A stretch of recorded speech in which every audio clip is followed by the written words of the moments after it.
Hi guys. I hope you enjoy listening to these stories. Don't forget to leave a comment, hit that like button and subscribe if you haven't already.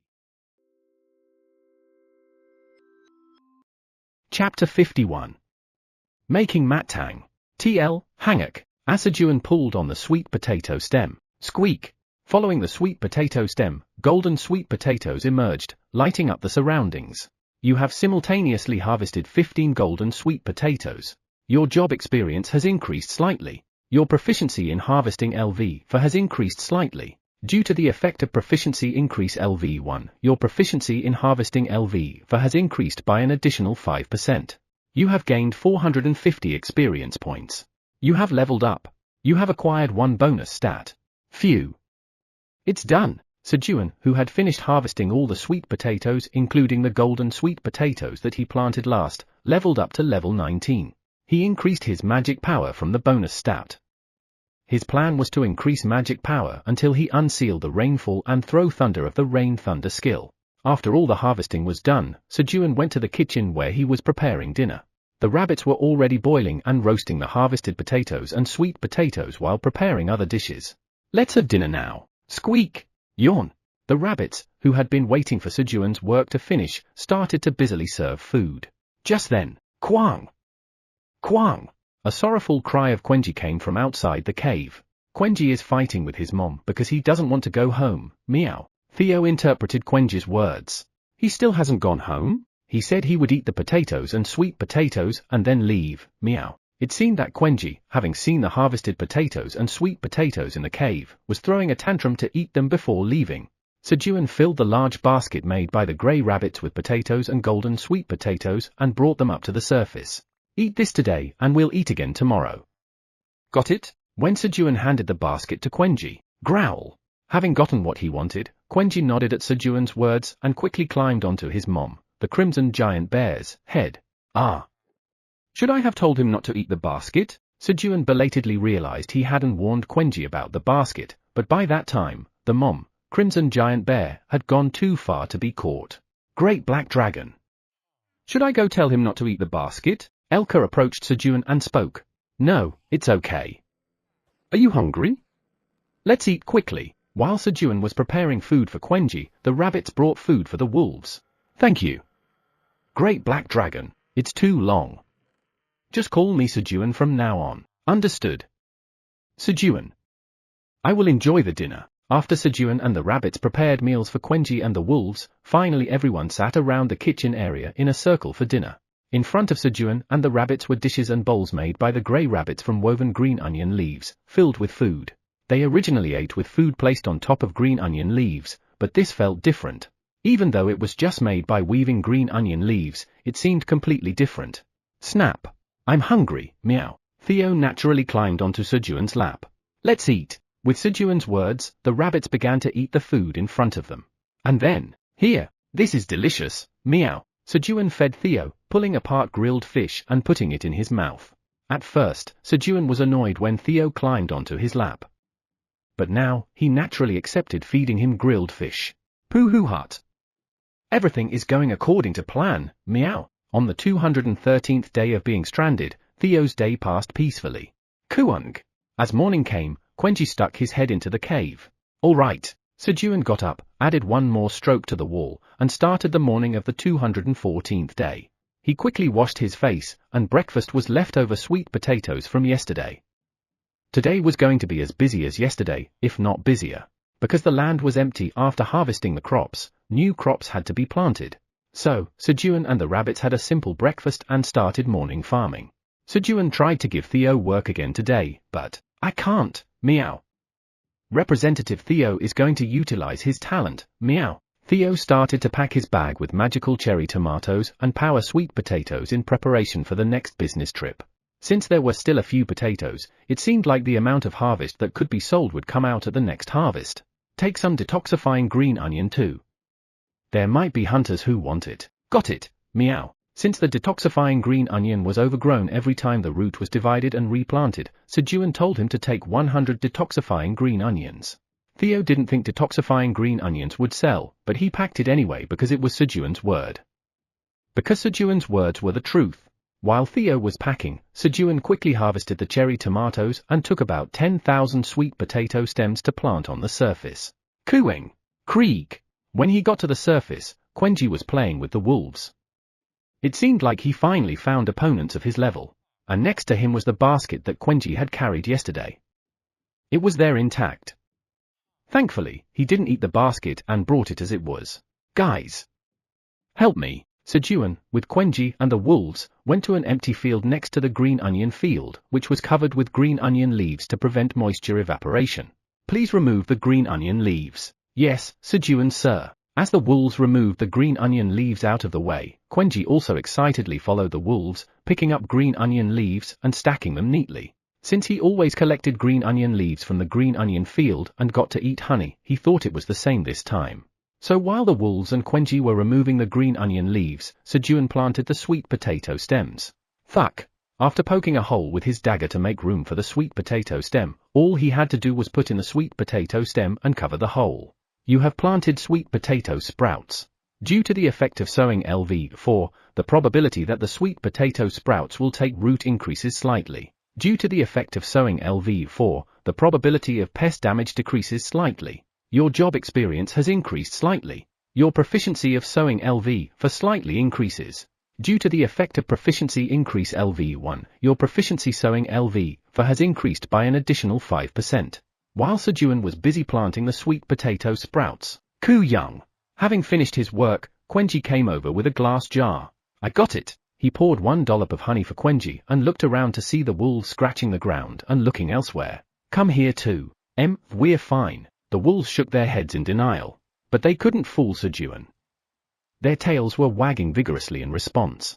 Come quickly. Upon Sejun's firm words, yes, the wolves came running pretending to be helpless.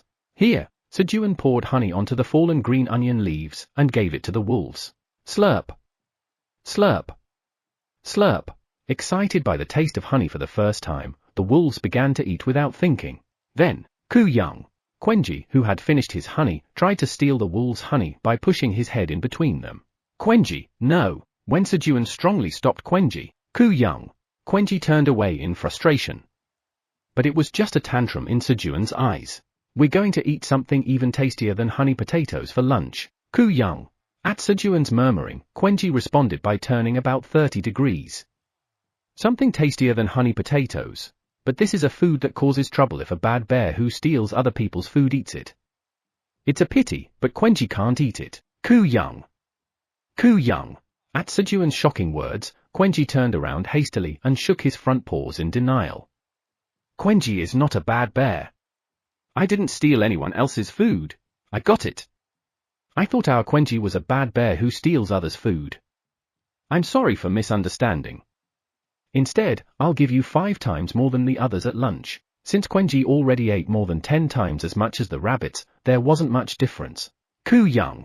Quenji, who was quickly pleased by Sejun's words, went back to picking up the green onion leaves energetically. I should go cook. He originally planned to eat something simple, but since he told Quenji, he had to make something tastier than honey potatoes. Well, this can't be not delicious. The dish Sejun wanted to make since he harvested the sweet potatoes for lunch was mat tang to the power of 1. He couldn't eat it due to the lack of ingredients and tools, but now he had the conditions to make perfect mat tang. Sejun decided to make a new dish by adding potatoes to it. I'll name it potato mat tang. Sejun went down to the cave, washed potatoes and sweet potatoes, and started boiling them with 3 pots. And as he was taking out the boiled potatoes and sweet potatoes, Representative Park, what are you doing? Theo, who had finished packing goods, approached Sejun. Oh. Welcome, Representative Theo. Pooh hut. Am I that welcome, meow? Of course, you are. Can you cut these with your claws? Sejun pointed to the potatoes and sweet potatoes. Pooh hut. That's nothing to Representative Theo, meow. The strongest in the cave was ready to show off his abilities. However, you're just going to cut it? Yes, what's the problem, meow? You have to wash your claws. Sejun caught him in the act of poor hygiene. Understood, meow. Theo quickly washed his claws in the pond and showed off his skills by cutting the potatoes and sweet potatoes. President Park. Look at my brilliant front paw skill, meow. While Theo was busy working, Sejun started heating up the pots. Whoosh! The fire was so strong that the pot quickly heated up. Good, As soon as the pot was heated, Sejun put a chunk of fat from a giant electric eel that he had set aside into the pot. Sizzle! The fat melted into a liquid, giving off a delicious sound and a savory aroma. Rumble! Sejun started frying the potatoes and sweet potatoes in the pot. It tastes crispy and slightly gooey when you eat fried potatoes. To create that texture, you have to fry the outside. The fried potatoes and sweet potatoes were moved to a leaf plate. And as soon as the frying was done, honey was put in the pot and boiled. And as the honey caramelized and turned brown, the potatoes and sweet potatoes were put back in and stirred as if they were being coated. Gradually, honey coated the surface of the potatoes and sweet potatoes, making them glisten. Done! As Sejun finished the dish by cooling down the potatoes and sweet potatoes. Achievement unlocked, reproducing the forgotten dish, potato mattang in the tower. Achievement unlocked, reproducing the forgotten dish, mattang in the tower. The recipe for the potato mattang dish will be registered in Cooking LV1. The recipe for the mattang dish will be registered in Cooking LV1. The proficiency of Cooking LV1 greatly increases. The proficiency of Cooking LV1 is filled, and your level rises. His cooking skill level increased as he achieved achievements. However, unfortunately, the potato mattang dish that Sejun developed was not recognized by the tower.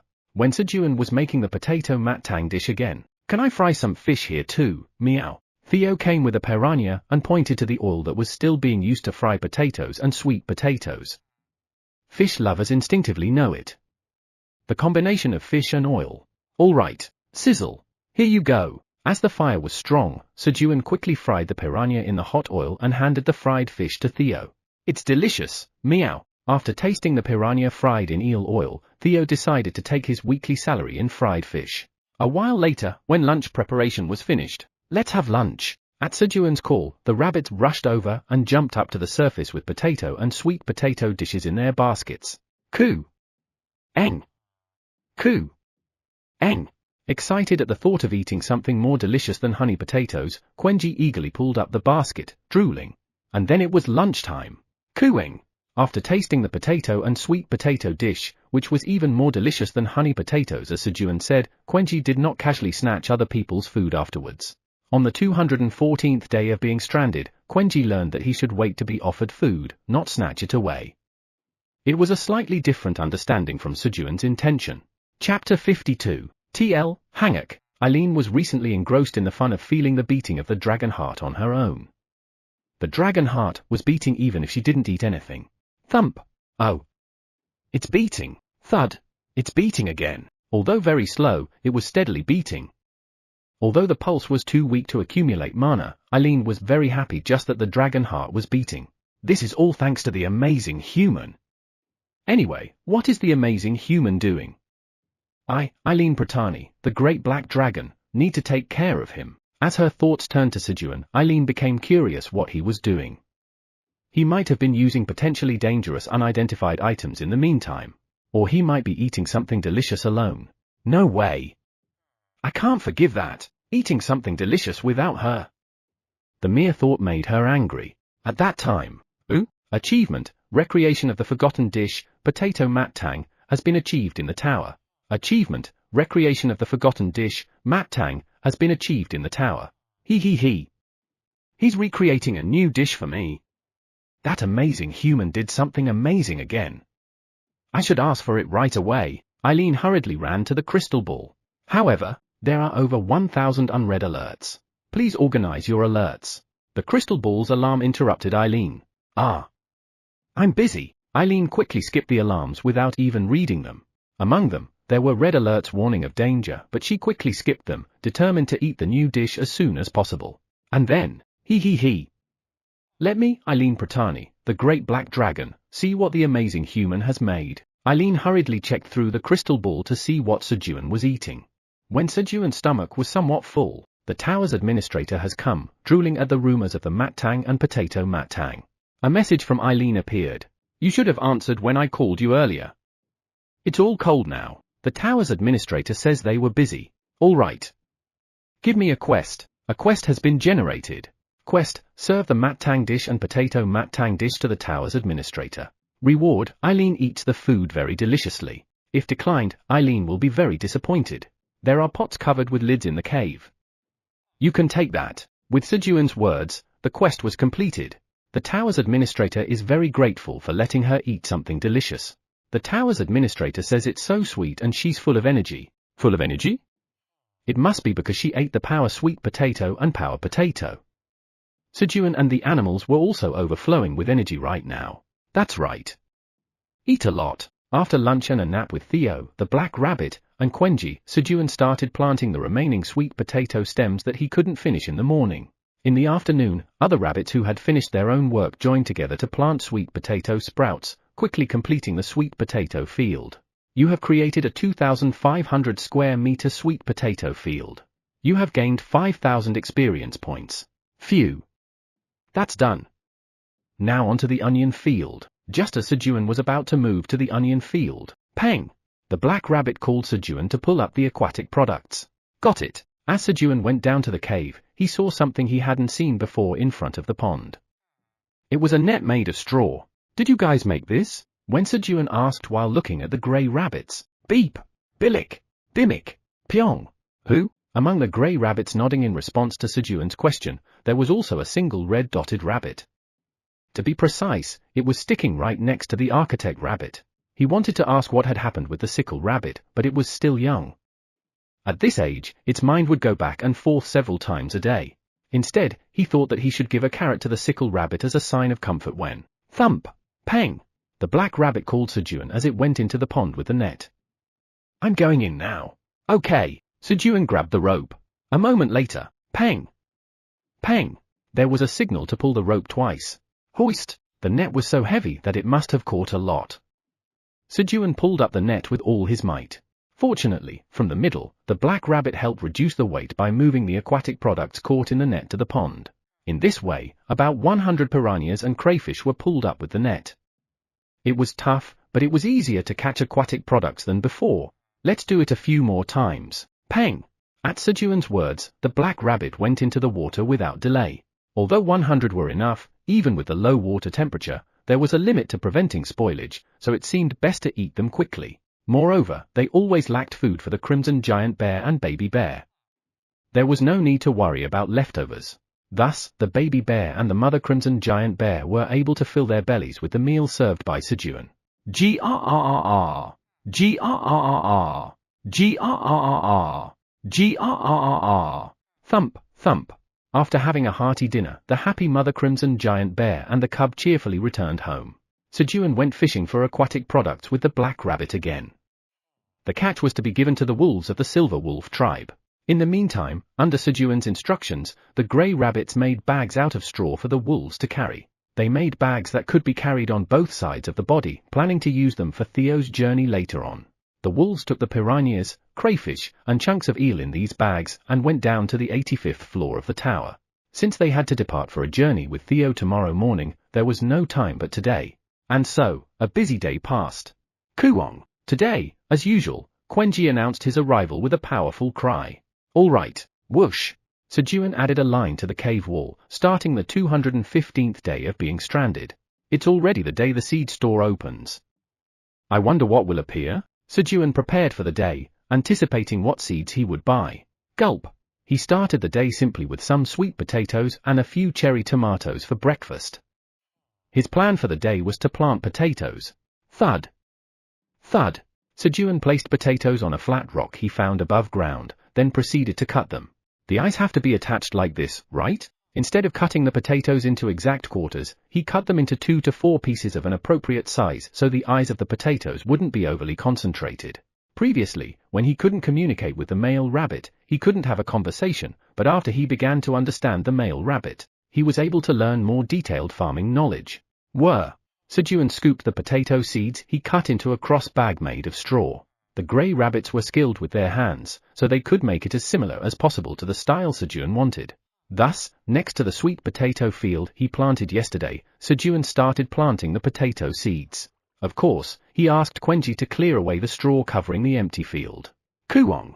Quenji was pleased to be given a job by Sejun and vigorously fluttered the straw. To be precise, he was happy about the honey he would get after finishing the task. Poke! Sejun made a hole in the ground with his dagger, took a potato seed from the cross bag, and planted it so the eyes were facing upwards. As the amount of seeds that could fit in the cross bag wasn't that large, Sejun went back and forth planting the potatoes earnestly. And when he planted about half of the potatoes, seed shop is now open. Your level is ordinary. For types of seeds for sale today will be displayed randomly. At your current level, you can buy as many seeds as you want within the limit 5 tower coins. The seed store opened and the seeds available for purchase today appeared. Flame bean seed X1, 5 tower coins. Carrot seed X20,000, 4 tower coins. Strawberry seed 100 PCs, 0.5 tower coins. Green pepper seed X100, 0.5 tower coins. Flame bean seed? It was a whopping 5 tower coins for just one seed. Even though he had enough money, he could only buy within the limit of 5 tower coins, so if he bought the flame bean seed, he wouldn't be able to buy anything else. I should stick with what I know. Sejun's pondering was brief. He decided to buy multiple items he knew well rather than buying one thing he was unfamiliar with. You have purchased 20,000 carrot seeds. You have purchased 100 strawberry seeds. You have purchased 100 green pepper seeds. 5 tower coins have been deducted from your seed bank account. You have earned 50 seed shop loyalty points. You now have a total of 56 seed shop loyalty points. Clink! 3 leather pouches containing seeds appeared in Sejun's hand. Thank you for using the seed shop. You can use seed shop LV2 again in 30 days. I've got a lot to plant now. His workload had increased, but Sejun's face was bright. Imagining eating strawberries and green peppers gave him a surge of energy. I'll leave the carrot seeds to the rabbits. There was a vast field prepared by the black minotaurs and shovel rabbits over the past few days, and given the rabbits' passion for carrots, they would plant all the carrot seeds even if it meant cutting back on sleep. Thus, when Sejun had planted all 4,000 potatoes and finished planting strawberries and green peppers in the cave, Mr. Sejun, we've arrived. The wolves had returned after delivering food to the wolves on the 85th floor of the tower. Take a break. Sejun let the wolves who had traveled all the way to the 85th floor of the tower rest for a while, and he separated the bags carried by the wolves and took them down to the cave. And then, Representative Theo. Sejun called Theo, who was busily eating churu in the corner. What's up, meow? Is it break time, meow? Theo, who had been eating churu, ran towards Sejun's lap. No, let's pack this together. Sejun picked up Theo, who was hanging on his knee, and walked to the storage. Then, together with Theo, they packed the cherry tomatoes he had harvested yesterday into a bag. The bag carried by the wolves didn't have a preservation spell like Theo's bag, so they packed it with the most recently harvested ones. In this way, they re-equipped the wolves with 6 bags, each containing 100 cherry tomatoes. Take care, Representative Theo. I got it, meow. We'll sell out again, meow. Subordinates, let's go now, meow. Mr. Sejun, we'll be back. All right. Elka, Bull, Kish, you guys take care too. Theo and the wolves went down the tower with Sejun's farewell. Phew, now it's time to prepare lunch. Sejun went to the pond and with Black Rabbit, they scooped up piranhas and crayfish with a net. Though still edible, unlike yesterday, the eyes of the piranha seemed a bit cloudy, which suggested that they were starting to decompose. He felt the need to hurry. Though food poisoning wouldn't be a problem with detoxifying green onions available, he didn't want to risk eating spoiled food. But I don't want to eat it that bad. Thinking this, Sejun pulled up the net. Splash! What was brought up in the net this time was a chunks of eel flesh. Black Rabbit went into the pond, took a breath, and went back out again. Then, when a small piece of eel was cut with Sejun's dagger and put in a hole, the other rabbits took the eel to grill it. Afterwards, Black Rabbit only brought up chunks of eel in the net. Does Black Rabbit want to eat eel? As Sejun thought this, what? Pang! The rope connected to the net began to be pulled strongly, enough to drag Sejun's body. Chapter 53, TL, Hangak, floor 67 of the tower. It was a swamp on all sides. Croak! Croak! Thud! A lizard man-hunter hit the head of a 1M-sized giant frog with an arrow. Kerrick! Kerrick! The lizard man-hunter laughed happily, having successfully hunted a large prey after a long time. From the 61st to the 70th floor of the tower was the lizardman's territory where they lived by hunting large frogs and snakes from the swamp. Then, Fujuk, a red locust, about 20 centimeters in size, sat on the corpse of the frog that the lizardman hunter had hunted. And then, Woodjock, Woodjock. The red locust began to eat by cutting the frog's skin with its large jaws as if with scissors. Kerrick! The lizardman hunter rushed at the red locust that touched his prey and killed it with a dagger. And then, a jack! A jack! The lizard manhunter tore off one of the red locust's legs and tasted it to see if he could eat it. Kerek, kerek. The lizard manhunter laughed happily, finding the taste better than expected. In the meantime, Fujuk, Fujuk. Several more red locusts flew in and began to eat the corpses of the giant frog and their fallen comrade. The lizard manhunter was so busy eating that he didn't even notice the locusts, allowing him to easily hunt them down. However, Fujuk, Fujuk. More red locusts flew in to eat the bodies of the frog and their fallen comrade, increasing their numbers to hundreds. Kerek. Feeling fear as the red locusts became too numerous, the lizard manhunter was about to return home when the sky turned red. Kerek? When the lizard manhunter looked at the sky, feeling something strange, he saw that the sky was filled with so many swarms of red locusts that the sun could no longer be seen. Then, Fududujuk, Fujuk. About 100,000 red locusts that had separated from the swarm headed for the swamp where the lizard manhunter was, and shortly after, nothing was left there. The black rabbit, as usual, sent up the piranhas and crayfish in the net to prepare a meal. Today, Quenji requested a full meal of eel, so to show off his big brother's dignity, the black rabbit moved pieces of eel flesh in the net several times. And while he was riding the current down again, kuwum, a small vibration accompanied a sound. Bang! When the black rabbit looked at where the sound came from, who? What's that? A green light was flowing from a gap between the giant electric eel and the wall, then disappeared. Curious, the black rabbit started cutting the eel's body that was blocking the wall where the green light was flowing. And then, Sejun, Sejun.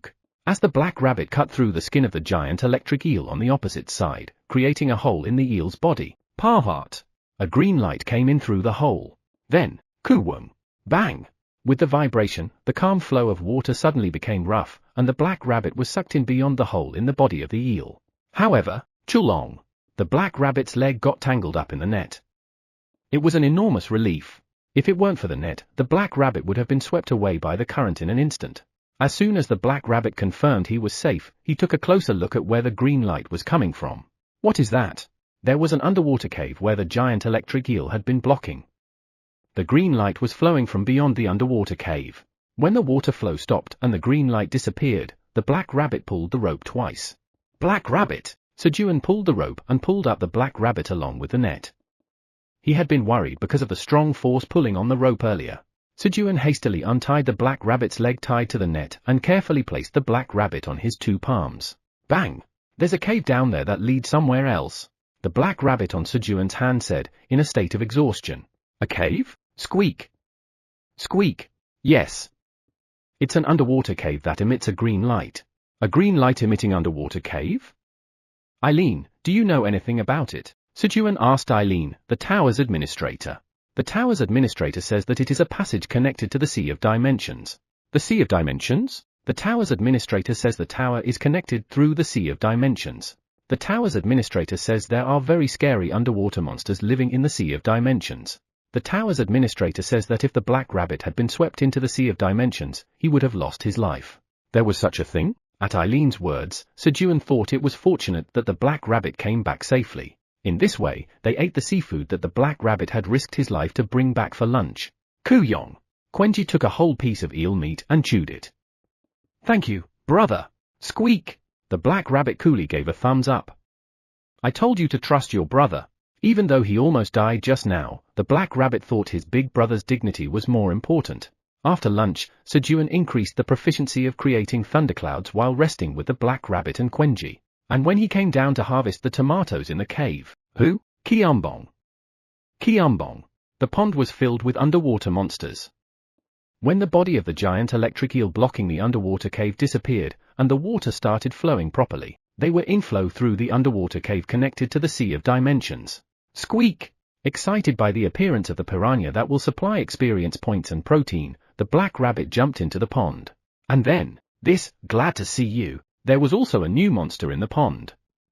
It was a monster with a pointy end like a rocket, a long body as long as an arm, and 10 legs. Black rabbit, nice. Sejun also hurriedly ran into the pond and caught the new monster. You have defeated the squid. You have gained 3 experience points. Today's lunch is squid soup and stir-fried squid. Sejun thought that the very scary underwater monster might be talking about even more delicious food. He became interested in the Sea of Dimensions. A sea full of all kinds of rare and delicious fish. However, it's difficult for now to To go to the Sea of Dimensions, thorough preparation was needed. Sejun promised himself for the future and focused on catching squid. You have a new notification. Queuing? Eileen, who had been watching Sejun in case he decided to venture into the dimensional sea, pressed the ominous red notification that appeared on the crystal orb screen.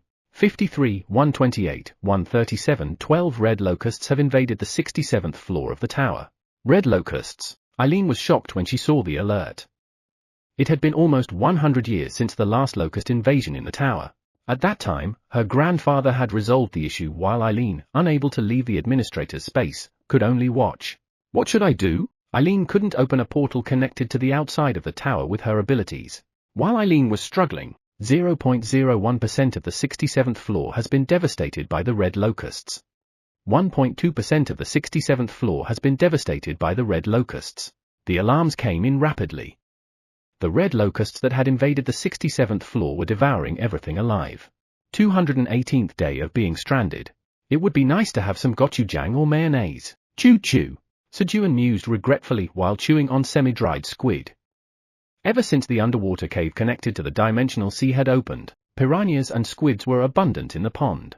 And so, Sejun had strung up the caught squids on green onion leaves, creating semi-dried squids, a new snack after the dried sweet potato. How is it? Sejun asked, looking at the architect rabbit examining the mud. Sejun was currently touring the Black Minotaur's territory with the Black Rabbit and the architect rabbit. Beep! The architect rabbit nodded his head. This is enough. The reason Sejun came all the way to the Black Minotaur's territory despite being busy with farming was because of the mud. When Sejun had previously visited this place, he had thought about making mud bricks upon seeing the mud, and with the joining of the architect rabbit, he decided to start making the mud bricks in earnest. Good. Sejun filled the brick mold, made by the wood craftsman rabbit, with mud. The wood was procured with the help of Mother Crimson Giant Bear. When Sejun asked Mother Crimson Giant Bear for wood, she brought back 2 logs the next day, each almost as thick as Sejun's body. The inside of the wood was a deep red like blood, which was strange, but the grey rabbit said it was good wood. Sweep! After filling the mold and smoothing the overflowing mud, and when the brick mold was removed, clunk! The mud retained its shape, forming a perfect square mud brick. Now all he had to do was dry the mud brick until it hardened. The mud brick was made incredibly easily. Shall we just make about 100,000 for now? Sejun casually mentioned a number that would take tens of days of continuous work to achieve. Of course, he didn't care. He wasn't going to make them himself. There were plenty of spare laborers in the area, rolling mud into their mouths, so he didn't need to do it himself. Sejun made a new deal with the Minotaur King to receive mud bricks in exchange for green onion leaves. As large brick molds for the Black Minotaurs were already being made, they decided to send them with the Black Minotaurs returning after the day's work. What should we make first? Like playing Minecraft, Sejun returned to the cave and joyfully imagined what he could build with the bricks. Then, after having grilled fish and stir-fried squid for lunch, just as he was about to start his afternoon work, Sejun suddenly remembered that he had not planted the golden sweet potatoes. I should plant them quickly and harvest the cherry tomatoes. Sejun went to the storage to get the harvested golden sweet potatoes. But, who? Where did they all go? There were no golden sweet potatoes that had been stored in the storage. On the rooftop of the Korean Awakened Association building, built right next to the Black Tower, 2 robust men were looking down at Gangnam downtown. Who? What forces have contacted Park Sejun's family? President Han Tae-jun asked his eldest disciple, Cha Sai-hyok, exhaling a puff of smoke from his cigarette. 23 countries including the United States, Japan, and China are monitoring Park Sejun's family. I have quietly dealt with the people from the 3 countries who attempted kidnapping. Well done. Is it Dongsik's shift now to protect them? Yes. Tell Dongsik to come see me during his shift change. Han Tae-jun planned to send Kim Dongsik on an errand to get more magical cherry tomatoes. Eating the magical cherry tomatoes given by Kim Dongsik increased one's magic power, making it a little easier to overcome the curse of flame and making external activities much more comfortable. Above all, they were delicious.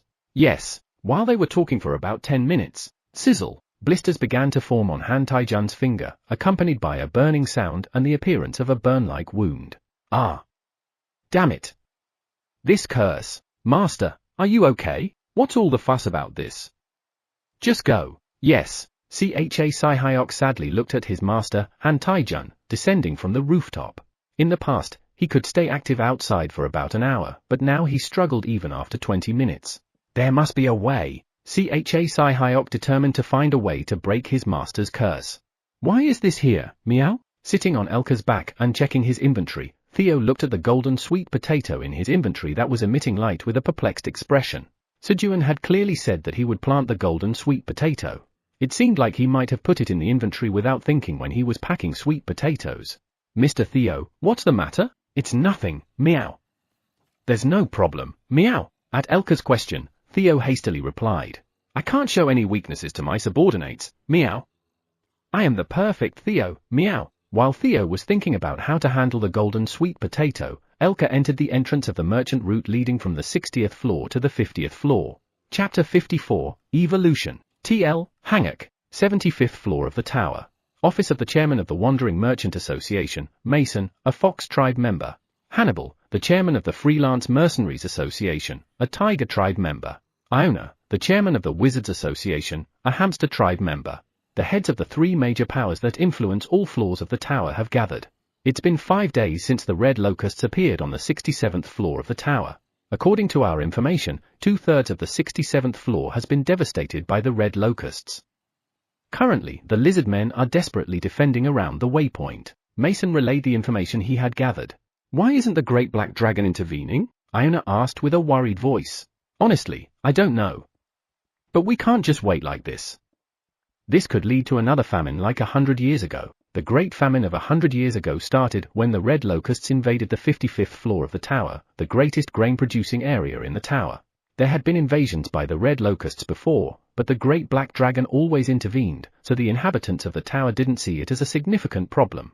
However, for some reason, the great black dragon appeared a few hours after the invasion of the red locusts that time. As a result, the Rabbit Kingdom, Red Ribbon, that ruled the 55th floor, perished. They were unlucky as the red locusts appeared above their kingdom. This caused a severe food shortage throughout the tower. That's right. It's only a matter of time before the waypoint gets overrun. If the red locusts occupy the waypoint on the 67th floor of the tower like this, they will soon start moving to the upper floors. Hannibal strongly agreed with Mason's statement. If the red locusts take over the waypoint on the 68th floor of the tower, the next will be the 69th floor. And on the 69th floor of the tower was a large drake farm owned by the Kingdom of the Lizard Men.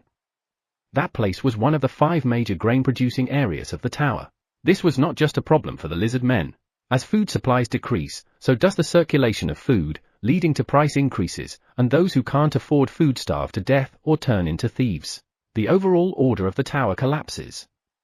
They had already experienced it once, so they knew very well how severe the damage would be. The Wandering Merchant Association will provide materials equivalent to 1 million tower coins in military expenses. The Freelance Mercenary Alliance will dispatch 10,000 mercenaries. The Wizards Association will send 200 war mags. Thus, reinforcements set off to stop the red locusts on the 67th floor of the tower. 38th floor of the tower. When the heck is the cat Wandering Merchant coming? Let's wait a little longer. If he doesn't show up today, we'll leave. 5 hunters were waiting for Theo at a crossroad he would pass before arriving at the trading place.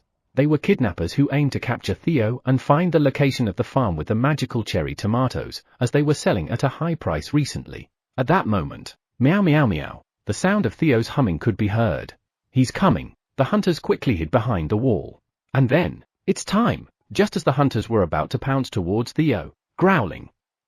How dare you lay hands on Representative Theo? Growling, pitiful fools. Suddenly, 2 silver wolves appeared behind them, slightly exposing their fangs and growling. What the? The hunters were startled by their presence and fainted. Meow meow meow.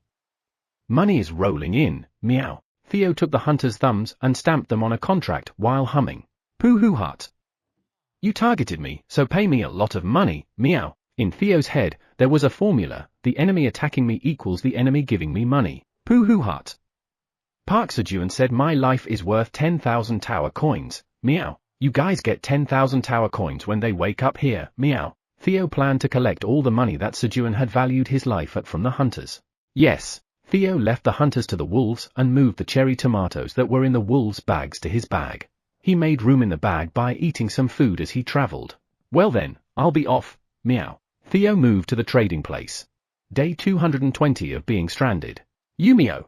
Finally, the completed mud brick started to be delivered near Sejun's cave. Beep! Yumio!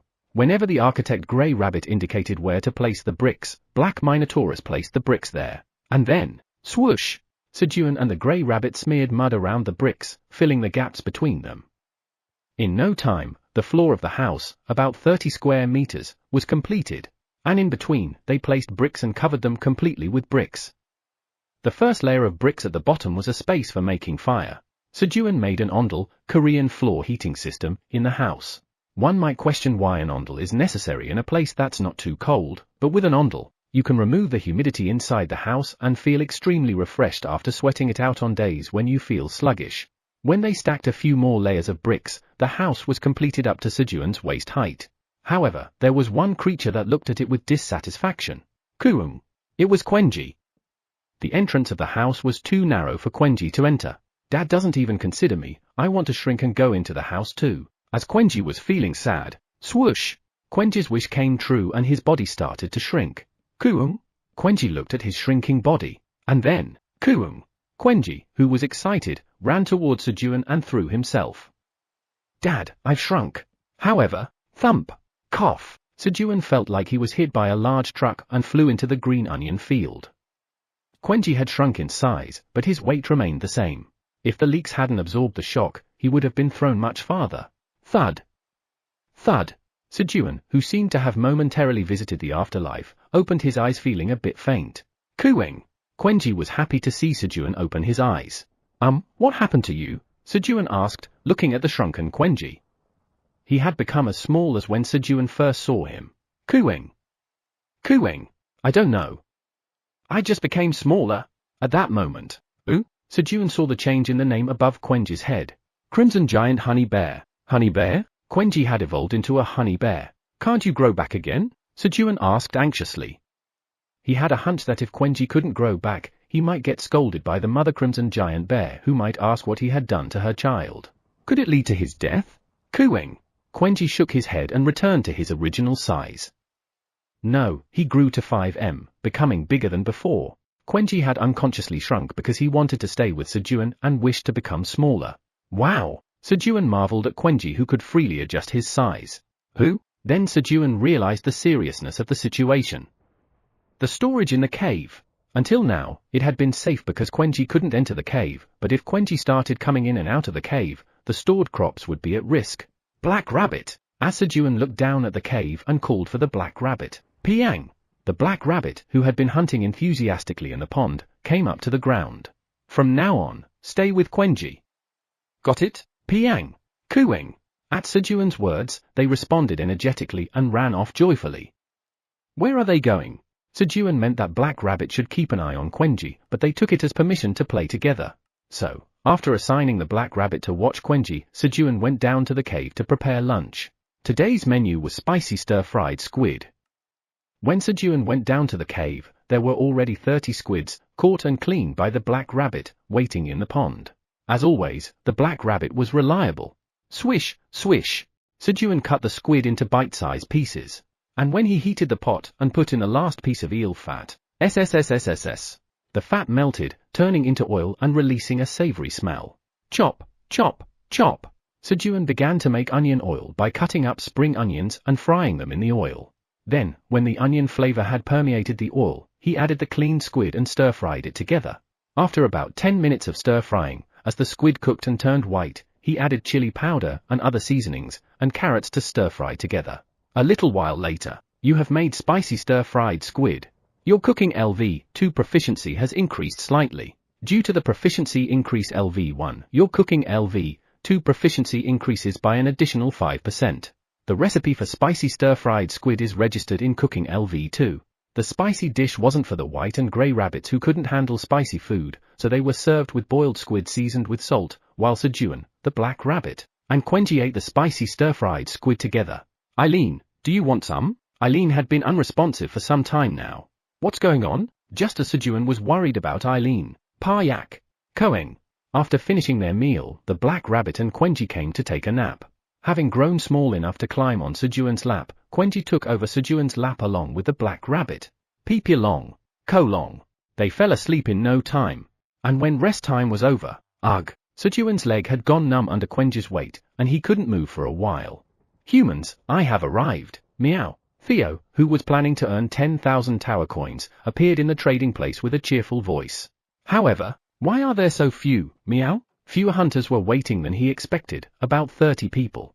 Just as Theo's good mood was about to turn sour. Theo, wait a minute. Yeah, our team members are coming. They'll be here in about 10 minutes. How dare you make the deadly yellow cat? Theo, wait, meow. I will wait exactly 1 hour, meow. Oh? Okay. Despite being angry, Theo was generous enough to wait for an hour. Yeah, it's me. Hurry up, hurry up. Theo is here. The hunters hurriedly contacted their colleagues who had gone hunting nearby through their hunter phones. As more and more hunters continued to wait here, the representatives of each team discussed among themselves and decided to set up a camp here. It was a waste of time to just wait, so 1 to 2 members of each team stayed here to rest and wait for Theo, while the rest of the hunters went hunting. After a while, the hunters who had gone hunting returned. Then nearly 300 hunters gathered to trade. The auction was also attended by the Royal Knights Guild and the Wizard Guild, both hot on the heels of the Phoenix Guild. There are a lot of hunters, Leon commented as he looked at the gathered hunters. Thanks to Theo waiting for an hour, Leon, who was doing the antidote quest on the 36th floor, was also able to participate. Ever since he brought home the magical cherry tomato, his wife's attitude towards him had changed significantly, so he was determined to secure this item no matter what. Pooh hut. There are many customers, meow. Theo laughed when he saw 300 hunters. And then, today, I will sell a total of 6,000 C-grade magical cherry tomatoes, 500 each, through the auction, meow. What? C-grade. The hunters were excited by Theo's words. It had been a month since the D-grade magical cherry tomatoes were released. Just as the research results about the effects of the D-grade magical cherry tomatoes began to come out, people were surprised by their amazing efficacy. And now, C-grade? 350 tower coins for 500 pieces. Without even checking the options? Leon called out the price without even looking at the options. He intended to hurry and secure the bid and then return to the quest. Thus, the auction for the magical cherry tomatoes began at 0.7 tower coins per piece. And then, 500 pieces are sold for 600 tower coins, meow. The first auction ended with Leon buying the magical cherry tomatoes at a price of 1.2 tower coins each. Here they are, meow. Leon received the C-grade magical cherry tomatoes that Theo handed over and checked the options. Who? Leon's eyes widened at the option that increased magic power by 0.5. Not 0.3, but 0.5. If you eat 10 pieces, your magic power increases by 5. In Leon's mind, an A-grade item, the venomous spider's sharp fang sword, which he had stored in the warehouse due to usage restrictions because he was short of 5 magic, came to mind. If he could equip the venomous spider's sharp fang sword, his hunting speed would be 3 times faster than it is now. I will buy all the rest. 650 tower coins for 500 pieces. Leon changed his mind about winning the auction just once and participated in the auction again. And the hunters, who were sure after seeing Leon's changed attitude after seeing the options of the C-grade magical cherry tomatoes, also actively participated in the auction, earning Theo 8,900 tower coins through the auction. After the auction was over and the hunters were about to go hunting again, I have one more item to sell today, meow. It's the detoxifying green onion, meow. Theo took out the detoxifying green onion from his bag with an incompetent voice. Chapter 55, A Perfect Crime. TL, Hangak, detoxifying green onion. Leon's head quickly turned, as he was rushing down to the first floor of the tower to get the venomous spider's sharp fang sword from the guild warehouse. The same was true for the other hunters. What? Detoxifying green onion? They were all stuck unable to climb the tower due to the deadly tarantula, the boss of the 38th floor. The cherry tomatoes sold by the cat merchant were already extraordinary, and it was impossible for the green onion to be ordinary. Furthermore, it had detoxification clearly in its name. Theo, can we see the detoxifying green onion? I want to see it too. Me too. Show it to our wizard guild first. What are you talking about? We, Royal Knights, will see it first. The hunters from the Royal Knights Guild and Wizard Guild, aiming to break through the 38th floor first, excluding the Phoenix Guild, rushed towards Theo. Line up, meow, Theo arrogantly shouted as he put the detoxifying green onion back into his bag. His voice was full of confidence, having somehow regained it. Sejun's words are indeed the truth, meow. Seeing that the detoxifying green onion, which he didn't expect to sell, was hugely popular among the humans, Theo thought he should listen to Sejun's words once again. In the meantime, the hunters lined up in an orderly fashion according to Theo's words. Thanks to a concession by a guild member, Leon was able to stand third in line. Oh! It's real! The exclamation of the Royal Knights Guild hunter, who was first to verify the detoxifying green onion, could be heard. While Leon anxiously awaited his turn, the Royal Knights Guild hunter returned to his place with a grave face. Then they began to pool all the money they had. The determination to buy the detoxifying green onion, regardless of the cost, was evident on their faces. A little later, if this is, when the hunter of the Wizard Guild who checked the options of the detoxifying green onion turned back, the situation was similar. The members of the Wizard Guild also began to pool their money. What on earth could it be? Here it is, meow. Thanks. Finally, it was Leon's turn, and he checked the detoxifying green onion arrogantly handed over by Theo. Detoxifying green onion. A green onion grown inside the tower that is delicious due to ample nutrient absorption. Upon consumption, it detoxifies degrade or lower poisons for an hour. When consumed by a non-awakener, the liver detoxification function becomes more active for 24 hours. Cultivator, Tower Farmer Park Sejun. Expiration date, 60 days. Grade, D. Degrade? The detoxifying green onion was degrade, different from the magical cherry tomatoes. However, that was enough. The toxic gas attack of the deadly tarantula gives E-grade poison damage. It's deadly because it emits this poison gas once during combat. Theo, how many of these detoxifying green onions do you have? 100 pieces, meow. 100 pieces? It was an ambiguous number. The maximum number of people who can raid a boss is 50. However, as the raiding party gets bigger, the chances of getting good rewards from the raid rewards decrease, so it's typical to raid the boss with about 15 to 25 people. And boss raids usually take more than 3 hours. If we consider the full force of the Royal Knights Guild and the Wizard Guild, it would take about 20 people to take down the boss. This means that they would need at least 60 detoxifying green onions to defeat the boss on the 38th floor of the tower. However, they also have antidotes acquired from quests, and if they wear the venomous spider's sharp fang sword, they can reduce the number of people needed for the boss strategy to about 18. So, even if they secure only 50 detoxifying green onions, it's possible to beat the boss. We're in a better position. But how much money do we have? Leon's mind became anxious as he spent all his money buying the magical cherry tomatoes just a while ago. Jeffrey, gather up the money from the guild members here. Yes. Leon gave an order to the leader of Team 1 and contacted Deputy Guild Master Catherine via his hunter phone to quickly send up the venomous spider's sharp fang sword. Leon's hunter phone was an expensive model that cost 500 million each, and it was able to communicate with the first floor through a special receiver installed at the guild headquarters. Today, our Phoenix Guild will raid the boss on the 38th floor. As Leon was preparing himself, I will now start the auction, meow. I will sell the detoxifying green onions in sets of 10, meow. As Theo announced the start of the auction, 50 tower coins for 10, 60 tower coins for 10, 70 tower coins for 10. The hunters from the Royal Knights Guild and the Wizard Guild started to aggressively bid, and the price of the detoxifying green onions began to soar. 130 tower coins for 10, 131 tower coins for 10, 132 tower coins for 10. The auction was fiercely contested without an inch of concession. And then, 155 tower coins for 10. With Leon's shout, the first set of detoxifying green onions went to the Phoenix Guild. Great! The following 3 auctions also went to the Phoenix Guild for 157, 162, and 170 tower coins. Just one more successful bid. However, 130 tower coins for 10, 131 tower coins for 10, 10 pieces for. Just as Leon was about to bid, the leader of Team 1 urgently stopped him. Jeffrey, what's wrong? Guildmaster, we are short of money. Due to the rival guilds continuously raising the price, the Phoenix Guild, who had won at a high price, did not have much money left. 132 tower coins for 10. It's sold, meow. 135 tower coins for 10. It's sold, meow. In this way, the Royal Knights Guild and the Wizard Guild each won 30 of the remaining 60 detoxifying green onions from the money that the Phoenix Guild had. Darn it! Leon regretted that he should have bought less magical cherry tomatoes, but nothing could be changed.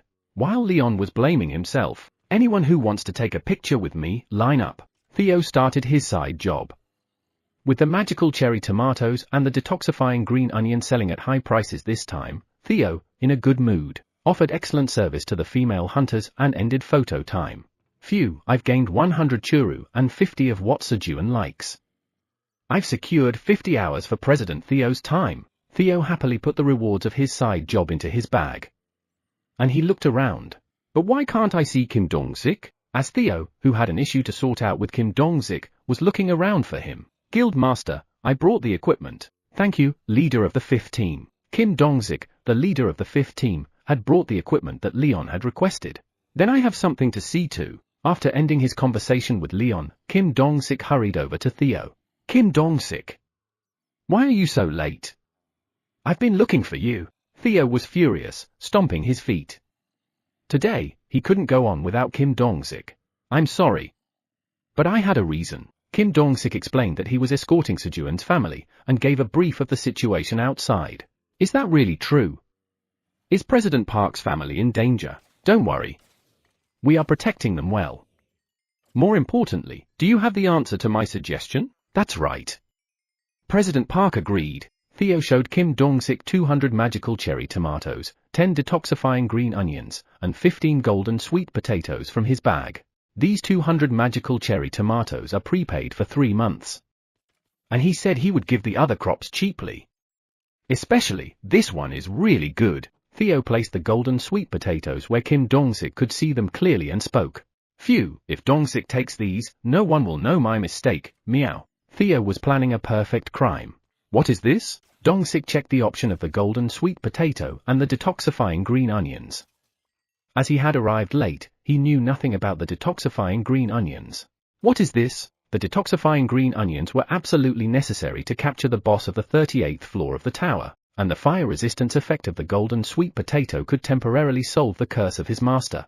I'll buy them all. I knew you would, meow. A good choice, meow. Theo, who had been anxiously waiting for Kim Dong-sik's response, spoke with relief. Each detoxifying green onion and golden sweet potato are 7 tower coins, meow. Really? The detoxifying green onion is D grade and the golden sweet potato is C grade, but they are the same price? Kim Dong-sik was surprised at the extraordinary price. That's right. I'm only giving it this cheap this time, meow. Theo, who had to destroy the evidence, sold the sun sweet potato cheaply. Okay. Kim Dong-sik willingly paid 175 tower coins.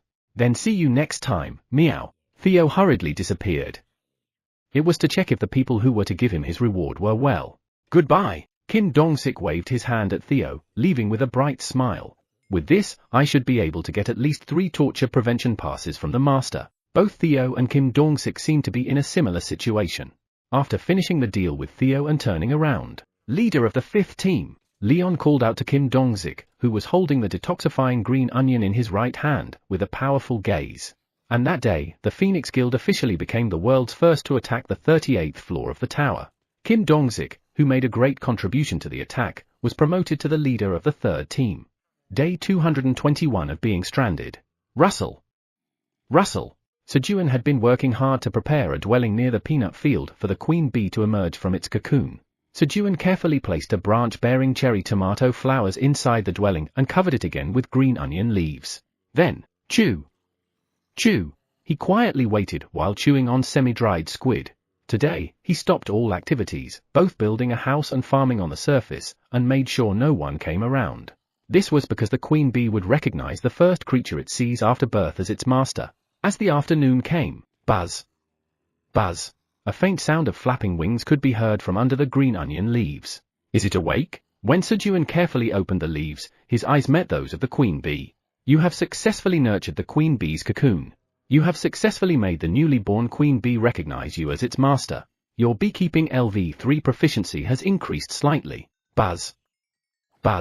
The newly born queen bee rubbed its body against Sejun to show affection, then went back to its dwelling and started to suck the nectar from the flowers. Eat a lot. Sejun covered the dwelling with a leaf again and went down to the cave. You can go up now. Squeak. Pa. Upon Sejun's words, the rabbits, who had a lot of work to do on the surface, hurriedly went up. Then they went to the golden sweet potato field. If they hadn't planted the golden sweet potato vines in advance, the seeds would have disappeared. Theo must have taken them. Sejun pointed to Theo as the culprit. At that time, Quenji couldn't come down to the cave, so there was no other animal that could cause trouble. Moreover, the yellow fur scattered around the spot where the golden sweet potatoes had been, solidified Sejun's suspicion. Just you wait. As Sejun was pondering how to deal with Theo, Splash! Squeak! The black rabbit and Quenji, busy hunting in the pond, came into view. Sejun's worry that Quenji would aim for the storage was unfounded. Quenji, a beast in its own right, preferred to eat what it hunted. Except for honey. Thanks to that, Quenji started to catch and eat prey in the pond right away, eliminating the need to move it to the surface. This reduced Sejun's workload and made things easier. Floor 75 of the tower. Theo arrived at the shopping district. The hunters caught on the 38th floor had no money. So, he instructed them to earn money as he had a contract, and let them go. He couldn't carry humans around, so he planned to ask Sejun what to do in such cases.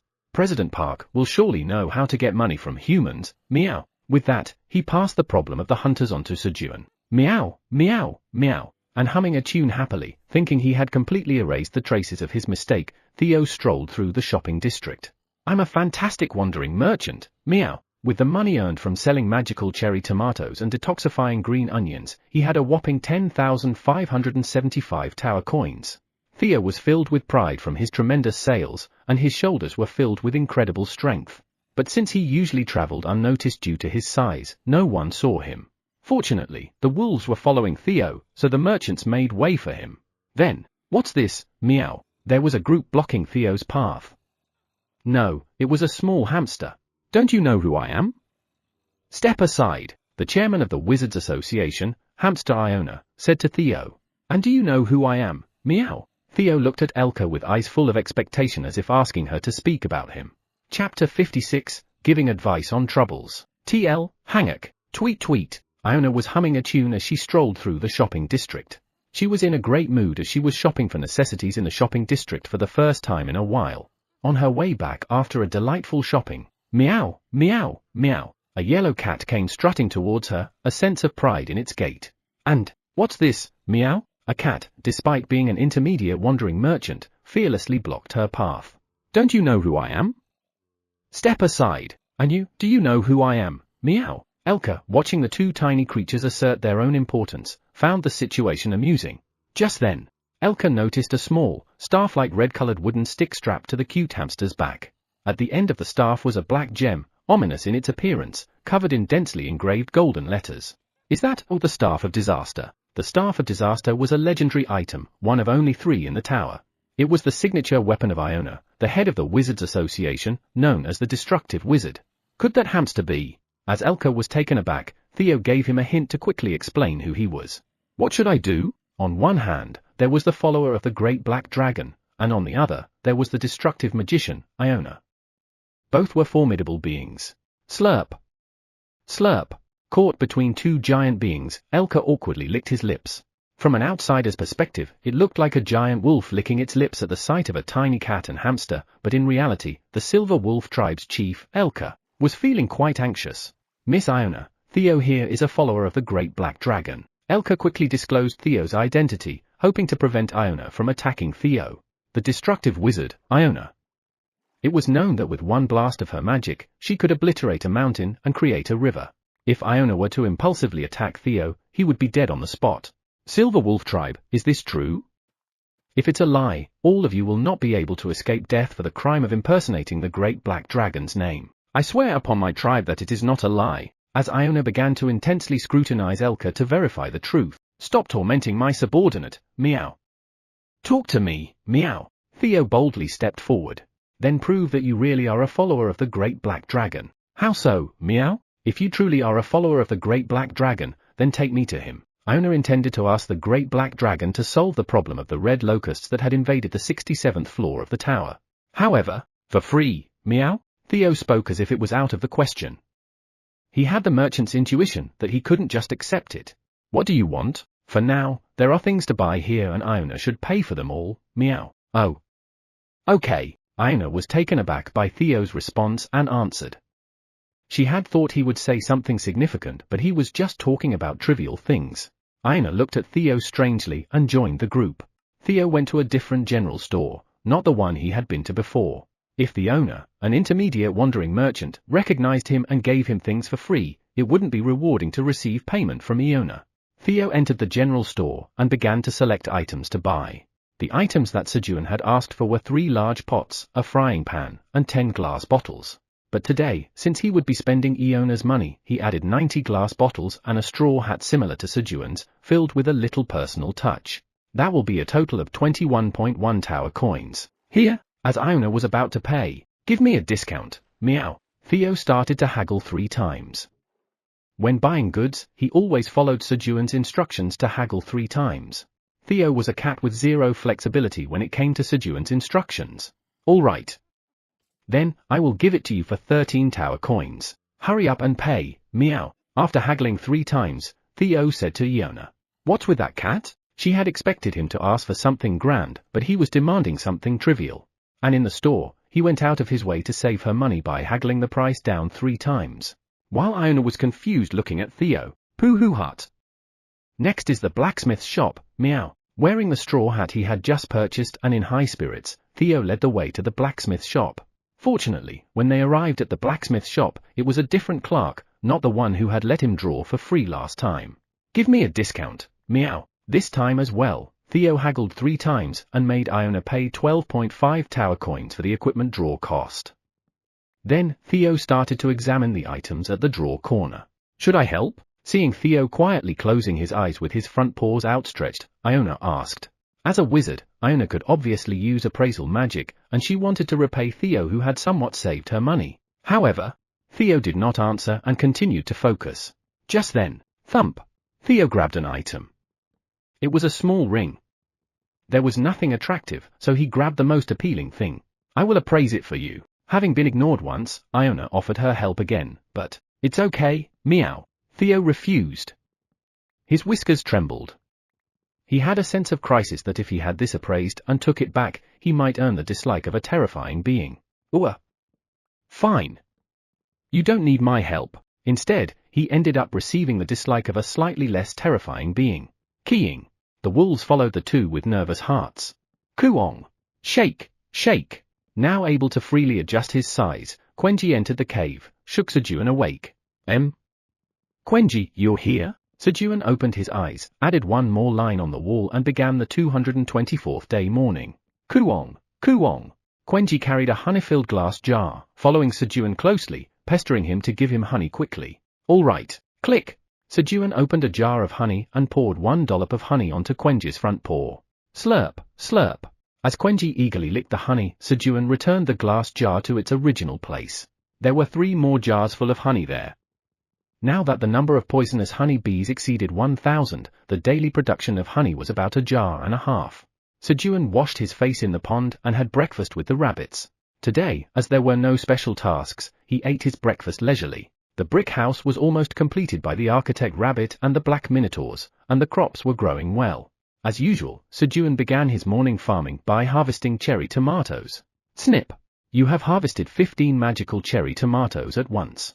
Your job experience increases slightly. Your harvesting LV for proficiency increases slightly. Due to the effect of proficiency increase LV1, the proficiency of harvesting LV for increases an additional 5%. You gained 450 experience points. As Sejun brought the cut cherry tomato branches to the front of the storage. Pop! Pop! Pop! The little rabbits, who were now completely used to farm work, removed the cherry tomatoes from the branches and stored them in the storage. And they tied up the useless cherry tomato branches and sent them to the surface. The cherry tomato branches would end up in the stomach of the black minotaur, along with the green onion leaves. Phew! Finally done. Although the cherry tomato field was now close to 1,000 square meters, Sejun's body was different from before, so the time it took to finish was similar to before. After finishing the cherry tomato harvest, Sejun went up to the surface. Just then, yellow flowers bloomed in the peanut field. Buzz, buzz. The poisonous honey bees were busily gathering to suck the nectar from the peanut flowers. It seemed like peanuts would be available soon. Hee. Feeling happy about the prospect of new food, Sejun hummed a song and headed to the green onion field. Wow! It's like a forest now. The green onion field, which had been divided and planted every time the roots divided, was now over 2,000 square meters. Snip, snip. Although he could hear the sound of the mother rabbit and the sickle rabbit diligently cutting the green onions, the lush green onion leaves made it hard to see where they were. If the green onion field continued to grow like this, it seemed like there might be rabbits getting lost in Sejun's green onion field, just like people getting lost in cornfields in America. But this is not the time. Sejun hurried to join in the green onion field and began to cut the green onion leaves. Snip, snip. How much time had passed like this? Squeak! The black rabbit called Sejun. It's time for lunch. Before he knew it, the mother rabbit had gone down to the cave and prepared a meal with the grey rabbits, and brought it up to the surface. The menu was steamed potatoes, roasted sweet potatoes, and grilled fish. Ah, I'm full. Sejun, who had a full lunch, brewed coffee in his tumbler and sat down. Byong. Ku Young. The black rabbit and Quenji came to Sejun's side to take a nap. Quenji, transform. Fearing that he would have a hard time later because he was fascinated by the small size and let it sat on his lap, Sejun said with a stern expression. Ku Young. Quenji, who wanted to sleep on Sejun's lap with the black rabbit, was disappointed and increased his size to sleep against Sejun's back. Byong. Ku Young. Listening to the snoring of the black rabbit and Quenji, Sejun used the create thundercloud skill to make shade and move the clouds here and there to increase his proficiency. Your proficiency in create thundercloud has increased slightly. While he was raising the proficiency of creating thundercloud, the tower's administrator requests something spicy to eat. A quest has been generated. Quest, serve spicy food to the depressed Eileen. Reward, decrease in Eileen's depression. Rejection, Eileen, in extreme depression, transforms into dark mode. Eileen, who had not answered for a while, started talking. Open up dash. Eileen blew mana into the portal in the administrator's area and shouted. However, it was impossible to activate the portal with Eileen's tiny mana. Eileen tried even after eating dozens of magical cherry tomatoes at once, but it was no use. They were just delicious. Kuak! I can't. Eventually, Eileen gave up trying to activate the portal she had been attempting for several days. Instead, I'll solve it myself. She decided to leave the administrator's area and solve it directly, like her grandfather. But, who? As soon as Eileen left the administrator's area, she felt the world spinning and hurried back to the administrator's area. With her dragon heart still weakly beating, there wasn't enough mana to sustain Eileen's body outside the administrator's area. Cooing, crying, human. I want to eat something spicy. A depressed Eileen sought out Sejun. Dark mode? He didn't know what it was, but it seemed like Eileen shouldn't go into dark mode. Just wait a moment. Sejun hurriedly took 5 half-dried squids he had prepared and went down to the cave to start making spicy stir-fried squid. He spared no effort in adding all the remaining chili powder. While Sejun was making spicy stir-fried squid, the tower's administrator requests advice on some troubles. Advice? Eileen spilled out her troubles. So, you're saying that a red locust has invaded the 67th floor of the tower? The tower's administrator confirms it. The tower's administrator says that if the red locust is left alone, it will evolve into a more powerful group. Sejun realized the seriousness of the situation from Eileen's words. A swarm of locusts that evolves by eating everything. First, I'll see if there's anything I can do to help. Sejun comforted Eileen and gave her the finished spicy stir-fried squid. You have completed the quest. As a quest completion reward, Eileen's depression decreases after eating spicy food. What should I do? Snip, snip. Sejun spent the entire afternoon cutting onion leaves, thinking about how to deal with the locusts. However, there was no apparent solution. That's when, ouch! Sejun's hand was slightly cut on the onion leaf he was holding to cut. What is this? When Sejun looked at the onion leaf that cut his finger, its texture was completely different from the others. It felt like touching metal. He was lucky. The onion leaf was so hard and sharp that he could have cut off his finger if he had made a mistake. Could it be? Sejun, feeling strange, pulled out the root of the onion. You have harvested a sturdy blade onion. Your job experience slightly increases. Your proficiency of harvest LV for increases slightly. Due to the effect of proficiency increase LV1, the proficiency of harvest LV for increases by an additional 5%. You have gained 30 experience points. Who? You have achieved the achievement of creating a new species in the tower. The tower recognizes your exclusive cultivation right for the new species. No one can cultivate a sturdy blade onion without your permission. Your job experience increases significantly. As Sejun was quickly checking the options of the second new species, the sturdy blade onion. I'm back. Meow. Theo returned with a hamster. Chapter 57.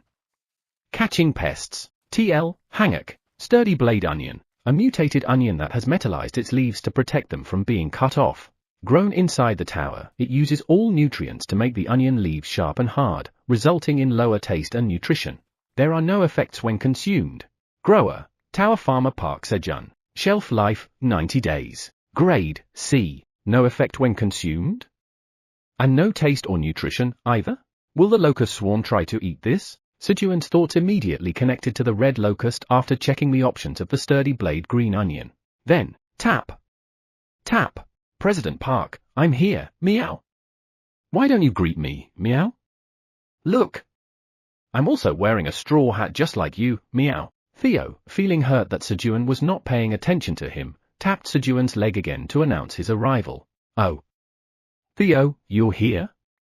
The straw hat suits you well. Sejun, snapping back to reality after Theo's words, complimented Theo's straw hat. Of course, meow. There is nothing in this world that doesn't suit me, meow. Theo, flattered by Sejun's compliment, shrugged his shoulders proudly. President Park, sit down here, meow. I sold out this time too and made a lot of money, meow. Theo invited Sejun to sit down, aiming to sit on Sejun's lap. However, greetings to the Great Black Dragon. Iona, the head of the Wizards Association, presents my respect, Iona said, bending one knee. Thanks to this, Theo's strategy to sit on Sejun's lap failed. The head of the Wizards Association? But why are you here? I told her I'm the servant of the Great Black Dragon, but she didn't believe me, so I brought her here, meow. I'm sorry. I believe you now. Iona apologized to Theo by bowing her head. And then, I have something to say to the Great Black Dragon, Iona cautiously said to Sejun. Yeah. What is it? The reason I came here is actually to request the Great Black Dragon to exterminate the red locusts on the 67th floor of the tower. I know, he had just heard it from Eileen, but he spoke as if he had known it from the beginning. I see you already knew. At first, Iona wasn't sure if Sejun really was the Great Black Dragon. His appearance resembled a human who came from outside the tower, and he did not seem to have strong power. Is he really the Great Black Dragon? Iona had doubts. Besides his black hair, there was nothing that seemed to be related to the Black Dragon. Although she could surely know whether the opponent is the Great Black Dragon or not by performing a magic scan, it was a great rudeness to do so without the other's permission. And if the opponent really is the Great Black Dragon, then not only herself but also the entire Wizards Association might disappear due to her rudeness. Just as Iona was wondering whether Sejun was the Great Black Dragon. Q? In Iona's view, Sejun was holding a blade of grass. It was definitely grass, but the leaves were sharp like a blade. And then, Iona was certain. Great Black Dragon did not intervene immediately due to the tight schedule of developing a new weapon alone. That's the scenario Iona had written for herself. Great Black Dragon, I will capture the red locusts on the 67th floor of the tower and assist in the testing of your new weapon. New weapon? All right. I would appreciate that. Sejun, who had wanted to know if the sturdy blade onion leaves would be effective against red locusts, readily agreed to Iona's words. I'm honored to be able to help with the testing of Great Black Dragon's new weapon. Then I'll be back soon. Iona hurriedly descended the tower. And then, President Park, sit down quickly and receive my report, meow. Theo, who was keen to sit on Sejun's lap, tapped the floor and again urged Sejun to sit. Theo was persistent about Sejun's lap. All right. Go ahead. As soon as Sejun sat down on the floor, Theo climbed onto his lap and began his report on the latest trade. I've sold out again, meow. And the total sales amount reached 10,575 tower coins, meow. Also, Duke. Theo turned over his bag, pouring out treats, Sejun seasonings and coffee, and things he bought from the store area. Theo, good job. Sejun recognized Theo's 50 hours of work and rewarded him with 575 tower coins, excluding the 10,000 tower coin incentive. Thank you, meow. But, Theo, don't you have something to tell me? Meow? As Sejun stared at Theo, Theo stealthily looked elsewhere, avoiding eye contact with Sejun. The behavior of someone who clearly had something to hide. Theo, are you really not going to say it? It was a mistake, meow. But how did you know, meow? Theo could not understand how he was caught when he had surely dealt with the golden sweet potatoes, committing the perfect crime. Theo never thought that the only being capable of causing such a mishap in this cave was himself. I have my ways of knowing. Indeed, Park Sejun is amazing, meow. Theo was once again amazed at Sejun's greatness. Fine. Since you confessed, I'll let this one go.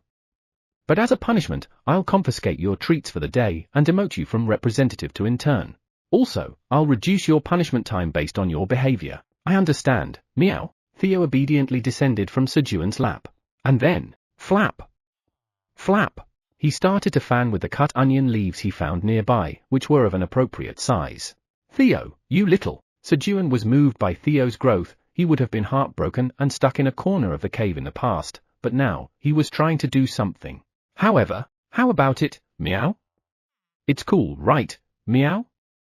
Can I be Representative Theo again now, meow? After fanning the onion leaves 10 times, Theo asked. He still hadn't developed patience.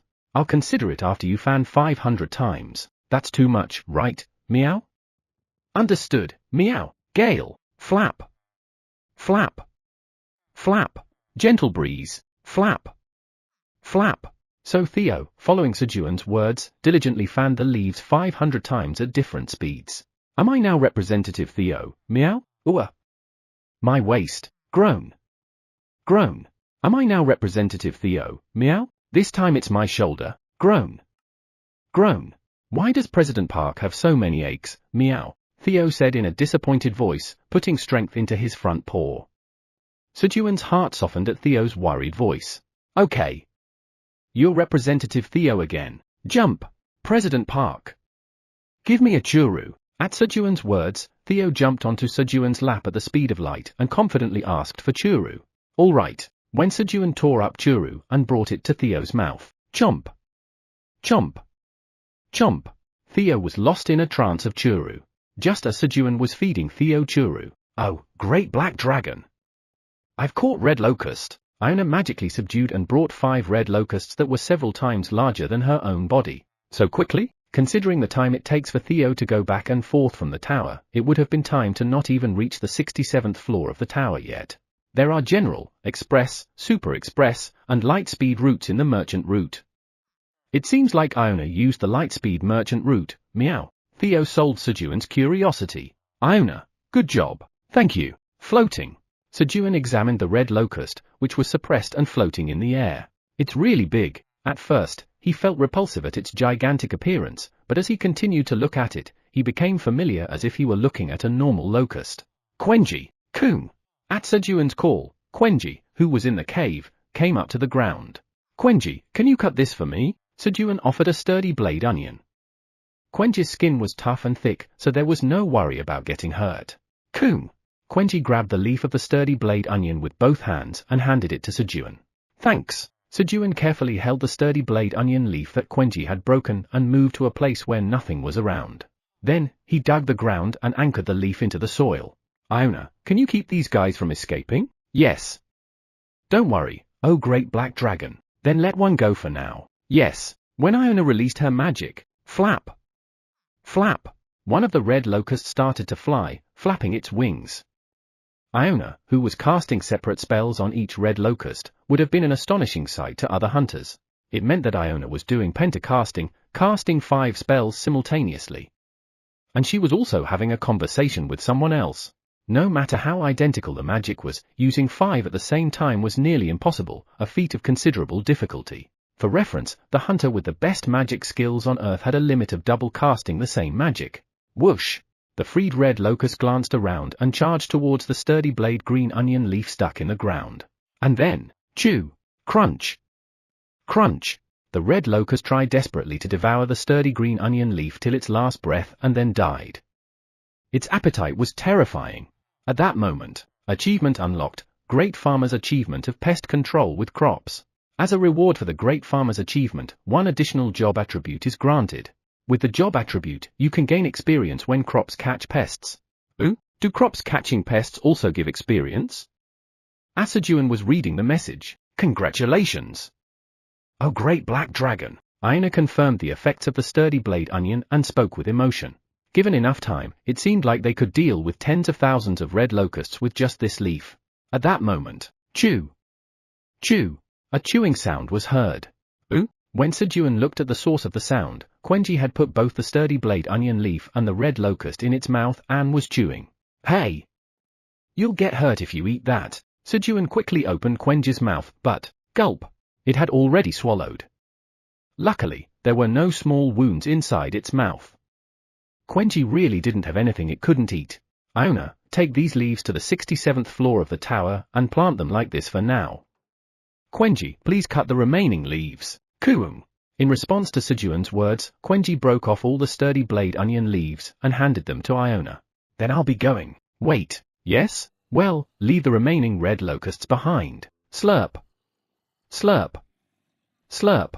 Quenji, having already tasted the red locusts, and the wolves, smelling the blood, were licking their lips as they looked at the red locusts.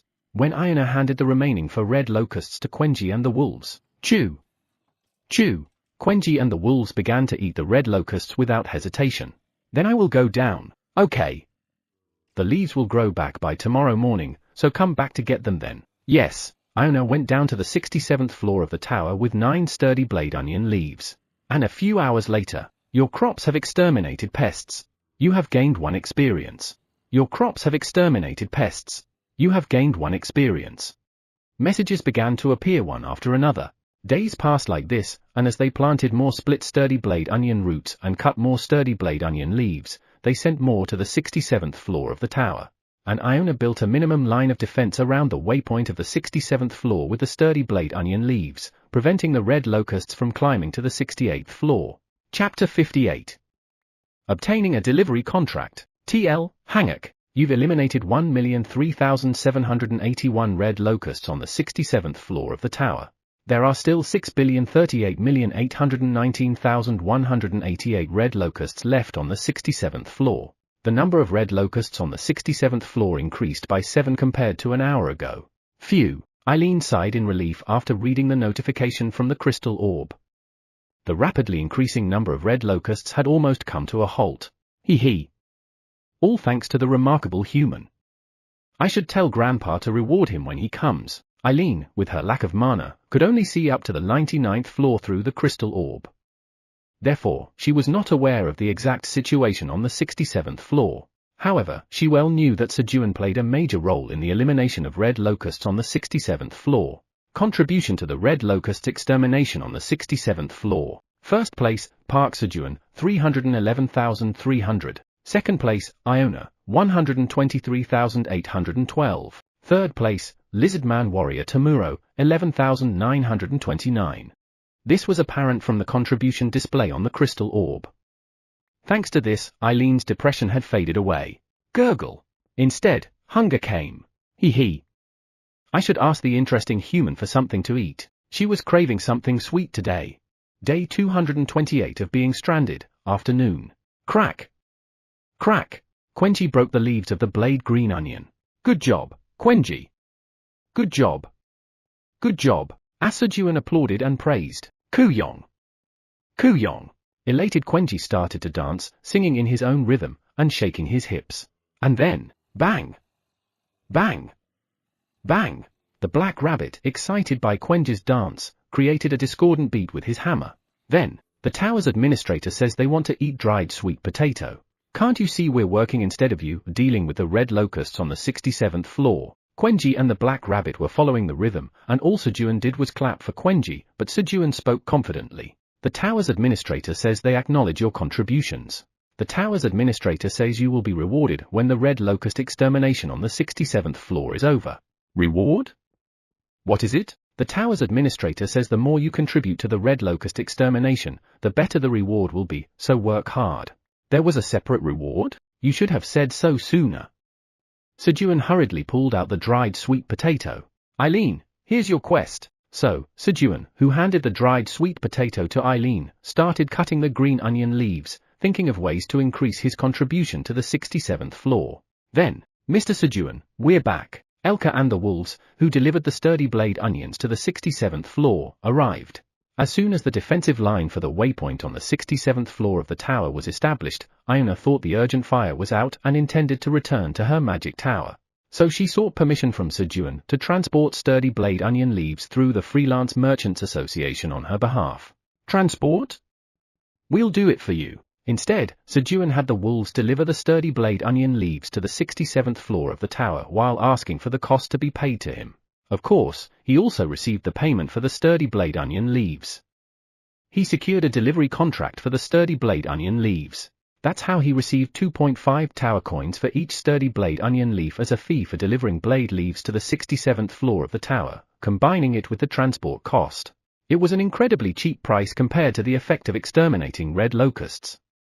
But there was a reason.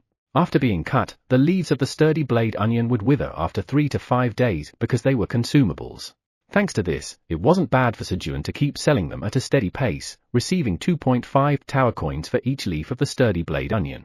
Here's your payment. Elka took out a money bag from her fluffy fur with her front paw. Inside the money bag was 75 tower coins, the price of 30 leaves of the sturdy blade onion. Although it was very small compared to the money Theo was making, if the harvest of the sturdy blade onion leaves increased in the future, it was highly likely to become another source of income for Sejun. Elka, you did well. Yes. Then I will go down again. The wolves went down to the 67th floor of the tower again, carrying 200 sturdy blade onion leaves that were cut by Quenji. Meanwhile, the production of sturdy blade onion leaves increased several times by dividing and planting the roots of the sturdy blade onion. Then, your crops have exterminated pests. You've gained 1 experience point. A message appeared that the pests had been exterminated. It seemed that the attack of the red locusts was happening again.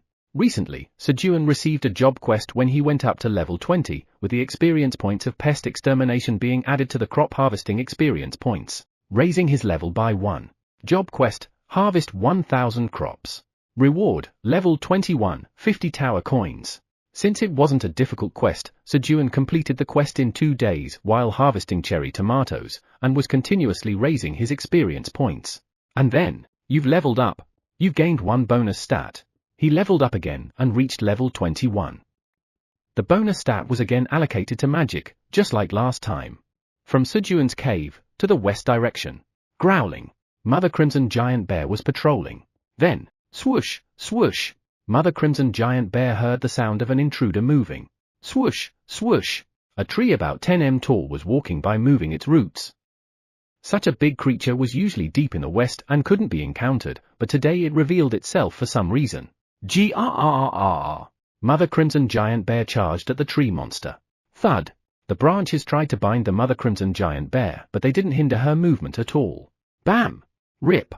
The Mother Crimson Giant Bear punched her 2 front paws into the body of the tree and ripped it apart. Snap. As the tree monster died, the Mother Crimson Giant Bear, who broke off the stiff branches, stood there chewing on the trunk and roots of the tree. And then, thud. Thud. She carried several branches and took them to Sejun's cave. The headquarters of the Tower Farm project on the 1st floor of the tower. Is this a cherry tomato? Michael, who had rushed over after receiving a report from team leader Thomas, looked at the squirming cherry tomato branches and asked. There was no fruit on them. Yes. Vice Chairman. It seems to have mutated due to the growth stimulant. Mutation? Then you should have disposed of it quickly. Why are you still growing it? Michael shouted. It was only natural. It wouldn't be good for the company's image if word got out that Gaggle had created such a strange thing. We were going to do that too, but what? We discovered something good while removing this plant. Cut off the bottom part of the cherry tomato. Thomas handed a sword to Michael and spoke. What could it be? Slicing. Michael, with an annoyed expression, cut off the bottom part of the cherry tomato. You've slain the polluted cherry tomato. You've gained 29 experience. What is this? Slice. Slice. You've slain the polluted cherry tomato. You've gained 27 experience. You've slain the polluted cherry tomato. You've gained 33 experience. Michael, as if he couldn't believe it, cut down a few more cherry tomato trees. Trees give experience? Yes. We can gain experience by killing the plants we have grown. Furthermore, Thomas brought over a pot. In the pot, a small sprout was growing. It also reproduces itself. Really? Yes. They do need nutrients, but it's true. At Thomas' answer, a good idea came to Michael's mind. Good. Plant these trees on the land we secured on the 2nd floor of the tower. Yes. Understood. Day 230 of being stranded. Finally, Sejun's brick house, with a room and a kitchen, was completed. There was no furniture yet. Now I can sleep alone. Sejun temporarily made a bed in the room to be used as a bedroom with green onion leaves and a fur blanket. At that moment, in the corner of the bedroom, there was a wooden box the size of an apple box with a door. TL note, https://en.wikipedia.org/wiki/apple_box. What's this? As he opened the door, squeak! Squeak! The black rabbit, who was tidying up his stuff, was angry at Sejun for opening the door without knocking. Sorry, Sejun quickly closed the door. And then, ooh, he thought of the inside of the black rabbit's house that he just saw. What's this? While Sejun's house still didn't have a single chair, the black rabbit's house already had everything like a bed, a dining table, and chairs. When Sejun thought he would have to press the wood craftsman grey rabbit, "Is this the bedroom, meow?" "It's shabby, but I'll make myself comfortable, meow. Because I'm the generous President Theo, meow." Theo, who was using the President Theo time ticket, came in with Quenji carrying his baggage, as if it were his own, and lay down on Sejun's bed. "Quenji, from now on, dust off your feet before coming up here, meow." He acted like the owner, and even gave a warning to Quenji. "Kuyong. Tap tap." Upon Theo's words, Quenji dusted the dirt off his paws and climbed onto Sejun's fur blanket and lay down. Sejun's fur blanket, which he had just cleaned and brought in from outside, was immediately covered in fur by Theo and Quenji. It seemed necessary to ask the grey rabbit to make a brush out of wood before making any furniture. Thus, Sejun, who gave up sleeping alone, left the bedroom and went to the kitchen. The kitchen was somewhat modern. He implemented an island brick table for preparing ingredients and dining, and a brick stove with a separate 4-section stove where the fire can be individually controlled. Good. When Sejun looked contently at the kitchen and went outside to start working again. "Where are you going, meow, bang, Kuyong?" Theo, the black rabbit, and Quenji also went outside and followed Sejun. They seemed more excited than usual today. While doing farm work with the three following him, Elka, who delivered sturdy blade onion leaves to the 67th floor of the tower and returned, approached Sejun. "Sejun, I've returned. Here's the payment." Elka handed Sejun a money pouch. "Okay. Good job, and the lizard men on the 67th floor of the tower want us to take care of the red locust carcasses." "Can our silver wolf tribe do that? Carcass disposal?" "Yes. There are too many red locust carcasses, and the lizard men are having trouble. Of course, we will give any benefits we obtain from this to you, Sejun." Since the sturdy blade onion leaves appeared, the number of red locusts dying overwhelmingly outnumbered the rate at which the lizard men were eating them. That was fine, but the problem was that the red locusts were eating these bodies. If the lizard men can't handle the overflow of red locust carcasses, the red locusts will eat their comrades' bodies and lay eggs, so they need to be dealt with quickly. So the lizard men, with a hopeful mind, proposed a deal to Elka, who always enjoys eating red locust carcasses deliciously whenever he visits the 67th floor of the tower, to give him 0.01 tower coins for every 100 kilograms of carcasses he removes. A win-win deal for both sides. And if Sejun permits, Elka planned to take all the Silver Wolf tribe down to the 67th floor of the tower. Well, of course, it's possible. He thought that it would be insufficient with only 3 wolves as the harvest of blade leaves increased. If they could mobilize other wolves, Sejun would welcome it. So, the Silver Wolf tribe went down to the 67th floor of the tower to supplement their protein intake. Chapter 59, Losing Reputation. TL, Hanguk. On the 232nd day of being stranded, while practicing Thundercloud skill after lunch and providing shade for Theo, the Black Rabbit, and Quenji. Thump. Thump. Croing. The Mother Crimson Giant Bear brought a massive tree trunk. Recently, as the Grey Rabbit started to make chairs, beds, and display shelves from wood, the Mother Crimson Giant Bear had been bringing back wood whenever she went out on patrol. However, it's too much, Sejun said, looking at the mountains of wood piled up behind the brick house. He did ask for the bear to bring back wood, but recently, the Mother Crimson Giant Bear has been bringing back wood every 2 to 3 hours. Boom! As the Mother Crimson Giant Bear laid down the wood and went back on patrol. Jump! The wood craftsman Grey Rabbit climbed up the tree for trimming. And just as he was about to cut the tree with an axe, squeeze! The tree branches quickly moved and ensnared the Grey Rabbit. Young! From a bumpy part of the branch, a red fruit the size of a tennis ball sprung out and opened its mouth to eat the Grey Rabbit. Squeak! Rabbit! Swoosh! In a rush to save the Grey Rabbit, Sejun quickly sliced the fruit in half with his dagger. Then, all here, exist. A voice was heard from the fruit. What was that? Sejun tried to listen more closely, but, you've killed a carnivorous fruit of a corrupted large ent. You've gained 50 experience points. The branch was already dead. Corrupted ent? Was this a tree monster? Occasionally seeing blood on the tree or, the smell of blood was strange. However, I thought it was blood from other monsters. He didn't expect it to be a real monster. But what does all here mean? And what is existing? For now, Sejun ordered the poisonous honey bees to extend their scouting range. The next morning, a bee from the poisonous honey bee landed on Sejun's shoulder as he came out of his brick house wearing a straw hat. And then, buzz. Hive 3, patrol report. Buzz. There's nothing suspicious around. A poisonous honey bee from the 3rd Queen's Hive reported the results of its patrol to Sejun. Alright. Good job. Rub rub. At Sejun's words, the poisonous honey bee rubbed its body on Sejun's face and flew toward its comrades. Buzz. Buzz. The poisonous honeybees from the 3rd Queen's Hive were busily collecting pollen and honey from the large field that was now starting to bloom. In the field where Sejun had planted 3,000 corn and 1,000 cherry tomatoes a month and a half ago, 1,951 corn and 650 cherry tomatoes had grown to full bloom. The germination rate was 65%. As the level of seed sowing increased, the germination rate also increased. Buzz. Buzz. The poisonous honeybee, which had collected pollen and honey, returned to its home.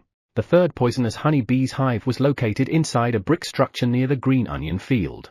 In the middle, there were several holes for the poisonous honeybees to enter, and it was sturdy as it was made of bricks. As Sejun was watching the poisonous honeybee, squeak, squeak, squawk, the rabbits hurried Sejun, calling him. I got it. I'll start harvesting now. Today was the day to harvest the carrots that were planted 1,000 each on the surface and in the cave. Swoosh! Sejun went to the carrot field, and when he pulled the carrot stem, a plump carrot was pulled out. After harvesting 20 carrots, crunch! Sejun and the rabbit started eating the carrots one by one. Grade C definitely tasted different. It's delicious. Let's each eat one more. That way, our agility will increase, and we can finish our work faster. Squeak! Squawk! Squawk! The rabbits were excited by Sejun's words. They didn't care about agility. It was only important that they could eat more carrots. They ended up eating all 20 carrots and started working. Pull! Pull! Pull! Having eaten 6 carrots and his agility increased by 3, Sejun harvested the carrots at a tremendous speed. The carrot harvest was finished in less than an hour. Squeak! Squawk! Squawk! While the rabbits were pleased looking at the cave storage full of carrots, Sejun, we have arrived. We are honored to see the mighty black dragon Sejun. Elka brought 2 wolves that Sejun had never seen before. Theo had to go down the tower again to trade, so Elka brought more wolves to deliver the sturdy blade onion leaves on the 67th floor on his behalf. My name is Malkai. My name is Barori. The wolves wagged their tails vigorously and introduced themselves to Sejun. Okay. Malkai, Barori, I look forward to working with you. Leave it to us. We will work hard. After greeting Sejun, the wolves loaded the sturdy blade onion leaves. And then Theo came out of Sejun's brick house, trudging along with his bag. President Park, I'll be back. Theo, who didn't want to leave Sejun's lap, buried his face in Sejun's lap. He left his scent on Sejun's lap to alert others that he had an owner. He felt like there would be more entities aiming for Sejun's lap, not just the black rabbit and Quenji. Take care of my lap. What do you mean? Take care, Sejun said, detaching Theo, who clung to his leg. Meow, I got it. I'll be back. Theo with an anxious face and the wolves went down the tower together. Great job, everyone.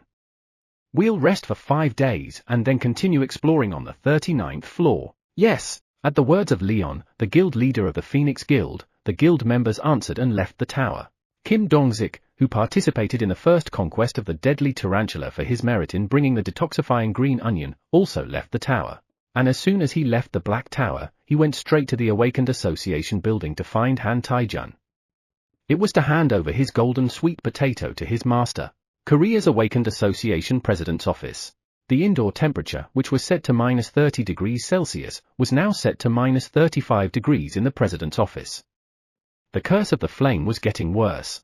Dong-sik, is this golden sweet potato grown by Mr. Park Sejun? Han Taijun asked, looking at the golden sweet potato in his hand that was glowing. Yes. It's exactly as described in the item description. I saw the fire resistance option in the golden sweet potato. So, I pleaded with the cat merchant to get it for you, master. Though Theo had practically pawned off the golden sweet potato to cover his mistake, Kim Dong-sik exaggerated a bit to score more points with his master. All right, Dong-sik, thank you. I'll give you 3 chances to refuse a 1v1 spar. Han Taijun did not understand why, but his disciples loved this reward the most. Thank you. Kim Dong-sik, who had earned 3 chances to avoid beatings, answered cheerfully. You may leave now. Yes. As Kim Dong-sik exited, crunch. Han Taijun started to bite into the golden sweet potato, without even peeling the skin. Choo-choo. Ah, he hadn't cared about the taste as the fire resistance option was important, but as he chewed, a rich sweetness flowed out. Then, you have consumed the golden sweet potato. 200 g of fat will be broken down, increasing your fire resistance for 5 hours. Due to the talent, medicine boost, the medicinal effect is enhanced by 30%. The curse of fire has been temporarily lifted. His fire resistance greatly increased, and he could completely escape from the curse of fire for a few hours. Ha ha ha. Good. Han Taijun quickly packed the golden sweet potato and got up. He was going to kill the boss of the 52nd floor of the tower who had cursed him. He was confident that he could kill him in his current state. Secretary Kim. I'm going into the tower. If anyone comes looking for me, tell them I'm on vacation. Han Taijun shouted to Secretary Kim, who was waiting outside the president's office, and, crash! He jumped out of the window from the 30th floor of the building. Boom! President! What about the World Awakened Association meeting tomorrow? When Secretary Kim opened the door in a hurry after hearing Han Taijun's voice, the president's office was already empty. Han Taijun started to climb the tower again. Is this the 67th floor of the tower, meow? Yes. Please come this way. Elka guided Theo to where his tribe members were gathering. Growl. Creak. About 100 silver wolves, 4-5 in size, were gathered there. Greet him. This is Representative Theo, who we are serving. It's nice to meet you, Representative Theo. Good. Nice to meet you too, meow. When 100 wolves bowed and greeted him, Theo felt a sense of grandeur in his heart. He. Of course, I'm invincible when I'm with Park Sejun, meow. I'll look around and explore for a bit, meow. Theo, in a good mood, started exploring the 67th floor of the tower. They were gradually reclaiming the land, pushing out the red locust a bit by bit with the sturdy blade onion leaves. Just then, that cat is the subordinate of the great black dragon. The lizard men, free mercenaries, and wizards who were resting in the back looked at Theo with a glance and whispered to each other. Pooh-hoo-hut. Do they recognize me, the deadly yellow cat, Theo Park, the subordinate of the great black dragon? Theo, with his chin held high, walked slowly so that the beings of the 67th floor could get a detailed look at his formidable appearance. Then, Representative Theo, I'm sorry. From afar, Elka looked apologetic as she watched Theo. While delivering the sturdy blade onion leaves to the 67th floor of the tower, Elka had heard a strange rumor. The main content was, the great black dragon spends a lot of money. It seemed due to the sturdy blade onion leaves deal. Although it was true, from the standpoint of serving the great black dragon, Elka couldn't sit by while Sejun's reputation was tarnished. So, during every trade, Elka would leak some other information to the lizard men. There's a wandering cat merchant named Theo among the subordinates of the great black dragon, and he spends a ton of money. This deal was led by Representative Theo from start to finish. Having heard this a few times from Elka, the beings in the tower came to believe that the great black dragon would never spend money so recklessly. Thus, the honor of the great black dragon was maintained. However, Theo's reputation began to drop. Since there was originally no great reputation, there was nothing to lose, but his nearly zero reputation started to plummet below zero, spreading rumors about the unscrupulous merchant Theo. Pooh-hoo-hut. What? Can't they all even look me in the eyes because they're embarrassed, meow? Only Theo was unaware of his bad reputation. Representative Theo, let's go down now. Understood, meow. Before being discovered, Elka quickly took Theo down the tower. Dawn of the 235th day of being stranded. Squee! A scream came from the mother rabbits in the cave. Labor had started. Keek! Sejun quickly opened the door and left the brick house. He planned to go down into the cave in case of an emergency. Then, thud! Thud!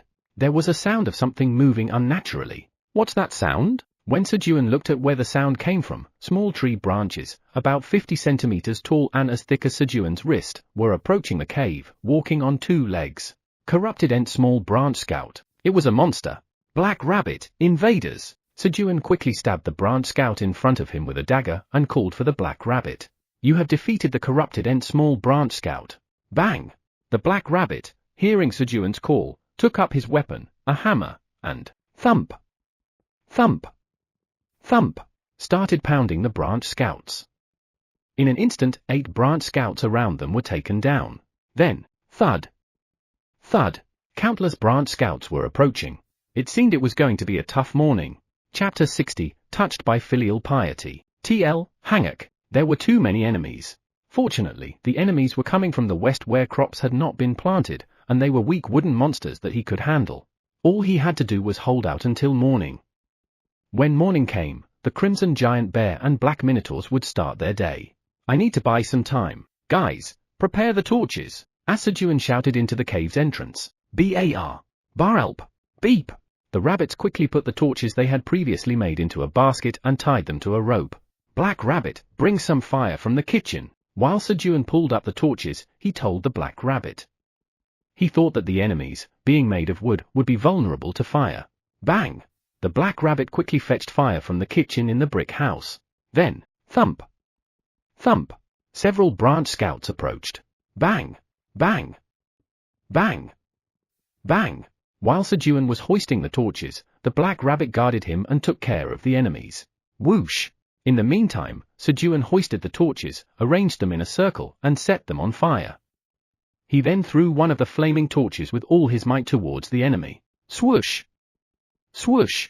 As the torch flew 50 meters and hit the front of the enemy line. Whoosh! The fire transferred to the enemy's body. Luckily, it burned well. Thump! The branch scout, who had caught on fire, couldn't take a few steps and fell down. You have defeated a small branch scout of the corrupted ent. You have gained 25 experience points. The other branches of the scout moved sideways to avoid the fire.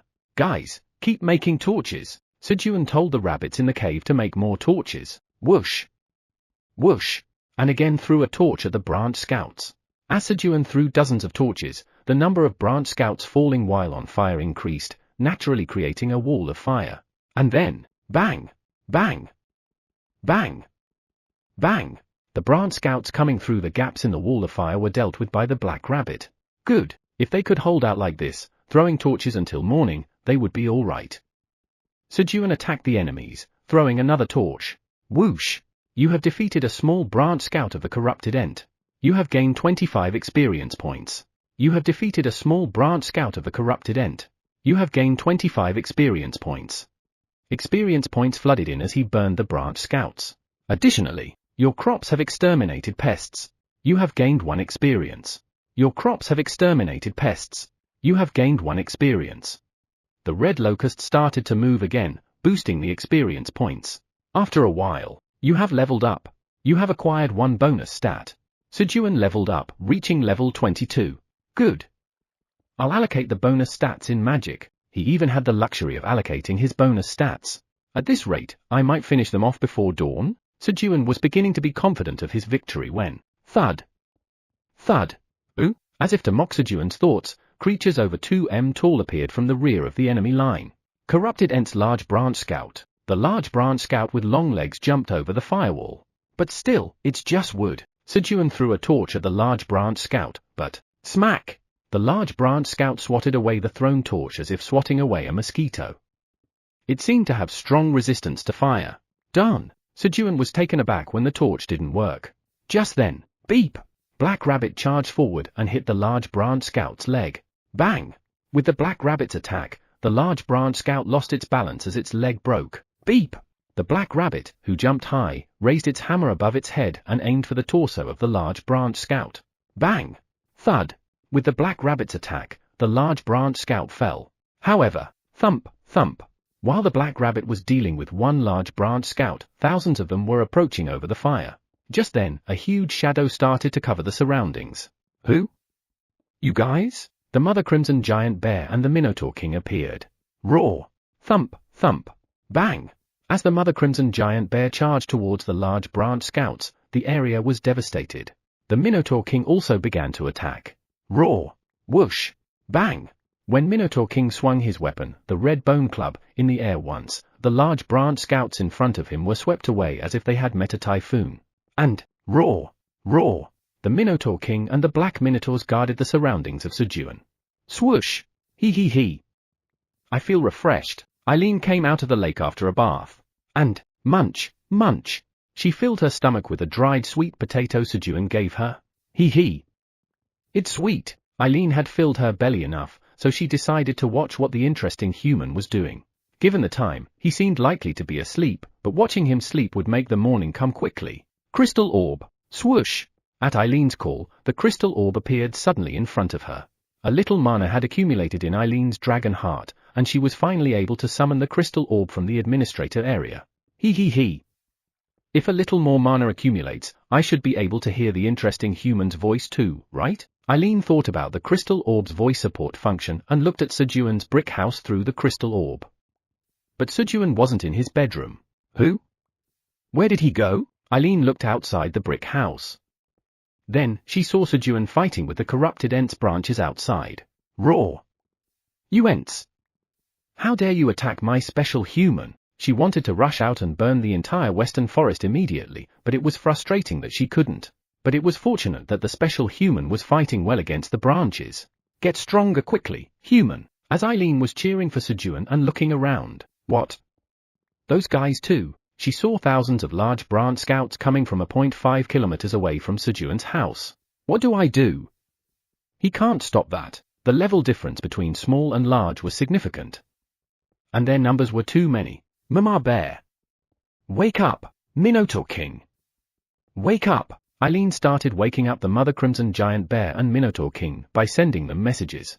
How did you guys know? While Sejun was wondering, the tower's administrator says that she woke up the Mother Crimson Giant Bear and Minotaur King. The tower's administrator shouts for you to trust her and sleep soundly in the future. Eileen, thank you. I survived because of you. For some reason, Eileen didn't respond to Sejun's words. Eileen's heart was pounding too hard at Sejun's words. At that moment, Kuung! Quenji called Sejun in front of the large branch scout. Quenji, why? When Sejun approached, thump! A large branch scout, whose arms and legs were all broken, but not yet dead, was seen trying to move. Who? It's not dead yet? Thud! You have defeated a large branch scout of a corrupted Ent. You have gained 500 experience points. Sejun killed the large branch scout. Thud! Kuung! Quenji, breaking the remaining arm of the moving large branch scout, called Sejun. Oh. This one also has no arms and legs. Thud! Sejun delivered the final blow again. Meanwhile, Quenji immobilized another branch scout and called Sejun again. The black minotaurs watching from behind were moved by the filial piety of Quenji, who was trying to raise a weak dad. And, thud! Yuma! Following Quenji, they broke the arms and legs of the surviving branch scouts and called Sejun. Thanks to the help of Quenji and the black minotaurs, Sejun, who monopolized the experience, raised his level again and reached level 23. And, P.O. At the end of the long dawn, the faint cries of the baby rabbits came from the cave. Theo's intuition was accurate. Creatures targeting Sejun's knees were born. In front of the merchant route connecting the 50th floor to the 40th floor of the tower. I feel uneasy, meow. Theo, looking at his trembling whiskers shoot up, said. He felt like he had to return to the 99th floor of the tower soon. We can't wait, meow. Elka, let's go at top speed, meow. Yes. Representative Theo. I will carry you quickly and safely. At Theo's words, Elka started to run with Theo on his back. And then, humans, I have arrived, meow. After 12 hours, Theo, who arrived at the 38th floor of the tower, announced his arrival while riding on Elka's back. Theo, wait a moment. I'll call people right away. The hunters resting in the camp hurriedly contacted their colleagues. Fine, meow. Generous me will wait, meow. Theo spoke, placing a hand on his waist while sitting atop Elka. They didn't get surprised at seeing a Silver Wolf tribe member. It was because they occasionally saw wandering merchants with mercenaries. Soon, the hunters began to gather. Ho ho ho. There are more humans, meow. Theo was pleased to see nearly 500 gathered hunters. The increase in the number of hunters was due to rumors about a new crop called detoxifying green onion. The Royal Knights had obtained 30 detoxifying green onions. One of them was fed to a guild member's father with terminal liver cancer with the guild's permission. And Sejun's crop surprised the world again. After eating the detoxifying green onion, cancer cells started to disappear from the liver of a terminal liver cancer patient within 24 hours. This led to an increase in the number of hunters once again as wealthy individuals suffering from liver cancer requested detoxifying green onions from hunters. Today, I will sell C-grade magical cherry tomatoes in an auction, 500 each for a total of 6,000, followed by 100 each of D-grade detoxifying green onions for a total of 3,000. Meow. Theo invested all the incentives he received from Sejun into increasing his bag capacity and filled it with detoxifying green onions, which were popular among humans. He deliberately arranged to sell the tomatoes first. This would keep humans who wanted to buy the onions around longer. Hee hee. Now, I am a seasoned wandering merchant who knows the art of selling, meow. While Theo was feeling proud of his own growth, 650 tower coins for 500, hunters began to bid for magical cherry tomatoes. It's time for your 2-hour reminder. If you've been sitting, consider taking a moment to stand up, stretch, use the restroom, or have a refreshing drink of water. Your body will thank you. Now back to the story. As the supply of magical cherry tomatoes increased, the price gradually stabilized, settling at about 1.45 tower coins per tomato on average. All magical cherry tomatoes are sold out, meow. In this way, he sold 6,000 magical cherry tomatoes and earned 8,700 tower coins. And then, now I will sell detoxifying green onions, meow. With Theo's words, a fierce competition among hunters began. 2,500 tower coins for 100, 3,000 tower coins for 100, 3,500 tower coins for 100. Phoenix Guild, Royal Knight Guild, and Wizard Guild members participating in the auction quickly gave up bidding due to the skyrocketing prices. Today was not their day. 7,200 tower coins for 100, sold, meow. 7,600 tower coins for 100, sold, meow. Hunters who had been commissioned by the rich, who could spend hundreds of billions for their lives, swept away the detoxifying green onions. The call really was the price. If you can't eat magical cherry tomatoes, you just lose vitality, but if you can't eat detoxifying green onions, you die. For the rich, this wasn't a matter of value. In this way, Theo sold 3,000 detoxifying green onions and earned 215,200 tower coins. Hee hee. Now, even the dream of becoming an advanced wandering merchant is not far away, meow. Before he knew it, Theo's sales amount was approaching the promotion condition of 1 million tower coins for an advanced wandering merchant. Of course, other conditions are needed as well. Those who want to take a picture with me, line up, meow. Theo took pictures with the hunters and received churu, seasoning, and coffee as rewards. See you next time, meow. Theo hurriedly left the camp to go to the 99th floor of the tower. At that moment, Mr. Theo, the 5 hunters who tried to kidnap Theo, but ended up having their lives mortgaged, approached him nervously. Chapter 61, It Tastes Like Chicken. TL, Hangak, You're here, meow? Mr. Theo. You didn't forget about us, did you? No, meow. I was testing whether you guys would come find me or not, meow. Though Theo had completely forgotten about the hunters. Phew. I didn't show any signs of being flustered, meow. He believed he had perfectly hidden it with his acting skills. However, he did forget about us. We should have just stayed hidden. We should have just kept quiet. The hunters, who had come seeking Theo out of fear, were regretting their actions as they observed his awkward acting. So, did you make any money? Hand it over, meow. Theo hurriedly brought up a different topic. Yes, here's 715 tower coins. However, it was just chump change, not enough to satisfy Theo, who had just made a significant amount of sales. What, meow? 715 tower coins? Have you been slacking off, meow? Who? What do you mean? We've really been hunting hard. That's right. We really worked hard. Growl. As the wronged hunters raised their voices towards Theo, the wolves bared their teeth and growled. Eek! At the wolves' threatening behavior, the hunters shut their mouths. So, you're incompetent, meow? Humans even less useful than Quenji, meow. Theo berated the hunters. Who's Quenji? The unknown Quenji scored an unexpected win against the hunters. If you're like this next time, it won't be fun, meow. As Theo made a scary face and signaled to the wolves with his paw. Growl. The wolves once again released a strong killing intent. Eek! We understand. We'll earn more. With that, Theo, who had pushed the hunters, once again set off for the 99th floor of the tower. Once the attack of the branch scouts was almost settled, the Minotaur King quickly returned to the waypoint. After the Minotaur King had left and about 2 hours had passed, they were finally able to completely defeat the branch scouts. But why did they come here? They were puzzled by the sudden attack of the Ents, but no one knew the answer to that. The tower's administrator says that the corrupted Ents want to corrupt any uncorrupted trees around them. Eileen could only guess based on her knowledge of corrupted Ents. Trees? The only thing that could be called a tree around here was the cherry tomato trees or the corn trees. But the branch scouts had no interest in them. They were only interested in the cave. What is it? While Sejun was pondering the reason why the corrupted ents attacked this place, Grumble, his body, which had been overworked since dawn, asked for fuel replenishment. Guys, let's eat! Sejun treated the Mother Crimson Giant Bear and the Minotaurs, who had helped him, with food as a token of his gratitude. First, he gave finely chopped carrots to the wife rabbit who had just given birth, and to the Mother Crimson Giant Bear, he gave a basket made of green onion leaves filled with 200 squids and sweet potatoes. And he let the black minotaurs eat as much green onion leaves as they wanted. In addition, he cut the stems of harvested carrots and gave them as well. Due to the time limit, he also sent 3 heaps of green onion leaves and a bundle of cherry tomato branches to the Minotaur King, who had to return to the waypoint first. After preparing their meals, Sejun and the rabbits prepared their own food. However, should we just eat something simple since we're so tired? Squeak! Squeak! The rabbits strongly agreed with Sejun's suggestion. They were exhausted from preparing food for others. Crunch!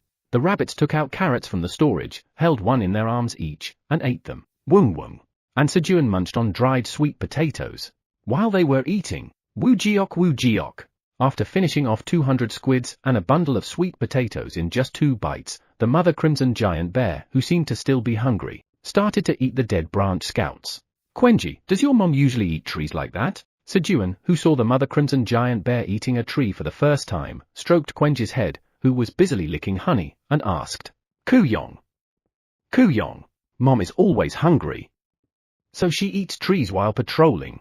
Sejun had thought that the Mother Crimson Giant Bear ate monster meat while patrolling. He hadn't thought that she was eating tree monsters. Then, Sejun, we've returned. 6 wolves arrived, pulling 3 carts full of red locust corpses. Put 1 cart there, and the other 2 in front of the brick house. Yes! Upon receiving Sejun's instructions, the wolves left 1 cart in front of the Mother Crimson Giant Bear and the other 2 in front of the brick house. Eat this! Sejun pointed at the red locusts and told the Mother Crimson Giant Bear. Queng! Hearing Sejun's words, the Mother Crimson Giant Bear joyfully started to eat the red locusts. The meat of the red locusts was popular among carnivorous monsters like wolves and Quenji. Sejun and the rabbits had tried it out of curiosity, but it was too tough for them. They felt like their teeth would break first. You have consumed red locust meat. There's a small amount of poison remaining in the red locust meat.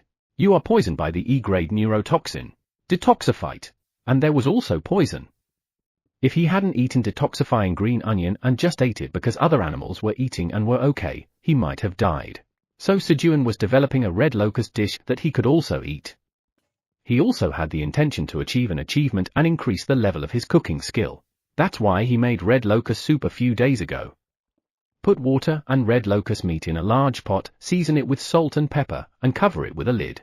First, the lid was placed on top with bricks, and it was simply boiled for several hours under high pressure. Despite being a simple dish, achieving the achievement of being the first to cook red locust soup in the tower increased his cooking skill level to 3. And the result of the cooking was a half success. Ack! The texture is soft.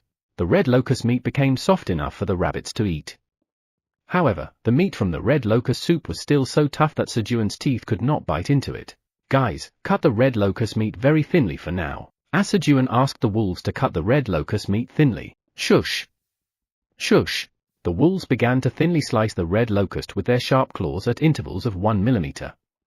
Because Sejun gave them the failed dish, the wolves willingly helped. Since the red locust meat was so tough, Sejun thought of making soup by finely chopping the red locust meat.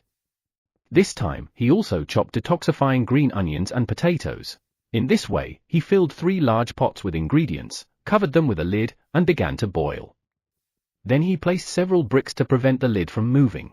Now let's get to work. Sejun planned to boil the red locust meat for a few hours, so he started farming with the rabbits and wolves. He had the black Minotaurus pile the wooden bodies of the dead scout soldiers to the west. It was to use as fuel to create a flame wall in case the corrupted Ents branch scout soldiers invaded again. While everyone was doing their own work, the red locust meat was thoroughly boiled. 52nd floor of the tower. Ha ha ha. Die, pig. Han Taijun, with his bulging muscles and only wearing pants, was having a battle with the boss of the 52nd floor of the tower, the burning wild boar. Oink! Bang! Sizzle! As the burning wild boar rolled its front legs, red flames spread around. No way! In the past, he got hit by those flames, and was cursed by the flame, but now he ate the golden sweet potato and his flame resistance has increased. Let's go! Han Taijun ran towards the fire. He then prepared to attack, exerting strength on all the muscles of his body. And then, magic missile! Along with Han Taijun's shout, 100 magic missiles flew towards the burning wild boar. His job was a magician. Puff, puff, oink, oink. The sound of pig grunts could be heard when the burning wild boar was hit by 100 magic missiles. One more time. Magic missile! It was unclear why he was flexing his muscles while using magic, but Han Taijun shot a magic missile at the burning wild boar again. You have defeated the 52nd floor boss, Burning Wild Boar. The flame curse of the burning wild boar is lifted. In this way, after defeating the boss of the 52nd floor with magic missiles and lifting the fire curse, Han Taijun descended to the 50th floor. He went there to hand over the remaining golden sweet potatoes to his first disciple, Cha Saihyok, who was struggling with fire monsters on the 50th floor. When he arrived at the 50th floor, Meow, Theo, who had just arrived on the 50th floor through the merchant's route, discovered Han Taijun. More specifically, he found the golden sweet potato in Han Taijun's hand. Old man, where did you get that golden sweet potato? Don't tell me you killed Dongsik and took it. Theo approached Han Taijun and asked. If that was the case, he thought of avenging Kim Dongsik. No, I didn't. Then where did you get it? I got it from Dongsik. Besides, thanks to you selling me the sun sweet potato, I was freed from the fire curse. I owe you one. Thank you. Then repay your debt. Sure, how? First, stamp this contract. Theo handed out a blank contract. However, I can't do that. His opponent was the president of the Korean Awakened Association. He was not an easy opponent. As lunchtime approached, sniff sniff, the rabbits, smelling something delicious, gathered near Sejun's brick house. Rustle. The wolves also waited in front of Sejun's brick house, wagging their tails. Slurp. Slurp. The mother crimson giant bear, who had returned early from patrol, was also salivating at the delicious smell. Let's see if it's well cooked. When Sejun removed the bricks and opened the pot lid, you have achieved the feat of making combat rations, red locust soup for the first time in the tower. The recipe for combat rations, red locust soup is registered at cooking LV3. Your proficiency in cooking LV3 increases significantly. It seems that there was no one who had cooked with the red locust, as this time too, it was the first. Combat rations? As Sejun was about to examine his dish, grumble, grumble, gruumble, blee.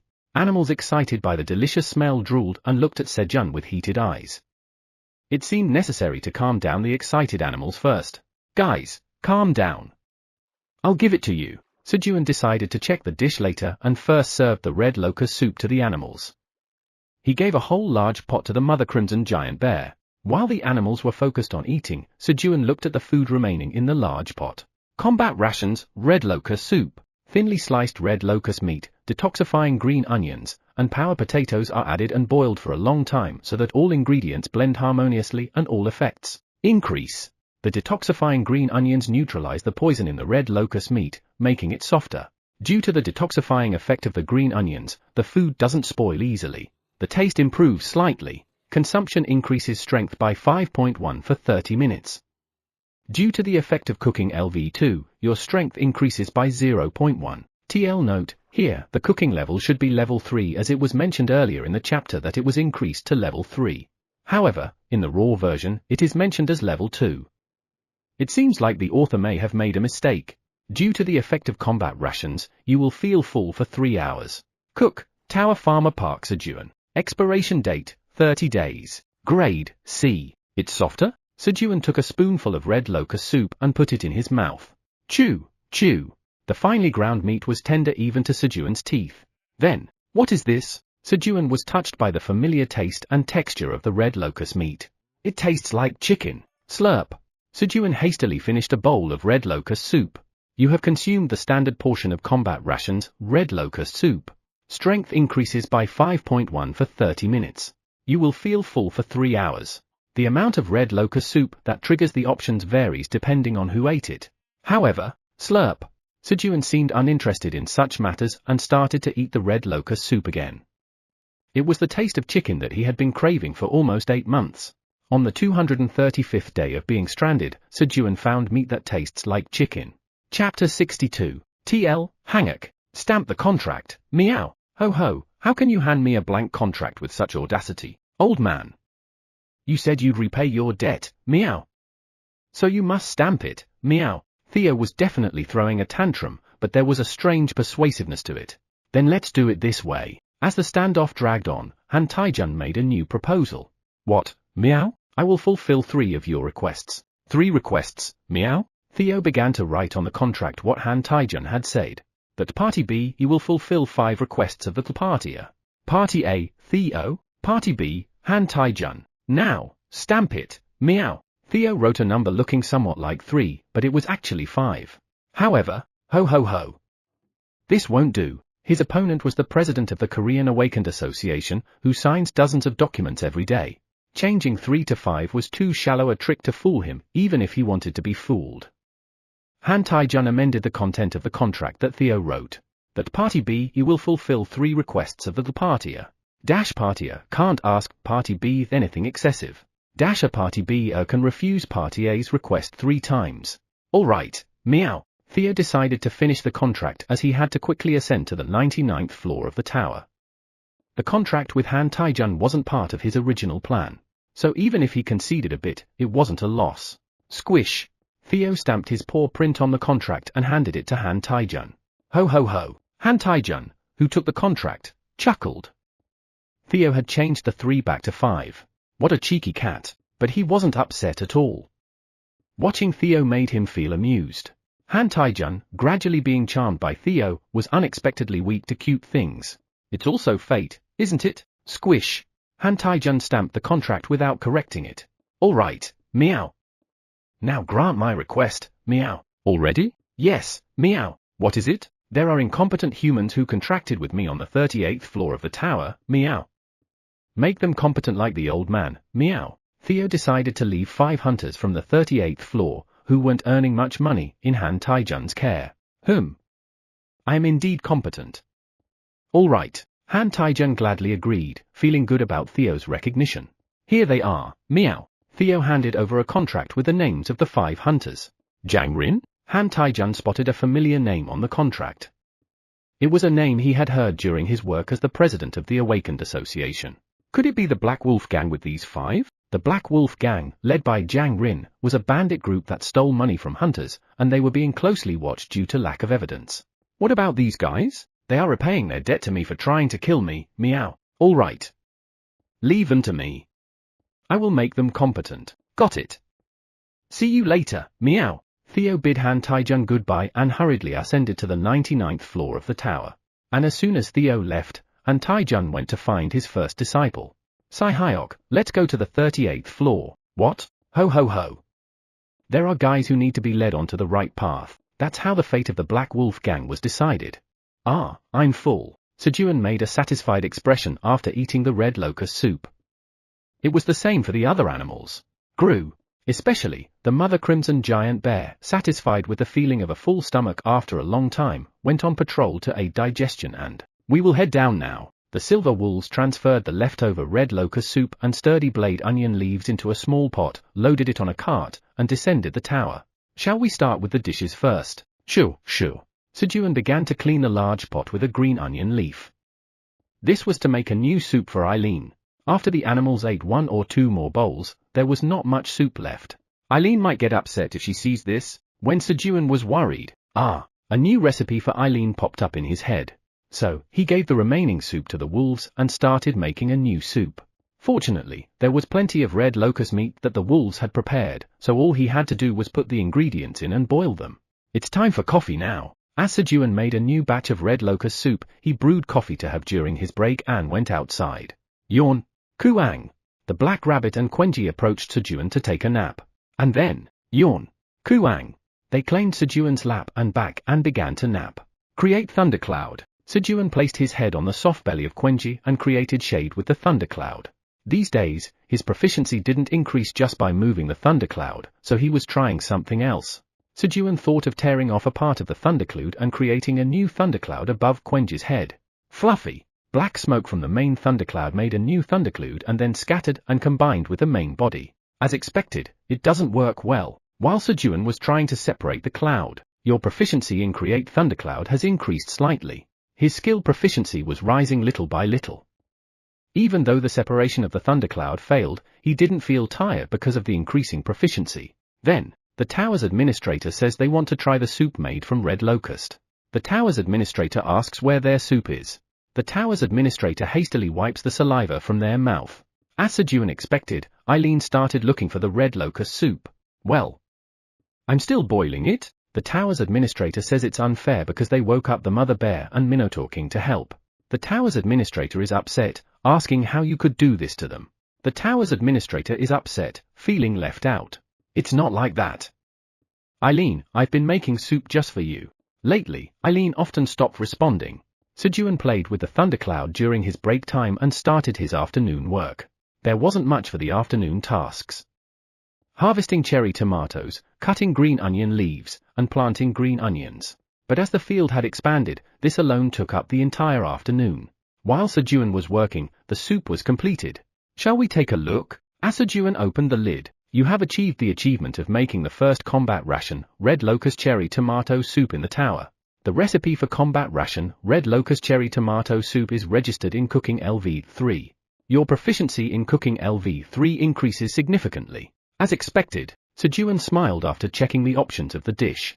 When he put cherry tomatoes in place of potatoes for Eileen, who prefers magical cherry tomatoes, as expected, the magic power increased instead of strength. Eileen, take your soup, Sejun called out to Eileen. Tower Farmer Park Sejun says that's not the case. Tower Farmer Park Sejun says he is making a soup just for Eileen. At Sejun's sudden confession, Eileen was startled and let go of her crystal orb. And then, a soup just for me? She began to mull over Sejun's words. Hey. What's this tilde?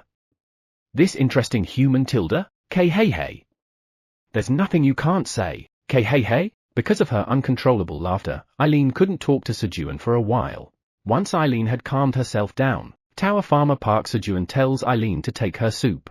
The interesting human has completed my soup. Thud. Eileen hurriedly brought out her gigantic bowl and gave Sejun a quest. The bowl was almost the size of a kiddie pool. Moments later, Eileen's bowl was filled with red soup. Sejun gave all the soup contained in 3 large pots to Eileen for her proper serving. Wow! The scent of cherry tomatoes coming through her nose stimulated Eileen's appetite. Slurp! Eileen picked up her bowl and started drinking the soup. Gulp! Gulp! Koo-ha! It's delicious but hot. However, hey. A hot human indeed. Thinking that the heat of the soup was a reflection of Sejun's feelings for her, Eileen felt even better. When Eileen, who drank the soup in one shot, put down her bowl, you have consumed the standard serving of combat ration, red locust cherry tomato soup. Magic increases by 7.1 for 30 minutes. You will feel full for 3 hours.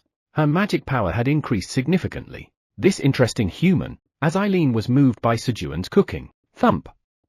Thud. Thump. Thud.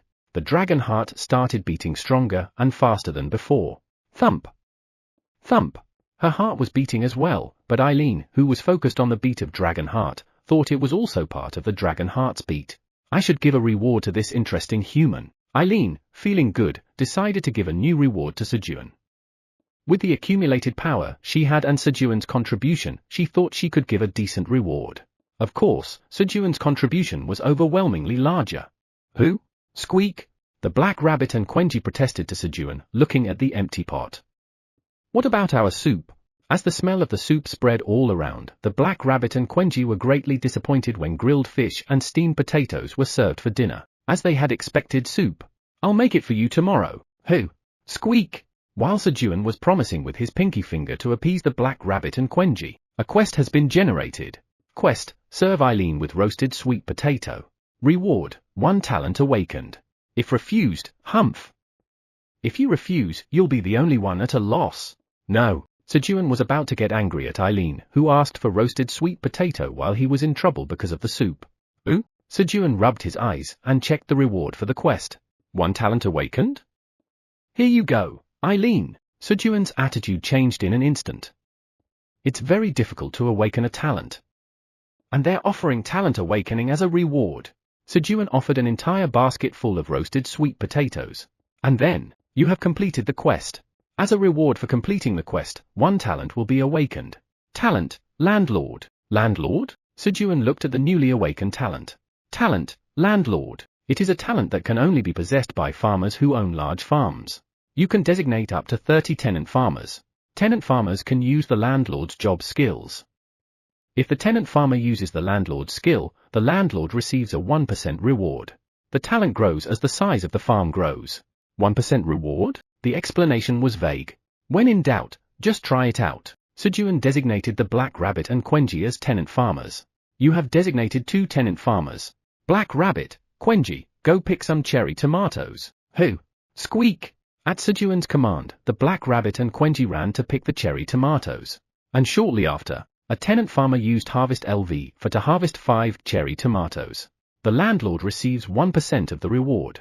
The landlord's job experience increases slightly. The landlord's proficiency in harvest LV for increases slightly. The landlord's experience increases by 1.5. Messages began to appear as the Black Rabbit and Quenji harvested cherry tomatoes.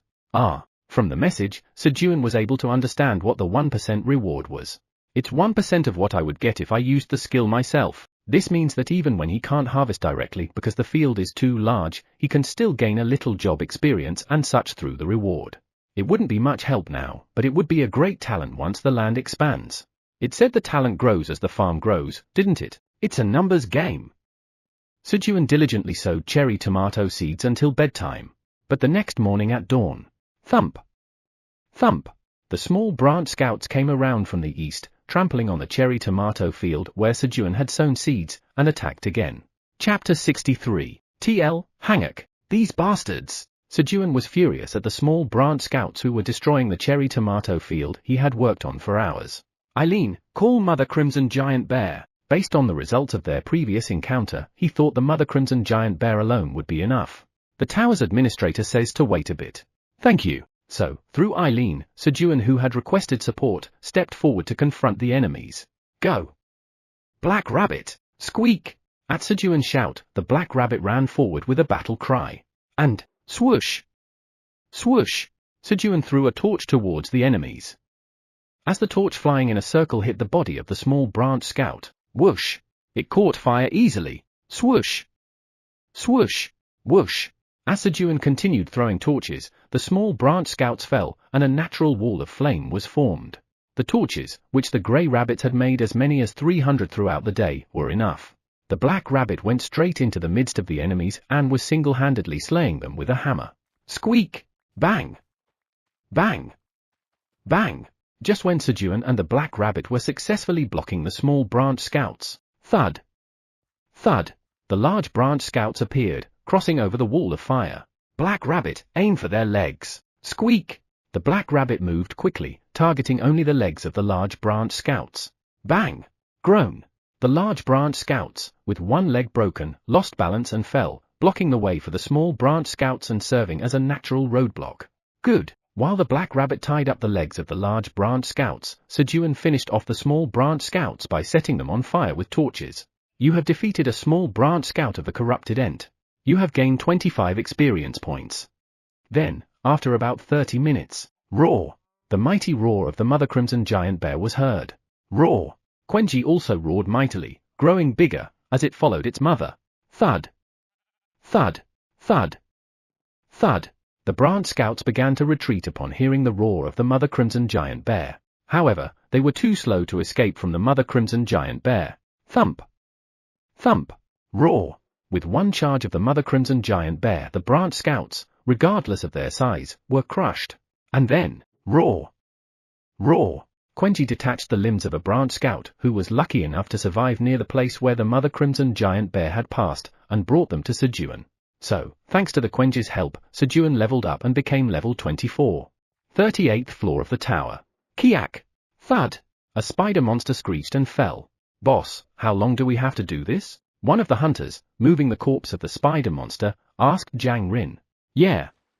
Let's just run away. Idiot, as long as that cat has the contract, running away is pointless. We'll only get punished later, but still, let's wait for now and look for an opportunity. There must be a chance to escape, as Jang Rin was comforting his subordinates. Boss, there are 2 people coming this way. 2 muscular men in trousers approached. One was a white-haired man in his late 60s, and the other appeared to be a black-haired man in his early 40s. The perfect number for a job. Upon seeing the white-haired man, Jang Rin immediately thought of the strongest hunter in Korea, but he heard that hunter had retired due to a curse related to fire attribute. Get ready. Yes. Jang Rin and his men hurriedly hid the spider's corpse behind a wall and put on their masks, then waited for the hunters to come closer. However, magic missile. The white-haired man amongst the two had detected them and used a skill first. Damn, we've been discovered. Retreat! Jang Rin quickly shouted when he sensed that the opponents were not ordinary, but it was too late. The hunter who had been with the white-haired man had already blocked their escape. We're cornered! While Jang Rin and his men were panicking, boom! Boom! The magic missile hit their bodies. Is this a magic missile? With that thought, the members of Black Wolf Gang all fainted. Like Representative Theo said, they are really incompetent. Looking at the unconscious Black Wolf Gang, Han Taijun began to draft a training plan to improve their skills. Administrator area of the tower. Eileen was deep in thought, frowning heavily. What should I name it? Eileen was pondering the new name for the red locust tomato soup that Sejun had made for her. I don't like the idea of having the ominous name of red locust in a dish that the special human made for me. While thinking about the new name for the soup, Eileen. He. I should combine the name of the human, Park Sejun, and my great name, Eileen Pratani, the Black Dragon. He. I've decided. Sep soup. The name of the dish containing red locust will be forcibly changed to Sep soup by the authority of the tower's administrator. Eileen used the authority of the tower's administrator to forcibly change the name of the dish. Of course, the price was a tiny bit of Eileen's magic and Sejun's significant contribution. By the authority of the tower's administrator, the name of the recipe for combat ration, red locust soup, is changed to Sep soup. By the authority of the tower's administrator, the name of the recipe for combat ration, red locust cherry tomato soup, is changed to Sep's cherry tomato soup.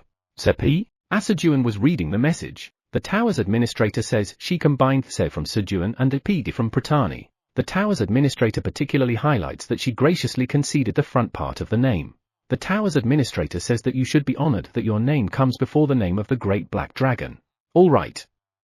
Thank you. Snip. As for Sejun, it didn't matter what the name of the dish was, so he casually answered and harvested tomatoes while cutting the cherry tomato branches. The tower's administrator says if you're grateful, give her magical cherry tomatoes. Got it. Give me a quest. When Sejun gave Eileen the cherry tomatoes and focused on harvesting again. Snip. You simultaneously harvested 9 well-ripened magical cherry tomatoes. Due to the effect of harvesting LV4, you have harvested 1 crop of 1 grade higher. Your job experience increases greatly. Your proficiency of harvesting LV4 increases greatly. Due to the effect of proficiency increase LV1, your proficiency in harvesting LV4 increases an additional 5%. You gain 290 experience points. Wow! The current grade of the harvested cherry tomatoes was C grade. But a grade increase meant that he had harvested a B grade magical cherry tomato. Sejun, excited by the message, quickly checked the cherry tomatoes on the branch. They were indistinguishable from the outside, so he had to check them one by one. This is the B grade. Sejun found the B grade magical cherry tomato and looked at its options. Magical cherry tomato, a cherry tomato grown inside the tower. It is delicious as it has consumed enough nutrients. A farmer who is familiar with farming has grown it, improving its taste and efficiency. When consumed, it breaks down 40 g of body fat and increases magic by 1 for 10 minutes. The effect stacks up to 10 times within an hour. When consumed by a non-awakened person, it breaks down 40 g of body fat and revitalizes the body. The effect is applied even if there is not enough fat to decompose. Cultivator, Tower Farmer Park Sejun. Expiration date, 120 days. Grade, B. Breaking down 40 g of body fat and increasing magic power by 1. As the grade increased, the efficiency improved. If you eat 10 B grade magic cherry tomatoes, your magic power increases by 10. Now, it was a number that couldn't be ignored. In addition, content was added that the effect is applied even if there is no fat. Shall we see how it tastes? Sejun hurriedly put the B grade magic cherry tomato in his mouth. Since he only had one, it would be trouble if he was caught. Crunch. Slurp. The firm but thin skin burst, and the sour and sweet juice moistened Sejun's mouth. It's delicious. After eating the cherry tomato that had become even more flavorful, Sejun enjoyed the aftertaste with a satisfied expression when, squeak! Quoo! The black rabbit and the Quenji, who had been hunting in the pond, approached Sejun. Did they notice Sejun was nervous that he might have been caught eating the B-grade cherry tomato by himself and continued to harvest the cherry tomatoes as if nothing happened. Squeak! Quoo! Fortunately, the two of them had come to get permission to eat snacks. Well, then you can eat. As Sejun gave his approval, the black rabbit started to eat a carrot from the storage, and Quenji came to Sejun with a glass bottle filled with honey. Clink! Glug! Sejun poured one dollop of honey to the Quenji and was about to stop when, tug! Quenji held Sejun's hand with its paw. Quoom! Quoom! Give me more honey. Otherwise, I'll tell Big Brother you ate a cherry tomato by yourself. Secrets are meant to be taken to the grave, right? Nod. Quenji nodded. Glug! Quenji obtained an extra dollop of honey in exchange for keeping the secret. 67th floor of the tower. Oh. You're here. The boss of the 67th floor of the tower, lizard man warrior Tamuro, who had been waiting for the sturdy blade onion leaves, greeted the wolves led by Malkai. Tamuro, here they are. Thanks. Here's 1250 tower coins for 500 sturdy blade onion leaves. Yes, thank you. We'll be off then. As the wolves were about to leave with the cart and head to where their tribe was. Wait! What is that? Tamuro asked, seeing the pot that hadn't been taken off the cart. A delicious aroma emanating from it. It's a soup made from red locust meat. Would you like a bowl? The soup was meant for his tribe, but the desire in Tamuro's eyes was too intense to ignore. I guess I'll have one bowl then, Tamuro replied, licking his lips as if he had been waiting for Malkai's offer. Here you go. Malkai filled a bowl with soup and handed it to Tamuro. Slurp. Tamuro's eyes widened after tasting the soup. Then, gulp, gulp. He downed the soup in one go. You have consumed the standard portion of combat rations, sep soup. Your strength will increase by 7.1 for 30 minutes. You will feel full for 3 hours. Who? Tamuro was again surprised by the effects of the food. Is this really made from red locust meat? Yes, Malkai. Give us all your red locust meat. I want our lizard man warriors to eat this too. We'll pay well for the soup. That's how Sejun's money-making methods increased. 75th floor of the tower. Buy quickly and go up, meow. Upon arriving at the shopping area, Theo quickly started buying the items that Sejun had ordered. Then, on his way to the blacksmith shop to draw equipment. Representative Theo, let's go together. No, meow. You guys, come slowly to the blacksmith shop, meow. When the large wolves were slow to move due to bumping into other merchants, Theo decided to go ahead alone. My lap! He was in a hurry, just as Theo was almost at the blacksmith's. Who's this? Look over here, guys. One cat spotted Theo and recognized him. Oh. Isn't that Theo, who fled at night from Grania village? He said he was going to be a wandering merchant, and he really did it, huh? Upon hearing the call of the delinquent cat, his companions approached. Then, it's been a while, Theo. A fat black cat stepped forward and spoke.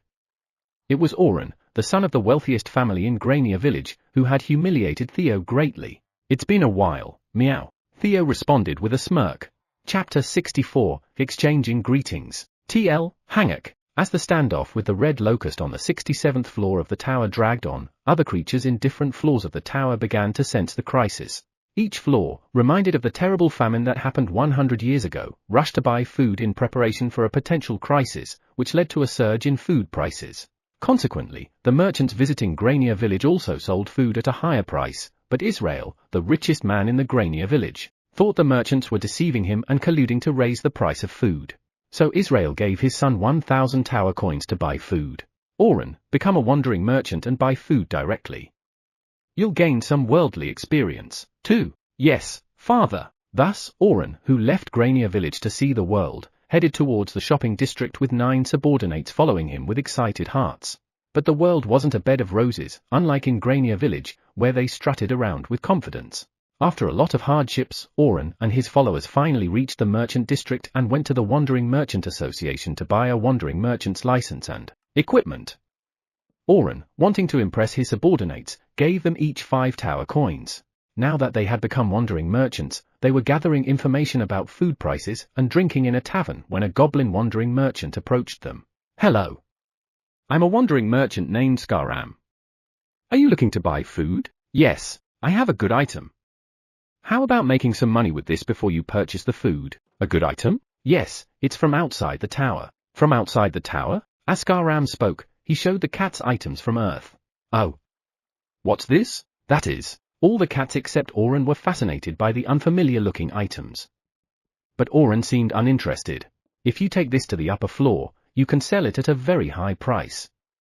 The beings living on upper floors collect these items as a hobby. Really? Yes. You're from Grania village, right? A wandering merchant named Theo once did business with me and made a lot of money. Theo? Upon hearing that Theo made a lot of money, Oren's ears perked up. If that idiot Theo can make a lot of money, I should be able to make several times more. With this confidence, Oren began trading with Skaram. How many of the item do you have? I don't have many because they're valuable. Give me all of them. It's 5 tower coins each. That's too expensive. Oren haggled with the goblin wandering merchant and bought Skaram's items with his followers.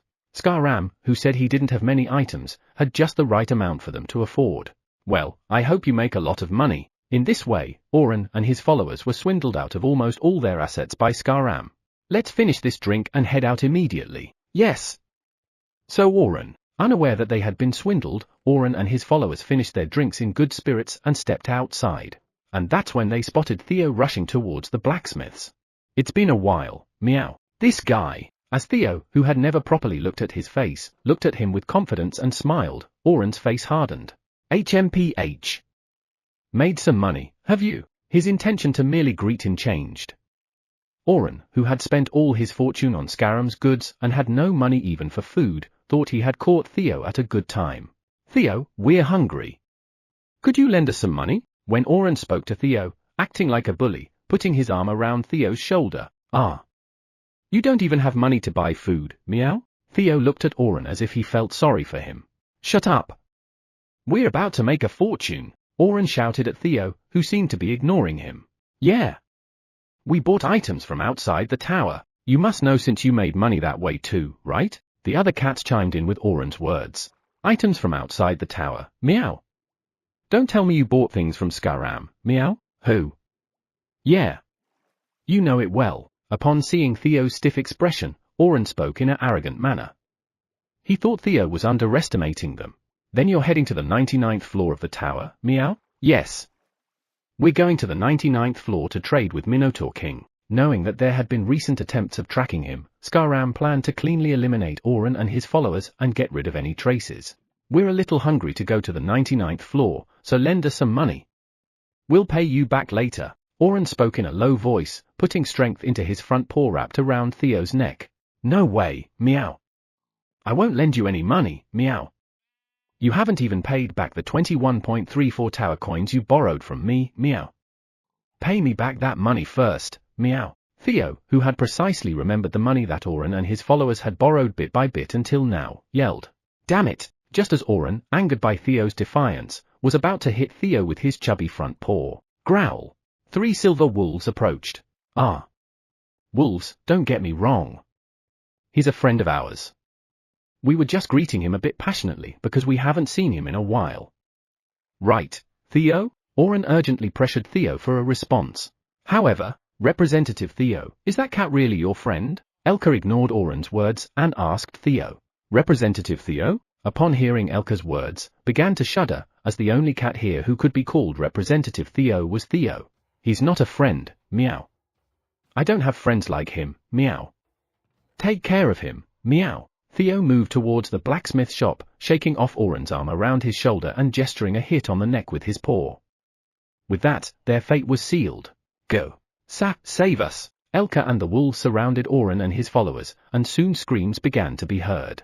Meow, meow, meow. Listening to the screams of Oren and his followers, Theo hummed a little song.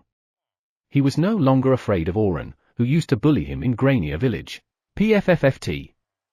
As expected, I'm invincible when I'm with Park Sejun, meow. The closer he got to Sejun, the stronger he became, to the point of scaring himself. PFFFT, isn't it problematic if I become too strong, meow? While lost in such pointless fantasies, Theo entered the blacksmith shop. Discount, please? Without forgetting Sejun's teachings, Theo faithfully requested a 3-time discount, reducing the cost to 12 tower coins and moved to the lottery corner. And then, meow? This is it, meow. As soon as he arrived at the lottery corner, he chose an item that attracted his attention and exited the blacksmith shop.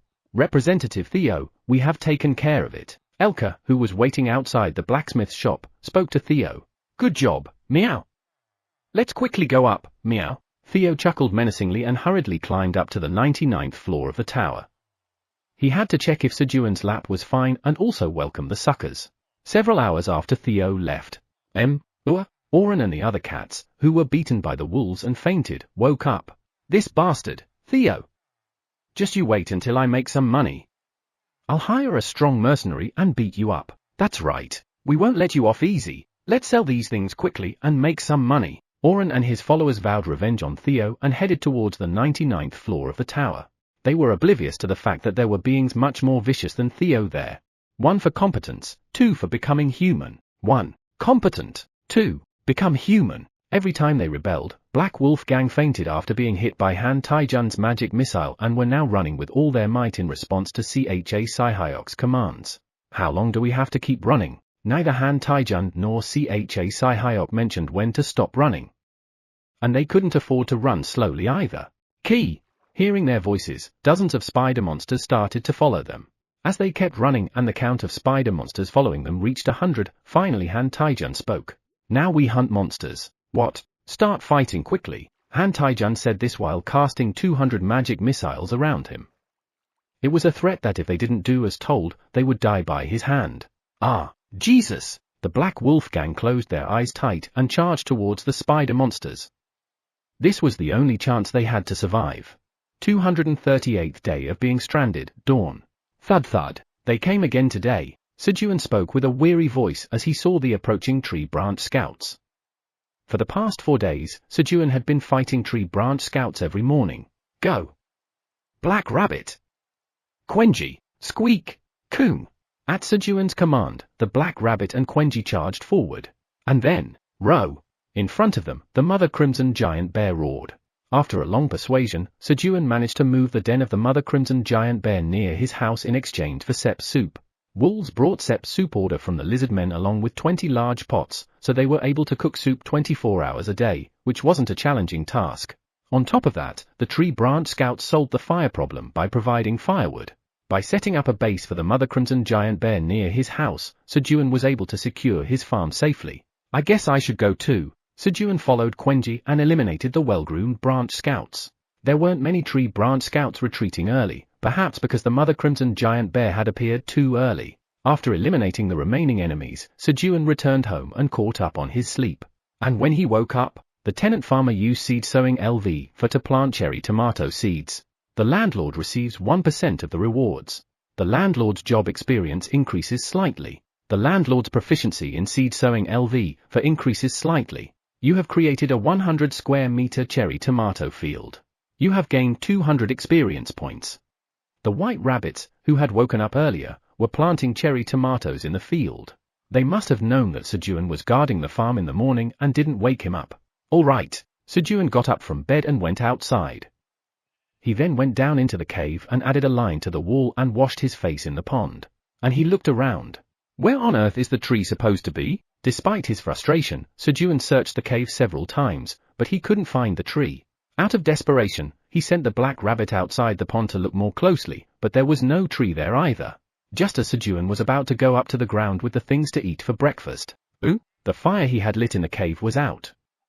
These days, the rabbits had become negligent in maintaining the fire because they were eating on the ground. Still, there are the wife rabbit and the babies. The wife rabbit who was taking care of the baby rabbits could have put out the fire in a hurry. When Sejun cleared the ashes in the fireplace, a small green sprout appeared. Why is there a sprout here? Sejun carefully touched the sprout. Then, hello, master. The sprout greeted Sejun with a bright voice. What? Did you just speak? Surprised by the sound coming from the sprout, Sejun asked. Yes, master. The apple tree, which had been growing only underground due to the fire, finally greeted Sejun. Chapter 65, Reconciliation. TL, Hanguk, floor 55 of the tower. Where the Red Ribbon, the Rabbit Kingdom, used to be, now a giant mansion has been built instead of the palace. And inside the room where the owner of the mansion stays, a giant wild boar was sitting in a room decorated with all kinds of expensive items.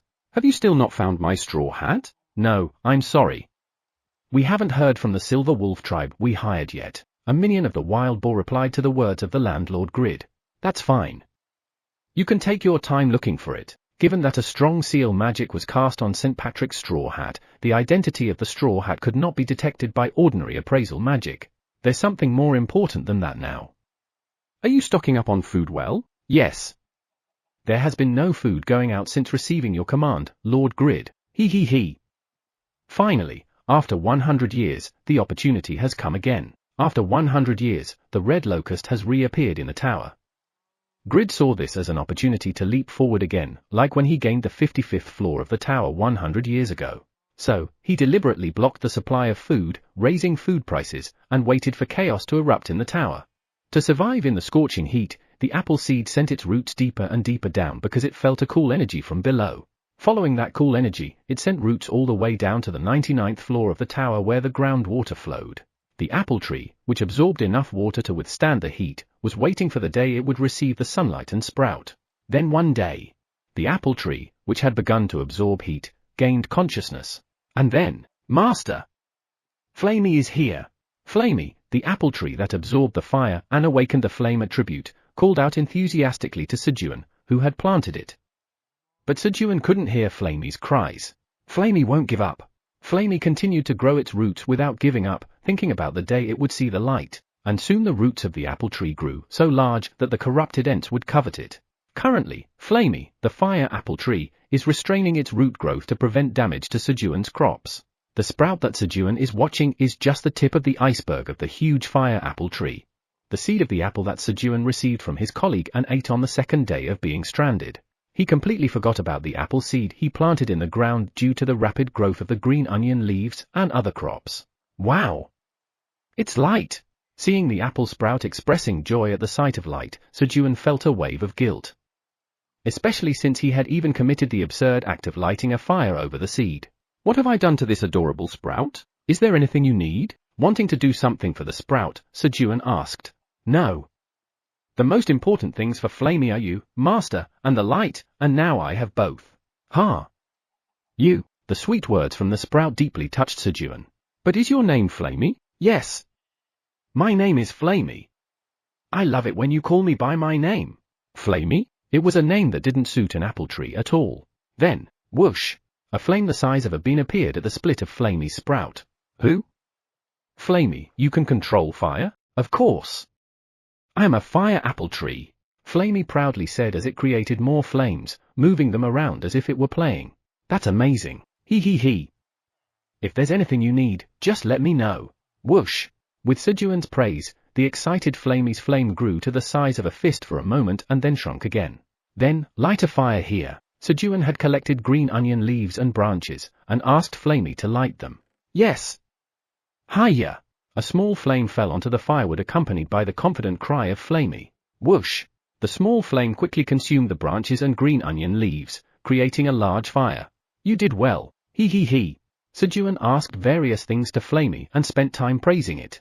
About an hour passed. Thump! Flamey grew by about 5 centimeters. Master! I've grown. Finally, Flamey began to grow upward since it started receiving sunlight. That's right. Our Flamey is getting stronger. He. Thank you. Flamey will grow quickly to help Master. That's good. Sejun didn't know how Flamey would help, but he didn't want to dampen its spirited voice. Sejun spent his time talking to the apple tree sprout and guarding it until lunch. Then, we have a new friend on our farm. Its name is Flamey. While having lunch, he introduced the apple tree sprout to the animals, especially warning Quenji not to eat it. On the 238th day of being stranded, an apple tree was added to Sejun's farm. Or rather, discovered. The next dawn. Thump! Thump! Once again, the tree branch scouts invaded Sejun's farm again. How dare you target our Flamey? Sejun was enraged when he found out why the corrupted Ents attacked this place. What were they going to do to this tiny little kid? Guys, drink up! At Sejun's shout, the crimson giant bear and the black rabbit quickly drank Sep's soup. Gulp! Gulp! Sejun also downed a bowl of Sep soup. It wasn't hot because it had been cooled in advance. You have consumed the standard portion of combat rations, Sep soup. Strength increases by 7.1 for 30 minutes. You will stay full for 3 hours. Thus, with their strength increased by drinking Sep soup, Sejun and the animals prepared for battle. Attack! Roar! Squeak! Roar! The animals charged and smashed the tree branch scouts, and Sejun also attacked the tree branch scouts with a torch and dagger. Sejun's attack, which had increased by 7.1 from Sep's soup, was now capable of dealing significant damage to the large tree branch scouts with limbs. Thud. Thud. Thud. Of course, the length of his weapon was short and the damage was low, so he had to attack multiple times. In that way, after defeating the branch scouts, Sejun went back to sleep. Then, thump! Something climbed onto Sejun's stomach. What is it? I've returned, meow. Theo confidently answered. Did you just arrive? Yes, meow. I've made a lot of money this time too, meow. All right, let's talk in the morning. Understood, meow. As soon as Sejun closed his eyes, Theo checked if his knees were okay, climbed onto Sejun's stomach, and closed his eyes. Snoring. Theo slept comfortably, feeling the security from Sejun's stomach moving up and down with each breath. All right, Sejun woke up in between morning and lunchtime. Who? Where did he go? Theo was already up and not in the bedroom. Let's clean up first. As Sejun descended into the cave, if there's anything Flamey needs in the future, tell me, meow. Representative Theo will take care of it, meow. Theo was talking to the newcomer, Flamey. However, meow. I don't like fire, meow. Don't come near me, meow. Anyway, take care of me, meow. It seemed like the conversation wasn't going well as Theo ran out of the cave, yelling, avoiding Flamey's fire. Fa ha ha. Thanks to Theo who made him laugh in the morning, Sejun laughed heartily. He then followed his morning routine of marking the date, washing his face, and greeted Flamey, who had grown to Sejun's knee height. Good morning. Good morning to you too, Master. Flamey responded in a bright voice. But why did you fight with Theo? Master, I'm sorry. But Theo keeps trying to give me grilled fish that I can't even eat. At Sejun's question, Flamey answered cautiously, thinking it might get scolded. I'm sorry. How could he offer grilled fish to a tree after following Sejun for so long? As Sejun pondered what to do about this clueless cat, he climbed up to the surface. Then, President Park. Theo, who had been waiting for Sejun to come up, ran over calling for him. And then, swoosh! He clung to Sejun's knee and began to rant about his grievances. Scold Flamey harshly, meow. He bullied me, meow. Thump. Sejun lifted Theo by his neck, who was clinging to his knee, and met his eyes. Why, meow? Did you give Flamey grilled fish? Yes, meow. I gave my favorite grilled fish to get along with Flamey, meow. Theo, who tried his best in his own way, answered with a I don't know anything face. How is a tree supposed to eat grilled fish, eh? Is that so, meow?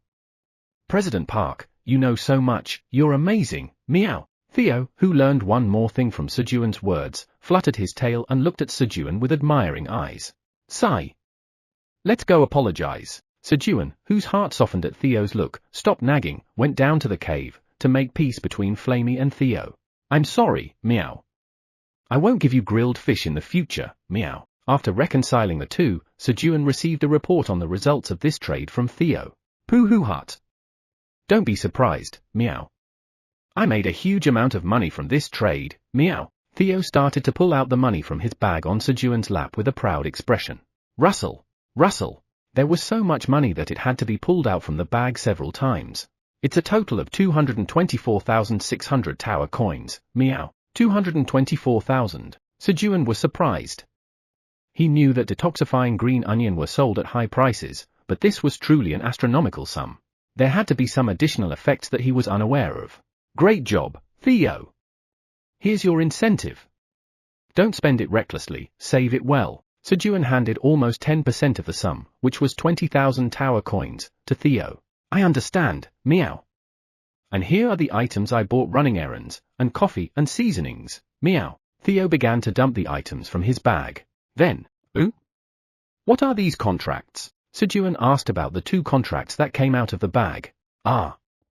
Those are. Theo started to talk about the contracts he made with 5 hunters who attacked him, requiring them to pay 10,000 tower coins, and one with Han Taijun. Han Taijun? Sejun was surprised at the name Han Taijun. The strongest hunter in Korea. A name that anyone interested in awakened beings in Korea would know. Great job, Theo. To get a contract that allows us to make 5 requests from Hunter Han Taijun. Great. From now on, you're President Theo, for a month. Pooh hut. Really, meow? President Park, I want to eat churu. Theo, who was full of confidence from Sejun's compliment, replied, "All right. If our President Theo wants to eat churu, we have to give it." Sejun tore open a churu and held it out to Theo. Lick, lick, lick. While Theo enthusiastically licked up the churu, he started to talk. "And there are some bastards who need to be punished, meow." Theo explained about the Oran gang he met in the shopping district. "What? They dared to harass our President Theo?" "That's right, meow." "President Park, show them hell, meow." In Theo's view, there was no other being around as wicked as Sejun to exact his revenge. "Got it. They're going to find the Minotaur King on the 99th floor of the tower? Leave it to me." Upon hearing Theo's words, Sejun had a good idea. 9 transporters carrying space bags are coming up. Oran and his followers were about to become targets of a wicked being. Somewhere in the merchant route connecting from the 90th floor of the tower to the 99th floor. "Why is it suddenly so cold? Maybe it's because we're hungry?" Oran and the cats, who were heading towards the 99th floor in hopes of striking it rich, were shivering due to the sudden chill. Chapter 66. TL, Hangak, Chomp, Chomp, Chomp.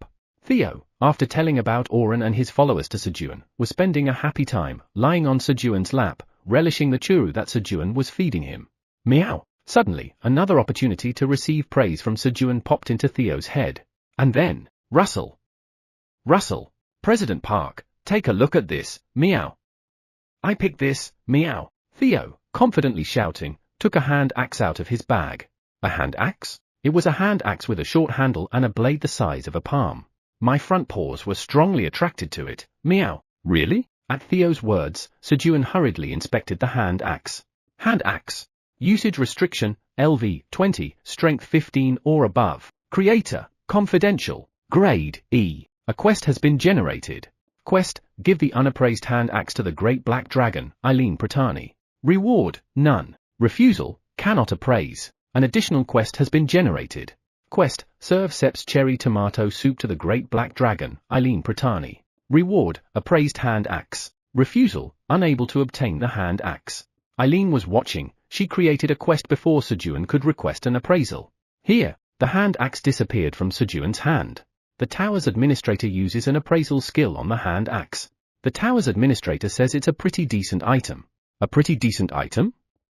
With Eileen's high standards for items, Sejun's expectation for the hand axe item grew. The ring that Theo had brought before through the drawer received a harsh assessment from Eileen, saying that the appraisal magic was a waste on it. Well, that was to be expected. The appraised ring was a D-grade item, with a cursed option that had a certain chance of stealing sight.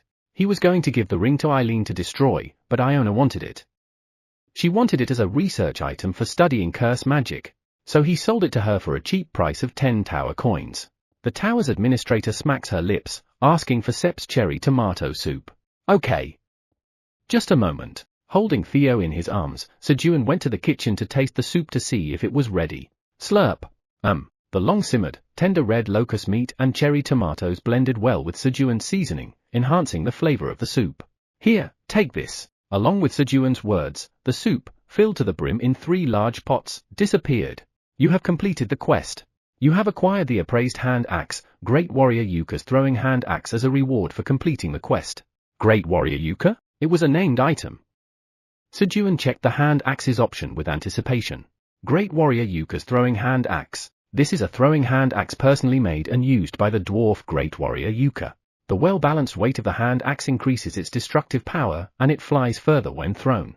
The blade has been finished with mithril powder, maintaining its sharpness for a long time. Usage restriction, LV 20 or above, strength 15 or above, magic 15 or above. Creator, Blacksmith Yuka, Red Rock Dwarf Tribe. Grade, A. Skills, Splitting Cut LV 1, Retrieval LV 3. Splitting Cut LV 1. You can split better with less force when using the hand axe. Retrieval LV 3. You can teleport a thrown hand axe back to your hand once every 10 seconds within a 300 m radius. It was already uncomfortable fighting the branch scouts with Keen's training dagger. With this, fighting the branch scouts will be easier. Sejun gripped the hand axe tightly. The grip felt just right, as if the weight was perfectly balanced as described in the item's details. Unlike the last time, Theo had pulled out a truly excellent item. You did well, Theo. Smooch. Sejun was so pleased that he pecked Theo's forehead. Meow? 2 beings were shocked by Sejun's peck. Meow. What are you doing? Theo quickly groomed his forehead where Sejun had pecked him with his paw, and, the tower's administrator is upset that your lips are now impure. Eileen also became angry with Sejun, claiming that his lips were now impure. What's wrong with my lips? Sejun was hurt by their attitudes. That's when, the cooldown of growth acceleration LV1 has ended. 30 days had passed since he used growth acceleration, so he could use the skill again. Great! Let's use it on Flamey. And he went to find Flamey, who always welcomed him affectionately. Master! Welcome! Flamey greeted Sejun with a cheery voice.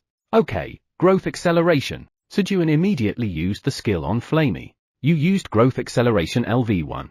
The potential of the apple tree is tremendous. All of the growth acceleration of 10 crops will be used on the apple tree. All 10. Sejun was surprised and looked at Flamey, who was covered in bright light. Oh! Master! I'm brimming with energy. Yup! Flamey shouted with a yell. And then, poof! After absorbing all the growth acceleration of 10 crops, Flamey sprouted one more leaf on his body. Floor 67 of the tower. Attack! Where? At the battle cry of the lizardman great warrior Tomuro, the lizardmen and mercenaries rushed toward the red locusts. Twice a day, they stepped out of a defense area made of sturdy blade onion leaves to kill the red locusts. The reason was to gather the bodies of the red locusts killed by the sturdy blade onion leaves on a cart and replace the wilted sturdy blade onion leaves. Thud, thud. The red locusts, who were eating the bodies of their kin, flapped their wings and charged at them. Hurry up! Tomuro, who had cut 5 red locusts at once with his giant greatsword, yelled. Yes! The lizardman transporters loaded the bodies of the red locusts onto the carts and pulled out the wilted sturdy blade onion leaves. And then, plunk! The wolves planted new sturdy blade onion leaves in the ground that they had brought. Thanks to Tomuro, the lizardmen who had sep soup before departure could finish the job quickly due to their increased strength. Great warrior Tomuro! The work is done! Good! Start moving the carts first and we'll retreat slowly. At Tomuro's instruction, the lizardmen made room for the carts to move and prepared to retreat slowly. Just then, Great warrior Tomuro! 5 swarms of red locusts are approaching from the front. A lizardman scout who was scouting the area ran to report to Tomuro. What? Hurry and request support from the rear. The pattern of the red locusts, which always moved in a certain size, had changed. After making another leaf bloom on Flamey, Sejun had lunch and, could you send a message to Minotaur King for me? Ah! He asked Wuchen Sam, 1003, to ask him to scare the cats, who were soon to arrive, but not harm them. Then Sejun started farming in the afternoon. Meow! Meow! Move aside, Sejun, who was cutting the green onion leaves, told Theo, who was rubbing his face around his mouth and blocking his view, to move. However, meow. Meow. Give me a kiss, meow. Theo, who had just realized that Sejun's earlier kiss was a sign of praise, was annoyingly rubbing his forehead against Sejun's mouth. That's enough. Sejun, who was already upset, placed Theo on his knee and started to cut the leaves again. Just then, you've obtained 1.1 milliliters of the honey from the cherry tomato flower. Your beekeeping LV3 proficiency increases slightly. The proficiency of beekeeping LV3 is filled, and the level rises. The level of beekeeping skill increased. Then, buzz. Buzz. About 1,300 poisonous honeybees flew to Sejun. President Park, I'm sorry, meow. Theo, thinking Sejun had called the poisonous honeybees to scold him, quickly hid in Sejun's shirt. Hey! Come out! No! I don't want to, meow. Sejun, who had managed to remove Theo, who was clinging to his back and refusing to get off, put him back on his knee, and asked the poisonous honeybees, what's the matter? Buzz. When Sejun asked, one poisonous honeybee sat on the back of his hand. And then, buzz. Please instruct which flower to collect nectar from for making honey jelly. Honey jelly? Surprised by the sudden words of the poisonous honeybees, Sejun checked his beekeeping skill, which had just leveled up. Special job skill, beekeeping LV4, able to keep bees when you own a beehive. The activity area of the honey bees in the owned hive slightly increases. The speed at which the queen bee lays eggs slightly increases. The speed and amount of honey collected by the bees slightly increases. The probability of pollination slightly increases. You can produce honey jelly with special effects. Currently, honey jelly can only be made from the honey and pollen collected from a single type of flower. Currently owned beehives, 3/4 poisonous honey bee hives. Could he make honey jelly with special effects? Sejun looked at the new description of the beekeeping skill and fell into thought. For now, Hive 1 and 2 make honey jelly from cherry tomato flowers. Since cherry tomatoes are plentiful, they were assigned to beehive number 1 and number 2, both containing numerous honeybees. And, beehive number 3, please take care of the peanut flowers and the rest of the flowers. Beehive number 3, which has fewer bees, was given the responsibility of the peanut field and the rest of the plants. Buzz. Buzz. Upon receiving Sejun's instructions, the honeybees flew off to their respective locations. I wonder what kind of honey jelly will come out. Rustle. Rustle. While Sejun was thinking about honey jelly and cutting green onion leaves, it was time for dinner. Let's eat. Dinner was Sep's carrot soup. Squeak! Squeak! Squeak! The rabbits were excited about the soup with carrots. After finishing the soup, you have consumed the standard portion of combat rations, Sep's carrot soup. Your agility will increase by 7.1 for 30 minutes.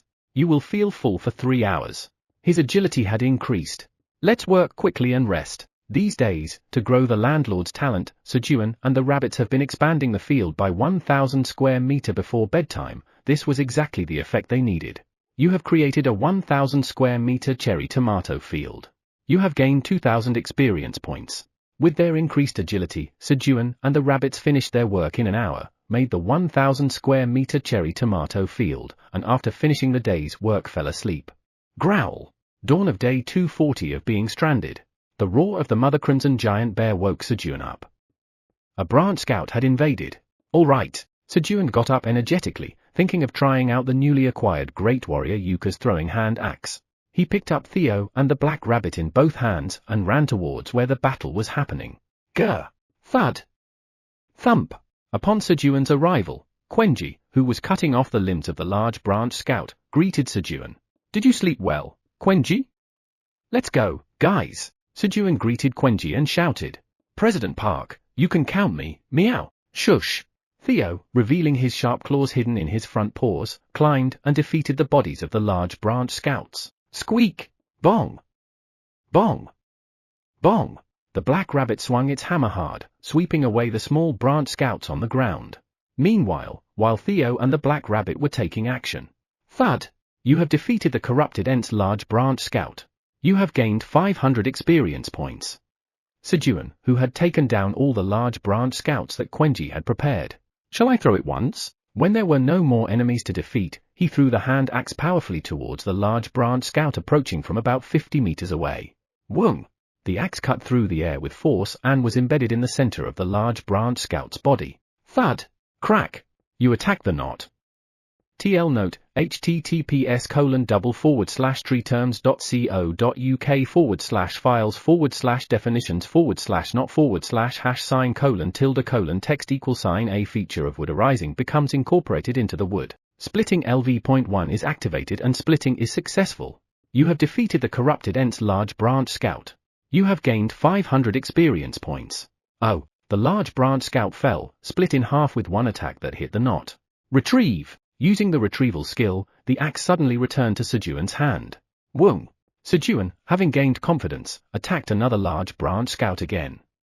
And Quenji, watching Sejun fighting from behind, nodded his head. Dad could now do about 1/100th of what he could. In other words, from Quenji's point of view, Sejun now had 0.01 of combat power. Croom! Delighted at Sejun's growth, Quenji swung his front paw fiercely towards the branch scouts without worrying about his dad. Roar! With a swung filled with Quenji's sincerity, the enemies within a 10-meter radius in front were cleanly annihilated. Chapter 67. TL, Hangak, Thwack! You have defeated the large branch scout of the corrupted Ent. You have gained 500 experience points. You have leveled up. You have gained 1 bonus stat. Phew! Finally, it's over. Sejun defeated the last remaining branch scout and leveled up. Status. Sejun increased his magic power with a bonus stat and checked his status for the first time in a while. Park Sejun LV, 25. Talent, Ordinary, Friend of Nature, Landlord. Stats, Strength, 15.6, Stamina, 16.1, Agility, 13, Magic, 17.25, Job, Tower Farmer, C. Skills, Seed Sowing LV 4, Harvesting LV 4, Seed Shop LV 2, Seed Harvesting LV 2, Beekeeping LV 4, Rain Thunder LV 1, Cooking LV 3. Wow! Sejun proudly looked at his status. his talents had increased by 2 and his stats had grown considerably. On top of that, he now had 7 skills. Sejun was overjoyed to have such an impressive status while possessing the lowest tier talent, ordinary. You've grown well, Park Sejun. Just as Sejun was praising himself. Thwack! I also did well, meow. Theo, who had defeated the branch scout, returned to Sejun's lap, appealing for recognition of his contribution. That's right. Good job. When Sejun stroked Theo's head, leap. Wham! This time, the black rabbit jumped onto his shoulder, sticking out its buttocks and asking for praise. That's right. Black rabbit, you've worked hard too. Pat pat. Just as Sejun was praising Theo and the black rabbit, crung! From far away, Quenji came running fast. It seemed unfair that only its older brothers were getting praise. Quenji tried to throw its body at Sejun like its brothers. However, Quenji! Stop! Sejun hurriedly stopped Quenji's charge in order to survive. Although Quenji had shrunk its body as it ran, its mass remained the same. The kinetic energy of Quenji, which is the mass of Quenji times the square of its speed, was enough to send Sejun to the afterlife. Whimper! When Sejun made it stop, Quenji started to tear up, looking aggrieved. Daddy's mean. Quenji also did well. Let's eat honey. Sejun quickly consoled Quenji before it started to cry. Kryng. Quenji, whose face brightened up at the mention of honey, enlarged its body, and then, it grabbed Sejun's arm, put him on its back, and ran to the brick house. That's because there was honey at Sejun's house. Glug. Glug. When they arrived home, Sejun poured honey into a wooden bowl made exclusively for Quenji and gave it to him. Plop. Slurp. Slurp. Crung. While Quenji was dipping its front paw in the bowl and licking the honey, saying yummy, repeatedly. Zzz. Snooze. Snooze. Sejun, Theo, and the black rabbit quickly fell asleep. And then, snooze. After finishing all the honey, Quenji climbed onto Sejun's chest and fell asleep. That night, Sejun had a nightmare about being buried alive. Wow! We've arrived. Phew. That was tough. I want to eat something right now. Oren and his followers, who hadn't been able to eat anything while climbing up to the 99th floor of the tower, were looking around for food. However, there was nothing around. Let's find the Minotaur King first and sell these items. They can earn money and buy food. Oren shouldered the bag filled with items from outside the tower. It's this way. One of his minions checked the map given by Skaram and led the way. Like that, 9 cats carrying bags entered the territory of the Black Minotaurs. Then, Minotaur 3008, the youngest of the Black Minotaurs, who had been waiting for the cats at the border of their territory as directed by Minotaur King, spotted the cats and sent a signal. What? Sejun, who had had a terrible nightmare, woke up, feeling a dull pain in his right leg. What's this? Sejun looked down as he felt a heavy weight on his right leg. Dangling. Theo was hanging on Sejun's knee, sleeping. Hey, wake up! As Sejun shook his knee to wake Theo up. I'm awake, meow. Theo replied with his eyes closed. For now, Sejun went down to the cave with Theo hanging on his leg. As he descended into the cave, Master! Good morning. Flamey, which had grown 3 leaves, cheerfully greeted him in the morning. Right. Good morning. Swoosh. Sejun replied and added 1 more line to the wall, completing 8. In the 5th row, marking the 240th day. The morning of the 240th day began. The 9th blue moon isn't far away. The next blue moon would occur from midnight on the 242nd day. There are less than 40 hours left. However, Sejun was not overly concerned because of Eileen. Sejun had suggested to Eileen, who revealed herself during the blue moon, to have a meal together in his farm. He intended to pay them back in person. However, the tower's administrator says that their energy is so strong that if you see them in person, you might faint or even die. The tower's administrator tells you to get stronger quickly. Eileen, who couldn't leave the tower administrator's area, lied with good intentions. And Sejun completely eliminated his worries about the blue moon with Eileen's words. His current abilities were not so weak as to faint from the roar of the Crimson Giant Bear Mother or Minotaur King, but to faint or even die from a roar. Sejun misunderstood that Eileen was overwhelmingly stronger than other monsters. Sejun filled a wooden water jug and gave it to Flamey. He had been taking extra care of Flamey because he felt sorry for not being able to do so before. Grow big and strong, Flamey. He. Master. Thank you. Gulp, gulp. In this way, Sejun, who watered Flamey, watched the flame produced by Flamey while eating dried sweet potato for breakfast. And then, lick, lick, lick. Theo closed his eyes and eagerly savored his treats, only moving his tongue. So while Sejun was zoning out, looking at the flames that Flamey was making, "Master, you don't look so good." "Ah. Maybe it's because I didn't sleep well, I feel a little sluggish." "Oh. Master, I'll make you feel refreshed." "Who? Refreshed?" One of Flamey's 3 leaves turned white and sent a white flame to Sejun's body. Swoosh! The white flame seeped into Sejun's body without any resistance. The flame of purification seeps in for 3 hours. Purifying flame? The flame of purification burns impurities and improves your body's condition. Rumble. What? Sejun started to burn, surrounded by the white flame. But it didn't hurt or feel hot at all. Instead, the impurities that had accumulated in his body were burning away, making his body feel lighter. Snore. Theo, who had fallen asleep at some point while eating his treat, didn't even notice the flames arising around Sejun's body. "Flamey, you're incredible, Flamey. This guy had an amazing ability. He. I'm so happy that I could help you, Master. Do you have any other abilities?" "Yes." One of Flamey's leaves turned yellow and a yellow flame seeped into Sejun's body. The flame of affinity seeps in for 3 hours. The flame of purification disappears. It seemed that the flames could not be used concurrently. The flame of affinity helps the user control the fire and enhances the power of the fire. Flamey had a different flame ability for each leaf. The first leaf had the purifying flame, which burns impurities. The second leaf had the affinity flame, which helps the user use fire. And the last, third leaf. I'm not sure what the ability of the last leaf is yet.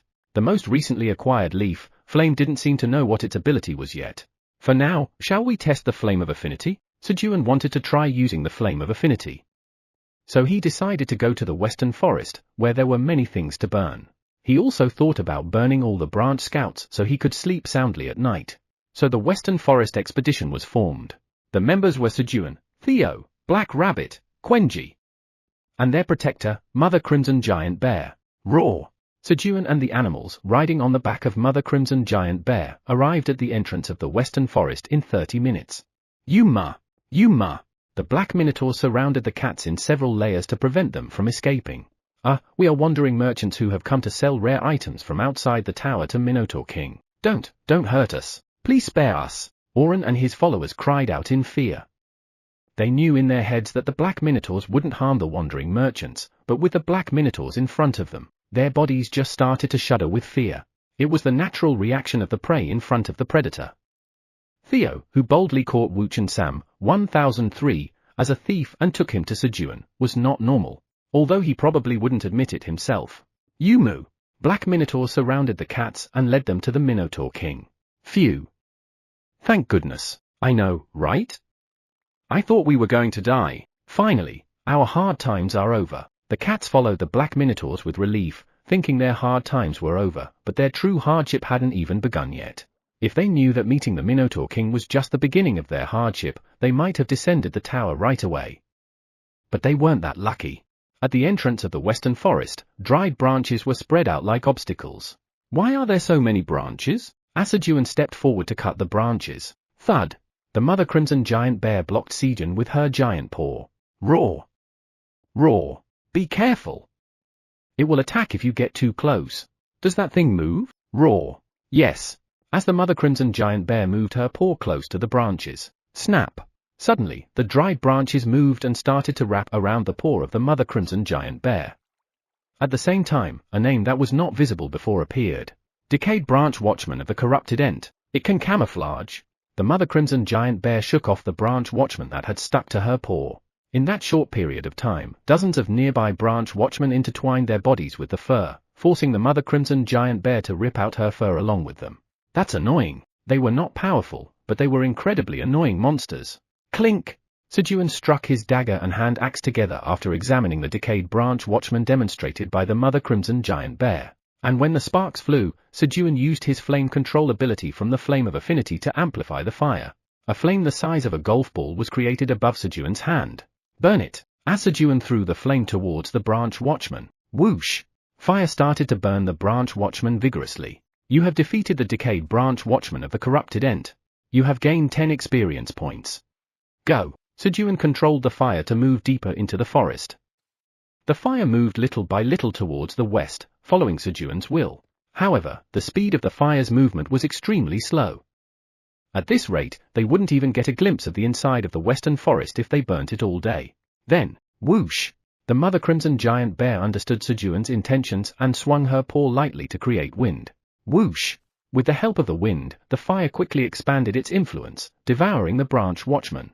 The branch watchman didn't react to the fire and just burned to death. Thanks to that, a massive fire completely covered the outskirts of the western forest and Sejun leveled up twice. And as he chose magic power as the bonus stat, controlling the fire became easier. It was an extremely comfortable hunt where he didn't have to lift a finger. Roar! Squeak! Go! Soon, Theo, Black Rabbit, and Quenji, who came with them, were comfortably sleeping on the back of the mother crimson giant bear. After a while since they started burning the western forest. HSSSSS. Fog began to spread from within the western forest. FSSSSH. The fire, upon encountering the fog, quickly lost its strength and went out. It seemed it was not ordinary fog. Then, the flame of affinity is disappearing. The flame of affinity that he received from the flamey disappeared after 3 hours. Guys, let's get out of here. Sejun climbed on the back of the mother crimson giant bear and boldly fled. Chapter 68. TL, Hanguk. The cats arrived in front of the Minotaur King who was guarding the waypoint. Greetings. My name is Oren, a wandering merchant who came to sell precious items to the Minotaur King. Tremble, tremble, tremble. Despite his trembling legs, Oren finished his speech. Impressive, Mr. Oren. The other cats admired Oren, who had taken out Earth's items from his bag. Items like a lint roller, tumbler, pocket tissues, etc. were displayed. Items that the Minotaur King didn't need at all. He could have just sent them away, but thanks to Sejun's request, the Minotaur King continued the conversation. What's that? Ah. This is called a lint roller. It's imbued with adhesive magic on it so it can remove dust and fur. And the price? The price? It's 50 tower coins. Oren called a price almost 10 times what he had paid. The Minotaur King, who had asked about a few more items. I want to verify if the items you are selling are truly valuable. Minotaur 3000, take these cats to an expert. Minotaur 3000 obeyed the Minotaur King's order and led the cats away. When Sejun came back after setting fire to the western forest, buzz, buzz, a single poisonous honey bee landed on Sejun's hand. In its grip was a transparent square jelly with a yellowish glow. Its size was about the same as a caramel from the outside tower.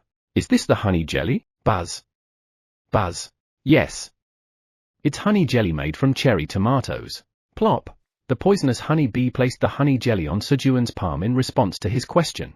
You have obtained 1 poisonous honey bee's cherry tomato honey jelly. Your proficiency in beekeeping LV has increased slightly. The texture was soft and squishy. Let's take a look. Sejun examined the honey jelly. Poisonous honey bee's cherry tomato honey jelly. It's a special blend of the pollen and honey from cherry tomatoes that have grown in the tower, absorbing lots of nutrients.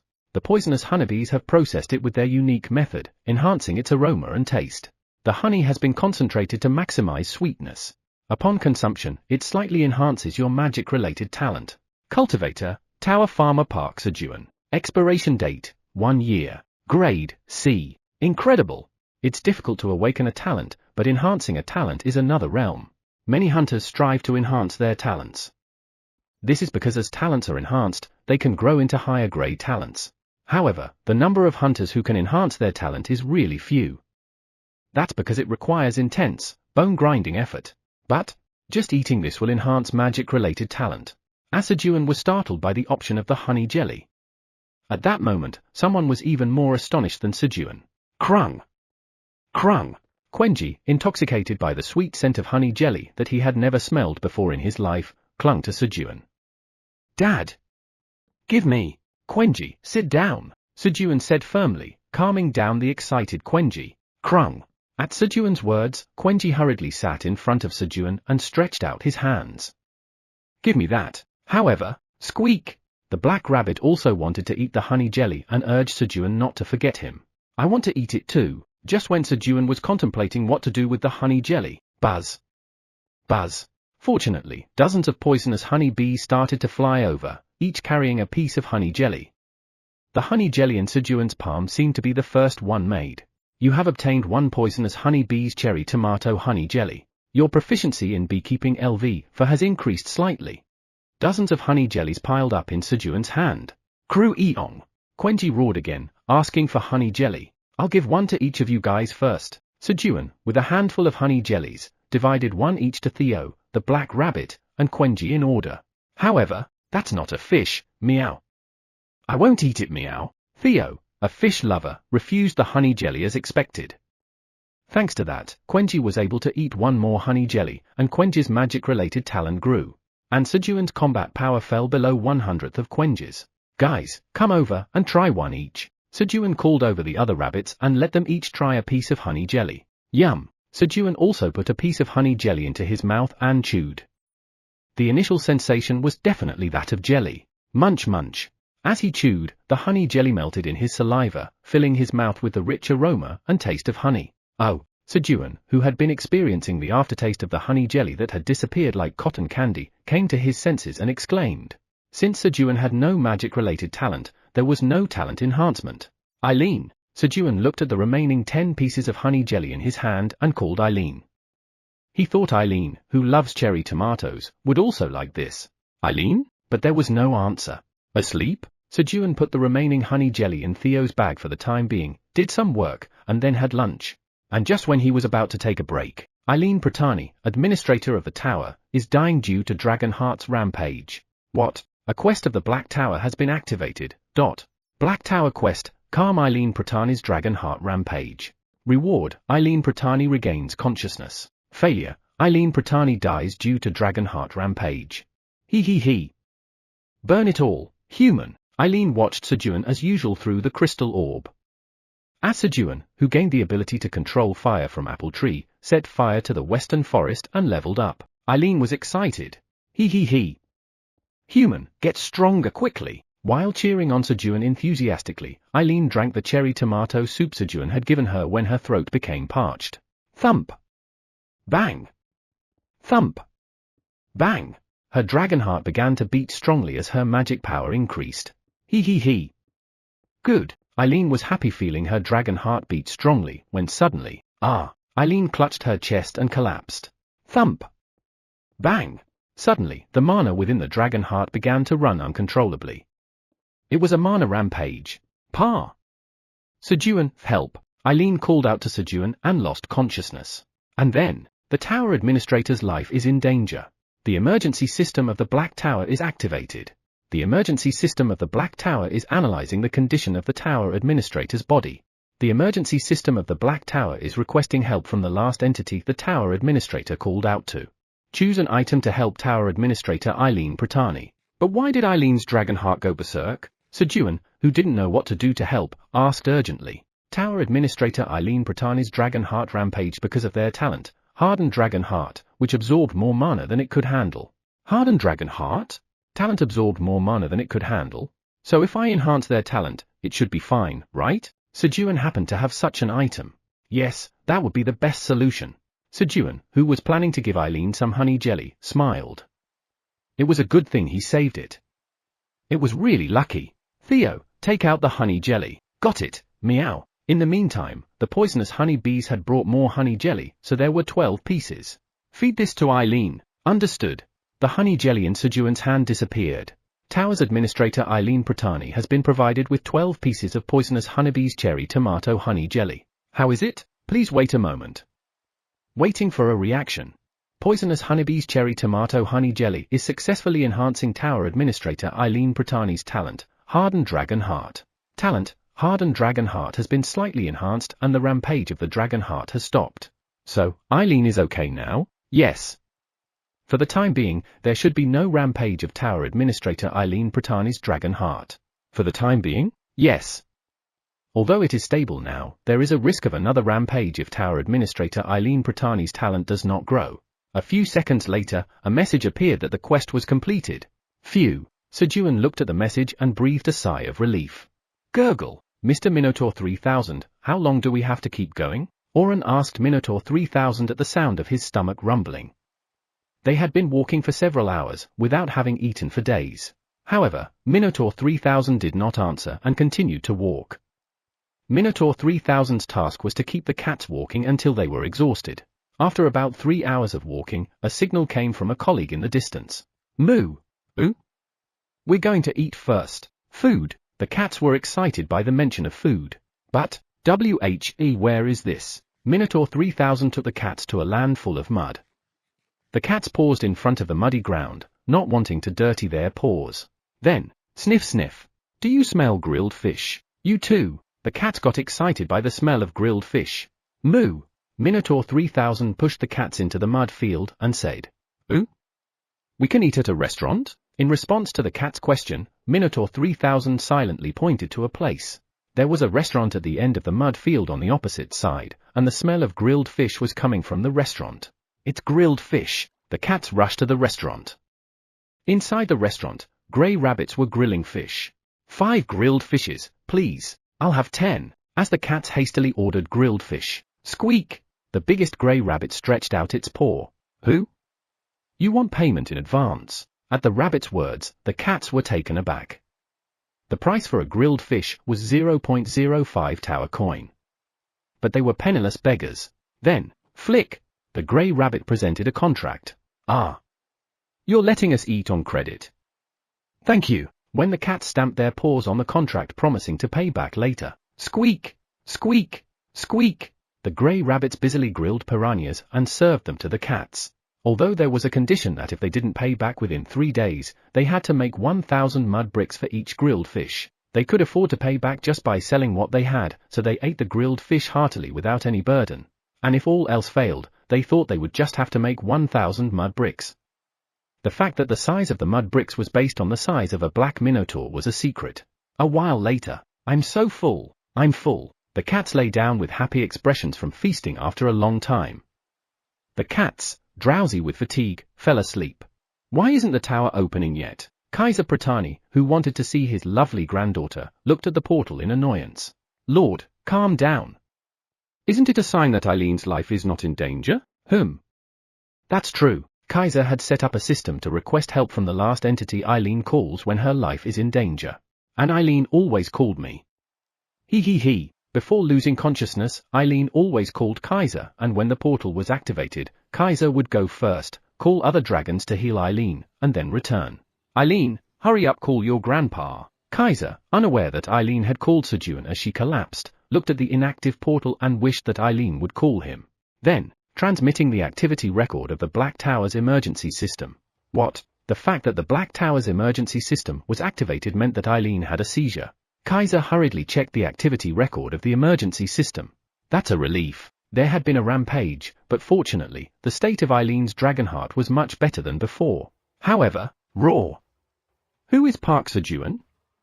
Who is he? Kaiser roared in anger at the fact that Eileen had called someone else instead of him. Sejun shivered at the sudden chilly sensation. Master! Are you cold? Yap! Flamey quickly created flames around Sejun to warm him up, and the chilly feeling quickly subsided.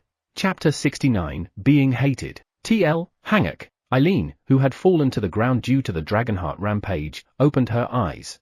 Am I still alive? Eileen moved her arms, legs, and wings to check her condition. Her body was fine. What about the Dragonheart? Eileen, who had just started to recover from her Dragonheart condition, focused on its beat with a nervous heart. Thump, thump. The heartbeat of the Dragonheart felt rhythmic. The heartbeat of the Dragonheart was better than expected. It was much better than before it went berserk. How did this happen? Eileen checked the messages through the crystal orb to find out what had happened when she had passed out. Then, seeing the message, Tower Farmer Park Sejun has completed the quest, Eileen remembered that she had lost consciousness calling out Sejun's name at the end. It's a bit embarrassing. Eileen, even though she was not feeling hot, fluttered her wings and arms for no reason and checked the messages. It seems like the remarkable human saved me after all. Eileen felt happy thinking that Sejun had saved her. She felt sorry for her grandfather, but she was glad Sejun had saved her. He. She couldn't help but laugh. But what is honey jelly? Eileen tried to remember the taste of honey jelly, but, I ate it when I fainted, so I don't know what it tastes like. Eileen decided to get honey jelly from Sejun later to check its taste. No, but soon she thought that she shouldn't do that. As a great black dragon, I owe him my life and am trying to get honey jelly as well. It was not something a great black dragon would do to get something else without paying off a life debt. He. Then I'll just repay him. Bang! Pratani collection warehouse open. Eileen kicked open the door of the collection warehouse and started looking for a gift for Sejun, examining the items collected by her ancestors. But, Apopis, the magic sword, Gaybolg, Excalibur, the holy sword. Heck, it's disappointing. There's nothing Sejun can use. There was no item that Sejun could use with his level and stats among the items on display in the collection warehouse. Then, a thing came to Eileen's mind. He. Wait for me, Sejun. Eileen, who came out of the collection warehouse, ran to the garden of the tower administrator's area. Sejun, who had prevented Eileen's Dragonheart rampage, was eating dinner after finishing the harvest of cherry tomatoes, when, the tower's administrator thanks you for saving their life. Eileen woke up. Eileen, are you okay? The tower's administrator says they are better thanks to you. That's a relief. Eat this. It'll help Eileen. Sejun handed over 3 honey jellies. Originally, there were 5, but he gave 1 each to the Mother Crimson Giant Bear and Quenji. The tower's administrator says it's too shameful to keep receiving things. Shameful? What about till now? The tower's administrator says they will at least repay the life debt. A quest has been generated. Quest, shout Eileen aloudly to the sky. Reward, something very big and good. Refusal is rejected. Something very big and good?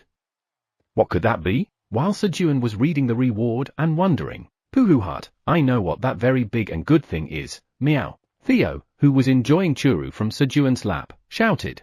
What is it? Puhuhut, President Park still doesn't know the world of adults, meow. Theo got down from Sejun's lap. Hey! Sejun quickly tried to stop Theo, sensing a crisis that he might see something unpleasant, but, this is it, meow. Theo quickly pulled it out before Sejun could stop him. Who? Is that the world of adults? Yes, meow. Only adults can eat such big fish, meow. Theo proudly shouted while lifting a giant fish from a box on the floor with both hands. It was a yellowtail fish that appeared a few times outside the pond these days. Theo, have you ever been in a relationship? Why are you suddenly asking that, meow? Meow. Oren. You rascal. I'll get my revenge, meow. Thump. Thump. Thump. Theo, reminded of his humiliating past where he was tricked by Oren into confessing his feelings to Maril because of Sejun's relationship question, began throwing a tantrum. I shouldn't have asked. I'm sorry, Oren, you bastard. I'll discipline you, meow. Thump. Thump. Thump. While Theo was taking out his anger on the ground, Eileen. Sejun shouted Eileen's name loudly towards the sky. You have completed the quest. You have obtained a very big and good Eileen's 100th birthday commemorative fountain as a quest completion reward. Eileen's 100th birthday commemorative fountain? Thud! A huge vibration echoed as a large fountain was erected next to Sejun's brick house. At a glance, it was a circular tank with a diameter of 100 m, made of high-quality black stone. And in the middle of the tank, there was a statue of a black dragon adorned with glittering red gems for eyes. The black dragon statue roared with its mouth open in a dynamic posture as if it would move alive at any moment. As Sejun was looking at the statue, flash! The eyes of the black dragon statue lit up and, swoosh! Water streamed out from the mouth of the black dragon statue, making a beautiful rainbow. Then, slowly, the black dragon statue began to rotate 360 degrees slowly. Wow! Sejun exclaimed, approaching the fountain to take a closer look. Eileen's 100th birthday commemorative fountain. This is a fountain that the great black dragon Kaiser Pratani ordered the dwarfs to make in commemoration of Eileen Pratani's 100th birthday. All materials used are of high quality, made solely from black marble, and the black dragon statue was made by the dwarfs modeling after the appearance of the great black dragon Kaiser Pratani, the orderer. The eyes of the black dragon statue used magic stones that the great black dragon Anton Pratani personally engraved magic on. The fountain can create water itself or draw water from a source within a 10 km radius. The intensity, direction, and distance of the water spewing out can be freely adjusted. Orderer, the great black dragon Kaiser Pratani. Creator, Dwarf King and his subordinates. Grade S. Skills, Water Production LV, 50. There's no usage restrictions. The tower's administrator says that since it's an installation type item, there is no usage restrictions. An installation type item? Sejun had only heard about such items. The tower's administrator says that now you can reduce the time spent on watering. Eileen, but why are the other skills question marks? The tower's administrator says it's because their grandfather did not provide that information. So, how do I control the water? The tower's administrator says that if you touch anywhere on the fountain, a control screen appears for water adjustment. Like this? When Sejun touched the wall of the fountain basin, the control screen appeared. I don't like it. The more Kaiser thought about Sejun, the more uneasy he felt. It was because his opportunity to see his granddaughter, which only came once every 10 years, had disappeared because of this guy named Park Sejun. Father, calm down. Thanks to this human named Park Sejun, Eileen's condition improved, didn't it? Anton Pratani, Eileen's father, smiled and said to Kaiser. Anton was greatly hopeful after viewing the emergency system's activity records. It was the first time Eileen's dragon heart improved rather than deteriorated after its rampage. However, it's also annoying. Really annoying. Kaiser did not like the fact that Eileen's dragon heart, which had shown no improvement even when he intervened, had improved with Sejun's help. He wanted to resent him, but he owed him. Yet, he didn't like that either. Like a pendulum, Kaiser's heart swung between gratitude and resentment. I still need to give him a reward. As Kaiser was contemplating what to give Sejun as a reward for saving Eileen, the location of the Eileen's 100th birthday fountain will be changed. The Eileen's 100th birthday fountain will be installed on the 99th floor of the tower. What? The 99th floor of the tower? The Eileen's 100th birthday fountain was painstakingly built by Kaiser for his granddaughter, who was alone in the tower. But to install it on the 99th floor of the tower, activate the video transmission system. Activating the video transmission system of Eileen's 100th birthday fountain. When Kaiser used the hidden skill, video transmission, to find out what was going on, the black dragon statue began to rotate 360 degrees, capturing and transmitting the surrounding video. The video showed many monsters such as cats, rabbits, crimson giant bears, and black minotaurs. And between them was one human. Kaiser felt like he knew who that human was as soon as he saw him. Ah. You. Park. Sejun. Kaiser's pendulum swung towards resentment once again, and he became angry at Sejun, who had monopolized his granddaughter's attention. Eileen, this guy. Is he really that great? Great enough to give him the gift I gave. Black dragon statue. Show him what you're capable of. With Kaiser's outcry, the gaze of the black dragon statue turned towards Sejun. Ah, so this is how you do it. As Sejun was watering the fields after learning how to control the fountain. Thump. Boom. The black dragon statue suddenly changed its direction and started shooting water cannons at Sejun. Why is this happening all of a sudden? Sejun was taken aback by the sudden water baptism. Although it wasn't painful, he couldn't understand why it was happening. I hate water, meow. President Park, dodge it quickly, meow. Theo, who was hanging on Sejun's knee and also got a water baptism, shouted at Sejun. Even while getting wet, he didn't seem to want to let go of Sejun's knee. I will stay with Park Sejun's knee till the end of the world, meow. Boom. Boom. Sejun ran away to avoid the water cannons for now. Fortunately, the water cannon fired about 20 times and then stopped. Phew. What was that? Sejun used the fountain again to water the fields and went to bed. And in the early morning, thump. Thump. The tree branch scouts invaded again. It seemed that setting fire to the western forest had an effect as some of the tree branch scouts were charred black. Unfortunately, he couldn't receive the flame buff from Flamey. Flamey's leaves, which used the flame of purification and the flame of affinity, had turned white and yellow. Flamey said that the leaves need to turn green again to use the flame buff again. Let's go, guys. I'll slaughter them, meow, squeak, kyung. Sejun and the animals ran out to defeat the tree branch scouts. However, roar. The battle ended as soon as the Mother Crimson Giant Bear roared at the enemies. With just one roar from the Mother Crimson Giant Bear, the tree branch scouts turned into dust. The Mother Crimson Giant Bear, whose talents were enhanced after eating a honey jelly, had her talent of Mana Roar, which was close to its growth limit, evolved into a powerful Mana Roar.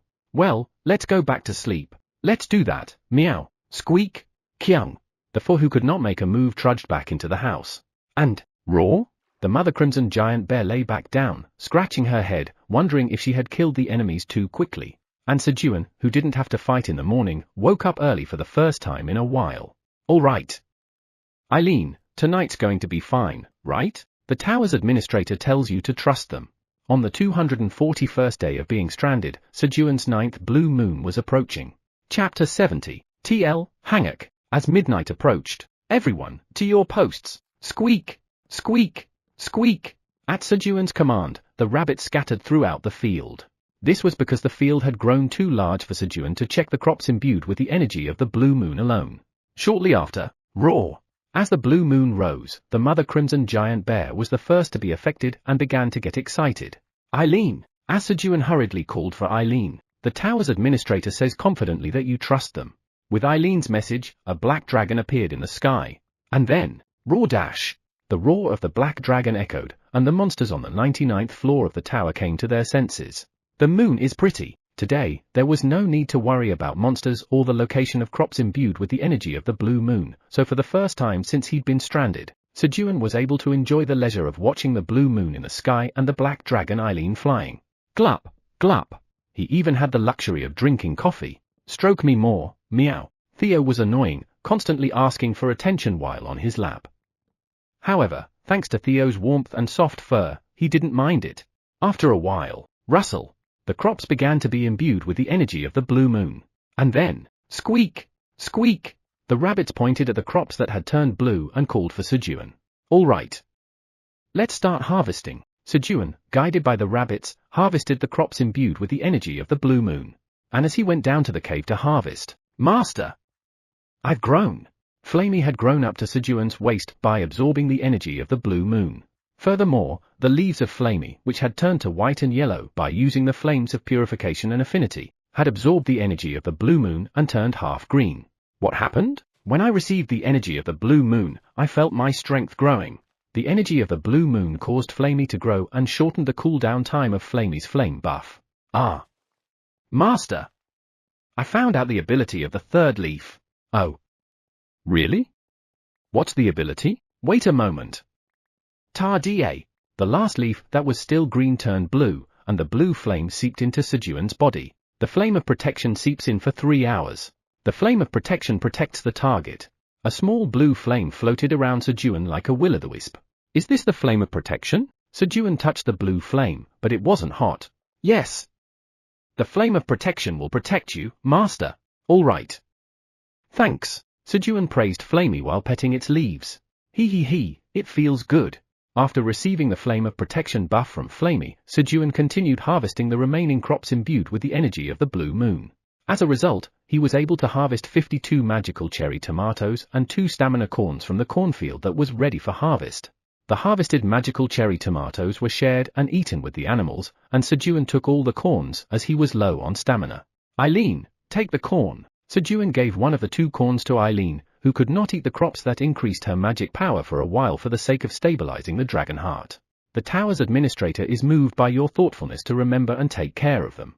After sharing the harvested crops, I should eat too. Sejun ate the last remaining 10 magical cherry tomatoes imbued with blue moon's energy and 1 corn imbued with blue moon's energy. As a result, his magic power increased by 3 and his stamina by 0.3. Ooh?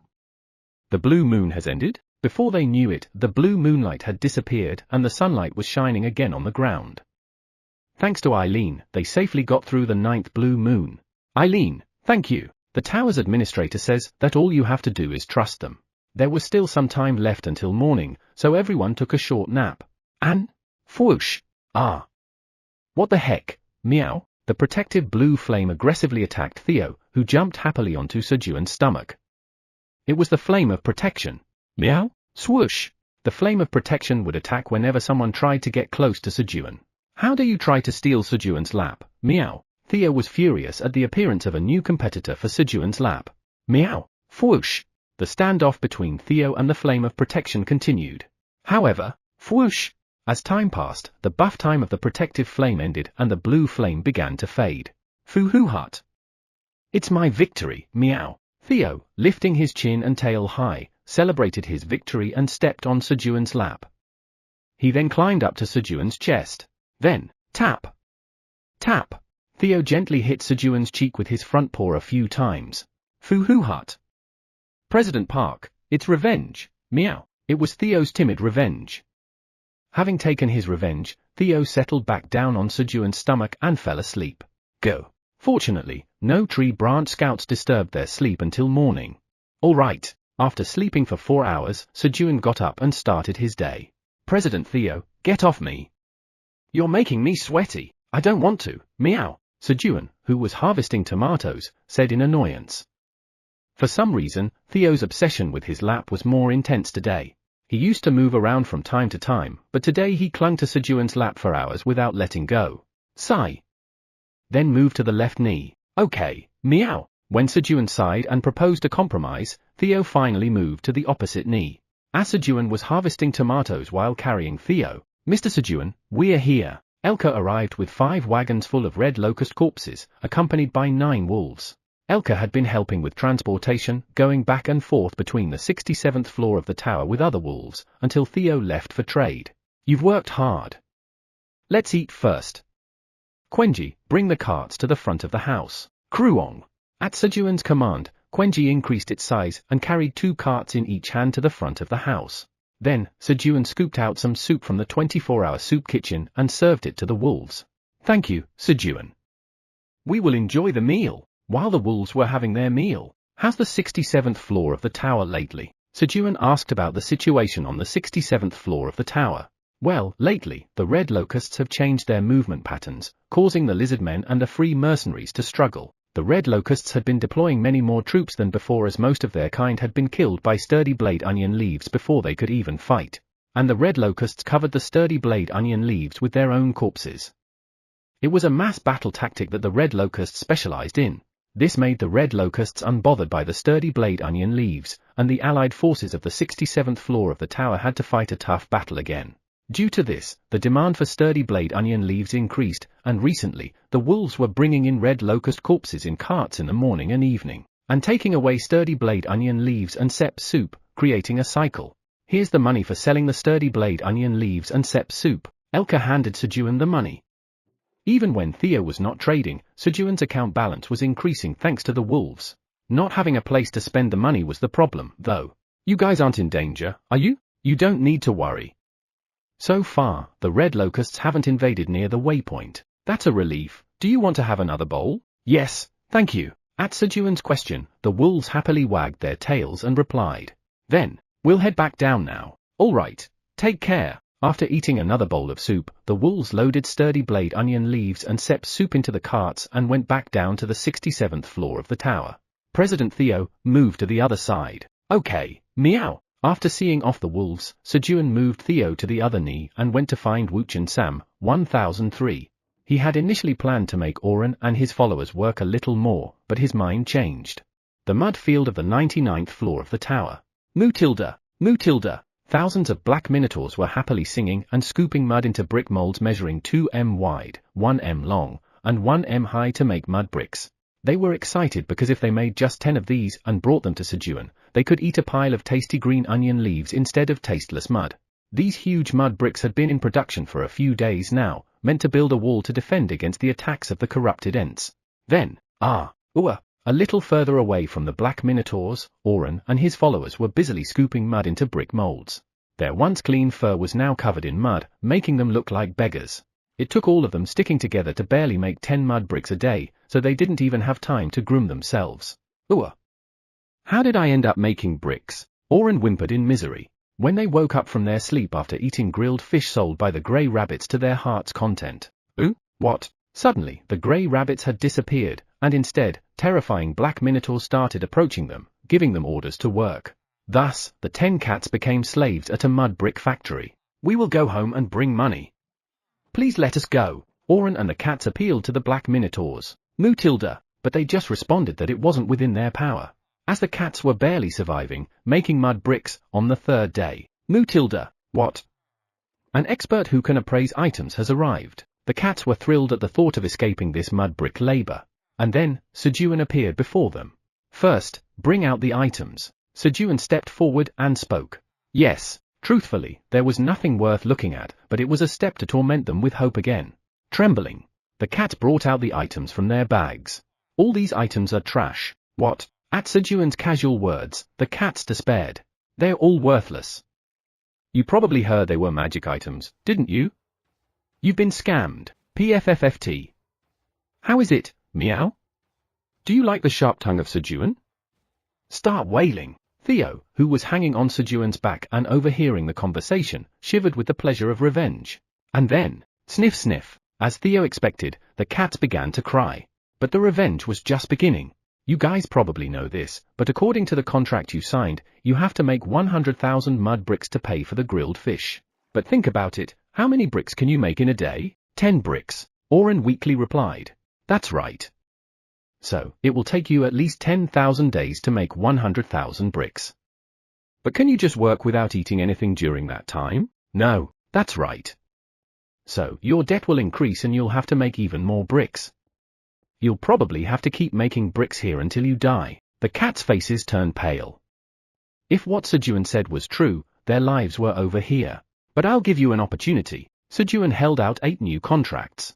An opportunity. For 10,000 days, you will work as interns in our farm's distribution department and repay your debt. The cats carefully examined the contract. The content was okay. It's time for your 2-hour reminder. If you've been sitting, consider taking a moment to stand up, stretch, use the restroom, or have a refreshing drink of water. Your body will thank you. Now back to the story. For 10,000 days, they would transport goods as porters and even get 1 grilled fish every day. We'll do it. Afraid that this good opportunity would disappear, the cats quickly stamped their paw prints. What about me? Oren, who had not received a contract, called Sejun in desperation, fearing that he might be left alone. Here, Sejun offered Oren a contract.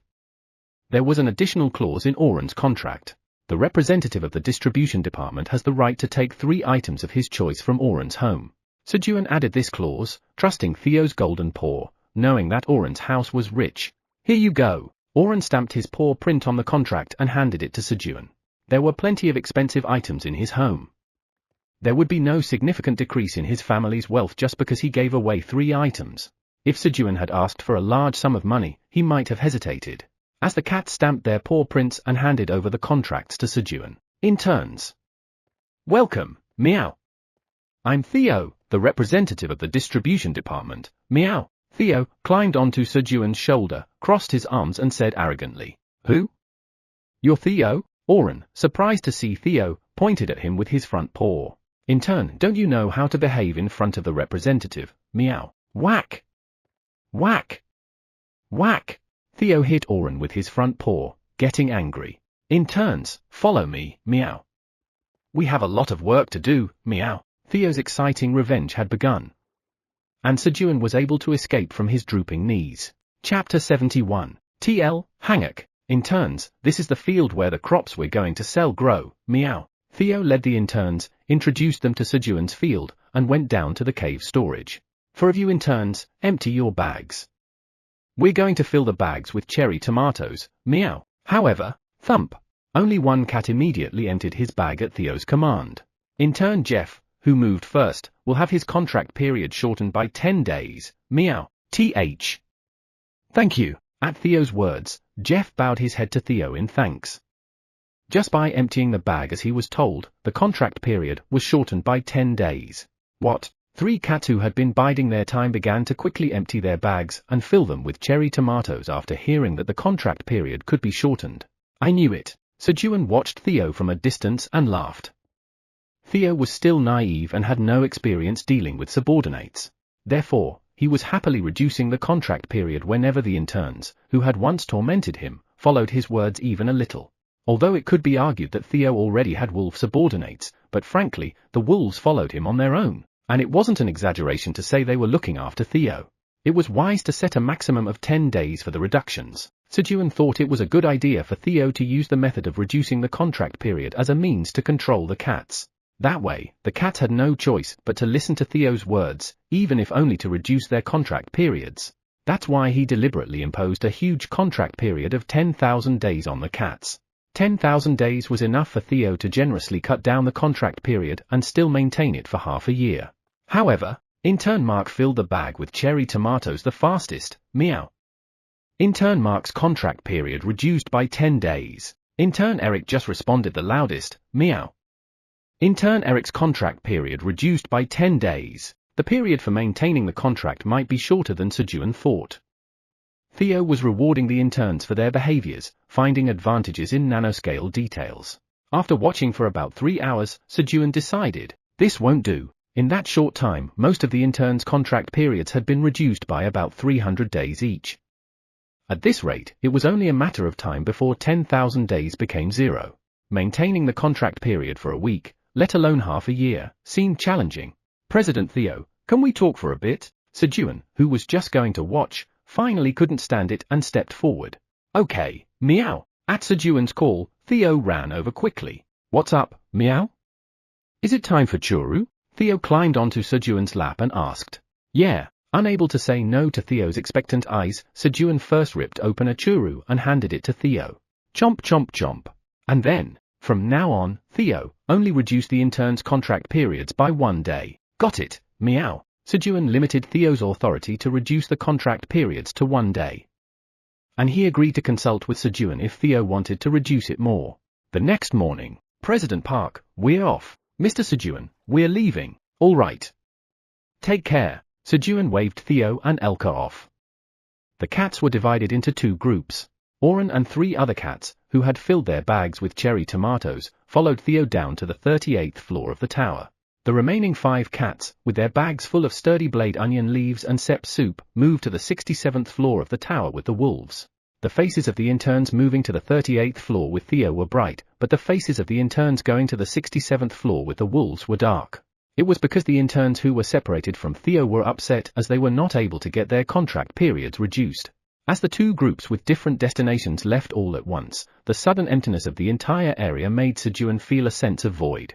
At that moment, Kruong Quenji approached Sejun. Are you trying to console me? However, Kruong, I want a snack. Contrary to Sejun's thoughts, Quenji handed him a glass bottle filled with honey. Despite the fact that honey jelly enhanced abilities, Quenji still preferred the taste of pure honey. I can't. You've gained too much weight. Sejun wanted to say, but he couldn't bring himself to say it to Quenji. All right, click. Sejun fetched Quenji's honey bowl from the kitchen, opened the glass bottle, and poured in a dollop of honey. Slurp. Slurp. Now I should get to work. Leaving Quenji licking the honey from his bowl, Sejun started his morning farm work. Today was the day to harvest the corn he had planted previously. Sejun began to harvest the corn planted in the cave. Thud. Thud. As he was picking the cobs covered in green leaves. Ooh, he spotted a corn that was different from the others, its leaves were red. Snap. When he plucked the red corn, you harvested exploding stamina corn.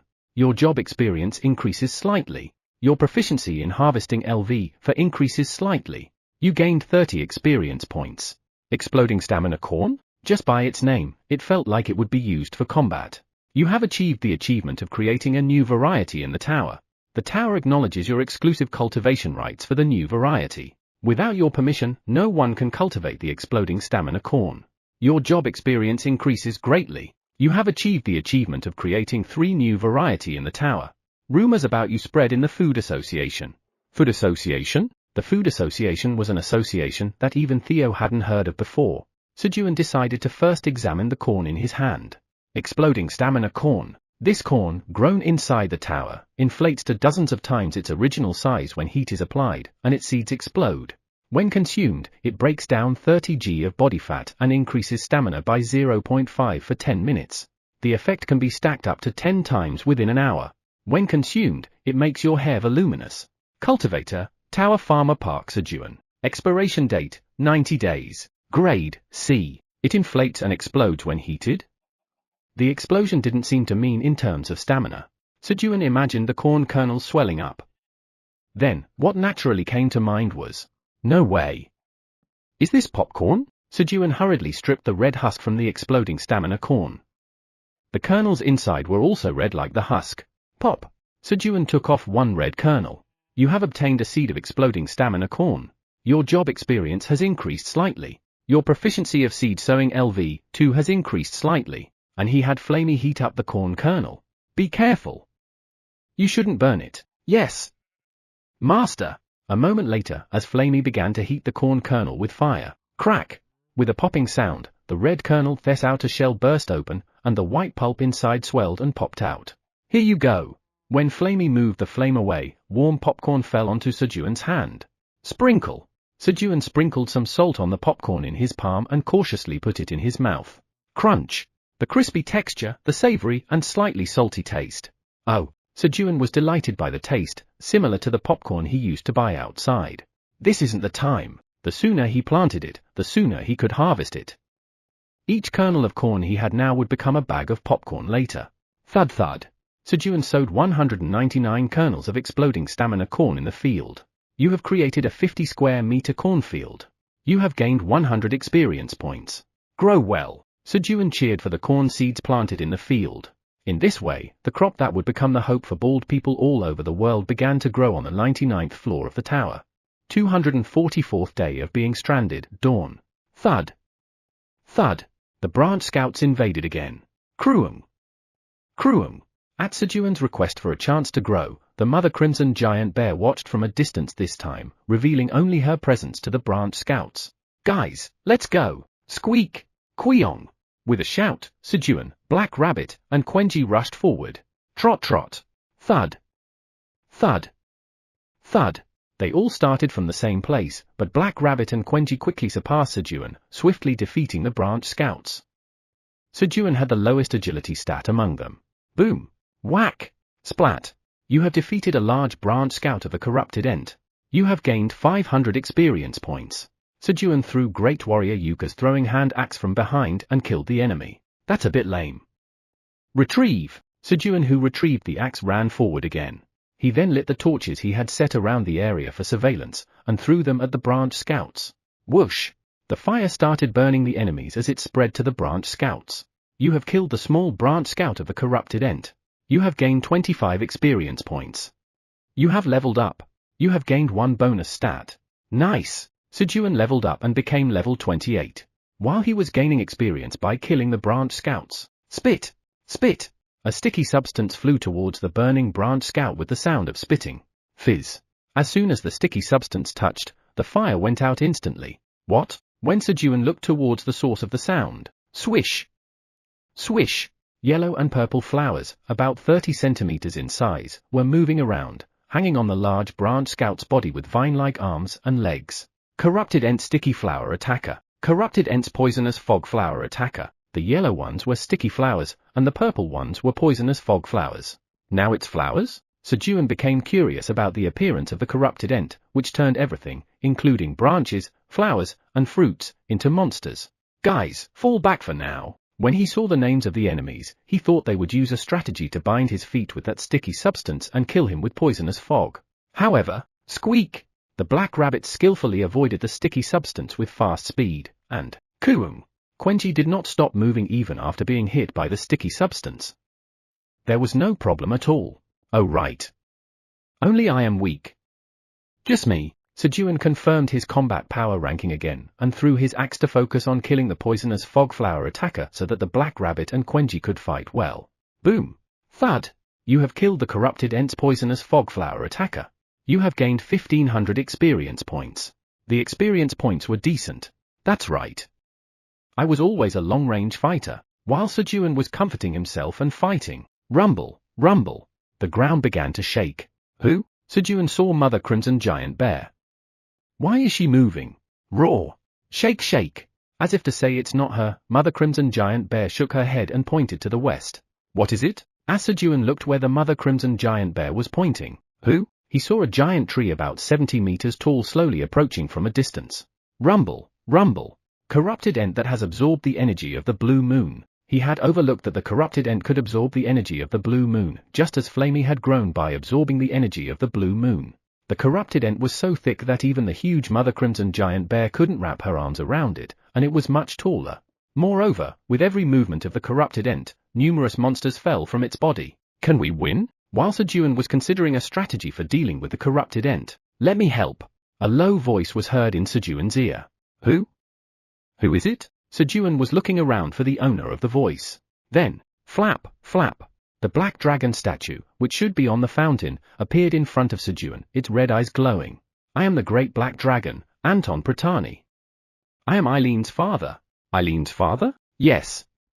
We don't have time, so let's talk later. After finishing the conversation, the black dragon statue hurriedly flew towards the corrupted Ent. And then, roar! A black breath, shot from the mouth of the black dragon statue, flew towards the corrupted Ent. Chapter 72. TL, Hangak, you son of a. Park Sejun. When Kaiser, blinded by jealousy over his granddaughter, fired a water cannon at Sejun using the black dragon statue installed at the fountain for Eileen's 100th anniversary. Father, please hold. Anton, who had higher control over the black dragon statue, took control of the statue from Kaiser. Cough, cough. Kaiser, belatedly realizing he'd made a scene due to his anger, cleared his throat awkwardly. Let's observe what kind of person this human named Park Sejun is. Why bother? This human named Park Sejun is our hope to fix Eileen's dragon heart. We need to know what kind of person he is. Understood. They continued to watch Sejun through the black dragon statue. And they discovered something interesting. What's with this guy? Despite being incredibly weak, he was managing various monsters with crops he farmed. But it was hard to say he was bad when the monsters he managed seemed so happy, and the crops with various effects. The improvement in Eileen's dragon heart condition was thanks to the crops. Humph! This guy has some skills. Kaiser, who had been watching Sejun with a stern look, began to acknowledge him a bit. So, while they were watching through the black dragon statue for several days, they saw the corrupted Ents branch scout approaching Sejun's farm. It seems the corrupted Ents have spread again. TSK. Just like weeds, the corrupted Ents were one of the nuisances on the 99th floor that bothered the black dragons. If they didn't regularly clear them out, they would proliferate massively and lead to the extinction of other monsters. From the black dragon's perspective, it would be easier to eradicate the corrupted Ents completely, but it was impossible due to the tower administrator's duty to not deliberately cause the extinction of creatures settled in the tower. Still, the human was successfully protecting the farm with the help of the monsters. Then, it's the one that absorbed the energy of the blue moon. That one will be difficult. A corrupted Ent that has absorbed the energy of the blue moon, which is born with a slim chance, was a monster difficult to kill by anyone other than a black dragon. We have to use that. It wasn't installed for this purpose. Even though Kaiser grumbled, he didn't oppose the idea of helping Sejun. Activate the black dragon statue. With Anton's command, the red magic stone embedded in the eyes of the black dragon statue lit up and the statue began to move as if it were alive. It was a skill engraved in the red magic stone by Anton using high-level magic in case Eileen faced danger. Thus, Anton, who used the black dragon statue to defeat the corrupted Ent, flew back to Sejun and started a conversation. After observing Sejun for several days, Anton judged him to be a trustworthy human. Boom! With a gigantic mushroom cloud, the massive corrupted Ent that had absorbed the energy of the blue moon evaporated. The last hit should have been mine. Although he wouldn't be able to level up much due to his level 30 job quest, but it was still a bit regrettable. As Sejun was admiring the mushroom cloud created by Anton with regret. Flap! Flap! The black dragon statue moved its wings and flew towards him. Thank you for your help, Eileen's father. Just call me Anton. Yes, and the help just now is nothing compared to how you saved my daughter. Thank you for saving Eileen. Yes. Sejun suddenly felt like he was meeting his girlfriend's parents, although he'd never had a girlfriend. Sejun was in a similar situation to Theo. He just didn't show it. I'd like to have your help in the future. Help? Are you referring to healing Eileen's dragon heart? That's part of it, but I would also like you to manage the Black Tower on behalf of Eileen. The Black Tower had not been properly managed because Eileen could not leave her administrator area. Additionally, Kaiser, who usually took care of urgent matters every 10 years, couldn't do so this time. As time passed, various problems would begin to occur on different floors. This was a concern for both Kaiser and Anton. Then, what's that? Red locusts. When did they infiltrate? They, who didn't know that red locusts had invaded the Black Tower, were greatly surprised to see the wolves carrying full carts of red locust corpses. Red locusts, once their numbers began to increase, were unstoppable. This was one of the key reasons the tower was built. Fortunately, they were relieved to hear from the wolves and Sejun that they were containing the spread of the red locusts that had infiltrated the 67th floor of the tower. They believed that Sejun had the ability to solve some of the tower's problems. Thinking about it, he has the ability to move the monsters of the 99th floor of the tower, which would solve most of the problems. Therefore, Anton decided to assign Sejun the role of acting administrator of the tower on behalf of Eileen. Managing the Black Tower? Yes. It won't be too hard. We'll support you. Yes, Park Sejun. I am Kaiser Pratani, Eileen's grandfather. Suddenly, a boisterous voice came from the Black Dragon statue. Ah. Hello, Mr. Kaiser. I'm Park Sejun. Well, at least you know your manners. Kaiser, who had previously disliked Sejun, was a little appeased by Sejun's 90-degree bow. But I can't leave this floor. There's always a way. Really? Indeed. For now, put the magical cherry tomato into the mouth of the black dragon statue. What? Whom? It has its uses. I'm not asking because I want to eat it. Feeling somewhat guilty, Kaiser became very angry. He definitely was Eileen's grandfather, insisting first before seeing the result. Understood. When Sejun picked a few tomatoes and put them into the mouth of the black dragon statue. Flash! The tomatoes disappeared with a flash of light. And then, we need to recharge our energy for now, so let's talk again later. Hurry to where the corrupted ent died. There should be something helpful for someone weak like you. Flap! Flap! The black dragon statue left those words and flew back up to the fountain again and started spitting out water. Thud! Thud! Sejun was riding on the back of Mother Crimson Giant Bear with the Black Rabbit and Quenji, heading towards the place where the corrupted ent had died. What's supposed to be there? Roar! There's a bead that makes you stronger near where the corrupted ent died. Mother Crimson Giant Bear answered his curiosity. A bead that makes you stronger when eaten? Roar! Roar! Yes. It's a blue bead. While they were talking, they arrived at the place where the corrupted ent had died. And in the middle of the giant crater, there was one fist-sized blue bead and a branch about 10 meters long, about as thick as a log. Sejun picked up the blue bead and the branch. You have acquired the enhanced seed of the corrupted ent. You have acquired the enhanced branch of the corrupted ent. Wow! Sejun, delighted by the message, first looked at the options of the seed. Enhanced seed of the corrupted ent. It's a seed of the corrupted ent that has absorbed the energy of the blue moon. The seed has been enhanced by the energy of the blue moon. When consumed, all stats increase permanently by 10. If left on the ground, the seed will sprout and grow into a powerful corrupted ent. Expiration date, 100 years. Grade, day. Consuming it increases all stats permanently by 10. It was quite a good option. Is this what he meant? It seemed that what Kaiser had referred to as something helpful was this seed. However, the idea of planting the seed, which would multiply by dozens at the least when sown, came to Sejun's mind before the idea of eating it. He was a tower farmer who believed in the truth of multiplication. What if I get Flamey to give it a flame of purification buff here? Even though it was corrupted, purification might be possible. If not, he could eat it then. The expiration date was long, so there was no need to worry about spoilage. I'll keep it for now. So Sejun put the seed in his pocket and looked at the options of the branch. Enhanced branch of the corrupted ent. It's a branch of the corrupted ent that has absorbed the energy of the blue moon. The hardness of the branch has been greatly enhanced by the energy of the blue moon. If mana is inserted, its size can be adjusted at will, making it a good material for a transforming weapon. Usage restrictions, Del V 35 or higher, Strength 50 or higher, Magic Power 30 or higher. Grade, day. I can't use it. Sejun did not meet all the usage restrictions. It was demanding for a mere branch. Then, Quang! Dad, I want to use that. Quenji, who had always envied the Black Rabbit's hammer, coveted the enhanced branch of the corrupted ent. Okay. You can use it for now. Quang! Quenji was delighted to receive the branch. After collecting the items and returning home. Squeak! Squeak!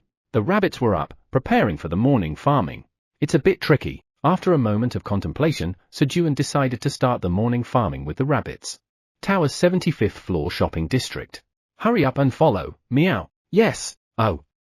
Intern Jeff, your answer is quite confident, meow. I'm reducing your contract period by 1 day, meow. Thank you. Theo did not immediately go to the 38th floor of the tower, but led his group to the headquarters of the Wandering Merchant Association. The reason was to apply for the use of the Express Merchant route. A intermediate Wandering Merchant is eligible to apply for the Express Merchant route if they have the application fee of 10,000 tower coins. While it typically takes about a day to move 10 floors using the General Merchant route, it's possible to do so in half a day using the Express Merchant route. So, Theo, who wanted to quickly finish the trade and return to Sejun's lap, always wanted to use the Express Merchant route but couldn't apply due to lack of money. But this time, receiving 20,000 tower coins as a trade incentive from Sejun, Theo was finally able to apply for the use of the Express Merchant route. We received 10,000 tower coins. Intermediate Wandering Merchant Theo, you can now use the Express Merchant route. Here's your new pass. An employee of the Wandering Merchant Association handed Theo a silver pass. Thank you, meow. Pooh-hoo hut. Finally, I can use the Express Merchant route too, meow. Just as Theo received the new pass and was about to walk out of the building of the Wandering Merchant Association with pride. Iona passed by, humming a tune. Iona, nice to see you, meow. Ah. Representative Theo, hello. They chatted briefly. Are you heading down to the lower floors, Representative Theo? No, meow. I'm going to Grania Village, meow. Oh.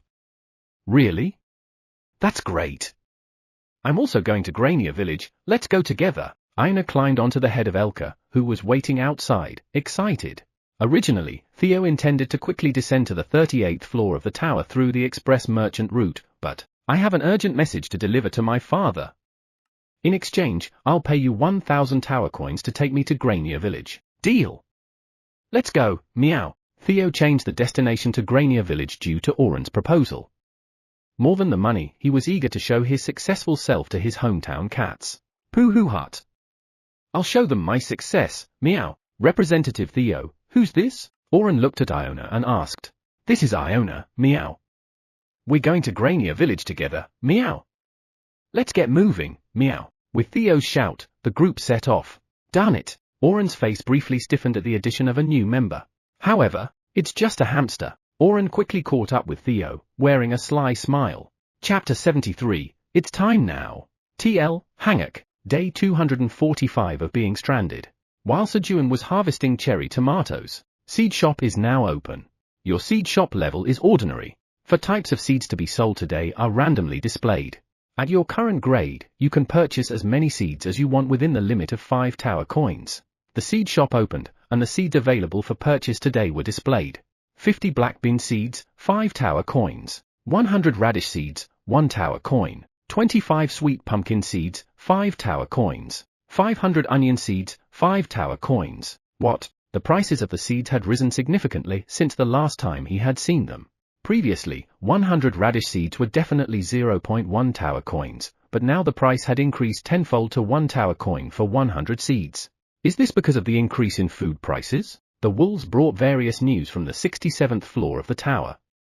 One of them was that food prices in the tower were skyrocketing due to the red locusts. At first, it didn't make sense. The red locusts caused an abundance of food, so how could that lead to an increase in prices? But it made sense when he thought about a few months from now. Even if plants start growing now, it will take several months before they can be eaten. But currently, the 67th floor of the tower was practically a wasteland. This meant that an entire floor of the tower had completely stopped food production. Furthermore, the news of the red locusts had caused other floors of the tower that had experienced a great famine 100 years ago to hoard food in large quantities. Moreover, the price of food had sharply risen as the landowner of the 55th floor, the largest granary of the Black Tower, grid, did not release the food. Remembering how the wolves wagged their tails and looked at him with admiration, he felt proud.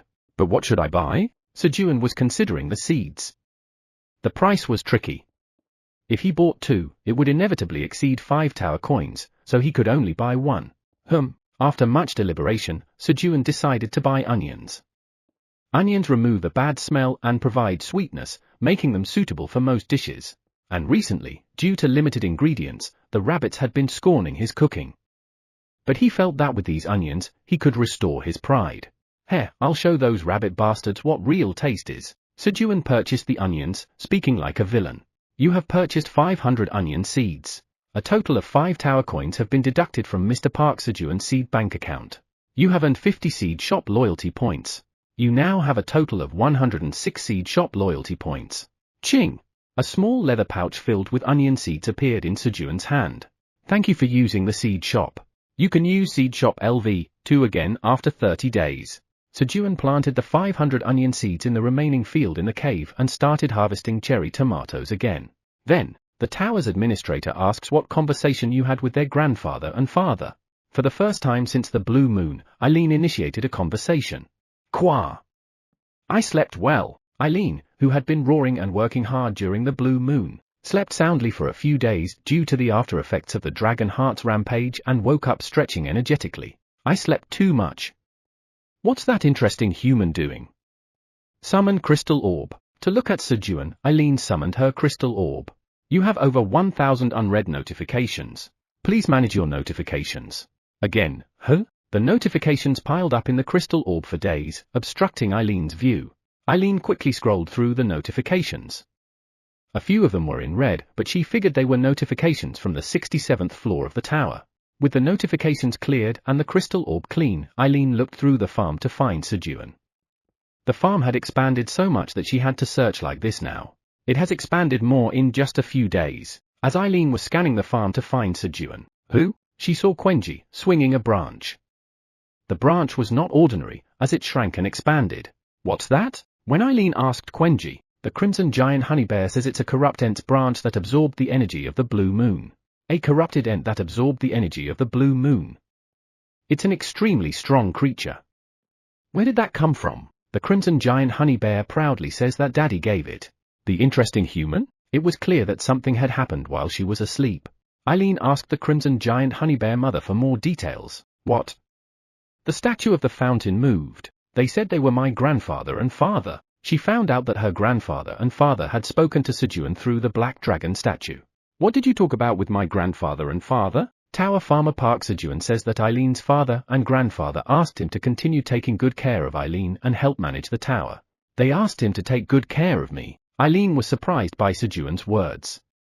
They asked him to take care of her. Did I get permission to get married? Tower Farmer Park Sejun vehemently denies it by waving his hand. Tower Farmer Park Sejun quickly corrects his words, saying that asking him to take good care of her meant to continue helping with Eileen's Dragonheart treatment in the future. However, kihihi. Then just wait for exactly 300 years. Eileen didn't look at Sejun's message as she was indulging in her own imagination.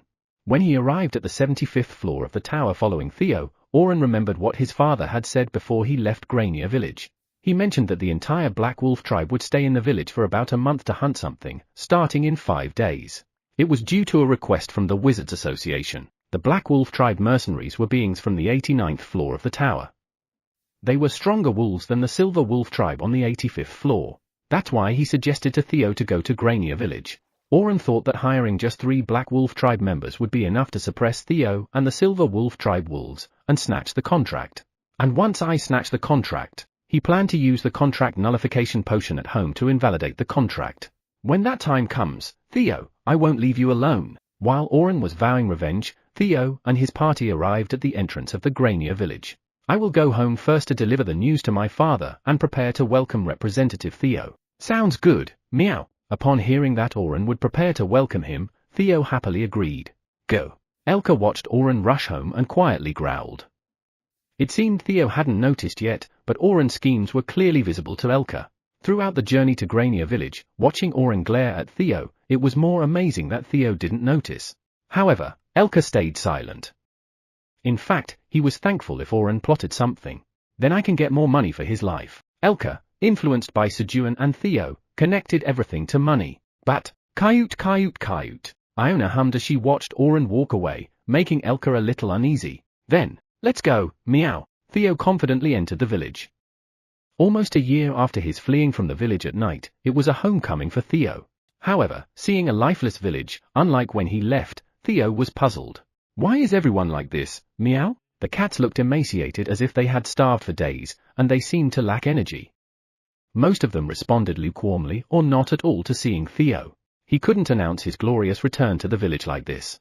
What, meow? Why do the cats lack energy, meow? In turn, Jeff, what happened to the Grania village, meow? Theo grabbed Jeff's collar and asked. Well, it wasn't like this when I left. From the looks of Jeff and other cats, they seemed to have no idea. Instead, their eyes showed anxiety and worry. It was because of their families. Go home and find out what's happening, meow. Theo, who had become soft-hearted, sent the interns home. Thank you, Representative Theo. If you run away, I will double the contract period, meow. Yes, and take this too, meow. Theo took out grilled fish from his bag and distributed it to the interns. Thank you. The cats gratefully and quickly ran home at Theo's consideration. And then Theo entered his favorite grilled fish shop. Welcome, Theo, meow. Boss, it's been a while, meow. But why is the village like this, meow? Theo asked the fish shop owner. Asking the interns to find out what happened was just an excuse. He was at Sundercat, Theo. Recently, frog-like monsters have appeared in Zenka Lake, so we can't even get a glimpse of the fish, meow. Frog-like monsters, meow? That's right, meow. So all the village cats are starving now, meow. According to the grilled fish shop owner, about 70% of the fish that the cats in Grania village eat came from Zenka Lake. But a week ago, The progs, frog-like monsters, appeared, and now no fish can be caught. For now, eat this, meow. Theo had a few instances where he got fish from the grilled fish shop owner when he was out of money. Wishing to repay this kindness, he handed over 50 grilled fish and then stepped outside. Let's head to Oren's house first, meow. Theo took the remaining party members and headed to Oren's house. Father, Oren. Why are you so late? Oren's father, Israel, greeted Oren and asked. Well, Oren twisted the story of being deceived by Skaram to hide his wrongdoing. He said that he was threatened by Theo, who took all his money and made him sign a contract to work for him for 10,000 days. What? Theo hired Silver Wolf Tribe mercenaries to threaten you and make you sign a contract? Yes. Theo will be here soon. Please ask the Black Wolf Tribe to help get the contract back from Theo. All right. Just trust me.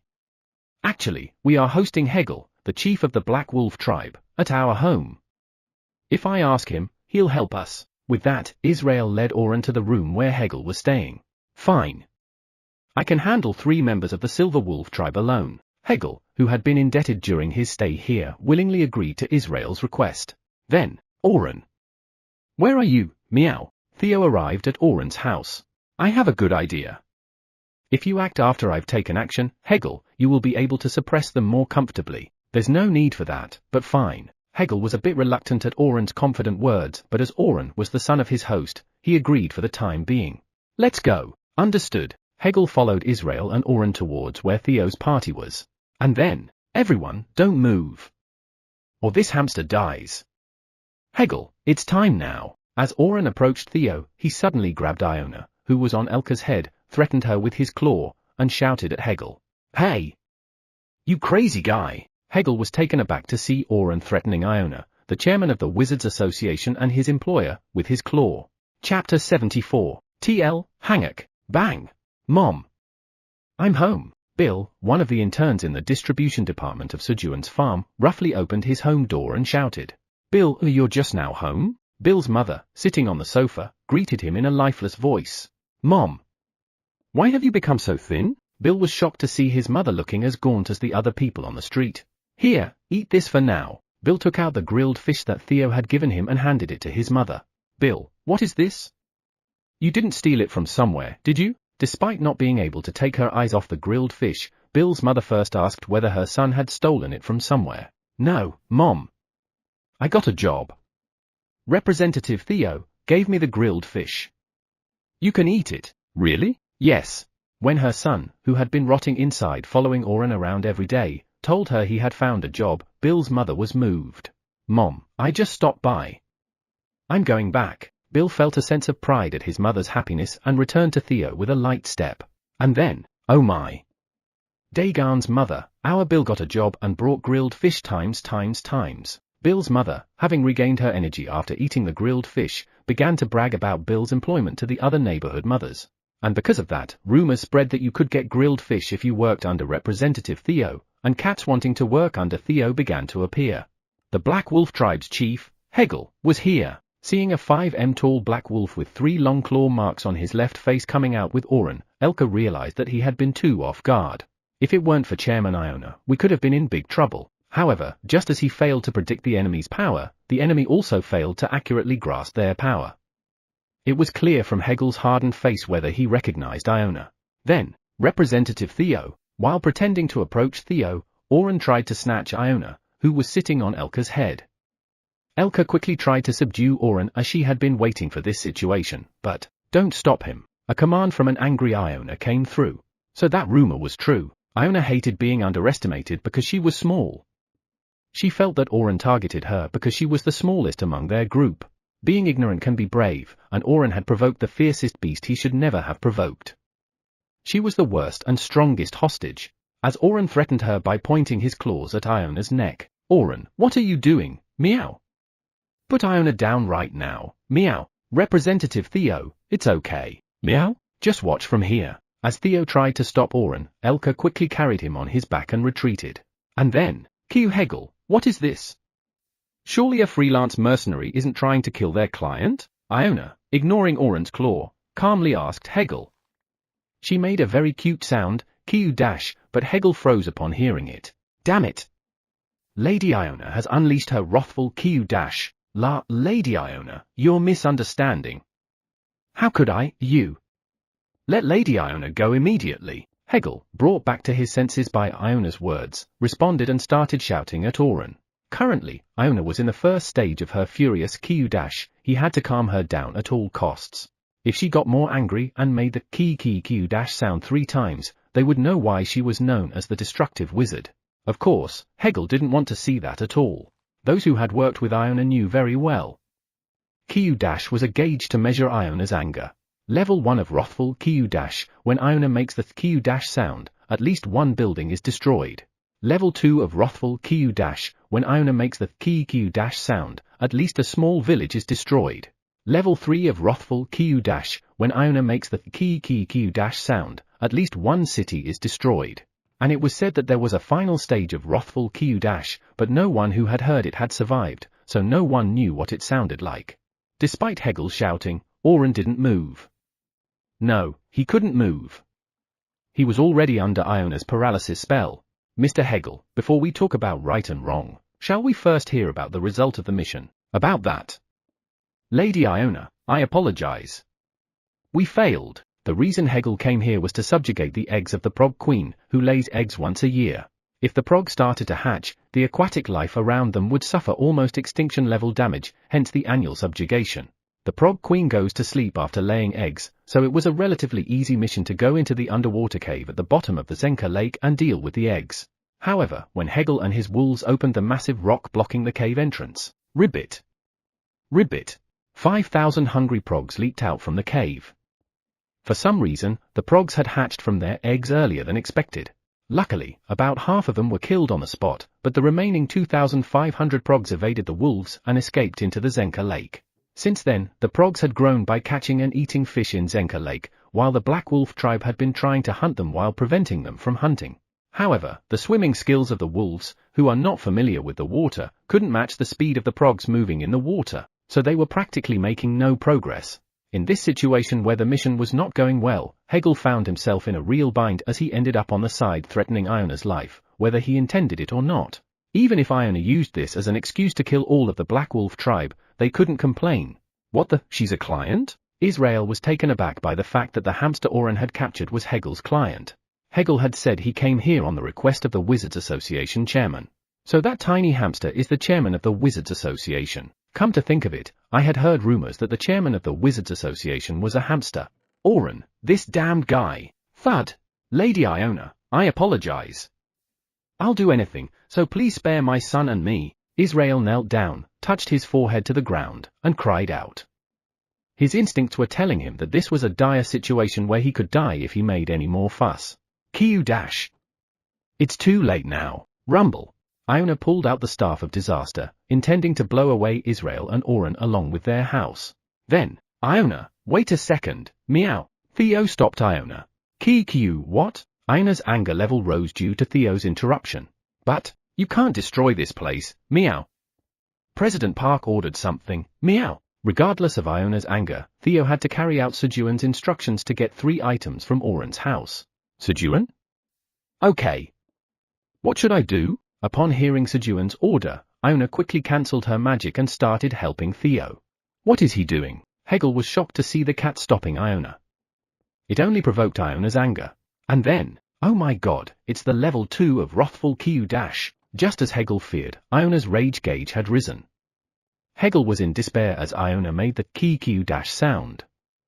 Now at least a small village would be destroyed. And that probably includes our Black Wolf tribe. Just when Hegel was almost certain he was going to die. Who? Iona easily calmed her anger at the words of the cat named Theo. What's with that cat? How could it so easily quell the anger of Iona, the great destructive wizard? Quietly. Who's that cat, Theo? Hegel approached Elka and asked. Representative Theo is a direct subordinate of the Great Black Dragon. What? A direct subordinate of the Great Black Dragon. Thud. Representative Theo. I'm Hegel of the Black Wolf tribe. Please accept me as your subordinate. As soon as he heard Elka's words, Hegel prostrated himself in front of Theo. The Black Wolf tribe had been worshipping the Great Black Dragon, which had the same color as them, since long ago. Becoming a subordinate of a direct subordinate of such a Great Black Dragon was the greatest honor for the Black Wolf tribe. Okay, meow. Then, stamp here, meow. Theo, who never rejects subordinates and firmly holds on to those leaving, handed over a contract. Yes, press. Hegel stamped the contract with his paw. Thanks to Oren's scheme, Theo was able to take Hegel, the leader of the Black Wolf tribe, and the entire Black Wolf tribe as his subordinates. Be sure to mention the green alarm, it's really important. Yes. Eileen, Anton says the green alarm is very important. Got it? The tower's administrator says it understands. The tower's administrator is asking what a green alarm is. Eileen is asking what a green alarm is. The green alarm is the alert that appears in the tower when a monster at risk of extinction appears. Yes, Eileen. Sejun was relaying messages between Anton and Eileen, receiving training as a tower administrator together. After about an hour of administrator training, Sejun came down to the cave for tomato harvesting. Master! I can use the flame again.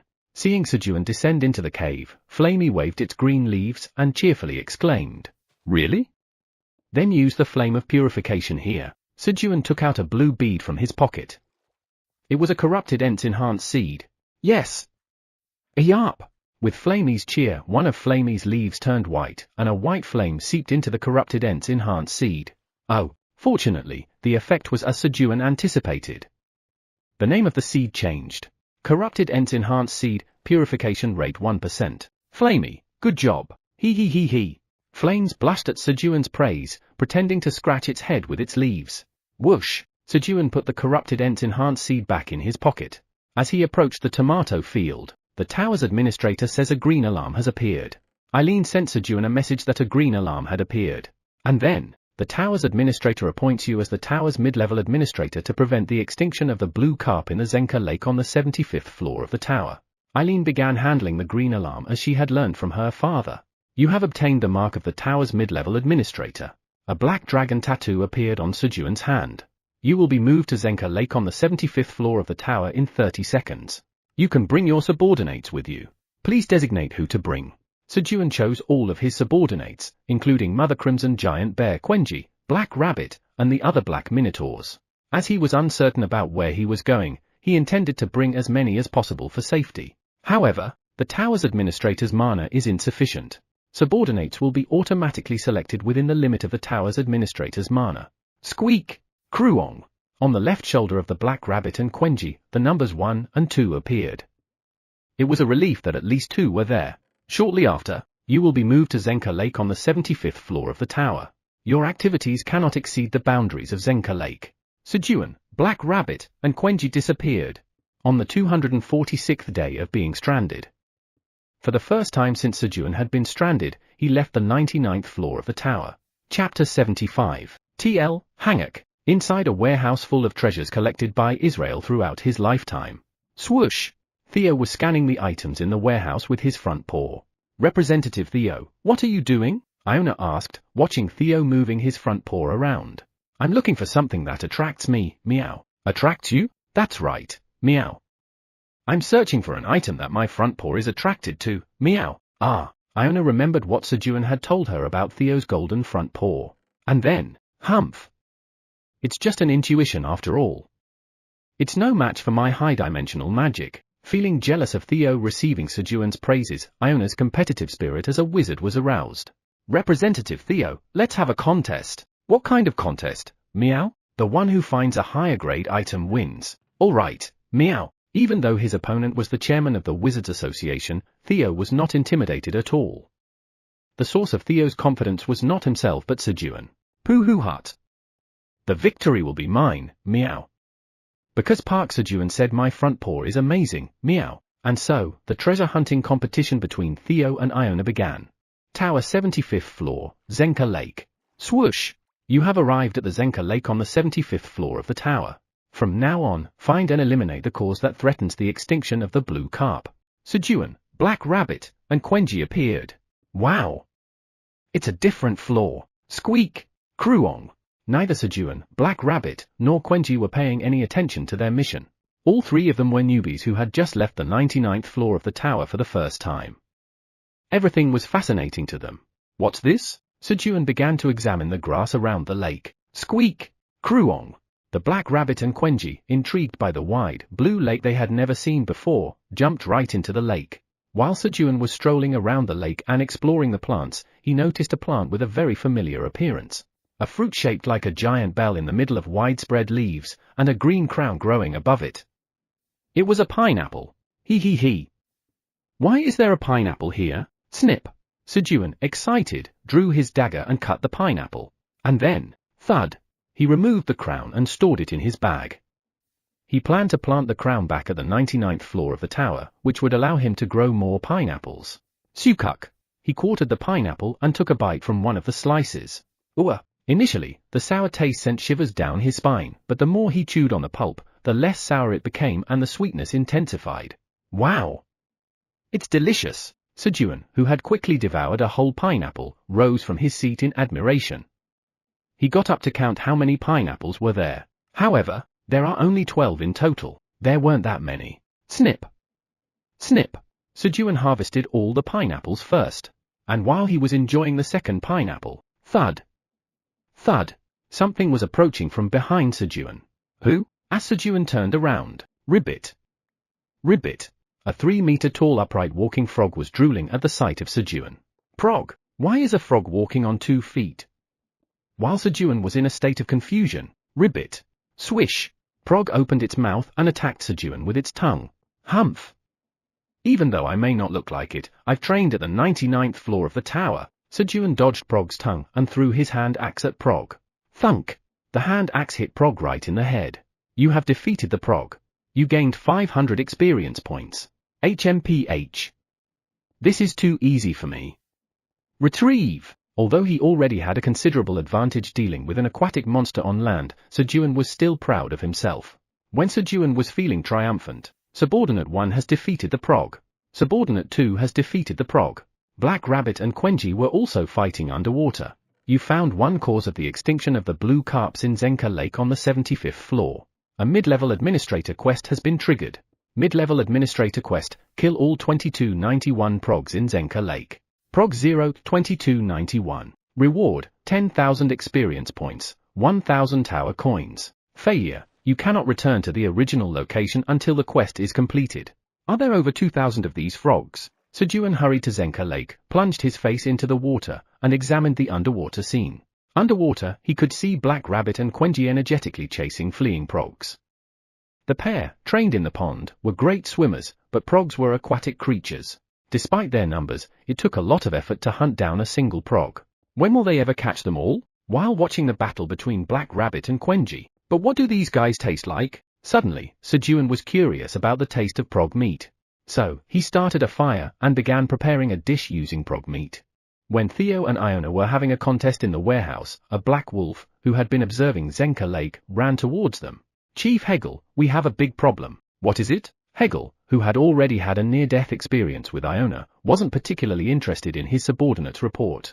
There are some suspicious guys appearing in Zenka Lake. Suspicious guys? Yes, they're roasting progs. What? They're roasting progs. Yes. And it tastes so good. Slurp, the black wolf reported, relishing the memory of the taste. Taste? What are you talking about? Did you eat prog meat? He seemed to think his subordinate was out of his mind. Prog meat was poisonous and inedible. Let's just go. The wolf, eager to return to Zenka Lake, urged Hegel. Hermelka, I'll be back from Zenka Lake soon. Please let Representative Theo know. Yes. Understood. Hegel hurriedly ran toward Zenka Lake. Here it is, Mr. Sejun. The wolves that came out of the water dragged the fainted progs by their necks to Sejun. Thanks. Thud. Thud. You have defeated the prog. You have gained 500 experience points. You have defeated the prog. You have gained 500 experience points. Sejun slaughtered 2 progs with his hand axe and handed the prog skewers to the wolves. Chew, chew. It's really chewy. It's delicious. The wolves ate the food and went back into the water. An hour earlier. Curious about the taste of prog, Sejun started roasting the prog meat, which he prepared by wrapping it around a detoxifying green onion. For safety, Sejun always brought detoxifying green onions, just like a regular medicine, because he didn't know what kind of poison might be in the ingredients. When the dish was ready, you have achieved the achievement of making prog green onion rolls for the first time in the tower. The recipe for prog green onion rolls is registered in Cooking LV3. Your proficiency in Cooking LV3 increases significantly. Your proficiency in cooking LV3 is filled, and the level increases. Sejun's cooking level increased. And, special effect, comfortable underwater movement is added to prog green onion rolls due to the effect of cooking LV4. Special effect. A special effect was added to the dish. It was new information added as the cooking level reached 4. Sejun checked the completed dish. Prog green onion rolls, roasted detoxifying green onions wrapped in prog meat. Thanks to skilled cooking skills, the prog meat and detoxifying green onions are well roasted and taste very good. Detoxifying green onions have detoxified the poison in prog meat.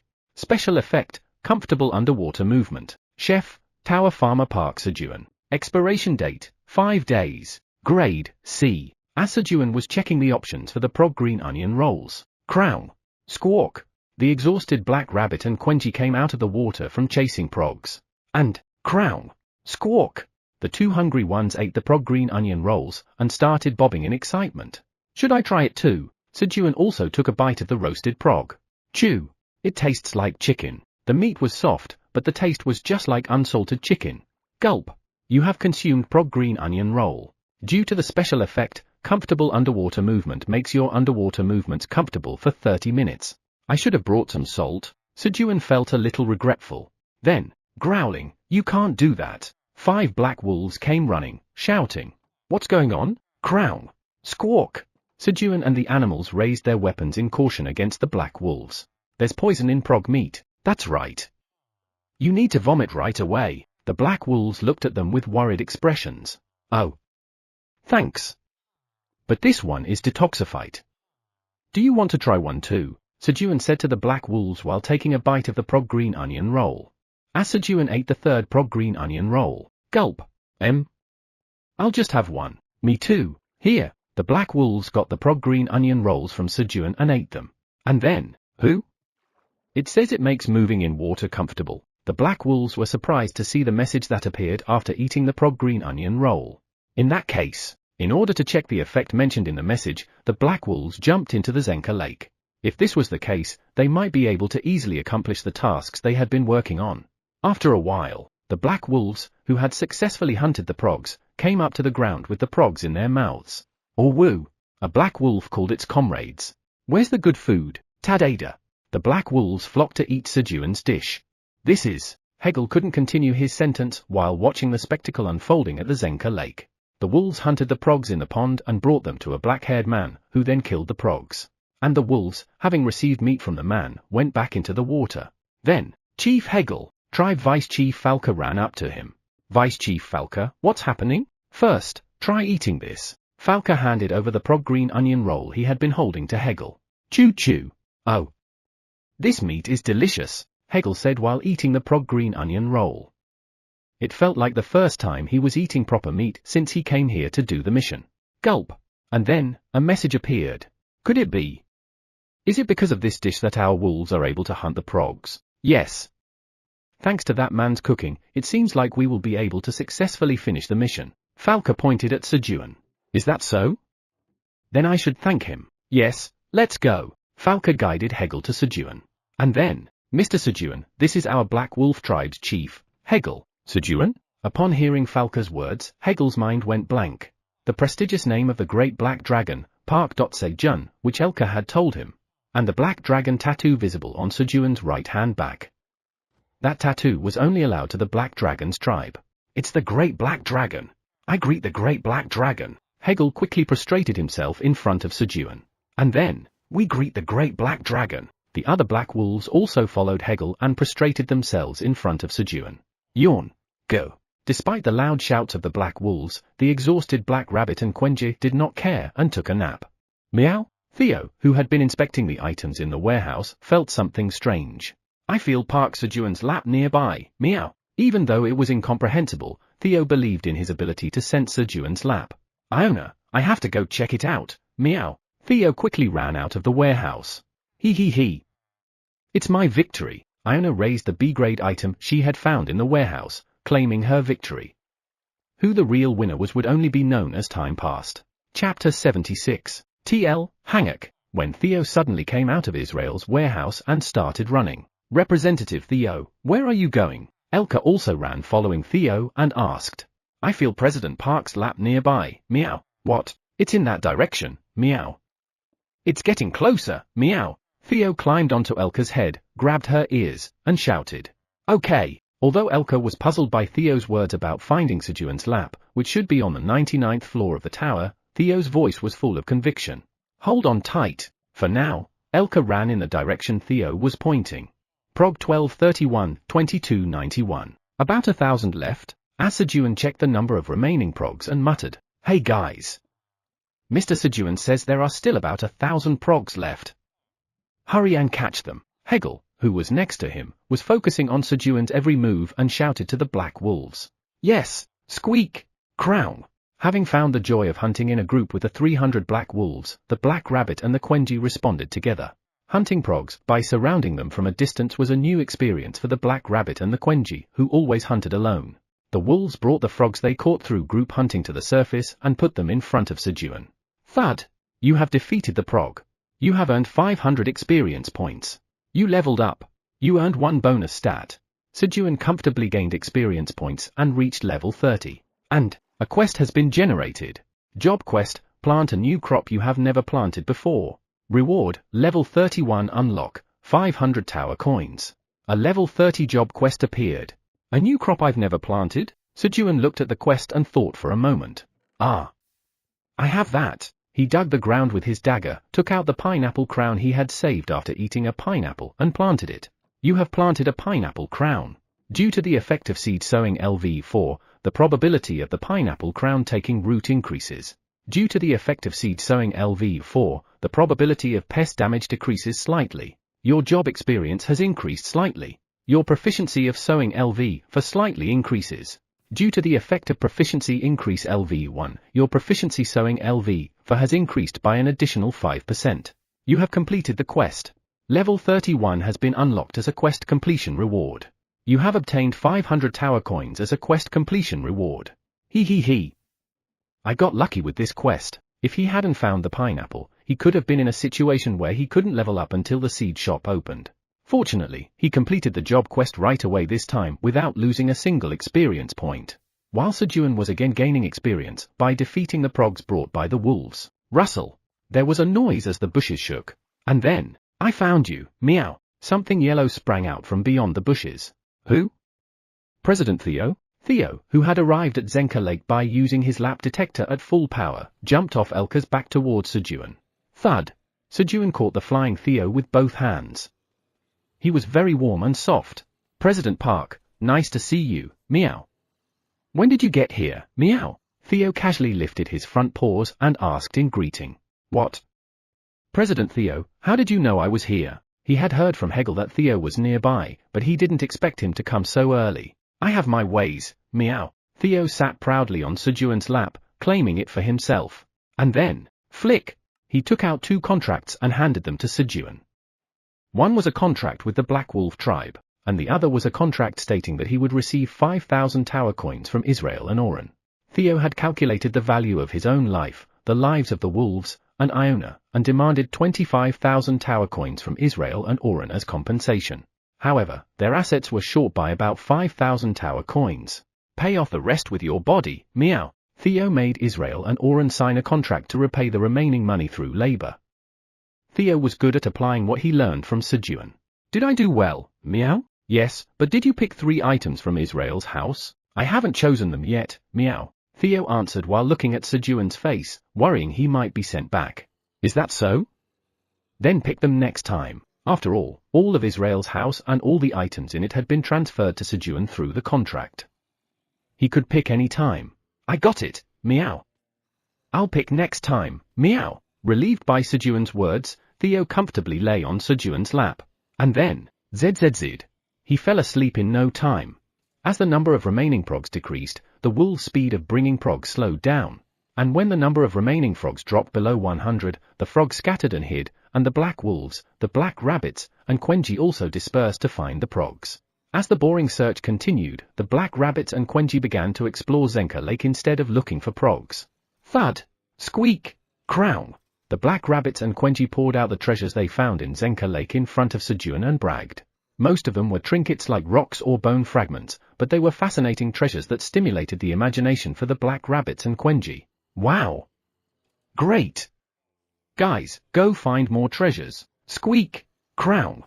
Encouraged by Sejun, the black rabbits and Quenji entered Zenka Lake with a determined mindset to find better treasures. A quest for the mid-level administrator has been generated. He. Let's see what quest have been given to the interesting human. Eileen checked Sejun's quest. And then, HMPH.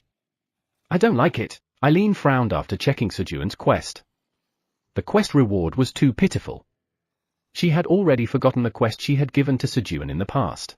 I have to ask Dad how to change the quest reward. Since Anton had taught Eileen how to sync with the black dragon statue through the orb, direct conversation was now possible. Dad, she called Anton through the black dragon statue. Oh. My granddaughter. Have you been well? It was Kaiser who responded happily. Perhaps Anton was away at the moment. Yes, Grandpa, I have a question. Ha. Ask me anything. Grandpa will tell you everything. But, Eileen, you missed your grandpa, right? Who? Yes. Of course, I missed you. Grandpa, can you teach me how to change the quest reward? Ha. Grandpa missed you so much too, Eileen. You want to change the quest reward? Yes. Hey. What are you planning to give to that Sejun fellow this time? Recalling that Eileen's 100th birthday fountain had been handed over to Sejun as a quest reward, Kaiser's voice rose. However, Grandpa. Are you mad at me? As Eileen's voice hardened. No. How could I? Now, let me explain in detail. The voice of Kaiser, the superpower of the Pratani family, changed to its original, no, softer than before. After learning about the method of changing quests for several hours from Kaiser, change the reward. As she learned from Kaiser, she raised her hand over the quest window and began to change the quest reward with her will and mana. She raised the reward experience from 10,000 to 100 million and the tower coins from 1,000 to 10 million. The reward was increased 10,000 times. Eileen was quite generous. However, you cannot change the reward of the mid-level administrator's quest. The level of Tower Farmer Park Sejun is too low. Sejun's level was too low.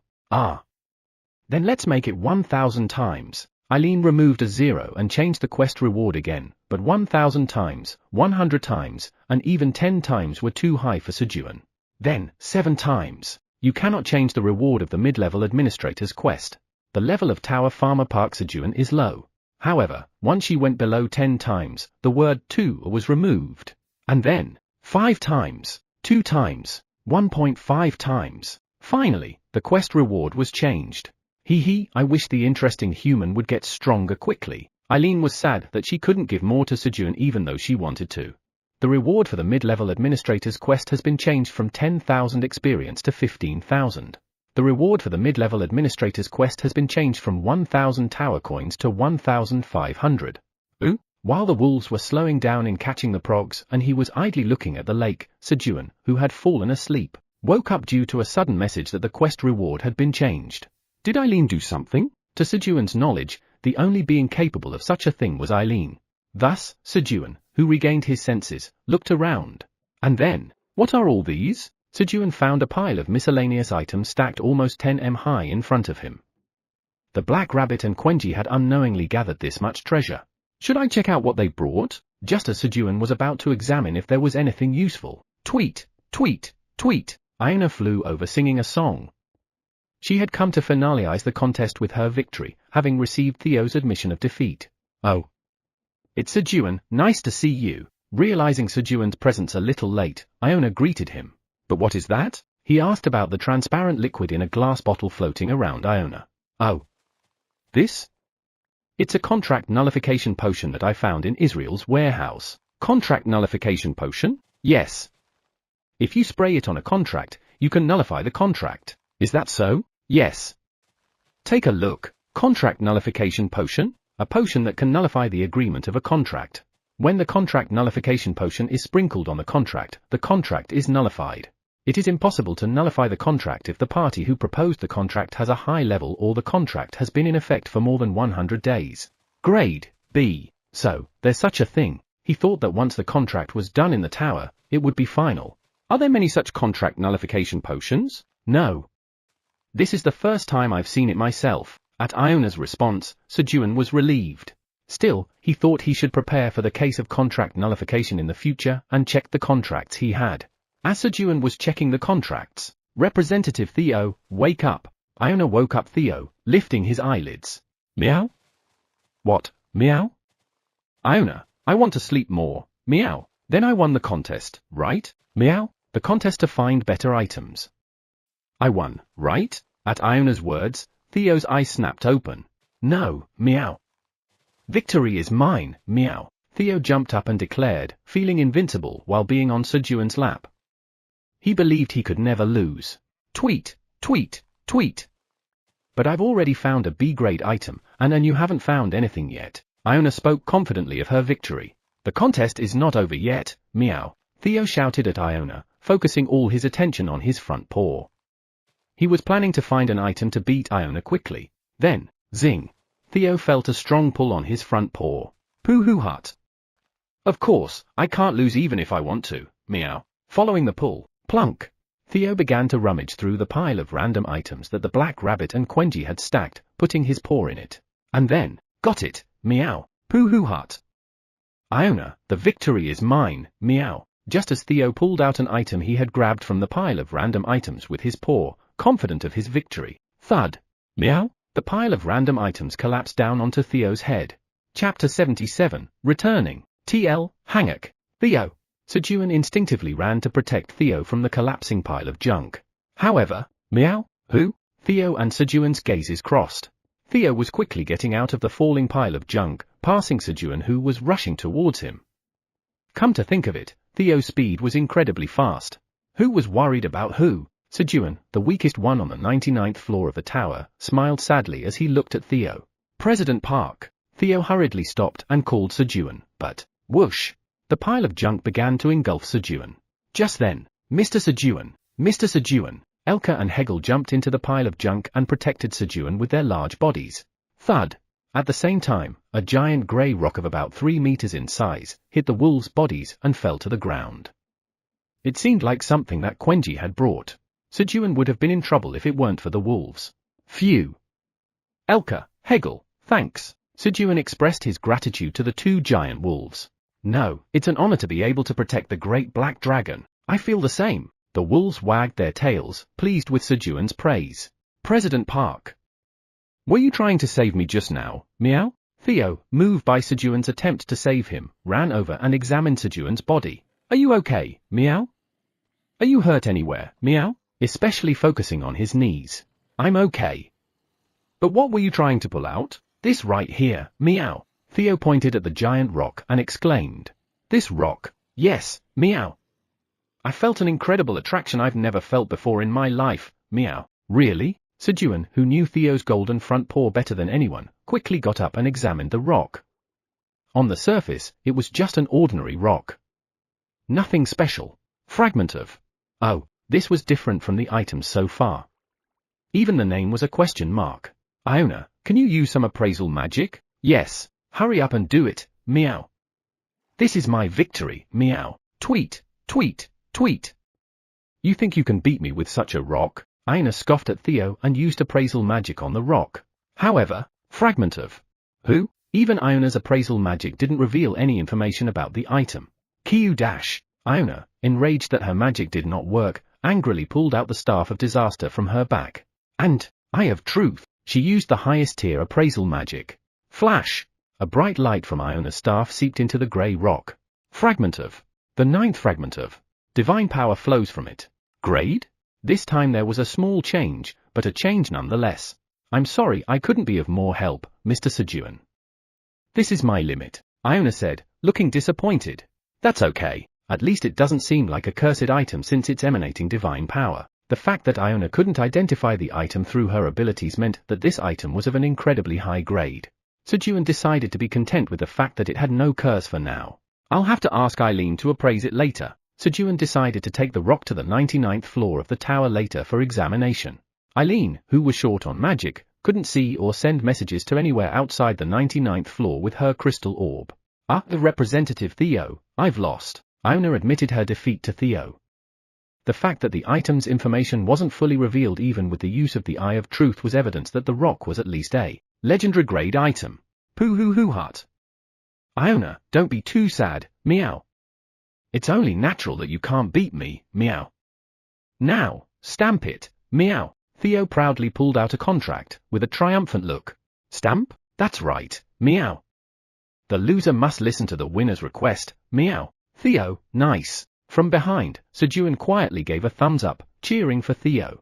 A moment later, President Park, here's the contract, meow. Theo handed Sejun a contract stamped with a cute hamster footprint, then confidently climbed onto Sejun's lap, and laid down showing his belly. Times, what are you doing, meow?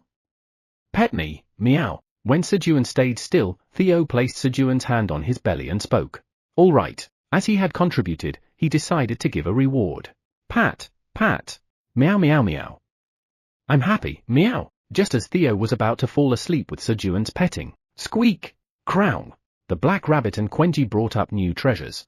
Theo, are you drawn to anything else? Sejun quietly asked with anticipation. Meow. Theo, lying down with his eyes closed, stretched out his forepaws and activated his detector. But, there's nothing attracting me. They're all useless. Theo swung his forepaw as he spoke. Thud. Squeak. Crown. Our treasures are useless. The black rabbit and Quenji were shocked at Theo's words. Crown. Meow. Quenji grabbed Theo's scruff and took him to their treasures. And, squeak. Crown. You think this is useless? Listen carefully. The black rabbit and Quenji began to explain their treasures in detail, sitting Theo between them. It's hot. Sejun, who had dozed off while watching Theo being lectured by the black rabbit and Quenji, had to wake up due to the stifling heat. Before he knew it, Quenji was behind Sejun, and Theo and the black rabbit were sleeping on his lap. Snore. Snore. Zzzzz. Zzzzz. Ooh? At first, he thought he had misheard Quenji's snoring. But, snore. Snore. Zzzzz. Zzzzz. There were 4 snoring sounds. When Sejun looked towards the sound, he found Iona sleeping there, using Theo's tail as a blanket. Now, even the chairman of the Wizards Association was entranced by Sejun's lap. As expected, Sejun's lap was popular with the animals. Do I have to sleep again? Sejun was about to close his eyes and try to sleep again, not wanting to disturb the soundly sleeping animals, when, excuse me, someone called Sejun. Ooh? When did you guys get here? It was the interns who had returned home with Theo's permission. There's nothing to do right now, so rest a bit. Yes. But there's something we need to discuss. Intern Bill hesitated to speak. What is it? Just a moment. Guys, come out. Upon Bill's shout, whoosh. 30 cats, which had been waiting at a distance, ran over. Hello. We'll work hard in exchange for grilled fish. Grilled fish? The cats from the Granier village, suffering from food shortages, followed the interns to find Sejun, hoping to earn grilled fish. Then, the cause for the extinction of the blue carp in the Zenka Lake on the 75th floor of the tower has been found. A second mid-level administrator quest has begun. Second mid-level administrator quest, prevent the cats of Granier village from hunting blue carp fish for a year. Rewards, 15,000 XP, 1,500 tower coins. Failure. Until the quest is completed, you cannot return to your original place. A new quest appeared. Theo, wake up. Sejun woke up the sleeping Theo. What is it, meow? I need you to get the contract stamped. Sejun hired the cats for a year as guards to prevent them from hunting blue carp fish in Lake Zenka, in exchange for 3 grilled fish per day as a wage. And then, you have completed the second mid-level administrator quest. You received 15,000 XP as a reward for completing the second mid-level administrator quest. You received 1,500 tower coins as a reward for completing the second mid-level administrator quest. The second quest was completed on the 249th day of being stranded. 3 days have passed since the hunting of progs. Progs 2243, 2291. Where are the rest hiding? Sejun said, checking the remaining number of progs. Only 48 progs were left, but he couldn't find where they were hiding. A large-scale search had been launched since yesterday to find the remaining 48 progs, but it had been fruitless. However, there was another discovery. While searching for treasure, the black rabbit and Quenji found a hiding place for blue carp fish, avoided by the progs. There were 10 blue fish left in the hiding place. For the time being, Sejun had the cats, hired as guards, take turns guarding the vicinity of the hiding place of the blue carp fish to prevent their extinction. While continuing the search for progs, Quenji lifted a broad stone about 10 m in size from the bottom of the lake. Sejun had instructed Quenji to bring up any suspicious rocks as there might be other fragments on the lake bottom. Thud. as Quenji lifted the broad stone. Who? Ribbit. Ribbit. Quenji's eyes met those of the progs hiding under the rock. The progs had been hiding under the rock, which was why they had not been found. Quang! Ah! Quenji put the stone down and called the wolves nearby. Line up, meow. When mealtime came, Theo lined up the guards of Lake Zenka and distributed 3 grilled fish each. Having heard that the food situation in the Granier village was currently poor, Sejun considered the families of the cats and decided to triple their wages for a while, providing 9 grilled fish per day. After all, the 99th floor pond was teeming with piranhas. However, the grilled fish that Theo brought was not enough, so the interns went to the 99th floor with the wolves to get piranhas. While Sejun was sitting on the fragment of and looking around, I found them. Splash! The wolves bustled and jumped into Lake Zenka. After a moment, splat! The wolves came out of the lake with frogs in their mouths one by one and stood in front of Sejun. And then, we found all 48 frogs. Hegel, representing the wolves, reported to Sejun. Well done. Everyone gather around. Sejun called all the animals. Then when all the animals gathered, Sejun slaughtered the frogs. You have completed the mid-level administrator quest. You gained 15,000 experience points as a reward for completing the mid-level administrator quest. You gained 1,500 tower coins as a reward for completing the mid-level administrator quest. You have fulfilled your duty as a mid-level administrator. You will return to the 99th floor in 30 seconds. Quenji, pick up the rock. Quang.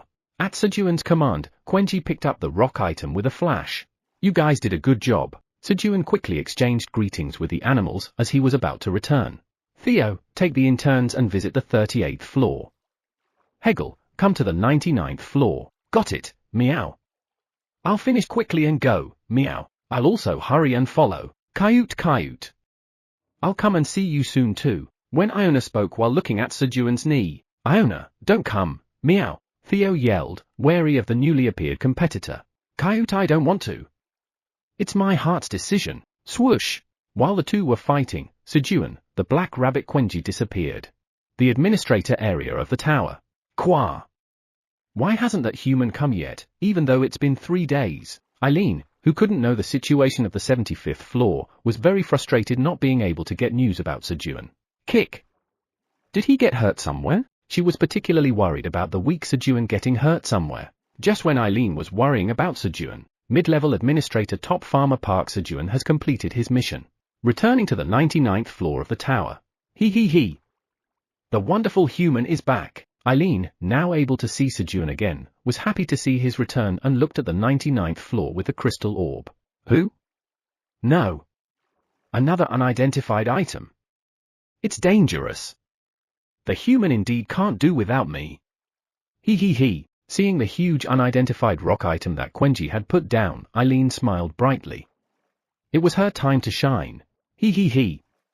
I should show him the magnificent image of the great black dragon. Eileen, having seized the opportunity to show off, was about to speak to Sejun when the black dragon statue spoke first. Chapter 78, Discovering a Trace. TL, Hanguk, you have arrived on the 99th floor of the tower.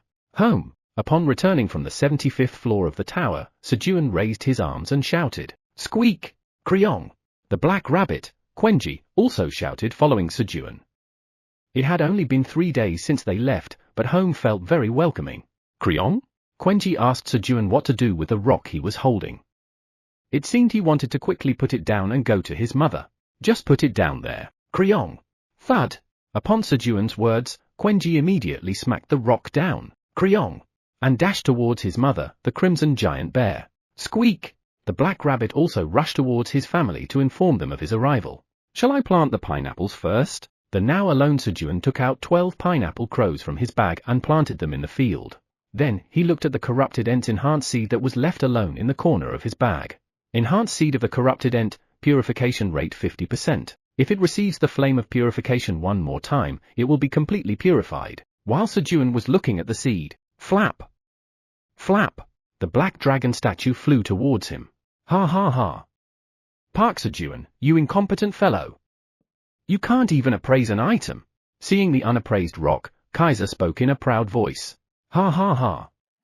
I, Kaiser Pratani, the great black dragon, will specially appraise it for you. Kaiser took the lead without being asked, wanting to show off his grandeur. He also wanted to appear as a cool grandfather to Eileen, who was undoubtedly watching Sejun through the crystal orb.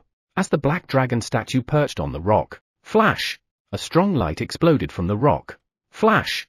The light exploded once more. Then, the tower's administrator is upset that their grandfather started appraising the item when she was about to do it. The tower's administrator asks you to tell their grandfather that she will not talk to him anymore. Eileen, who had her chance to shine taken away, was upset with Kaiser.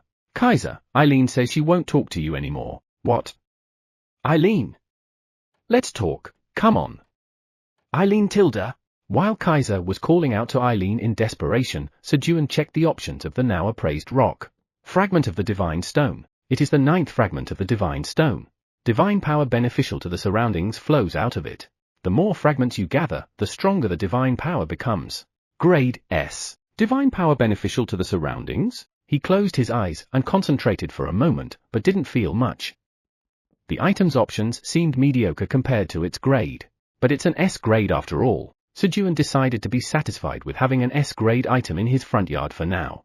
He then looked around the farm to see if anything special had happened in his absence. That's when, Sejun spotted something that wasn't there before. A wooden pipe, made by splitting a tree and hollowing out the inside, was connected from the fountain to the field.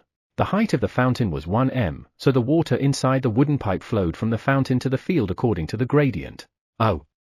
Did the grey rabbits make an canal? Even without him, everyone was doing well.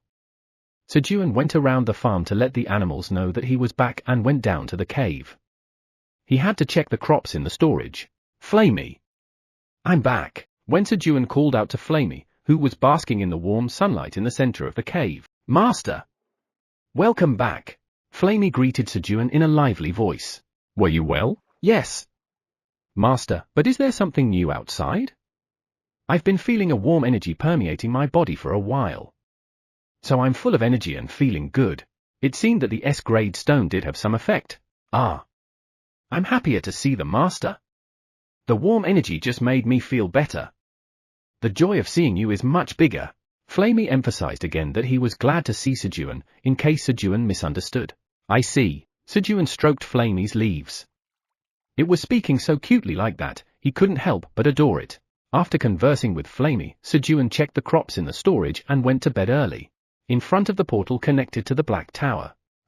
Kaiser was sitting at the table with a serious look on his face, deep in thought. Did he have another fight with Eileen? Anton, who had gone out to take care of something, thought when he saw Kaiser with a serious expression. Father, what's the matter? It didn't seem like a big deal, but he asked just in case. Son, I found a trace of the creator god. What? Anton, who typically maintained a poker face and rarely showed his emotions, had his poker face broken by Kaiser's unexpected answer. Kuhahaha. I knew you'd react like that. I was really surprised at first too. Kaiser laughed, looking at Anton's bewildered face. Where was the trace of the creator god found? Anton asked excitedly. The creator god was the being who created the towers they were managing. The dragons had been looking for traces of the creator god for over 3,000 years. 3,000 years ago. You shall rebuild the world by finding my traces. The creator god left those words and completely disappeared from the world. As a result, their world was destroyed. No, many worlds were destroyed. They wanted to know. Why did the creator god create the tower? Why did he entrust them with its management? The trace of the creator god came out from the Black Tower we were managing. What? It's part of a stone. Park Sejun found it in a lake on the 75th floor of the tower. The tower. Anton was taken aback by Kaiser's words. They had been diligently searching for the traces of the creator god outside, and it was inside the tower. It really was darkest under the lamp post. To the power of 1. If it's a stone, what was written on it? Nothing.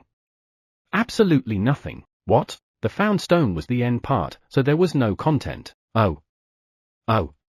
Is Park Sejun safe? Anton asked hastily. It was a trace of the creator god, after all. Just being near it could harm an ordinary being. Sejun was the one who could assist in treating Eileen's dragon heart. It was crucial that nothing bad happened to him. Ha. Who am I?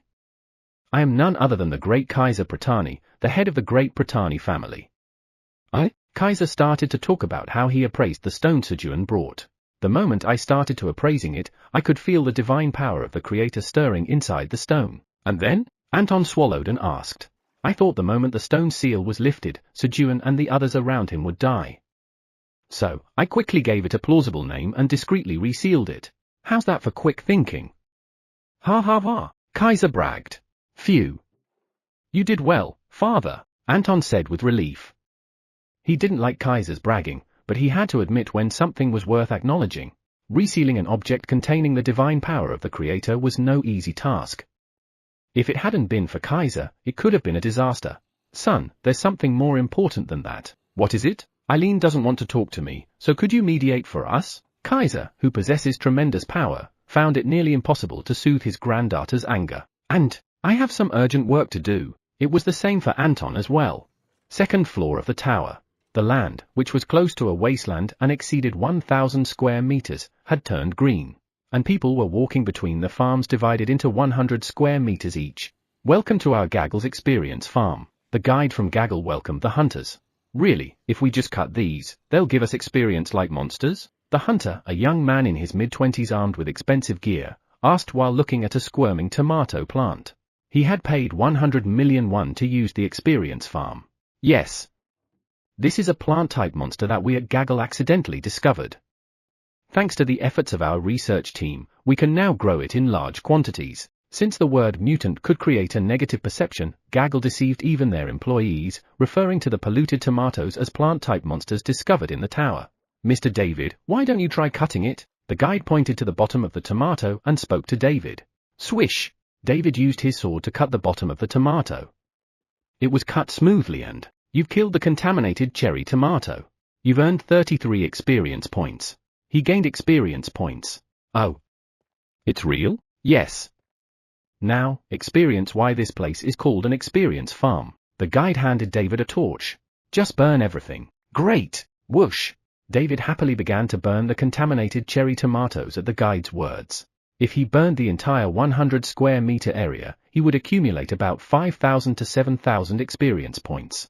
Gaggle was receiving 100 million won as a price for gaining experience from the 100 square meter farm, but wealthy hunters who wanted to accumulate experience safely and quickly were waiting to use Gaggle's experience farm and were making reservations. How many days does it take for the crops to grow back? About a month would be sufficient. Thomas, expand the size of the farm by 100 times. Yes, Michael ordered Thomas while looking at the blazing farm. All right. Sejun opened his eyes and got up. His body felt so refreshed, maybe because he had slept well after a long time. Squeak! With the noise of Sejun getting up, the black rabbit came out of the wooden box house and greeted him. Yeah. Good morning. Sejun got up and wrote on the bedroom wall with a stick. 250. It was the morning of the 250th day of being stranded. He planned to mark the date on the brick house wall in the future. Let's go out. As Sejun and the black rabbit came out, one by one, the rabbits were coming up to the ground from the cave. Squeak! Squeak! Right. Good morning. Sejun greeted the rabbits. Breakfast was taken care of with sep soup, which had been boiling for 24 hours, and steamed potatoes. And when Sejun was walking to the field to harvest the cherry tomatoes, squeak! Squeak! From behind, the cheerful screams of the rabbits were heard, and they quickly overtook Sejun in their wooden boat. Splash! The boat ridden by the rabbit splashed water onto Sejun as it passed. Who? Is that a flume ride squared? As the field became too wide, the rabbits were using boats on the canal as transportation to reduce the effort to move to the field. I'm envious. I was so jealous. I wish I had a fun ride. No, I meant transportation. Kruong? Sejun wasn't the only one who was envious of the rabbits' means of transportation. Kruong! Quenji shouted as he watched the rabbits riding in the wooden boat. I want to ride too. Kruong! Quenji picked up a wooden plank and climbed up to the fountain in high spirits, placed the wooden plank on the water canal, and sat on it. But, creak! The pillars of the canal, which were not designed with the possibility of Quenji climbing up on them in mind, couldn't bear his weight. Bang!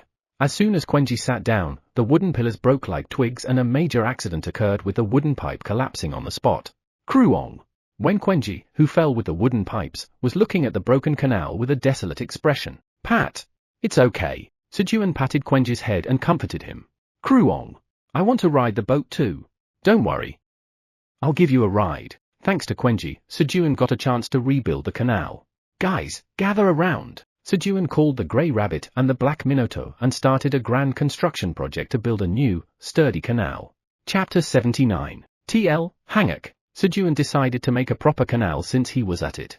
And, okay, first, we're going to raise the fountain so we can stack bricks underneath. As the first construction task, he decided to raise the height of the fountain where the flow of water started. Because the acceleration when going down would allow the water to be sent further away. However, to do that, he had to lift a giant fountain with a diameter of 100 meters first. I need the help of Kaiser or Anton.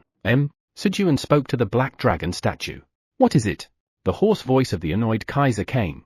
It's a relief. Honestly, it was easier to talk to Kaiser than Anton.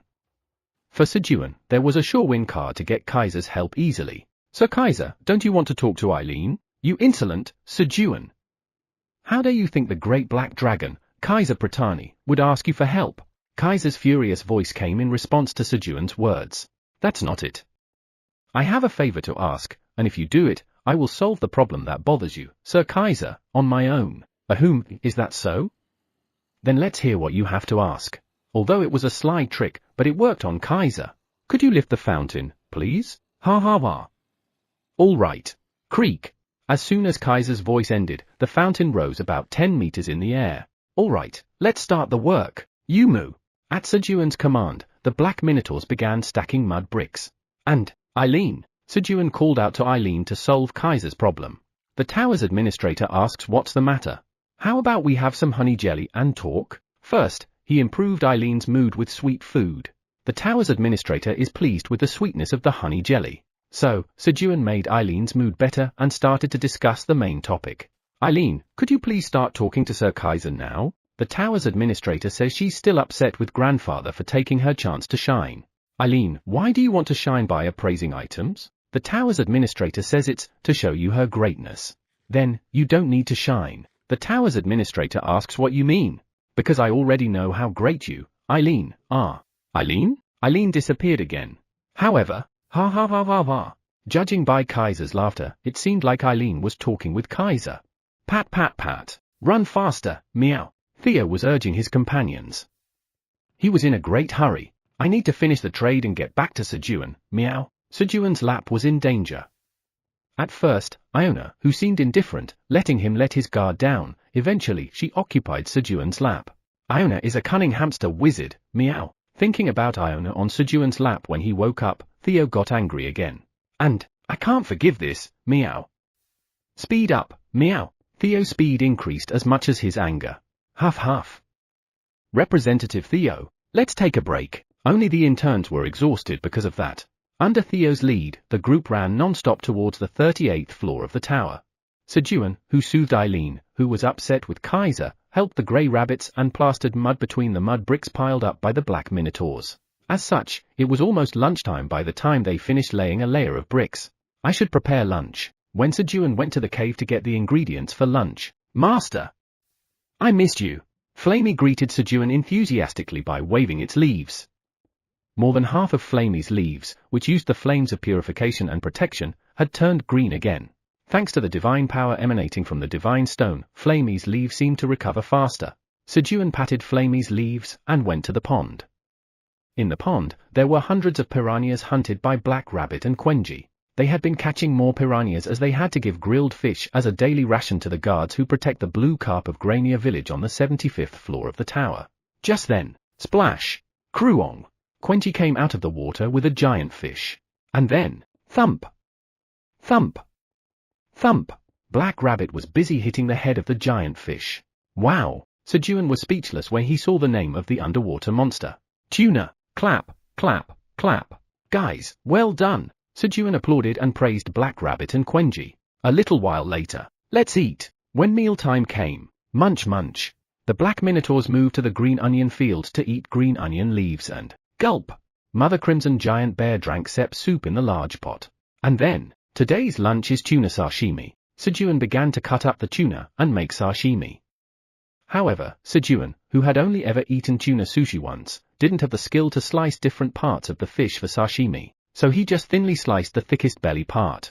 Let's taste it. When Sejun put the red tuna sashimi in his mouth, he felt a deep oily flavor. Swish! The tuna sashimi melted in his mouth before Sejun could fully savor it. Wow! All the animals were staring at him. Was it that delicious? Shhhh. Sejun hurriedly started to slice the area where he had eaten. He wanted to share the joy he felt with the animals. Here you go. Sejun put 2 pieces of sashimi on a wooden plate and gave it to the animals. Squeak! Squeak! Squeak! Crowing. The animals' reaction to eating tuna sashimi was excellent. Good. Next, let's go for the back meat. Feeling confident, Sejun, who felt like he had become a sushi chef, sliced the back meat of the tuna this time. Squeak! Squeak! Squeak! Crowing. Again, the reaction was good. Next is the tail meat, the side rib meat, the head meat. Sejun, who didn't know much about sashimi, picked up pieces of sashimi at random and gave them to the animals. However, squeak! Squeak! Squeak! As they kept eating only tuna, the reaction of the animals gradually weakened due to the greasiness of the tuna. Crowing. Except for Quenji. Gah! Quenji was shoveling sashimi into his mouth, asking if it was okay to eat when the rabbits next to him were not eating. Thus, the tuna was left with almost only bones. Smack smack. Except for Quenji, who was still trying to satisfy his appetite, everyone else was patting their stomachs and seemed satisfied with their fullness. It's too greasy. After eating something so oily, he wanted something refreshing. And he had saved something for times like this. Let's eat pineapple. Sejun brought out 5 cans of pineapple from the storage. He had saved these pineapples to eat with the rabbits, and even though the pineapple crown had been taken off, it was still fresh because Iona had put preservation magic on it. Squeak! Crowing. The black rabbit and Quenji, who had already tasted pineapple before, were excited. They instinctively knew that it would be great to eat it now. And then, squeak! Squeak! Following the reactions of the black rabbit and Quenji, the other rabbits also began to become curious. Slice slice. As Sejun put a piece of pineapple on each plate. Squeak! The eyes of the rabbits who had eaten the pineapple widened. The sour taste of the pineapple neatly washed away the lingering oil in their mouths, followed by a sweet taste. Squawk! Squawk! The rabbits quickly ate all the pineapple and licked the pineapple juice off their hands cleanly. After such a perfect lunch had ended, and about 2 hours had passed. Sir Sejun, we have arrived. Barori, who had delivered the sturdy blade onion leaves and Sep's soup to the 67th floor of the tower and returned after collecting the corpse of the red locusts, greeted Sejun. You've worked hard. How is the 67th floor? We initially struggled when the pattern of the red locusts changed, but it has stabilized again with the lizardmen warriors being reinforced from the lizardman kingdom on the 69th floor. That's good to hear. But why are those like that? Sejun asked, looking at the bodies of the dead red locusts pouring out of the cat intern's carts. Many of the dead red locusts had a mixture of blue in their head area. I'm not sure. The red locusts have been changing like that recently, Barori replied, tilting his head. At that moment, that's the red locust regressing to a blue locust. It's evidence that the population of red locusts is nearing 5 billion. The black dragon statue, which had come down to the ground unnoticed, spoke as it looked at the corpse of the red locust, with a mix of blue. Regressing? Yes. They regress when their numbers decrease and evolve when they increase. So if their numbers decrease further, will they regress again? That's right. If the number drops below 3 billion, they transform into yellow locusts. Just hold on a little longer. It'll be easier to fight. When they regress to blue locusts, they become smaller and weaker. I see. Eileen, did you know this? Kaiser asked Eileen. What? You didn't know? Didn't I tell you to pay attention to the alarm? Kaiser began to scold Eileen for not knowing this information in advance. But, no. I didn't shout. Eileen Tilda. The tower's administrator says she's upset because her grandfather yelled at her, and she won't talk to him anymore. It hasn't been an hour since Sejun made them reconcile, and their conversation was cut off again. Barori, once you go down, pass on the information you just heard to the lizardman warrior. It will be helpful. Yes. I understand. After finishing his conversation with Barori, Sejun began to stack bricks again. His goal was to stack the bricks up to 10 layers within 5 days. We've arrived, meow. Theo arrived on the 38th floor of the tower after 35 hours. The wolves rest, and the interns follow me, meow. Yes, the cat interns replied with almost dying voices. If the wolves hadn't carried the interns in the middle, they wouldn't have been able to come this far. You guys don't know much yet. Just watch for today, meow. Theo arrived at the hunter's camp, cautioning the cat interns. This is the place that I created and only I trade, meow. Theo entered the camp with pride, boasting to the interns. Then, Theo noticed something strange.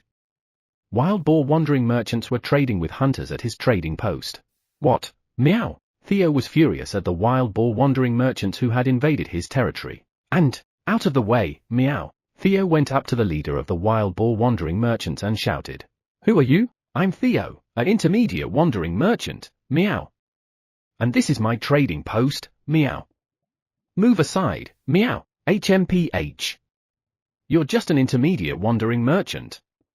I am Utata, an advanced wandering merchant under the leadership of Tariq, an elite wandering merchant.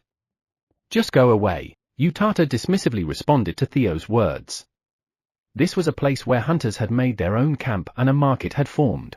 Such places were rare, so Utata had no intention of leaving.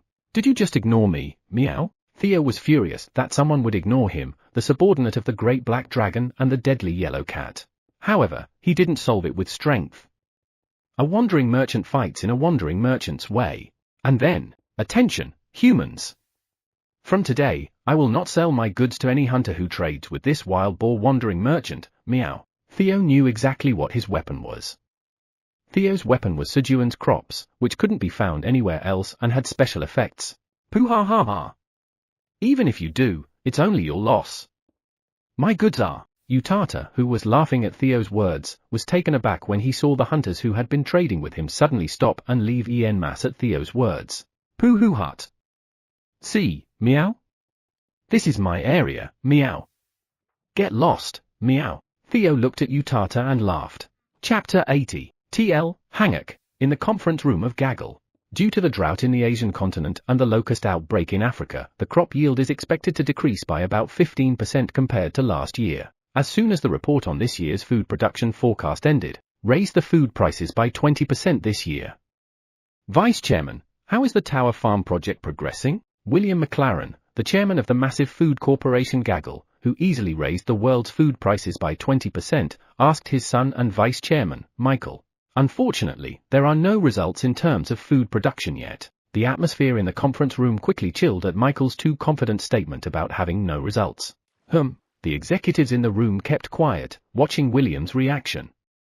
Gaggle's chairman William was not the type to let his son off easy. Rather, he demanded more results to prove his worthiness to succeed him. So, are you saying there's progress in areas other than food production? Yes. Fortunately, we found a way to increase revenue sooner than expected.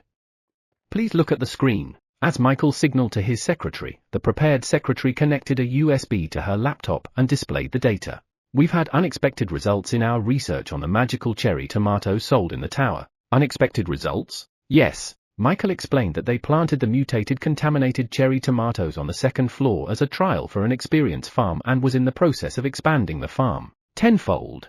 So you're saying that it grows well just by planting, and if you eliminate it, it gives experience. What's the growing period? 1 month.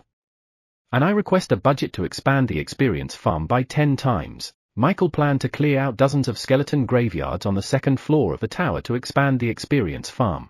Good. I'll increase the budget for the tower farm project tenfold, so do your best. Yes. Thank you. At William's full support, Michael bowed 90 degrees and said, with the budget increasing tenfold, the current scale of the experience farm could be expanded up to 1,000 times. Once the experience farm is completed in a few months, it would bring in billions of dollars a day. This damn cat. Kuiik, Utata, who felt insulted by Theo, roared in anger. He couldn't just let it slide being humiliated by an intermediate wandering merchant. Kuiik! Kuiik! At Utata's roar, for subordinate wild boar wandering merchants pulled out huge axes from their bags. The boar tribe was known for its superior strength and for not hiring free mercenaries among wandering merchants. However, poo-hoo-hut. Taking out your axe means you're admitting defeat as a wandering merchant, meow? Theo, who knew nothing about it, fearlessly mocked the boars. And more than anything, Theo had an absolute belief. Park Sejun's lap will protect me, meow. It was a strange belief, but, what is this? Why is he so confident? At Theo's attitude, Utata felt anxious that there might be something more to him. What are you? So, Utata asked Theo's identity as if he were tapping a stone bridge to the power of one. It seemed like there might be a hidden identity. Foo-hoo-hut. If you're asking for my identity, it is only polite to answer, meow. Listen well, I am the Great Black. just as Theo was about to introduce himself with a villainous grin like a final boss. Representative Theo, Elka and the wolves appeared, interrupting Theo's words. In turn, Bill had called the wolves as a precaution. Growling, the wolves stood in front of Theo, baring their sharp teeth at Utata and the other wild boars. Silver Wolf Tribe? Utata was startled as he looked at the silver wolves blocking his path.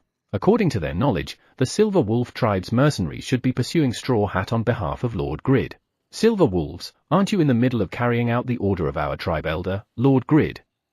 Don't be hostile to us. The request has been cancelled. What? You're cancelling the contract? It wasn't an official contract to begin with. Step back. If you continue to be hostile to Representative Theo, we will attack. Kuiik. Silver Wolves, you will regret this day.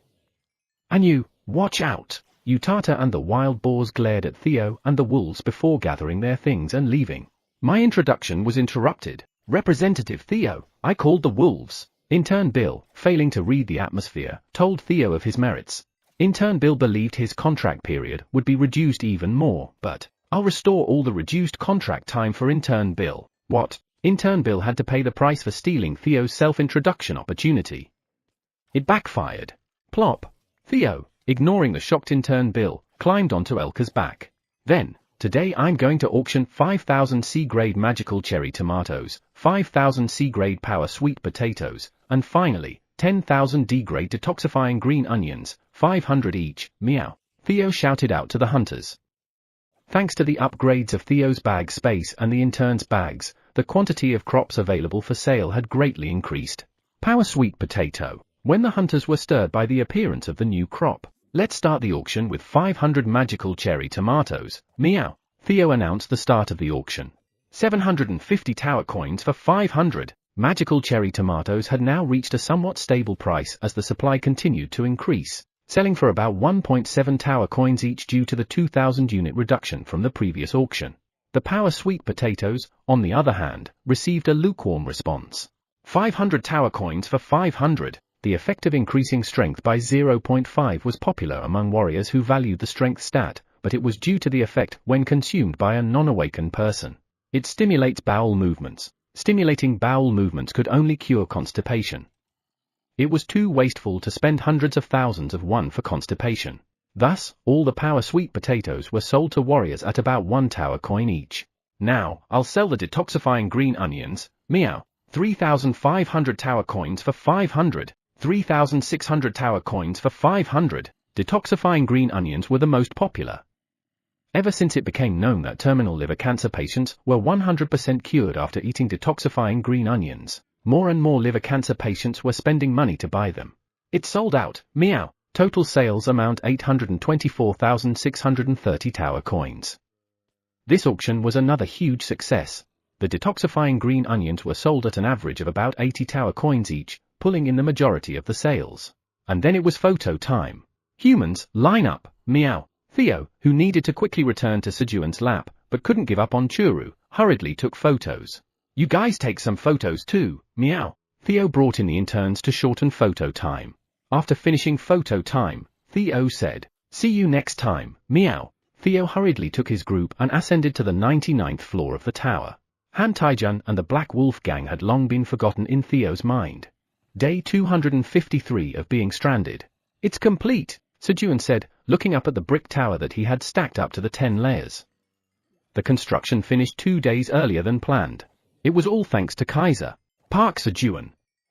Don't you have anything to ask me? Unable to bear being blocked by Eileen, Kaiser forced a favor on Sejun. He hoped that if he fulfilled Sejun's request, Sejun would intervene and appease Eileen's anger. In response to Kaiser's insistence, Sejun asked for the completion of the brick tower, and Kaiser completed the brick tower quickly. And Sejun removed Kaiser from Eileen's block list. It probably won't last long. As for Sejun, it wasn't too bad since he could get Kaiser's help again. Once the fountain tower was completed, squeak! The grey rabbits, with the help of the black minotaurs, started building a canal. This time, they paid attention to reinforcing the pillars to make a sturdy canal that could withstand Quenge's weight. During the canal construction, snip! You have simultaneously harvested 9 well-ripened magical cherry tomatoes. Your job experience increases greatly. Your proficiency in harvesting LV has increased greatly. Due to the effect of proficiency increase LV1, your proficiency in harvesting LV4 has increased by an additional 5%. You gained 270 experience points. Sejun was harvesting cherry tomatoes. Then, Kruong. Quenji approached Sejun with a log. And, Kruong. Screech. With its two front paws, it lightly split the log in two and started digging a hole in the middle. Boom. Boom. After Quenji scratched the log with its paw a few times, two holes were quickly formed. Kruong. Quenji sat in the front hole and called Sejun to the back. It seemed like a two-person boat. What a cute little guy. Sejun smiled fondly as he looked at Quenji. Kruong. Quenji rushed Sejun. Hurry up and get on. All right. Sejun pretended to give in to Quenji's rush and got on Quenji's boat. Oh, he hadn't noticed from the outside, but inside there was even space to stretch out his legs. It was quite an ergonomic boat. Then, Krueng. The mother crimson giant bear lifted Quenji's boat onto the fountain. It seemed like she was saying they should play in the water. However, Kruong. Kruong. Quenji shook its body in excitement as his boat floated and moved on the water. Ooh, drip. The Quenji boat moved towards the canal connected to the fountain, and the boat entered in the canal. Quenji! Stop! Sejun's face turned pale. The canal construction had just started today. Naturally, the canal was in an incomplete state. He could see where the canal was cut off up ahead. The thrill he wanted was not this. Kruong? Quenji stopped at Sejun's words, but, tumble. It was too late. Quenji's boat began to accelerate along the canal. Swoosh! No! Leaving Sejun's cries behind, Quenji's boat raced swiftly along the canal. And, whoom! After racing through the short canal, Quenji's boat started free-falling from a height of 9m after flying for 3 seconds. Ah! Kruong! Just before Quenji's boat hit the ground. Kruong! Fortunately, the mother crimson giant bear caught Quenji's boat. Phew! Sejun breathed a sigh of relief and decided to seal Quenji's boat for a while. The office of the chairman of the Wizards Association on the 66th floor of the tower. Kayut kayut kayut. Iona was humming a song and packing her belongings. Plop. Plop. She used telekinesis magic to put her bed, desk, and books in the office into her pocket dimension. Then, knock. Knock. Knock. Someone knocked on the door. Come in. Creak. Choo-choo. At Iona's words, the door opened and a white rabbit wearing large glasses that covered half of its face and a red ribbon on its ear came into the room and greeted her. It was Choo-choo, Iona's disciple, who was the princess of the now fallen Red Ribbon Kingdom. Choo-choo, did you take care of the people I brought properly? Squeak. At Iona's question, Choo-choo nodded in response. Sejun had taken Israel and Oren to Iona, judging them to be dangerous to Theo, and Iona had sent them to the Mana Stone mine run by the Wizards Association. Choo-choo, you should pack your things too. We're going to the 99th floor together.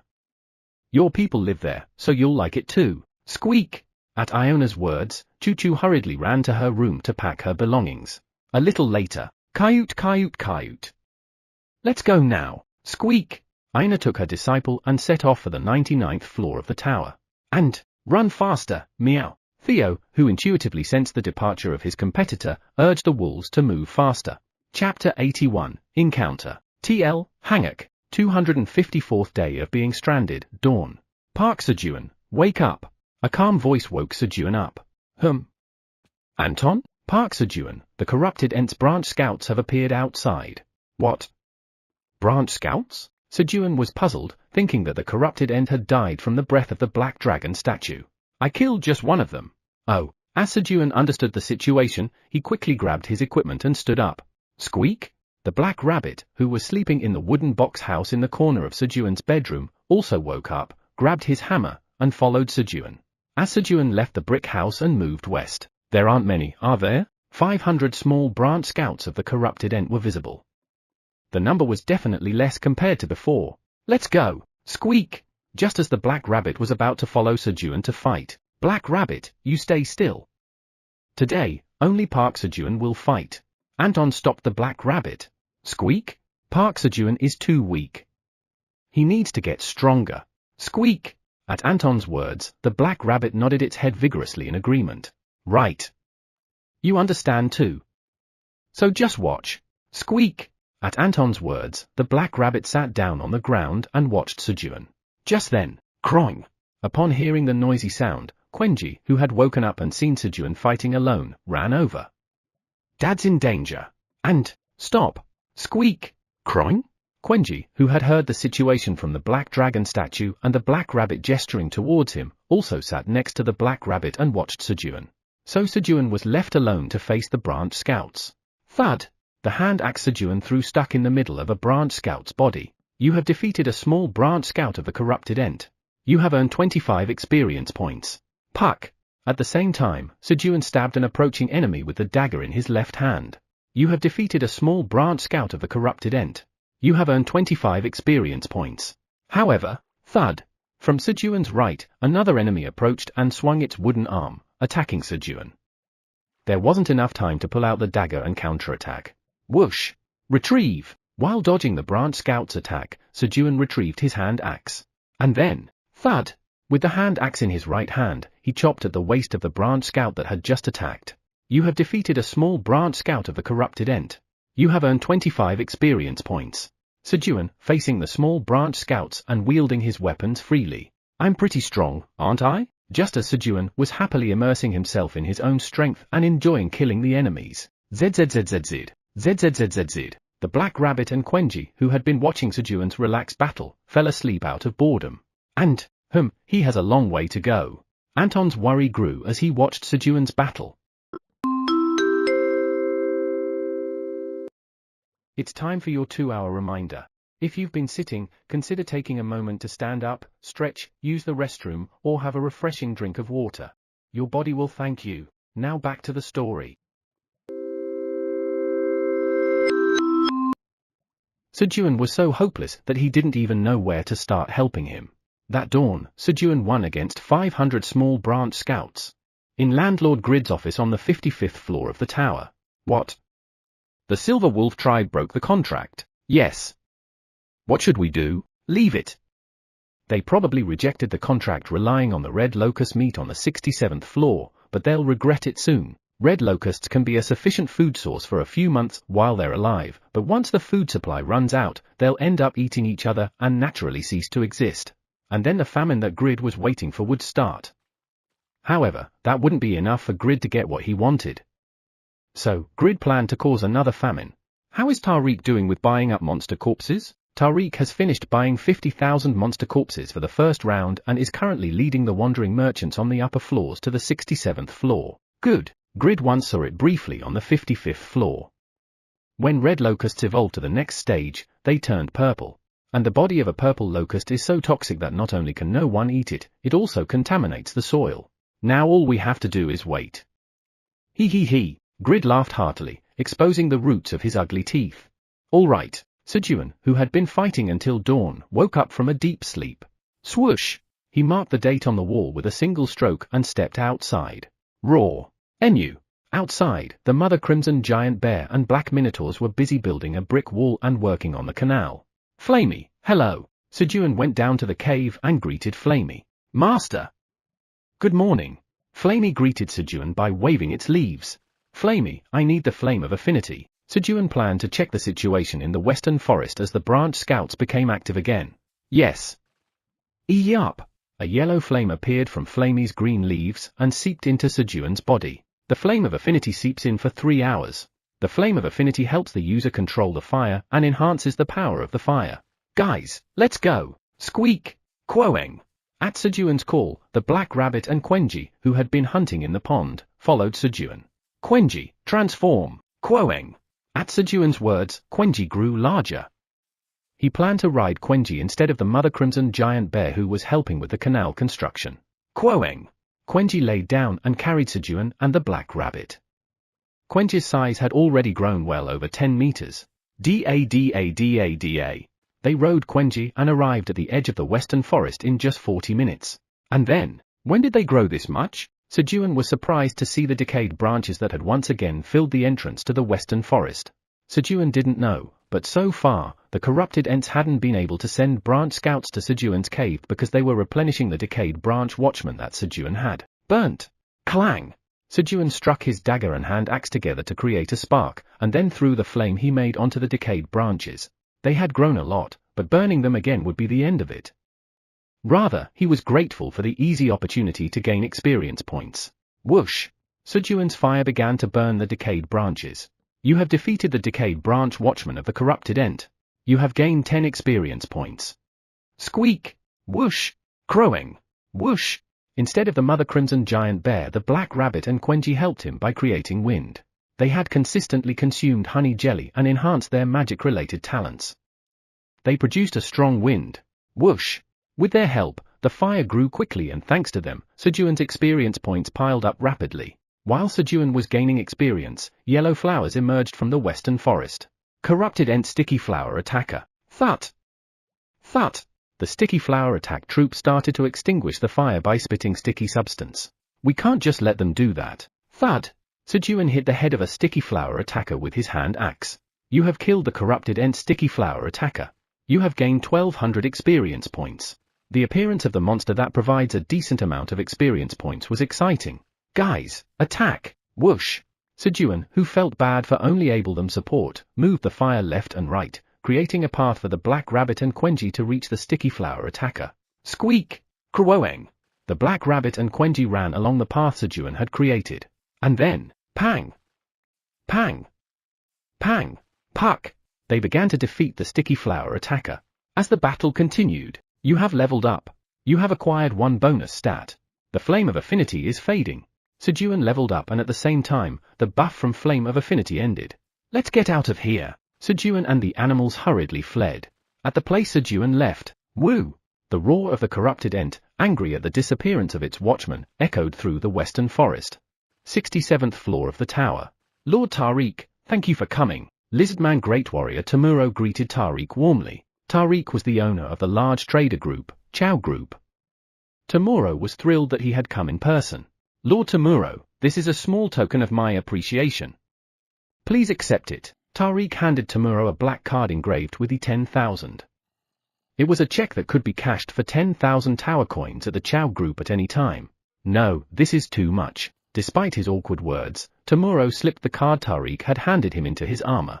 Lord Tamuro, I'd like us to go out and collect the locust corpses. Would that be possible? Of course. The Boar tribe can fight as well, can't they? That would make things easier for us. Thank you. Let's go. Tariq went out with the wandering merchant who had followed him, and returned after 10 hours. Although the amount of red locust corpses outside did not significantly differ compared to the time they left, Tamuro didn't pay much attention to it. Tower 75th floor shopping district. Hurry up, meow. Theo ran to the blacksmith shop to do the lottery draw. No matter how much of a hurry he was in, he had to do what Sejun had asked. He had his companions wait at the entrance of the shopping district so that he could finish his task quickly and leave. Having arrived at the blacksmith shop, Theo looked around the lottery corner before purchasing a lottery ticket to see if there was anything he wanted to draw. However, I'm not drawn to anything, meow. There were no items that attracted him. Theo left the blacksmith shop empty-handed, and on the way back to the entrance of the shopping district where his companions were waiting. Choo-choo! A familiar voice reached Theo's ears. Is this? When Theo hurriedly stopped and looked in the direction of the noise, he saw Iona, who was frantically looking around, calling someone's name. Phew! It's not too late, meow. Seeing his competitor in front of him, Theo breathed a sigh of relief. Sejun's lap was safe. Pooh-hoo-hut! I should hurry and go up first, meow. Theo tried to leave quickly with a laugh, but, choo-choo! Where are you, meow? He couldn't take a step. He was torn. He had to sit on Sejun's warm lap and eat churu quickly, but he couldn't just leave Iona, who was desperately looking for someone. Iona! What's the matter, meow? Theo finally decided to help Iona. Representative Theo, please help. My disciple Choo-choo has disappeared. When Theo appeared, Iona explained her situation to him. Choo-choo? What does she look like, meow? A white rabbit wearing a red ribbon and big glasses. Got it, meow. I'll have my subordinates help, meow. It'll be faster if we all look together, meow. Theo rushed back to the entrance of the shopping district. You guys, help Iona find a white rabbit named Choo-choo with a red ribbon and big glasses, meow. Yes, the wolves and interns spread out and started looking for Choo-choo. At that moment, hello, Mr. Theo. Jerez, a secret inspection bureau agent who was patrolling the area, saw Theo and greeted him cheerfully. Seeing Theo's rapidly increasing sales, Jerez was proud of his ability to recognize the genius merchant. "Oh, Jerez! Help me, meow. We're looking for a white rabbit named Choo Choo, meow." Theo, who wanted to find Choo Choo quickly and go to the 99th floor of the tower, abruptly asked Jerez for help. He felt that he had to take any help available in this situation. "Choo Choo? That's right, meow. Let's find her quickly, meow." Theo dragged Jerez along, and Jerez, taken by surprise, ended up abandoned his mission of secret patrol duty and began helping find Choo Choo. However, they couldn't find Choo Choo even after several hours had passed. "I want to sit on Park Sejun's lap soon, meow." Just as Theo was longing for Sejun's lap, zing! Theo's front paw activated. A strong attraction. Click! Theo put his paw on a bag carried by an unknown wandering merchant. "What the?" The wandering merchant glared at the one who dared to touch his bag. And then, "Who? You?" Theo and Skaram locked eyes. Chapter 82, We Are One. TL, Hangak. Is there no one to be swindled today? Skaram, as usual, hid in a corner of the building, looking for new prey to scam. Then, squeak squeak tilde, a white rabbit, humming merrily, passed by Skaram while singing a lively tune. "What the? It's just a rabbit." Skaram turned his gaze again to find prey, but then, "What's that?" The red ribbon worn on the rabbit's ears caught Skaram's attention. It was the symbol of the now vanished red ribbon royal family, featuring a crescent moon and a rabbit. And then, could it be? An item flashed across Skaram's mind. Red ribbon? It was definitely the red ribbon, the item that Landlord Grid was desperately searching for, offering a reward through the dark society. He, I am lucky today. With a smirk, Skaram put on his hood to hide his face and started following the white rabbit. And then, thud! When the white rabbit passed a secluded area, he knocked it unconscious with his poison sting. Squeak! Thump!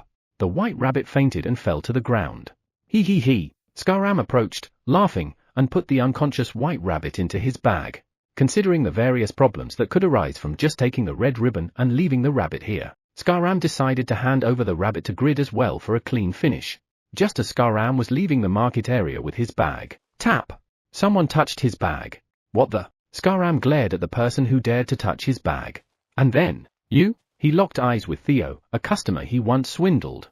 "Who?" Theo was taken aback by his own paw reaching toward someone else's bag, but once he recognized that the owner was Skaram, he pulled himself together. And then, "Scammer! Hand over Choo Choo, meow!" he shouted at Skaram. "Choo Choo? That's right, meow. Choo Choo is definitely in your bag, meow." Iona, who knew about Theo's golden front paw, described the appearance of Choo Choo and also about the red ribbon that Choo Choo was carrying. The red ribbon is a relic item, one of only 10 in the Black Tower. Your front paw will definitely be attracted to it. Indeed, Theo felt the same attraction from Skaram's bag as he did when he found the relic item, the straw hat. What are you talking about, Iona?" As Skaram was startled and tried to leave the shopping area, Theo quickly called Iona. "Representative Theo, have you found our Choo Choo?" At Theo's call, Iona, who was nearby, quickly flew over. "I think so, meow. That goblin wandering merchant's bag is very suspicious, meow." "Is that so? Goblin wandering merchant, can you show us your bag?" "I'm Iona, the chairman of the Wizards Association. I'll give you 10,000 tower coins just for showing your bag." Iona politely asked Skaram to show his bag. An opportunity to earn a large amount just for showing the bag. If he had nothing to hide, there would be no reason to refuse. "But, I refuse." Skaram, who had something to hide, refused, and, "Open the bag, now." Iona became enraged, triggering her level 1 anger state, and used her magic. Swoosh! With Iona's shout, the bag began to open by itself. It was Iona using her magic to forcibly open the bag. Rumble! The contents of the bag began to pour out. Most of them were earth items, like tumblers. Ooh! Skaram was startled when his bag opened on its own. Then, a pure white rabbit came out of the bag. Choo Choo! As expected of Theo, he found Choo Choo in Skaram's bag. Choo Choo! Choo Choo did not respond even when Iona called. Absolute recovery. When Iona was using the highest level healing magic to restore Choo Choo, quietly, Skaram began to run away. But, growling, Elka and the wolves who had arrived late surrounded Skaram. And then, Pooh Hut! Where do you think you're going when there's still much to account for, meow? Theo stepped forward with the cat in turns and spoke. Theo intended to get back at Skaram for deceiving him by taking him to Sejun to demand payment. Aside from the kidnapping of Choo-Choo. 255th day of being stranded, morning. All right. Sejun woke up in a good mood. Perhaps because he had burned the western forest yesterday, no branch scouts came this morning. I'll need to set a fire from time to time. Sejun added burning the western forest to his farming task list. It was killing 2 birds with 1 stone, gaining experience and preventing the corrupted ents of the western forest from expanding their power. Swoosh! Sejun added a stroke on the bedroom wall to complete one, and then went outside. Today, since he woke up early, there was no one wandering around the ground fields except for busy honeybees. Should I have some morning coffee for a change? Sejun filled a tumbler with hot water to make coffee and sat in the chair in front of his house drinking the coffee. Slurp. Ah, this is good. As the hot coffee went down his throat and into his stomach, he felt a comforting warmth as if he was having a hangover cure. Just as he was enjoying his leisurely coffee, buzz-zed, he saw a struggling honeybee fall to the ground. Ooh? Sejun, who had been drinking coffee, quickly put down his tumbler and ran towards the fallen honeybee. Hey! What's wrong with you? Sejun asked as he touched the honeybee's body and asked. The honeybee was in bad shape. Its wings were slightly torn and one of its legs was cut off. Buzz-zed. To the east, the honeybees. East? If it's the east, it's the original habitat of the bees that used to live on the 99th floor of the tower. Unlike the honeybees that Sejun raises, these were aggressive and carnivorous, so Sejun had instructed the honeybees not to venture near the eastern region. Buzz? They've invaded our territory, and we fought. Rest for now. Sejun put the honeybee into the hive. I need to go check out the east. With the west calming down a bit, the east was the problem. Sejun started to prepare to go east. First, Black Rabbit. Quenji. He called his bodyguards, the Black Rabbit and Quenji. Sejun never went outside the farm alone. While the poisonous honeybee's venom can be easily neutralized with detoxifying green onions, that's only true if stung once or twice. The sting of the poisonous honeybee is about 10 centimeters long and as thick as a ballpoint pen. On top of that, the bees move in groups of hundreds. It wasn't the poison that could kill, but excessive bleeding was also a possibility. Squeak! Crown! At Sejun's call, Black Rabbit and Quenji came running. Quenji, transform! Crown! Sejun rode on the enlarged Quenji and moved towards the eastern border. Help me, everyone! These guys are trying to kill me. Skaram called for help from those around him. He hoped to create an opportunity to escape in the confusion when other merchants gathered to watch. However, click! I am Jeraz, an agent of Secret Inspection Bureau of the Wandering Merchant Association. This goblin wandering merchant, Skaram, is caught red-handed trying to kidnap a white rabbit. I will hold an immediate trial now. Jeraz stepped forward quickly, showing his identification from Secret Inspection Bureau. For him, who had been struggling to catch Skaram in the act, this was a golden opportunity. Clank! Jeraz handcuffed Skaram's hand. Who? Skaram was surprised when an agent of Secret Inspection Bureau suddenly appeared. Goblin Wandering Merchant Skaram, you are permanently expelled from the list of wandering merchants. You are no longer a wandering merchant. With Jeraz's words, Skaram's name was erased from the wandering merchant certificate he held and from the scoreboard showing the sales amount ranking of wandering merchants.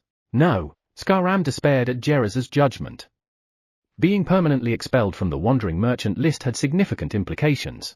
First of all, when you are permanently expelled from the wandering merchant list, not only the Wandering Merchant Association but also all relationships with the Freelance Mercenaries Association, Wizards Association are cut off. In other words, it was impossible to officially operate in the tower. Moreover, the Wandering Merchant Association does not protect those who are not wandering merchants.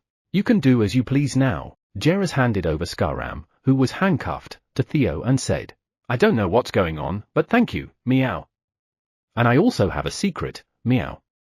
In fact, I am the Great Black. Just when Theo was about to disclose his identity, Kiki, how dare you touch my disciple? I will not forgive you. Upon witnessing the situation where her disciple was almost kidnapped, Iona reached level 2 anger state, Kiki dash. It's the second stage of Kiyu anger. Run! We need to get out of here. Merchants who recognized Iona, the great destructive wizard, began to flee. If it's the second stage of Kiyu anger, at least a small village would be destroyed. A quarter of the market area could be blown away. Gulp! Jeraz was also nervous. If Iona used destructive magic here, he couldn't guarantee his own life. Then, Iona, calm down, meow. We need to take this scammer to President Park, meow. Kiki to Sejun? That's right, meow. Why? The level of Iona's anger gradually decreased as she talked with Theo.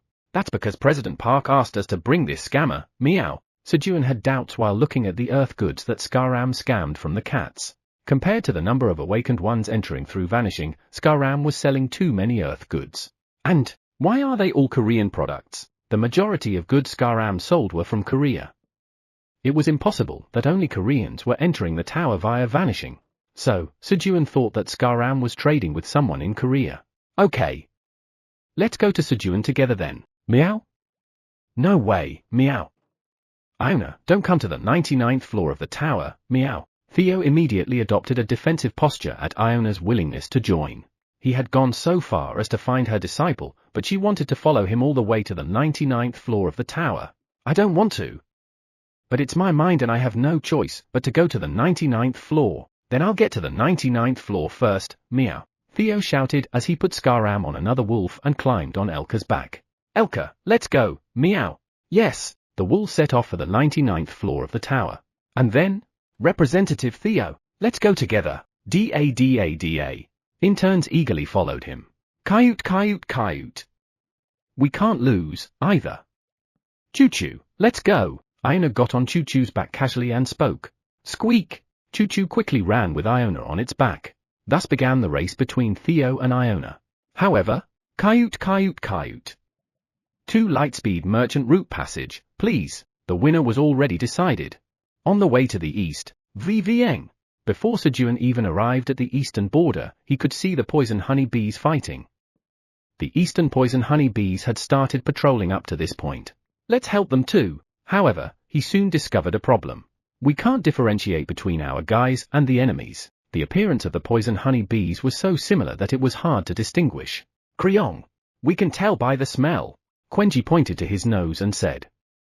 According to Quenji, Sejun's poison honey bees smelled sweet like honey and the other poison bees smelled like meat. But that's something only you can do. Kryong? Quenji tilted his head, wondering why he couldn't do something so simple. While they were talking, VVN. One of the battling poison bees flew towards Sejun. Quenji, what smell is it? Kryong. It smells like meat. Really? Sejun threw his hand axe at the poison bee. However, VVN. The poison bee easily dodged Sejun's hand axe. And then, bang! Pop! Pop! Pop! In the end, the black rabbit took care of it. Guys, I've prepared a slogan for us, Sejun said suddenly with a serious face. Squeak? Kryong? Black Rabbit and Quenji were confused by Sejun's sudden remark. Repeat after me. We are one. Squeak, we are one. Kryong, we are one. At Sejun's shout, the Black Rabbit and Quenji shouted in unison. Day 255 of being stranded. Sejun's journey for self-reliance was still far from complete. Chapter 83. TL, Hangak. Yum. Eileen swallowed the honey jelly. As soon as she put it in her mouth, the honey jelly melted, spreading a sweet taste all over her mouth along with the unique flavor of peanuts. You have consumed poisonous honey bees peanut honey jelly. The honey jelly made from peanut flower nectar, like the cherry tomato honey jelly, had the effect of enhancing magic-related talents, so Eileen had been alternating between the two recently. He. Delicious. Just as Eileen was enjoying her honey jelly, talent, hardened dragon heart has been slightly enhanced. Talent, the limit of hardened dragon heart has been exceeded. Talent, hardened dragon heart has grown into a slightly soft dragon heart. Eileen's talent grew after consuming the honey jelly. He. Done. Thump, thump. Thump, thump. Eileen felt the rhythm of her almost smooth dragon heart beating and was delighted. Grandpa! My talent has grown. Of course, my granddaughter. Grandpa believed in you. Then teach me to polymorph now. Polymorph. Why? He. I want to polymorph quickly and play with Sejun. No. That rascal. Ahum. Fortunately, you're not yet skilled enough to polymorph. Not yet, you're far from it. Let's focus on what you can do right now. Kaiser coaxed Eileen into understanding the abilities of her grown dragon heart. Adapting to the grown dragon heart was the priority for now. Whing. Kryang. Smells like meat. Quenji launched a light magic punch at the approaching poisonous bees, who were exuding a meaty smell. Kryang. Quenji created a powerful vacuum within 10 m in front of him with his fist, knocking out the poisonous bees. and Sejun was picking up the poisonous bees, who were knocked out by Quenji's attack. Poisonous bees. From now on, you can only eat honey. Got it? Whing. Yes. The poisonous bees obediently responded to Sejun's words. Sejun was using honey taken out from Quenji's snack bag to tempt the eastern poisonous bees by introducing them to the taste of honey, making them give up meat eating. Of course, there was resistance from Quenji, but he agreed to give him twice the honey when they returned. The wild poisonous bee has decided to follow you.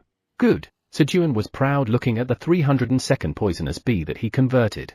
Originally, he planned to wipe out all the eastern poisonous bees. If I could only get them to taste the honey. Suddenly, he thought that if he could convert the poisonous bees, it would be a big help for his farm. Sejun, whose fields were growing recently, felt a shortage of honeybees.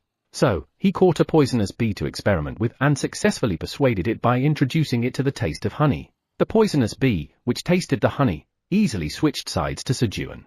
After all, a poisonous bee is a bee. As soon as they tasted honey, they immediately gave up meat eating. Okay. Let's continue this momentum and convert 1,000 poisonous bees to our side today. Squeak! Creow! Sejun's resolve also excited the black rabbit and Quenji. The two always had fun when they were with Sejun. As they were converting the poisonous bees, squeak! The black rabbit pointed to a place. There was a huge 3-meter-tall beehive built like a tower. Will this work? Sejun cautiously approached. And then, Quenji, shake it! Creow! Upon receiving Sejun's command, Quenji indiscriminately shook the hive he was holding. Whing! Whing! The poisonous bees that were inside the beehive came out to attack Quenji, but, creow! The sting of the poisonous bee was only a slight annoyance to Quenji. A few hundred of them couldn't pose a significant threat to Quenji. Squeak! Bang! Bang! Bang! Furthermore, the black rabbit was knocking out the poisonous bees with his hammer, preventing them from getting close to Quenji. Guys! Good job! From a distance, Sejun cheered for the black rabbit and Quenji. We are! As Sejun began to chant, squeak! 1. Creow! 1. The two chanted the rest of the slogan. The three were getting in sync, or rather, Sejun emphasized teamwork. When the poisonous bees inside the hive were knocked out due to Quenji shaking it, Sejun pulled out the unconscious poisonous bee queen from inside the hive. And then, Queen, wake up and try this. Sejun woke the poisonous bee queen, fed her honey, and persuaded her to join his side. If you go with me, you can eat this every day. Do you want to join me? Whing. Whing. Understood. I look forward to working with you. The wild poisonous bee queen has decided to follow you. The 1,295 poisonous bees commanded by the wild poisonous bee queen have decided to follow you, following their queen. You have acquired the beehive owned by the wild poisonous bee queen. Wow! He had exceeded his goal of converting 1,000 poison honey bees in a single go. Creow! Quenji cheered at the increase in the number of poisonous honey bees who could make honey. Hee hee hee! Squeak! Creow! With their great success, the three were moving the poisonous honey bee hive near Sejun's farm while singing songs in a joyful mood, when, Kayut Kayut Kayut! Mr. Sejun! From a distance, Iona called out to Sejun and ran up quickly. That's when, squeak! Seeing the direction Iona was coming from, the black rabbit groaned, suppressing his emotions. Black rabbit, what's wrong? Squeak! Squeak! I think I'm going to die. My heart is beating too fast. No, you're not going to die. That's, Sejun said as he saw a white rabbit running towards them carrying Iona. What was meant to come had come. Spring had arrived for the black rabbit. Could it be love? It felt a bit cheesy to call it love. Honestly, it was an emotion Sejun didn't fully understand himself. Squeak? Creow?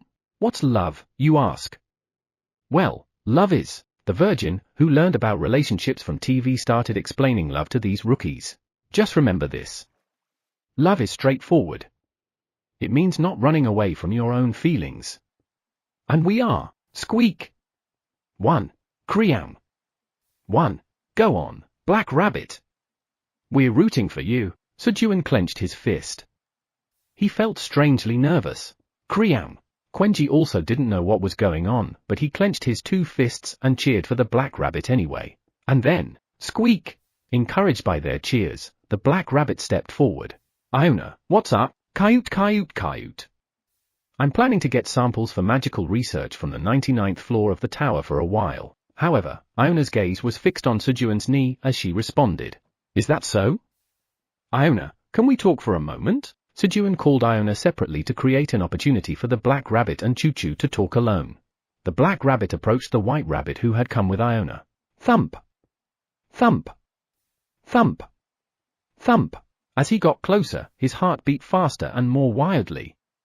His uncle had told him that this was love. Hello. I'm Black Rabbit. The black rabbit, encouraged by Sejun and Quenji, approached and spoke confidently. Yes. I am Choo-Choo, Choo-Choo brightly responded. She had heard from her master, but seeing a fellow rabbit tribe made Choo-Choo very happy. Then, Choo-Choo, I love you. The black rabbit bluntly confessed his feelings to Choo-Choo. I'm sorry. I don't have the leisure to be in love right now. Choo-Choo flatly refused him. That's okay. Then, I'll create that luxury for you. How can I help you? I have to rebuild the Rabbit Kingdom, Red Ribbon, on the 55th floor of the tower. Is that so? Then, if I rebuild Red Ribbon Kingdom, will you go out with me? Do you think rebuilding a kingdom is that easy? I don't know. But I'm going to do it. So, go out with me. No. Rebuilding a kingdom is not that easy. Then, if I rebuild the kingdom, go out with me. His uncle said that love is straightforward and one doesn't run away from it. The black rabbit was charging straight ahead. In a nursing home in Kobe, Japan. Swoosh! The door of the single room opened, and a man entered carrying a box full of green onions and sweet potatoes. Honey! I'm back, the man said, looking at his frail wife, Toda, lying on the bed. Gotaro, welcome back. As Toda stretched out her arm, Gotaro carefully hugged her. I finally got the detoxifying green onions. Just wait a little. It's not too hard, is it? Don't worry. I'm a hunter of the Royal Knights Guild. It had cost nearly 400 million yen, but Gotaro didn't tell the whole truth. He could spend even more money to save his wife, who was in the terminal stage of liver cancer. He just regretted not being able to get enough detoxifying green onions as he wanted. To cure terminal liver cancer, 100 detoxifying green onions were needed, but Gotaro could only get 50. The auction was selling detoxifying green onions in sets of 500, so the bid was too high. Therefore, the guild first won the auction with the guild operation fund, and then distributed them among the guild members. However, the supply of detoxifying green onions was small, and there were many guild members who wanted them. Most of the guilds were first selling the detoxifying green onions to patients with severe symptoms to reduce conflict. Instead, they only sold the quantity that could alleviate symptoms, not cure them. Sigh. Gotaro washed 3 detoxifying green onions and 1 power sweet potato with water and put them in a steamer. Various studies had shown that eating 3 detoxifying green onions per meal maximizes efficiency. Chew them slowly and thoroughly. Gotaro began to feed Toda, cutting the fully cooked green onions and sweet potatoes into small pieces. Yes, Toda cautiously ate the onions and sweet potatoes. The sweet potato will help stimulate your bowel movements. Yes, Toda answered quietly, perhaps out of embarrassment. The effect of the power sweet potato was so good that it made you go to the bathroom within 30 minutes of eating it. Since then, Toda always ate onions and sweet potatoes together. And a few days later, when she visited the hospital for a regular checkup, this is a miracle. The patient's cancer has completely disappeared. She was declared cured. What? Really? Toda couldn't believe the doctor's words, as she had only eaten 30 detoxifying green onions so far. She wasn't just getting better from stage 3 liver cancer, she was declared cured. Yes. Furthermore, all your liver function tests are above average. Toda, just in case, went to other hospitals, but all of them reported no signs of cancer cells. Afterwards, a doctor who had heard of Toda's case announced research results that the power sweet potato enhanced the effect of the detoxifying green onions by 5 times, and similar cases started to be reported from other hospitals. It was an incredible effect. It meant that if you had the power sweet potato, you could cure liver cancer with just 20 detoxifying green onions. Hunters who bought power sweet potatoes for strength increases were flooded with requests to buy their sweet potatoes, and other hunters were just waiting for the next auction where they could buy power sweet potatoes. Ah. Let me introduce you to my apprentice, Choo-Choo. Iona, who was talking to Sejun, called her apprentice. Choo-Choo. At the call of her master, the white rabbit came running, followed by the black rabbit. The two didn't seem to have become particularly close. Did the conversation not go well? Sejun, this is Choo-Choo, the princess of the Red Ribbon Kingdom. Choo-Choo, say hello. This is the great black dragon, Park Sejun. Squeak! At Iona's words, Choo-Choo bowed. A princess? The social status of the white rabbit that the black rabbit had fallen in love with was higher than he thought. I should also make something that won't make our black rabbit feel inferior. Let's go to the farm for now. Sejun took the group back to the farm. And, right arm of the great black dragon? Bodyguard of President Park? Black hammer soldier? Sejun was thinking about a social status for the black rabbit that would not be inferior to a princess while walking. Squeeze. The black rabbit and Choo-Choo were holding hands and following them. Chapter 84. TL, Hangak, 67th floor of the tower. Hurry and collect them. Yes. At the command of Barori, the wolves and the cat in turns quickly answered and began to put the carcasses of the red locusts into their bags. Before they knew it, they were moving like a pack. The wolves did not ignore or ruthlessly boss around the cat in turns. They worked together, and Barori even shared a portion of the reward Sejun gave to the wolves with the cat in turns. Touched by the wolves' attitudes, the interns didn't complain and worked hard. Then, Intern Larry, who was collecting the red locust carcasses, felt something strange when he looked at one of the carcasses. The blue color that was starting to show on the red locust's body was not visible at all. The signs of degeneration were gone. Mr. Barori, something strange. Larry called Barori. Intern Larry, what is it? This red locust's carcass doesn't show any blue color at all.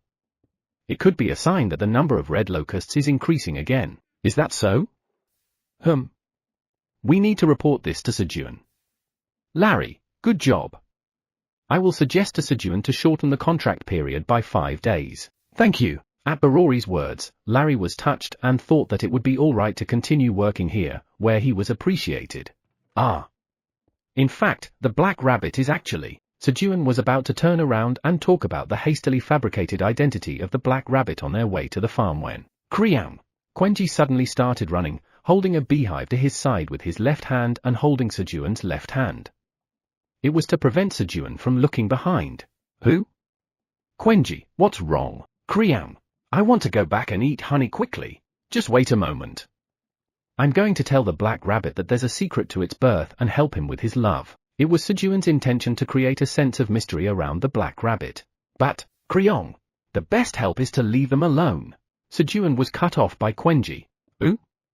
What does that mean? Kriang, you are so clueless. Thus, Sejun was treated as clueless by Quenji, and they arrived at the farm. And, here's the honey. Sejun filled Quenji's snack bag with 2 glass bottles full of honey, and when he was looking to see if there was any remaining work on the farm, Kayut. Sejun, there's a sweet smell here, what is it? Iona was excitedly pointing at the peanut field. Oh. This is the peanut field. It's about time to harvest, shall we dig some up? Thunk. When Sejun pulled a peanut stem, you have successfully harvested 36 peanut hulls at once. Your job experience significantly increases. Your harvesting skill LV for proficiency significantly increases. You have gained 1080 experience. Yellow peanut hulls with a clear net pattern along the stem came up. Wow! Kayut. Sejun, could you give me just one of those peanuts? Iona, forgetting her dignity as the chairman of the Wizards Association, clung to Sejun's leg and whined for a peanut. Just a moment. Pop! Sejun harvested 1 peanut hull from the stem. He then took out 2 peanuts from inside the hull. Magical peanut. A peanut grown in the tower, it is delicious because it has absorbed enough nutrients. It has been cultivated by a tower farmer who is skilled in farming, improving its taste and efficiency. Upon consumption, it breaks down 15 g of body fat and increases magic power by 0.25 for 10 minutes. The effect can be stacked up to 20 times within an hour. When consumed by a non-awakener, it breaks down 15 g of body fat and enhances brain activity. Cultivator, Tower Farmer Park Sejun. Expiration date, 90 days. Grade, C. 1 hull is considered 1 fruit, so the effect was half for a single peanut. However, the effect could be stacked up to 20 times. It's a shame. If I had this when I was in college, I would have gotten good grades. Sejun regretted after seeing the brain-boosting effect of the peanuts. Here you go. Kayut. Thank you. When Sejun gave a peanut to Iona, crunch. Iona started to peel the peanut shell and ate the peanut eagerly. She's really enjoying it. Seeing Iona eating so deliciously, Sejun also wanted to eat. He put the remaining peanut into his mouth. When he bit into the peanut, perhaps because it was raw, it had a similar texture to the beans, which are soft and crunchy, rather than the hard texture of roasted peanuts eaten outside. The taste was fresh, but the unique savory taste of peanuts remained. It's good. Sejun, surprised by the better-than-expected taste, harvested 5 peanut hulls and stuffed 10 peanuts into his mouth all at once. Munching on peanuts, Sejun started to seriously harvest peanuts. Thud! You have successfully harvested 40 peanuts at once. When he had harvested about half of the peanuts, sizzle! Ooh! Sejun felt a burning gaze towards him. What is it? When Sejun looked at the entity casting the heated gaze at him, it was Iona, staring at him with a desire to eat more peanuts. Do you want more peanuts? Yes. Can I? Iona, who had been waiting for the right time to ask Sejun, quickly replied.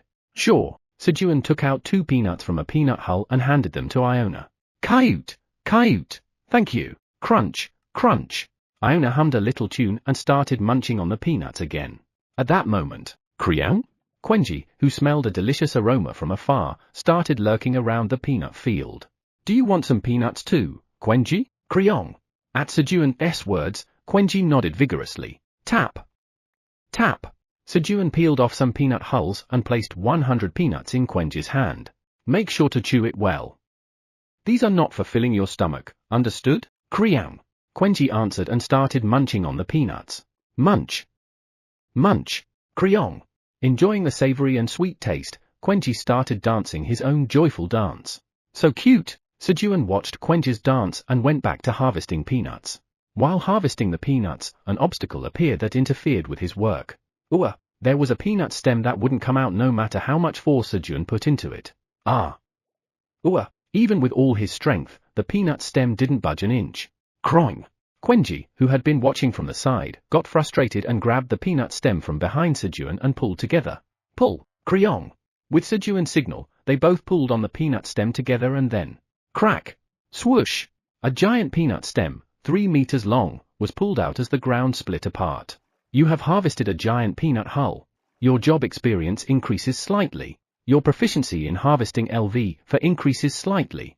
You have earned 30 experience points. A giant peanut hull? When Sejun cut the giant peanut hull with his dagger, there were 2 giant peanuts inside. Giant peanut? A peanut grown inside the tower. Although its taste is good due to sufficient nutrient intake, but all nutrients have been used for growth. There are no effects when consumed. It will not sprout when planted. Cultivator, Tower Farmer Park Sejun. Expiration date, 45 days. Grade, C. Although it had no effect as an item, it was the best when looking at its size.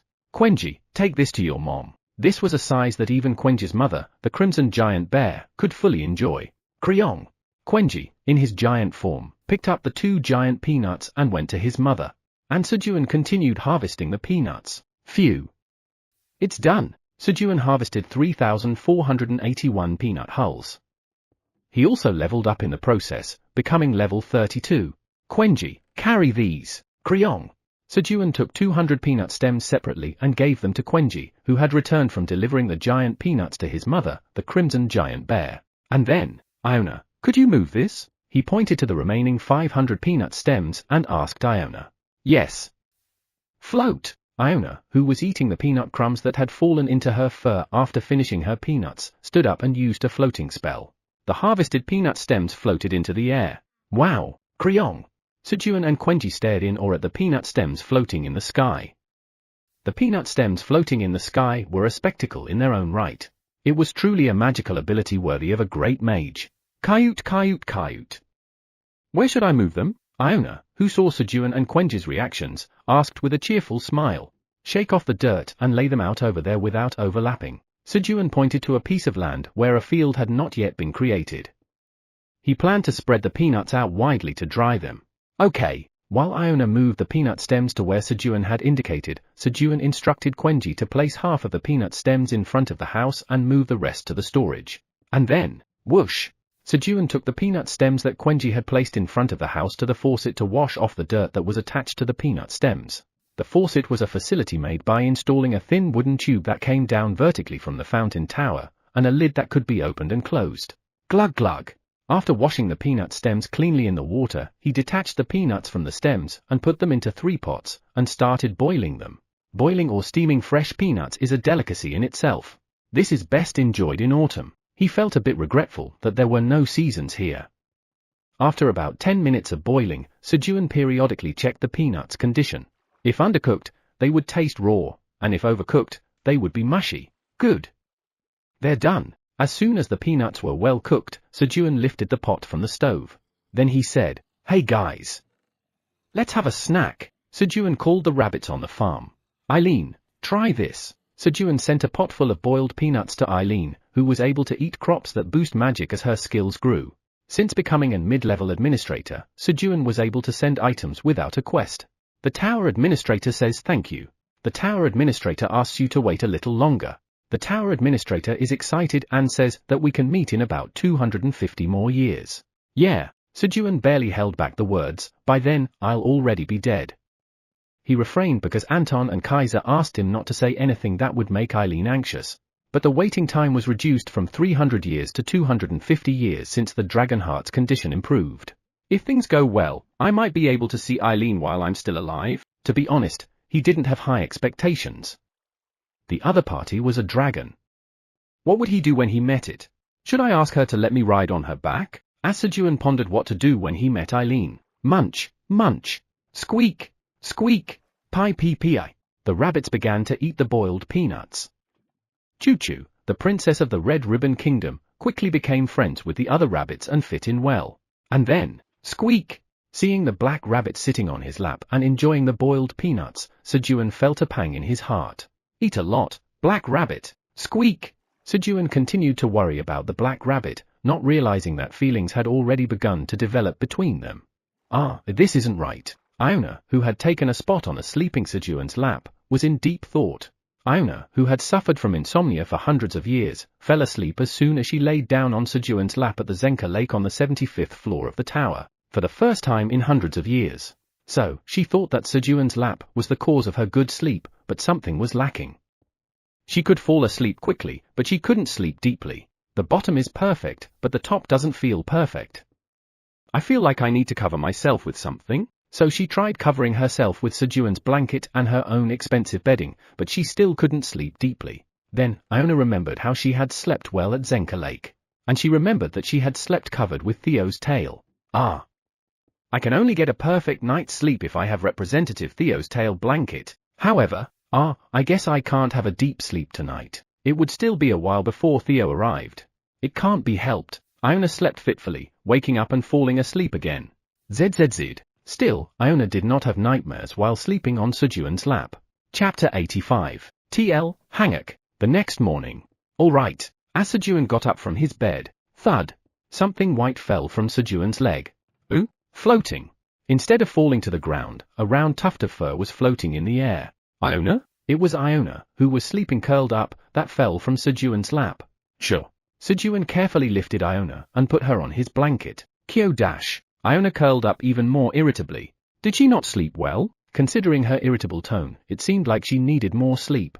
Sejun left Iona and went outside. Squeak! Squeak! Squeak! The rabbits that were already awake greeted Sejun. Right. Morning. After greeting the rabbits, Sejun washed his face at the faucet and prepared breakfast in the kitchen. Breakfast was sep soup, which was being cooked for 24 hours as usual. Today, he added roasted sweet potatoes to it. Let's have breakfast. Upon Sejun's call, the rabbits that had been stretching in the front yard of the house lined up to receive breakfast and gathered together to eat. Then, Flamey, good morning. Sejun carried breakfast and went down to the cave. He wanted to chat with Flamey. Master. Good morning. Flamey greeted Sejun cheerfully, waving its leaf as usual in response to Sejun's greeting. Is there anything uncomfortable? No. But more importantly, my leaves have recovered. Please give me the seed of the corrupted ant seed. I will purify it perfectly this time. Flamey showed his first leaf, which had turned green, and spoke to Sejun. Who? The leaf has recovered? Sejun spoke, looking at Flamey's leaf. The first and third leaves, excluding the second one that was recently used, had turned back to green. Yes. Please take out the seed of the corrupted ant seed. Okay. Sejun took out the corrupted ant seed he had put in his pocket. Yup. As Flamey yelled, whoosh, the leaf with the ability to purify changed to white and sent a white flame to the enhanced seed of the corrupted ent. Swish, the flame of purification gently seeped into the seed, which had turned from blue to sky blue. Flamey, you worked hard. Sejun petted Flamey's leaf, which had just turned white after using the flame of purification, and spoke. He. More. More. While Sejun stroked Flamey with his left hand, he ate breakfast with his right hand and started his morning farm work after breakfast. Swish. Swish. While Sejun was harvesting the cherry tomatoes in the cave. Squeak. Kriong. The black rabbit and Quenji, who had eaten breakfast, came down to the cave cheering, full of fighting spirit. Guys, I'm counting on you for lunch. Let's have crayfish today. Squeak. Kriong. At Sejun's words, the two nodded and entered the pond. A little later, Sejun finished harvesting the remaining cherry tomatoes and climbed the ladder to the ground. That's when, Sejun, who had climbed to the end of the ladder, felt something strange. Why is it like this? The ladder installed for moving between the cave and the surface was a foot higher than its original height, as if the ground had shifted. That's strange. Did the ladder grow? Sejun found it odd, but it wasn't a big deal, so he ignored it and looked around after climbing to the surface.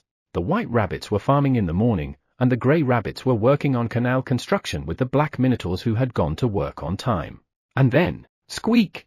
Choo-Choo was using magic to cut the trees into the sizes the grey rabbits wanted, and lifting the items the grey rabbits needed with floating magic, helping with the canal construction. Your magic skills are good. Kayut. Of course. She is my disciple. Iona, who had woken up at some point, spoke in a voice full of pride from behind Sejun. Well, it's a bit embarrassing to brag about a disciple who can use magic in front of Sejun. I know everything. You're playing, aren't you, Sejun? You're playing while purposely taking on a weaker role, right? Seeing Sejun being protected by other monsters, Iona thought that Sejun was playing with the concept of being the weakest.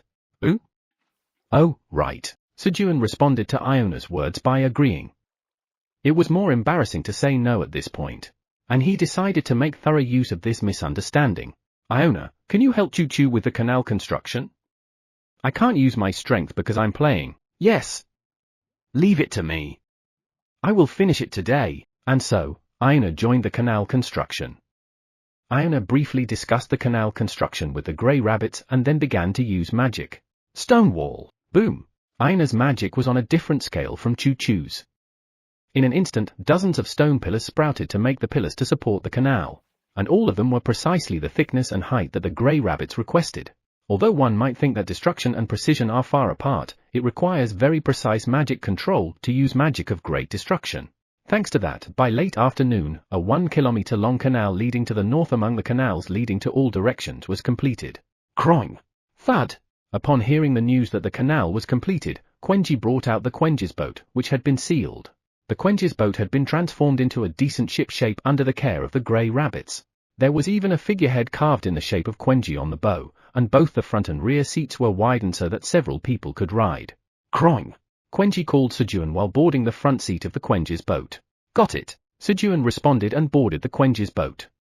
Now that the canal was also completed, he thought it would be okay. When Sejun got on the ship, squeak! The black rabbit, who was already sitting in the back seat, greeted Sejun. Oh. It's changed a lot. Inside, there were wide wooden seats for comfortable seating, and there were handles. While Sejun was looking around the Quenji's boat, we'll also get on. Choo-Choo! Iona and Choo-Choo also boarded the Quenji's boat. Then I'll float it to go the fountain. Levitate! As Iona used the levitation spell, thud! The boat began to float in the air. Then, you cunning hamster! Are you trying to kidnap Sejun? Meow? Theo, who had climbed onto Sejun's lap at some point, shouted at Iona. I arrived so quickly, victory is mine, meow. Theo, who hastened the wolves and in turns to shorten the arrival time by several hours, arrived at the 99th floor of the tower, confident of his victory. I will go ahead, you guys follow slowly, meow. Yes. Theo hurried off to Sejun's farm. Theo, who had no idea that Iona had already arrived yesterday using the Lightspeed merchant's route, was still receiving strange signals from his instincts about Sejun's lap. Sejun's lap is in danger, meow. Just as Theo, putting aside his anxiety, ran eagerly and neared Sejun's farm. What? Meow. He saw Iona far away, trying to kidnap Sejun on a boat. As I suspected, meow. How dare you steal my lap and run away, meow. Theo sprinted full speed and jumped onto the boat. More precisely, onto Sejun's lap. And he shouted at the lap thief. Don't worry, President Park, meow. I will protect you, meow. Theo, covering Sejun's lap with his own body, reassured the kidnapped Sejun. What do you mean kidnapped? We're just riding a boat. Meow? What are you saying, meow? We're going to take the boat down from there. Sejun pointed to the canal and explained. Oh. Is that so, meow? Yes. So apologize to Iona for calling her a cunning hamster earlier. No way, meow. Even if she didn't kidnap, it's true Iona is cunning, meow. Theo, are you not going to listen? TSK. Fine, meow. Upon hearing Sejun's stern voice, Theo reluctantly responded. And then, Iona, I'm sorry for calling you a cunning hamster, meow. I got a little carried away earlier, meow. Theo meekly approached Iona and spoke. It's okay. Welcome, Representative Theo. Iona happily accepted Theo's apology and even welcomed him warmly. Finally, all the pieces of her deep sleep puzzle came together. Splash! In the meantime, the Quench's boat had arrived above the fountain. And then, thud! The Quench's boat tipped over the edge of the canal, splash! And began to go down along the canal. Whoosh! Quench's boat, cutting through the water currents.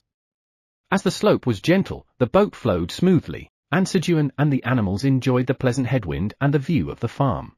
Was it this big? From his view above the canal, Sejun was able to realize anew just how large his farm was. While Sejun was looking down at his farm, I won't let my guard down, meow. Only Theo, clinging to Sejun's lap, was keeping a wary eye on his rival, Iona. He. To Theo, Iona looking his way and laughing seemed like she was targeting Sejun's lap. Actually, she was laughing at Sejun's lap and Theo's tail. While Theo was keeping an eye on Iona, splash! The Quench's boat, which had moved 1 kilometer, arrived at the end of the canal. On the return trip, Quenchi carried the boat with everyone in it and walked back the 1 kilometer. Something's missing, Sejun said as he got off the Quench's boat.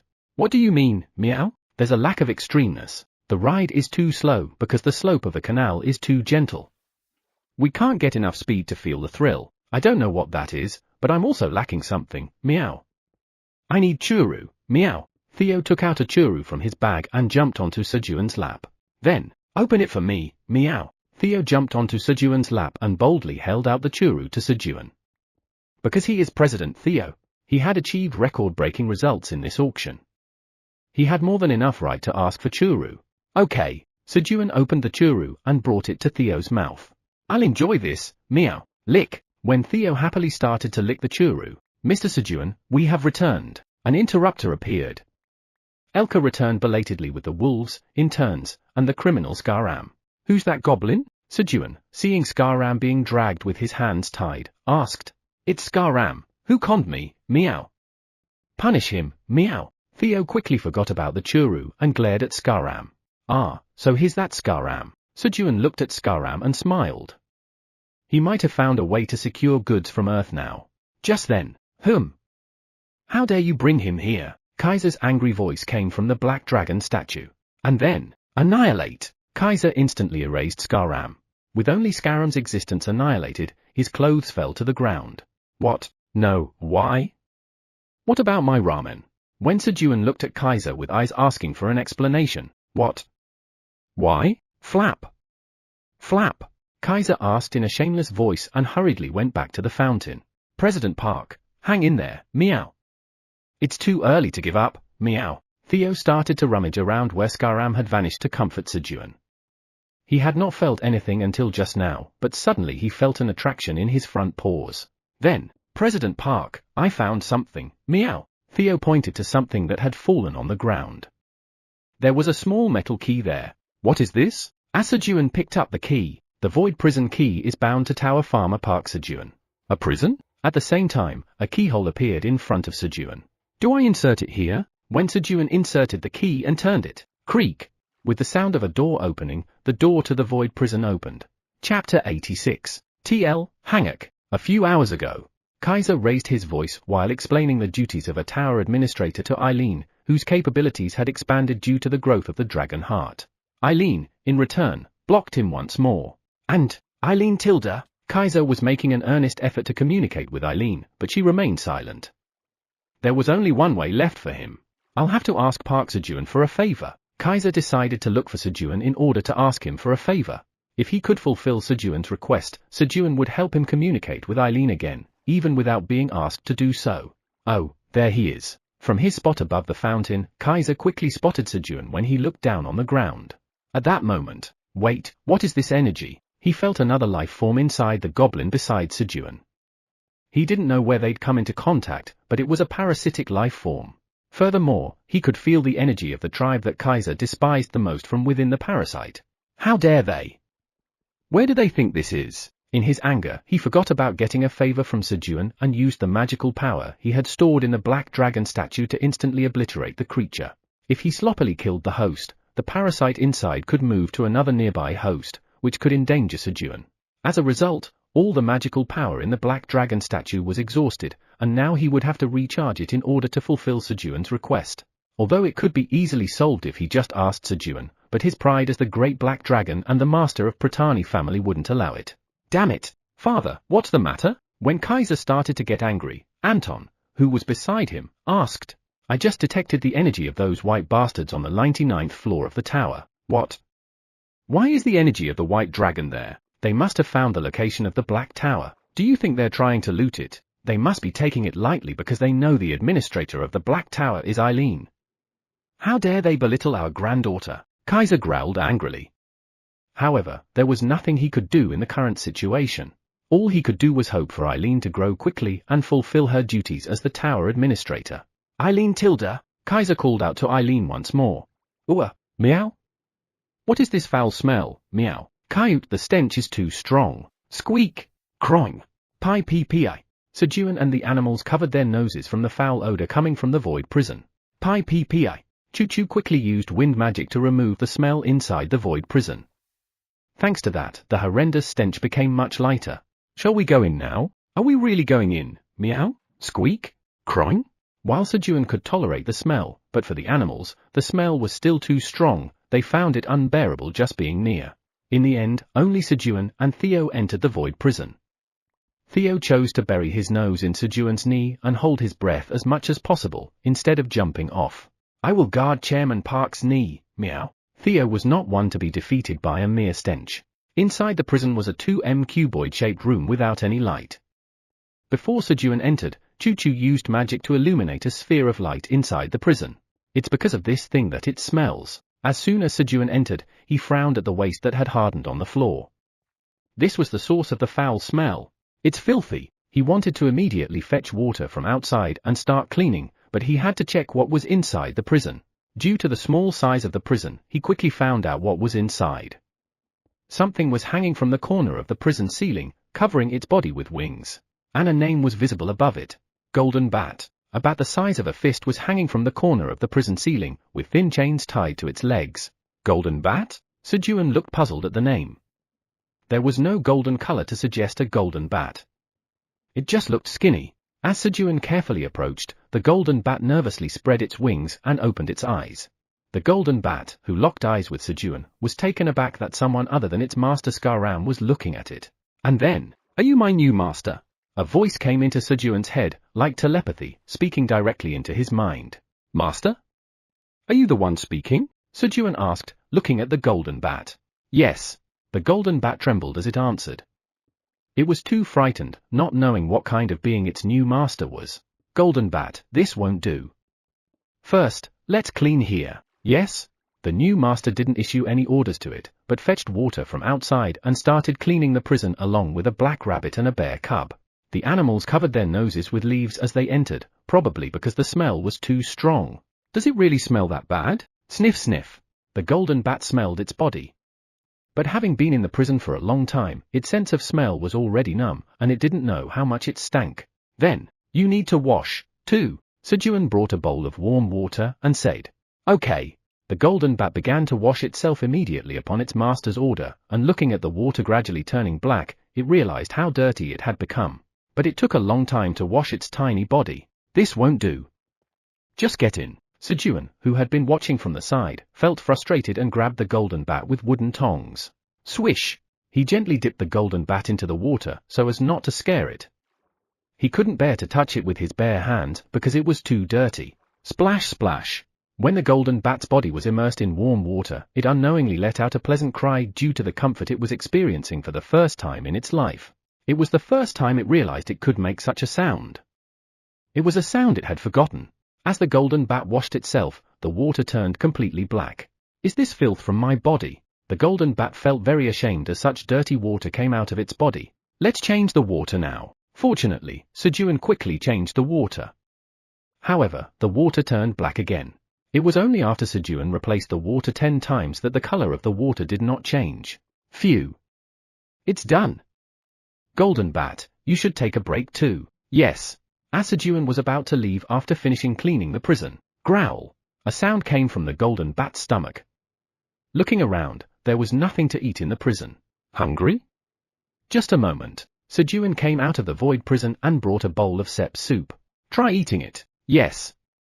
Thank you. Slurp. Slurp. And then, rest. Sejun left the golden bat eating soup and went out with the animals. The void prison door was left open for ventilation. A moment later, he. It's delicious. This new master is a good master. The golden bat, left alone, ate the soup to its heart's content and talked to itself. I need to work hard for my master. The golden bat disappeared. 1 minute later. Flap. Flap. The golden bat reappeared, holding a golden tumbler in its legs. Phew. It's tiring. I've brought such a large and shiny thing, the master will be pleased, right? Growl. With the thought of being praised by Sejun, the exhausted golden bat hung from the ceiling and fell into a pleasant sleep. Sniff. Sniff. The animals that came out of the void prison smelled the stench on their bodies. The same went for Sejun, who smelled his clothes. It seems like the smell has soaked in. The stench kept coming from his body. This won't do. Let's go to the fountain and wash up. The fountain was enchanted with purification magic, so even if they washed there, the water was quickly purified. Squeak! Gah! At Sejun's words, the black rabbit and Quenji, who wanted to get rid of the stench quickly, ran to the fountain. And when Sejun arrived at the fountain, I disagree, meow. I can get rid of the smell with my grooming, meow. I will groom you too, President Park. Don't go in the water, meow. Theo clung to Sejun's knee, refusing to bathe. However, no. I refuse your refusal. Sejun, who didn't want to be washed by Theo's saliva, put Theo on his knee and dipped his body into the water. Meow! Splash! Theo climbed up Sejun's body and clung to his face. Thanks to this, Sejun ended up smelling the stench from Theo's fur directly. Hey, get off! You smell! Sejun grabbed Theo by the scruff of the neck. Then he started to slowly dip Theo into the water. Woo! Meow! Theo, who didn't want to get wet, shook his body to resist, but, splish! Splash! All that did was make him wetter. In the end, Theo was completely soaked. Ha ha ha! President Theo, you were all fur, weren't you? Shrink! Looking at Theo, whose fluffy fur had disappeared when soaked in water, Sejun laughed. Don't laugh, meow. This is all President Park's fault, meow. And they're all fur too, meow. Theo pointed at the black rabbit and Quenji at Sejun's laughter. Squeak! Croing! The black rabbit and Quenji, angry at Theo for dragging them into his situation, approached him. Meow? Guys, let's talk about this, meow. Theo quickly tried to negotiate, but, grab. Theo was grabbed by the scruff of his neck by Quenji and dragged away. A moment later. Pooh-hoo hut. I'll show you my swimming skills, meow. Squeak! Croing! The three who were in the same situation quickly reconciled and began to enjoy playing in the water. The stench naturally disappeared while they were playing. And then, let's go! The last part of their water play was the water slide. They sat holding hands and slid down the canal with their bodies. Swish! Their bodies rotated as they split the water, adding more thrill than before. He. This is fun, Pooh-hoo hut. As expected, I am the strongest in water too, meow. Squeak! Croing! Sejun and the animals who reached the end of the canal laughed joyfully. And then, grrrr! Slurp slurp! They roughly shook off the water and climbed onto a pile of hay to start sleeping. Indeed, the sleep after playing in the water was very sweet. That's when, if you sleep like this, you'll catch a cold. Aina approached and dried Sejun and the animals with a drying spell. She dried Theo's tail meticulously several times. Iona, who had dried their fur well, Kayut. She naturally climbed onto Sejun's lap, humming, and used Theo's tail, who was fast asleep on Sejun's lap, as a blanket and fell asleep. She was lucky to have a chance to sleep soundly until night. It was after a while that Juchu came to wake up Sejun and the animals. It was dinner time. Squeak! To prevent any troubles, she woke up her master first and then the others. Sejun and the animals who woke up moved to the house and had dinner. Ah, I'm full. Shall we take a walk? When Sejun, who had eaten dinner, was about to stand up and take a light walk around the farm to help with digestion. He felt a hot energy from his pocket. What's this? Sejun put his hand in his pocket and pulled out a white seed that felt hot. Purified enhanced Ent seed. You have purified the corrupted Ent seed that absorbed the energy of the blue moon. The seed has been enhanced by the energy of the blue moon. The corrupted energy has been purified, increasing resistance against corruption. Upon consumption, all stats permanently increase by 15. If you plant it in the ground, the seed will sprout and grow into a powerful purified Ent. Expiration date, 100 years. Grade, A. So the purification is finished, Sejun said, looking at the white seed. Where should I plant it? It was unclear how big the purified Ent would grow. Let's just assume the size we saw last time. Sejun thought that the Ent seed could grow as big as the corrupted Ent that had absorbed the energy of the blue moon, and decided to plant the Ent seed in a very large open space. Thunk! Sejun dug the ground with his dagger and planted the seed. You have planted the purified enhanced Ent seed. Your job experience increases significantly. Your proficiency of seed sowing skill LV4 increases significantly. Due to the effect of proficiency increase LV1, your proficiency in seed sowing LV4 increases by an additional 5%. Your proficiency in seed sowing skill LV4 is filled, and the level increases. And then, tap! Tap! While Sejun was tapping the ground where he had planted the seed, the purified enhanced Ent seed grows rapidly using its inherent power. Crack! The enhanced seed of the purified Ent instantly sprouted and started to break through the ground. Chapter 87. TL, Hangak, crack, crack. The sound kept coming from beneath the ground, but the surface was peaceful. As time passed, even the sound from beneath the ground disappeared. That was the end of it. All that remained above ground were 2 vibrant green leaves, and the name that appeared above them. Powerful purified Ent. What? Is that it? Sejun was puzzled by the unexpected result, which was different from the noisy sound. Thump! Something came up from under the sprout. Or more precisely, it came up with the sprout. And then, Puduk! From beneath the ground, a powerful purifying Ent, about 20 centimeters in diameter and 50 centimeters in height, arose, stretching its arms up high in a victorious manner. And then, rustle, rustle! The powerful purified Ent with green leaves on its head started walking past Sejun. Hey? Where are you going? Sejun touched the body of the Ent and asked. His talent, friend of nature, made communication possible. But, Ent, protect. What are you saying? Sejun asked again, but the Ent was not a talkative friend. Rustle, rustle. Sejun had no choice but to follow the powerful purified Ent. And then, Master! Welcome! They arrived in front of Flamey. Rustle, rustle. The powerful purified Ent started circling around Flamey, as if it wanted to protect it. Do you know why the Ent is behaving this way, Flamey? Just a moment. I'll ask. Flamey had a conversation with the Ent. The Ent says its mission is to protect the World Tree. World Tree? But why is it protecting you, Flamey? I'm not sure. It just said it would protect me. But I'm strong enough to protect myself. Flamey fluttered its leaves as if throwing a punch in the air. Okay. For now, Flamey, can you keep an eye on it to make sure it doesn't do anything strange? Yes. Leave it to me. I'll watch it closely. Sejun left Flamey to watch the Ent and asked Eileen. Eileen, do you know about the World Tree? He sought information from Eileen. The tower's administrator says the World Tree is a tree with a powerful force of abundance. Those who are acknowledged to live near the World Tree can enjoy the benefits of abundance. What about the Ent? The tower's administrator says that originally Ents are guardians who protect the World Tree. So, is our Flamey the World Tree? The tower's administrator asks you to wait a moment. When Eileen was asked if the apple tree was the World Tree, she became flustered. She didn't know either. So, wait a moment. She asked Sejun to wait and Grandpa quickly called for Kaiser. Oh. Eileen Tilda? Finally, you want to talk to this old man? Yes. Grandpa, I have a question. Oh. Go ahead and ask anything. If a World Tree appears in the tower, can I confirm it? Of course, you can. Through the crystal orb, Kaiser began to explain to Eileen how to confirm the existence of the World Tree. And the result? Tower growth conditions. World Tree, unfulfilled. There was no world tree in the Black Tower. Grandpa, then why is the Ent protecting a tree that's not even a world tree? Eileen, don't tell me. Did Sejun ask you this? Who? That little rascal. He should have asked me directly. He's bothering my granddaughter. Kaiser looked ready to fly over to Sejun and answer his question right away. The black dragon statue began to spread its wings. However, Grandpa Dash.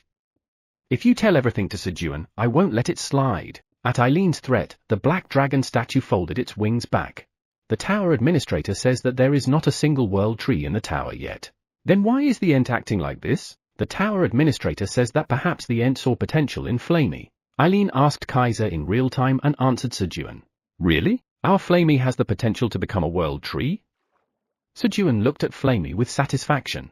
Just then, President Park. Where are you, meow? Theo jumped down from the hole in the cave ceiling, shouting. He had been playing with a black rabbit and Quenji, and now he was looking for Sejun to rest on his lap. As soon as Theo landed steadily on all fours, pat, pat, he ran towards Sejun's knee and clung tightly. And then, President Park, sit down and receive my report, meow. Theo told Sejun to sit down. He hadn't reported the trade results yet because various things had happened as soon as he arrived. Ah, right. President Theo, did you sell everything again this time? Sejun asked as he sat down. Of course, it was a complete sellout, meow. Theo answered confidently and took out money from his bag. 824,630 tower coins. It was 4 times more than the previous trade. You've worked hard. Here's your incentive. Sejun handed Theo 50,000 tower coins. Thanks, meow.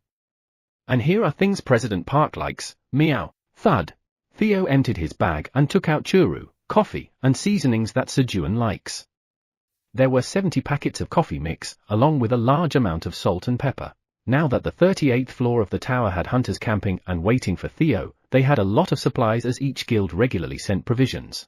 That's a lot. Good job, President Theo. Whoosh. Sejun stroked Theo's back. So how many hours of president time, meow? I'll give 150 hours of president time. That's good, meow. Then quickly open the churu, meow. Upon receiving Sejun's compliment, Theo rolled over to show his belly and asked for churu. Got it, whoosh. As Sejun tore open the churu and brought it to Theo's mouth. Lick lick lick. Theo began to lick the churu enthusiastically. And then, so let me tell you, meow. When I met this guy named Utata, while eating his treat, Theo bragged to Sejun about how he defeated the wild boar merchant on the 38th floor of the tower. Thus, Theo's enjoyable healing time had begun. An hour later, snore. Theo, having been stroked by Sejun, had fallen asleep on his lap. Time to sleep. As Sejun picked up Theo and stood up. Master! Good night. Flamey waved its leaves and spoke. Yeah, Flamey, good night. Sleep well. Sejun greeted Flamey, went to his bedroom, laid down Theo next to him and went to bed. The tower administrator says, good night.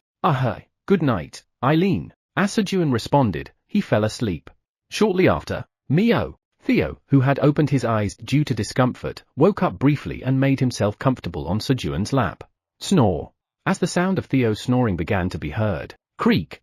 Kayut, Kayut, Kayut. The door quietly opened, and Iona, who had been teaching magic to Choo-Choo, entered for a good night's sleep. Then, snore. Iona climbed up onto Sejun's lap, used Theo's tail as a blanket, and fell asleep. The morning of the 257th day of being stranded. Park Sejun, get up. Yes. Startled by Kaiser's shout, Sejun quickly got up. The enemy is coming and you're asleep. Enemy? Yes. The corrupted Ent scouts are coming. Hurry up and move. Yes. At Kaiser's shout, Sejun quickly grabbed his weapon and ran to the west. Then, who? There was already someone fighting with the branch scouts. Looking closer, it was a one-sided beating. Thud. Thud. Thud. The powerful purified Ent, despite its powerful name, was being ganged up on by 10 small branch scouts. It seemed that it had come out to stop the enemies to protect Flamey. Its legs and one arm were broken, showing how much he had been hit. Ent, whoosh. Sejun quickly threw his hand axe at one of the branch scouts who was attacking the purified Ent. Thud. You have defeated a small branch scout of the corrupted Ent. You have gained 25 experience points. Retrieve. Whoosh. As Sejun ran and retrieved the hand axe and threw it again, he arrived where the purified ent was. And then, thump! Thud! He swung his dagger and hand axe, defeating the enemies. To Sejun, the small branch scouts were a piece of cake. After defeating 10 branch scouts, "Are you okay?" Sejun asked the purified ent. Crunch! Chomp chomp! The ent nodded and began to chew on the dead body of the branch scout. Crunch! As it ate the wood, its broken legs and arm began to heal. The ent was able to heal its wounds just by eating trees. Good, right? As Sejun watched the purified ent recover. Munch! Munch! More enemies approached. This time, 15 of them. "Come on!" Sejun shouted and ran toward the enemies. Sejun fought like that several times. It wasn't difficult as only 10 to 20 small branch scouts came. Meow? Theo opened his eyes with a feeling of emptiness and immediately noticed that Sejun was missing. Where did President Park go? Meow? As Theo was looking around for Sejun, tug! He felt something grabbing his tail. What? Meow! Startled, Theo looked at his tail to see. No, don't. Shivering, Iona was having a nightmare gripping Theo's tail. Just this once. Meow! With Iona clinging to his tail, Theo went outside to look for Sejun. Rustle! Rustle! Munch! Munch! After continually eating wood, the purified ent began to fight again once its body had fully recovered. However, thump! The ent's arm broke again after being hit by the enemy's fist. The purified ent was still very weak. Rustle! Rustle! The ent began to eat wood again to heal. As it ate more, it grew slightly taller, and white flowers began to bud at the end of its sprout. Stay strong! Sejun felt compelled to cheer for the purified ent. It felt personal. As Sejun was dealing with the branch scouts. Found you, meow, thump! Theo, with Iona dangling from his tail, ran over and clung back to Sejun's knee. Now I'll take care of everything, meow. President Park, you rest, meow. No, I'll fight. Understood, meow. Theo, not one to insist, accepted. Kayut kayut kayut. Thanks to Theo, Iona resumed her deep sleep. The enemies appeared intermittently, so Sejun was able to fight leisurely. Then, munch, munch. The purified ent approached Sejun. Ooh? Why? Sejun leaned against the ent's body and asked. Seed, pick. Seed? Oh, when did this? A white seed had formed where the white flower once was at the end of the sprout on the purified ent's head. Pluck. Sejun picked the seed. You have obtained a seed from the purified ent. Your job experience increases slightly. The proficiency of seed harvesting LV2 increases significantly. The proficiency of seed harvesting LV2 is filled, and the level increases. Looking at the option, it seemed that the seeds without the powerful in the name didn't have the effect of increasing stats. Let's plant it again. Poke. Sejun immediately dug the ground with his dagger and planted the seed. Then, crack. A sprout grew from the ground after a moment, and another purified ent rose. Rustle, rustle. The two purified ents began to eat wood together. When a bud began to form on the sprout of the recently born ent, the two ents, who had finished eating the branch scouts, returned to the flamey. Oh. Nice. Sejun thought he should get wood for the ents. It seemed that the number of ents would increase rapidly. As Sejun went to the stacked trees behind the house to get some wood and was on his way to the cave where the ents were. Master! I brought something good for you. The golden bat, which had been waiting for Sejun to pass by, called out to him. Chapter 88. TL, Hangak. A good thing? Yes. It's big and shiny. Big and shiny? At the bat's reply, Sejun put down the wood he was carrying and went inside the void prison. And the item he found. Could it be this? Big and shiny? Inside the prison was a gold tumbler that was not there when Sejun was cleaning. Yes. I prepared it for you, master. The golden bat pointed at the golden tumbler with its wings and spoke proudly. Since the previous owner, Skaram, liked big and shiny things, the golden bat thought Sejun would too. Then, this is trash, meow. Theo, who was hanging on Sejun's knee, shouted at the sight of the tumbler. Trash. I got this from outside the tower especially for you. That's why it's trash, meow. President Park said that items from outside the tower are trash, meow. Theo said proudly, remembering Sejun's teaching. That can't be. The golden bat seemed disappointed. You got this from outside the tower? Yes. Master. I can wander outside the tower for 1 minute. Seeing Sejun's reaction, the golden bat boasted about its ability. I'm competent, right? I did a good job, right? Please praise me. However, Golden Bat, I'm disappointed. Instead of praise, Sejun scolded the Golden Bat. With the ability to bring things from outside the tower, it brought back a mere tumbler. There were so many things to eat like snacks, bread, drinks, ramen, etc.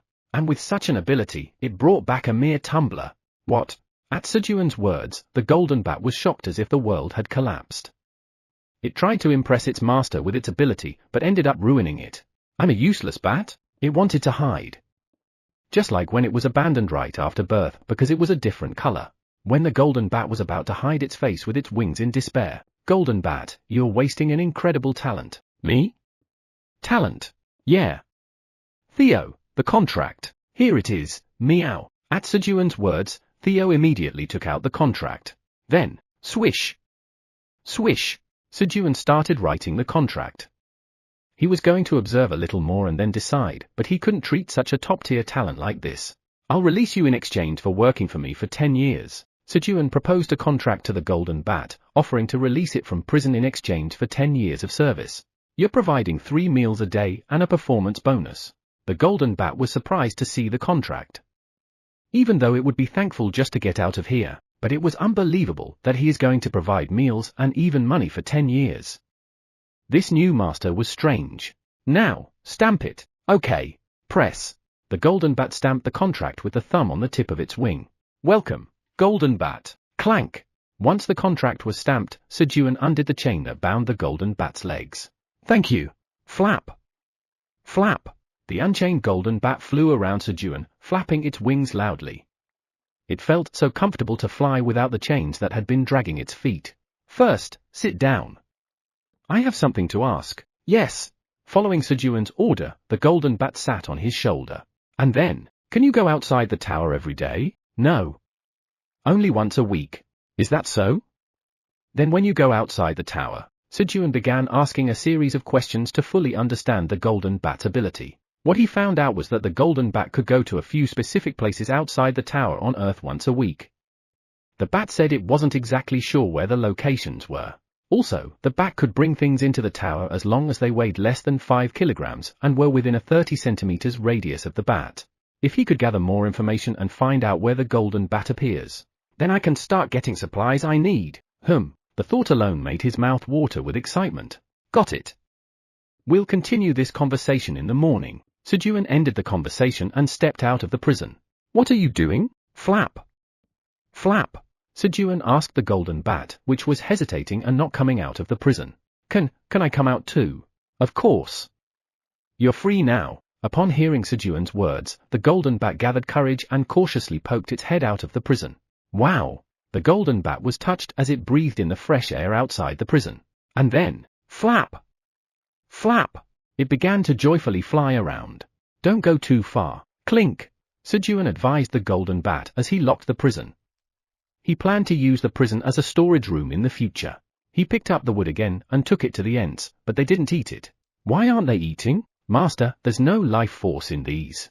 Life force? It seemed like they only ate the ones that hadn't been dead for long. Got it. Time to sleep. Sejun hurried back home. He was very sleepy. All right. Sejun woke up from his sleep and immediately got out of bed. Sejun realized that his lap was empty. Where did he go? Theo, who was supposed to be on his lap, was nowhere to be seen. Swoosh!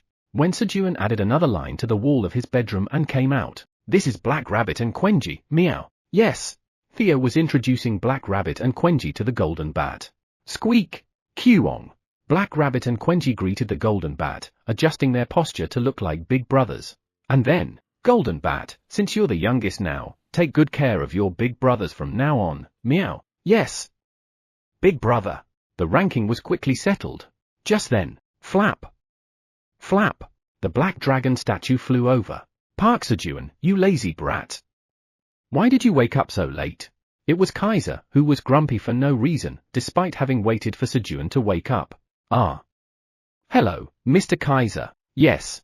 But what's the matter? Is Eileen not talking to you again? Yes. No. That's not what I came to talk about. The conversation channel that briefly opened when Eileen asked about the world tree was quickly closed with Kaiser's nagging. So? I came to tell you that since the Ents were born from the seeds you planted yesterday, there would be no problem even if the corrupted Ents become extinct now. Ah, so are you going to take action now, Mr. Kaiser? Why would I step in? You should do it. Me? Yes. Starting today, go to the Western Forest and hunt the corrupted Ents. Flap. Flap. Kaiser left immediately after saying his piece, returning to the fountain. So, are we going to the Western Forest? Meow? When Theo began preparing for battle by unsheathing his claws. Squeak. Quong. The Black Rabbit and Quenji also picked up their weapons, a hammer and an enhanced branch of the corrupted Ent. Just then, gurgle. The sound came from Sejun's stomach, who hadn't eaten breakfast. Let's eat something first. As Sejun went to the kitchen, Theo, who had suddenly clung to Sejun's knee, held churu in his front paws, asking Sejun to feed it to him. And, squeak, quong, flap. The rest of the animals naturally followed Sejun. Quong. Especially Quenji seemed excited, as he was planning to eat one more time when Sejun ate. The meal was chaotic. Lick, lick, lick. Sejun fed churu to Theo with his left hand while eating soup and steamed potatoes made by the rabbits with his right hand. And, gulp, gulp. Krueng. Every time Quenji drank soup in one shot, Sejun refilled it. The good thing was that the Black Rabbit and the Golden Bat just stayed quietly on Sejun's shoulder. They clung to him so well that they didn't interfere with his movements. Phew, Sejun sighed after eating. He had eaten to get some energy, but he felt more exhausted after the meal than before. After eating, Sejun went down to the cave. He packed crops and necessary items in the Void Prison store to take with him to the Western Forest. After filling up the storage, when he went to Flamey, Master, I will give you a buff. Flamey offered to apply the flame buff. All right. Thanks. Sejun had no intention of accepting the Flame of Protection buff initially, whose utility he couldn't ascertain, but he accepted it considering Flamey's sincerity. Yup. Flame's leaf turned blue, and the Flame of Protection seeped into Sejun's body. The Flame of Protection seeps in for 3 hours. The Flame of Protection protects the target. Ent number 1, follow me. Sejun, who had received Flame's buff, spoke to the large Ent. Sejun named the firstborn Ent as Ent number 1. Naturally, the second-born Ent was named Ent number 2. He wanted to take both Ents, but the Ents refused to leave both their posts, insisting that one should stay here to protect Flamey. So, Sejun decided to take the stronger Ent number 1 with him. Plunk! Plunk! Upon Flamey's command that it should follow Sejun's words as its own, Ent number 1 followed Sejun as instructed. When they came up to the surface, Theo, Black Rabbit, Quenji, Golden Bat, Iona, and Choo-Choo were waiting. Ooh? Iona, are you planning to join? Yes. I need to gather some ingredients and train Choo-Choo. All right. Let's go together. Having someone as powerful as Iona was a relief for Sejun. Quong. Quenji grew bigger and carried the group, including Ent 1, on his back. Theo, who had secured a spot on Sejun's lap, widened his eyes. I must not fall asleep, meow. Kayut kayut kayut. Theo, seeing Iona laughing at him, reminded himself to stay alert. He can't give up Sejun's lap. Let's go. Quong. Thud thud. With Sejun's order, Quenji began running towards the west. And then, snore, snore. Before anyone realized it, Theo had fallen asleep on Sejun's lap, and Iona, too, had fallen asleep next to him, using Theo's tail as a blanket. After about 40 minutes of running, they reached the entrance to the Western Forest. The branch watchmen guarding the entrance were few in number, as most hadn't recovered from Sejun's previous fire attack. Guys, wake up! Sejun woke up Theo and Iona and disembarked from Quenji's back. Puck! Sejun threw his axe to kill the branch watchman and entered the entrance of the Western Forest. You follow while eating. Sejun took Ent 1 out from his void prison and gave the instruction. Plunk! Ent 1 nodded to Sejun's order and began eating the branch watchman. As the group passed the entrance, swoosh! Swoosh! Yellow and purple flowers approached. They were the sticky flowers attacker and poisonous fog flower attacker. Boom! I'll prepare the enemies just right for President Park to defeat, meow. Theo ran forward, his claws out. And then, squeak! Quong! The Black Rabbit and Quenji followed. Thunk! You have killed the corrupted Ent's poisonous fog flower attacker. You've gained 1500 experience points. Sejun slowly followed, delivering the final blow to the monsters weakened by the animals, thus gaining experience points. Just as they were defeating the enemies, a tenant farmer has created a 300 square meter magical cherry tomato field. You've gained 200 experience points. The size of your farm has exceeded 100,000 square meter. Talent, Landlord evolves to Centurion Landlord. Centurion Landlord? Sejun checked his evolved talent. Talent, Centurion Landlord. This is a talent that can only be acquired by a farmer who owns more than 100,000 square meter of farmland. You can designate up to 100 tenant farmers. Tenant farmers can use the landlord's job skills. When a tenant farmer uses the landlord's skill, the landlord receives a 3% reward. You can designate up to 5 guards to protect the farm. You receive 50% of the experience points for enemies killed by the guards within 1 kilometer of the landlord. The talent grows as the size of the farm grows. 50% of the experience points. Moreover, this doesn't steal experience from the animals. At this rate, it seemed faster for the animals to kill monsters instead of him doing it personally. Sejun appointed Theo, Black Rabbit, Quenji, Iona, and Choo-Choo as guards. Guys, go! The animals, who had become Sejun's farm guards, began to kill the monsters. Chapter 89. TL, Hangak, 67th floor of the tower. The bodies of most red locusts had turned purple. Their numbers were close to 7 billion, on the verge of evolving into purple locusts. The sturdy blade onion leaves wilted after killing a few of the red locusts due to their increased toxicity, and the locusts were freely flying towards the lizardman's stronghold. Don't back down! Stop the enemies! Lizardman Grand Warrior Tamuro shouted at his soldiers, seeing the purple wave covering the sky. However, the enemy's poison was a problem. Save me! Soldiers were dying from poisoning, just by being splattered with blood. Do not confront them directly. Attack them with bows or magic. However, it was impossible to block nearly 7 billion with only ranged attacks. The red locusts began attacking the archers and magicians. Then, the silver wolves, who had been resting in the rear, stepped forward to protect the archers and magicians. They had detoxifying green onions provided by Sejun in case of an emergency. Thanks to them, the Grand Warrior Tamuro, who now had a breather, requested reinforcements after informing them of the situation. The first to initiate the attack was Quenji. Quenji no longer needed to hold back his strength for his father's sake, went all out. And then, Qong. Quenji began to enlarge the enhanced branch of the corrupted end, infusing it with magic. Qong. The branch absorbed magic and grew massively. Qong. Quenji swung the branch that had grown to 20 m in an instant with all his might. Boom! Quang! A massive shockwave radiated from Quenji, obliterating everything in a 50 m radius in a fan shape. Guard Quenji has killed the sticky flower attacker. You've gained 600 experience points, 50% of the experience points earned by Guard Quenji. You've leveled up. You've gained 1 bonus stat. Wow! Sejun leveled up with just 1 attack from Quenji. And then, meow! Do not block President Theo's way, meow! Squeak! Squeak! Theo, Black Rabbit, and Choo-Choo scattered in different directions, killing monsters where Quenji's attack didn't reach. Guard Theo has killed the poisonous fog flower attacker. You've gained 750 experience points, 50% of the experience points earned by Guard Theo. You've leveled up. You've gained 1 bonus stat. Thanks to them, Sejun leveled up once again. Then, Kaiut! Power of magic! Obey my command and destroy the enemy. Ray of destruction! Iona, holding the staff of disaster, used magic. Iona seemed to be overflowing with energy, perhaps because she had a good sleep. Zing! A red beam with a diameter of about 1 m was shot from the black gem at the end of the staff, heading towards the center of the western forest. A moment later, boom! With a huge explosion, a part of the center of the western forest disappeared. It wasn't for nothing that she was called a destructive wizard. Guard Iona has defeated the corrupted young Ent. You've gained 5,000 experience points, 50% of the experience points earned by Guard Iona. You have leveled up. You have gained 1 bonus stat. You have leveled up. You have gained 1 bonus stat. You have leveled up. You have gained 1 bonus stat. Wow! His mouth fell open involuntarily. With 1 magic attack, he had leveled up 3 times in a row and reached level 37. But, Iona, leave the bodies. The Ents need to eat. Sejun had to restrain Iona. All the bodies of the corrupted Ents had disappeared due to the recent attack. Kaiut! Yes, Mr. Sejun. Iona responded and prepared another magic spell. Oh, power of ice.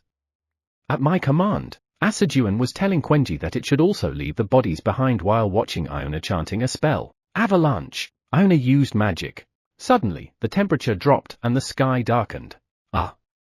Why is it suddenly so cold? Sejun climbed onto Quenji's warm back and looked at the darkened sky.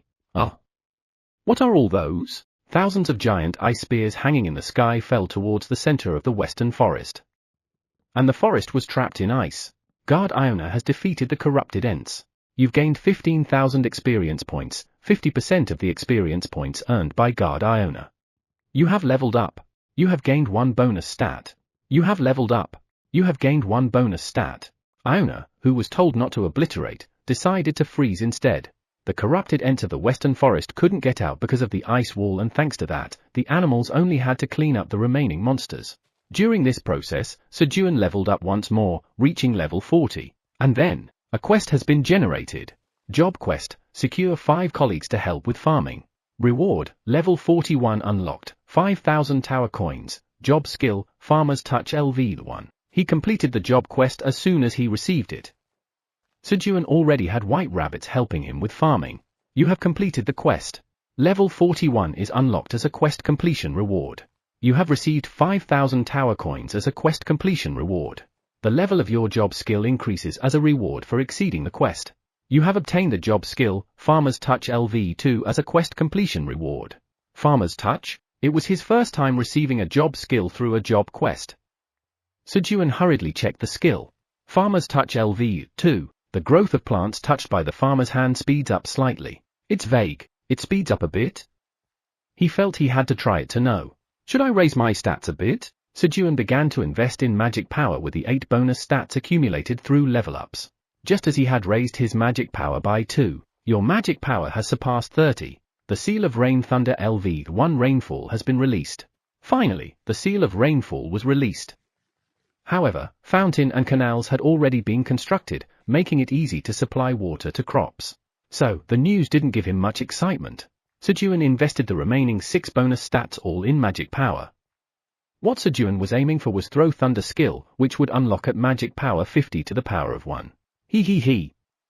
If I could throw some thunder, I'll become a bit stronger, right? He wanted to escape from being the weakest on the 99th floor of the tower.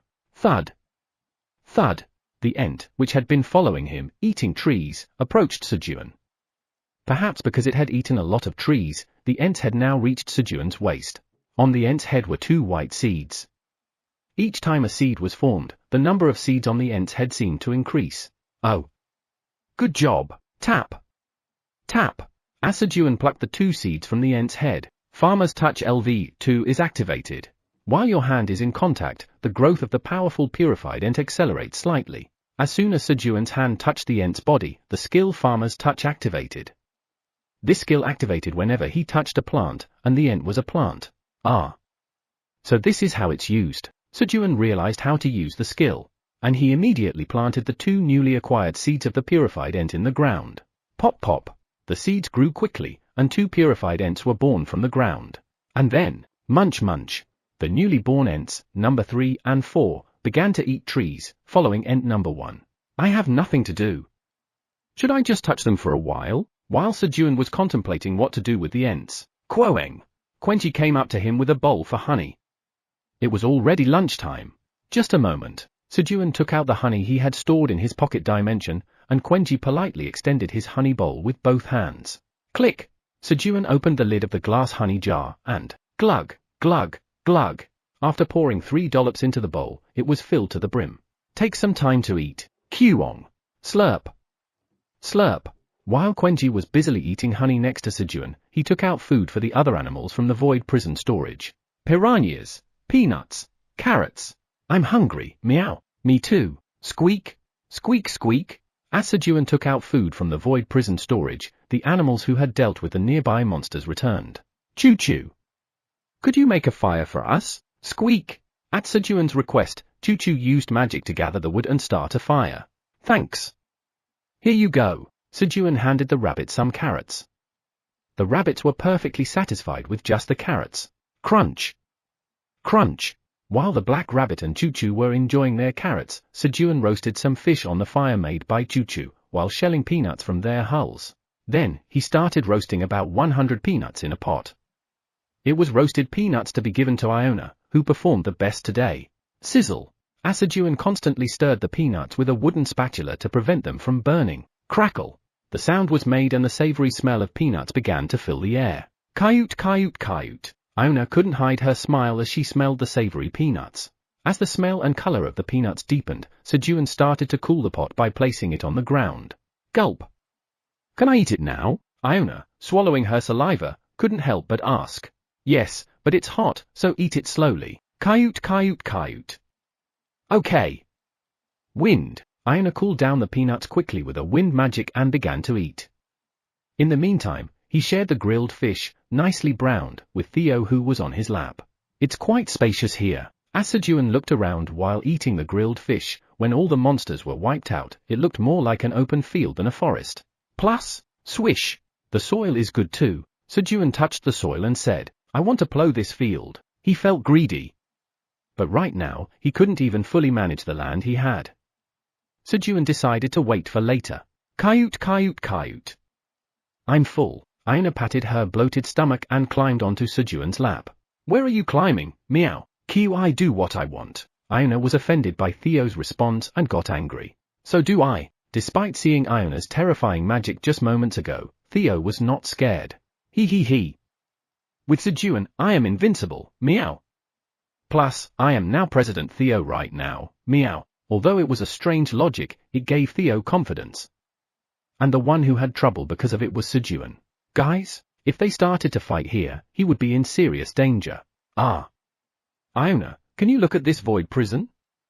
Can it be upgraded? Sejun quickly diverted Iona's attention. Kayut kayut kayut. I'll try. When the great black dragon asked her for a magical request, Iona was moved and went inside the void prison to inspect the inside. Kayut kayut kayut. This is an old version using triple layered magic. I think I can improve it. Iona analyzed the magic system of the void prison and spoke with a confident voice. I'll close the prison door for a while. Creak. Iona closed the door of the void prison and began to upgrade it. That was a close one. Sejun felt relieved. Fortunately, he was able to prevent a fight and even upgrade the void prison. Theo, get along with Iona. I understand. Meow. Since President Park says so, I'll give in a bit. Meow. When Sejun was pacifying Theo by stroking his stomach, the tower administrator reports that a green alarm has appeared. Eileen reported to Sejun that a green alarm had appeared. A green alarm? The tower's administrator appoints you as the tower's mid-level administrator to prevent the extinction of the jewel frog in the 67th floor swamp of the tower. The 67th floor of the tower? You will be moved to the swamp of Navia on the 67th floor of the tower in 30 seconds. You can bring your subordinates with you. Please designate who will go with you. Sejun hurriedly selected Theo, Black Rabbit, Quenji, and Choo Choo, who were in front of him. Subordinate designation is complete. Fortunately, thanks to the growth of Eileen's dragon heart, he was able to designate all four. Ooh? What about Iona? Just when Sejun was about to open the void prison in a hurry, you are being moved to the Navia swamp on the 67th floor of the tower. You cannot move more than 100 m away from Navia swamp. Sejun and the animals disappeared. And, munch munch. Only the Ents were left in the western forest, busily eating the trees. Thud. They were the Ents who have been picking seeds from each other's heads, since there was no other Ent to pick seeds for them unit now. They had previously asked Sejun to pick them. Crunch. New Ents sprouted in the western forest. Chapter 90. TL, Hangak. Sejun can handle it well, right? Eileen was thinking about Sejun, who had gone to the 67th floor of the tower. The red locust did worry her, but the other animals will protect Sejun well. Since other animals had also gone with him, Eileen wasn't overly worried. Then, the population of the red locust on the 67th floor of the tower has exceeded 7 billion. The red locust on the 67th floor of the tower has met the conditions for evolution. The red locust on the 67th floor of the tower evolves into purple locust. What? Purple locust? Eileen was taken aback upon seeing the new alert. And then, Grandpa, she hurriedly called Kaiser. Oh. Eileen. Finally, do you want to have a conversation with your grandpa? Grandpa. The red locust on the 67th floor of the tower has evolved into purple locust. What about our Sejun? If the enemy gets stronger, the reward also gets better. It's a good thing. What are you talking about? Our Sejun is in danger. Stop worrying about that Sejun again. He has detoxifying green onions and he's surrounded by animals even stronger than him. He even gained an extra skill. So, you're saying we don't need to worry about our Sejun? That's what I'm saying. He. Grandpa, teach me the administrator's work quickly. Ha ha ha. Okay. Your grandpa will teach you everything. Finally, our Eileen has come to her senses. When Kaiser was moved. He. I'll quickly learn the administrator's work and see if there is anything more I can do for our Sejun. Eileen was thinking something else. The 67th floor of the tower, Navia Swamp. Swoosh! You have arrived at the Navia Swamp on the 67th floor of the tower. From now on, find and remove the cause that threatens the extinction of the jewel frogs. A bright light flashed, and Sejun and the animals appeared. Squish! Ooh! What is this? As soon as he arrived, his shoes were soaked with water and the damp feeling inside them made Sejun's expression crumple. The same was true for the animals that had come with Sejun. I hate this feeling, meow, squeak, queuing, pi. The animals frowned as their fur got wet. Flap! Flap! Suddenly, the sound of wings flapping could be heard nearby. Ooh! Nearly 50,000 red locusts, now almost purple, were flying towards Sejun and the animals from all directions. What? These creatures! Squeak! Roar! Pi. The animals surrounded Sejun and blocked the approach of the red locusts. Meow! I, President Theo, will protect President Park. Meow! Swoosh! Theo extended his claws and slaughtered the red locusts and squeak! Bam! Bam! Bam! Black Rabbit swung its hammer, crushing the red locusts.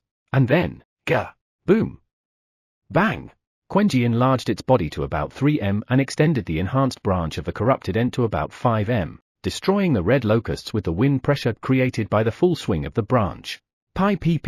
Splash!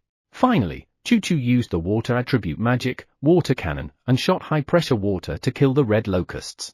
Guard Theo has killed the red locust. You have acquired 5 experience points, 50% of the experience points earned by Guard Theo. Maybe because they're weak, the experience points were small. When the animals began to deal with the red locusts, you have found the cause of the extinction of the jewel frogs in the Navia Swamp on the 67th floor of the tower. A mid-level administrator quest has been triggered. Mid-level administrator quest, exterminate the red locust on the 67th floor of the tower. Red locust, 06999 999 712. Reward, 1 million EXP, 10,000 tower coins. Failure. You cannot return to the original location until you complete the quest. The quest appeared. 6.99 billion? Sejun was surprised to see the population of the red locusts. According to the wolves he had heard from before, the population of the red locusts had reduced to nearly 5 billion. They'll evolve into purple when their number increases by just 288, right? While Sejun was looking at the quest, squirm. Red locusts, roughly 10 centimeters in length and smaller in size than regular ones, began to emerge from the swamp. They were freshly hatched red locust larvae. The red locusts had been using the Navia Swamp as their hatching ground. The red locust larvae, though just born, moved agilely, and when a red locust larva that emerged right below Sejun bit Sejun's foot, whoosh! Blue flames erupted from Sejun's body and incinerated the red locust larva. It was the flame of protection buff given by Flamey. Whoosh! The protection flame burned the larvae coming out from the ground, protecting Sejun. However, SSSSH. The flame of protection buff that was protecting Sejun faded away a few minutes later, not lasting the full 3 hours. Fortunately, in the meantime, the animals had taken care of all 50,000 red locusts, and roar! Thump! Thump! When Quenji stomped on the ground a few times, Guard Quenji has killed the red locust larvae. You have acquired 2 experience points, 50% of the experience points earned by Guard Quenji. Guard Quenji has killed the red locust egg. You have acquired 1 experience point, 50% of the experience points earned by Guard Quenji. All the red locust larvae and eggs that were beneath the swamp were crushed under Quenji's feet. You have leveled up. You have acquired 1 bonus stat. Thanks to this, Sejun leveled up once again. Although the experience points given by the red locust were small, the sheer number made up for it. Let's assess the situation first. Create thundercloud. Since they were attacked as soon as they arrived, neither Sejun nor the animals had any grasp of the situation. I wonder if there's a waypoint nearby? As he created the thundercloud, Sejun quickly looked around the sky. It's too far away. Roughly 10 kilometers away, he could see a red stream shooting up into the sky. It seemed like he would have to give up registering a waypoint this time as well. The thundercloud created in Sejun's hand rose to the sky. Then, at a height of about 3 meters, it spread out, concealing them from view. Centered around Sejun, a cloud about 30 centimeters thick and 500 m in radius covered the area. Thanks to the increased proficiency in creating thunderclouds, such detailed control became possible. Pi ppi. Choo-Choo, who had taken a brief rest to recover her mana, cast a waterproof spell on Sejun and the animals. Oh. Thanks. Thanks to Choo-Choo's magic, his shoes were still damp, but he was able to avoid having his feet wrinkled with moisture. Let's start with the void prison storage. Clink. Sejun opened the void prison, but... Ooh? The door didn't open because Iona was upgrading the void prison storage. This is a problem. Looking at the number of red locusts, it seemed likely that they would evolve into purple locusts soon. In order to prepare for that, he needed the detoxifying green onions, which were inside the void prison storage. Just then, the red locusts has evolved into purple locusts. The quest has been updated. Mid-level administrator's quest, exterminate the purple locusts on the 67th floor of the tower. Purple locusts, 0.7000011 billion. Reward, 3 million EXP, 50,000 tower coins. Failure, you can't return to your original location until the quest is complete. The quest was updated. What? We just killed over 50,000 and the number has increased. It seemed like there were other hatching sites elsewhere as well. President Park, eat this quickly, meow. It's dangerous, meow. While he was looking at the quest, Theo quickly stuffed a detoxifying green onion into Sejun's mouth. Ah. Why are you doing this? Just swallow it quickly, meow. Theo shouted as he held Sejun's jaw so he couldn't open his mouth. Chomp chomp. Sejun glared at Theo with a look that said I'll remember this, and chewed the green onion as he was told. Although it was a raw green onion and a bit spicy, but as he chewed it became sweet and tasty. Gulp. You have consumed a detoxifying green onion. Neutralizes poison of rank D or lower for 1 hour. President Theo, what? Just as Sejun, who had swallowed the green onion, was about to scold Theo. President Park, look down, meow. Down? Who? The water around Sejun had turned purple. You have been poisoned by a D-rank nerve poison. Detoxifite. Had Theo given him the detoxifying green onion a bit later, it would have been dangerous. The poisonous blood from the red locusts had flowed into the swamp. President Theo, you. Sejun was moved by Theo, who had saved his life. However, President Park, that was close, meow. Be careful, meow. As Theo spoke while rubbing his face against Sejun's knee, Sejun cooled off. That's just who he was. President Theo, where did you get the detoxifying green onions? I've packed goods to sell in advance in my bag, meow. I am always a well-prepared, excellent wandering merchant, meow. Theo proudly showed off his bag. Good job. Sejun stroked the head of Theo hanging on his knee. I want to eat churu, meow. Not here. I'll give you some later. Okay, meow. Thanks to Theo, Sejun was less worried about the poison for the time being. Sejun also fed the detoxifying green onions to the other animals as well. They had stronger resistance to poison than Sejun, but they could be in danger if they were continuously exposed to it. But is this really okay? Sejun looked at the swamp that had turned purple and wore a serious expression. He was worried about the jewel frogs that were endangered. The 67th floor of the tower, Lizardman's base. Block them. Hold on. Don't let a single one enter the waypoint. Lizardmen, freelance mercenaries, and the Silver Wolf tribe were desperately defending the waypoint. However, they were lacking in long-range firepower to stop the red locusts who were pushing in with sheer numbers. They were starting to get pushed back. Damn it! When is the reinforcement coming? We'll be breached in a few hours at this rate. The Lizardman Great Warrior Tamuro felt bitter about the reinforcements that didn't come despite waiting. Then, flap! Flap! About a quarter of the red locust forces started to change direction and head east. This gave them some respite. Rest and recover your strength in turns. What's happening over there? That's where Navia Swamp is. After giving orders to his soldiers, Tamuro looked in the direction the red locusts were flying and thought. Inside a rock cave. Chomp chomp chomp. Pooh-hoo hut. It's so good without Iona, meow. Theo was sitting on Sejun's lap, eating churu. Sejun and the other animals were drying their clothes by the fire. Just then, hop hop, 20 frogs with various gems embedded in their foreheads approached. They were jewel frogs. Did the treatment go well? When Sejun put his hand on the jewel frog's body and asked, Ribbit ribbit. Thank you. Thanks to you, our friends have become healthy. Ribbit ribbit. As the jewel frog bowed its head, the other jewel frogs also expressed their gratitude to Sejun. Sejun met the jewel frogs while he was wandering around the swamp, which had turned purple, searching for the habitat of the jewel frogs. He thought the jewel frogs would be in danger since the water had been contaminated with poison. While searching for the jewel frogs, Ribbit, Black Rabbit heard the faint voice of a jewel frog. Squeak! Then, the Black Rabbit led Sejun to a place where he found a jewel frog dying from poison. Eat this for now. When Sejun fed the jewel frog a detoxifying green onion to detoxify it. Ribbit! Ribbit! Ribbit! Thank you.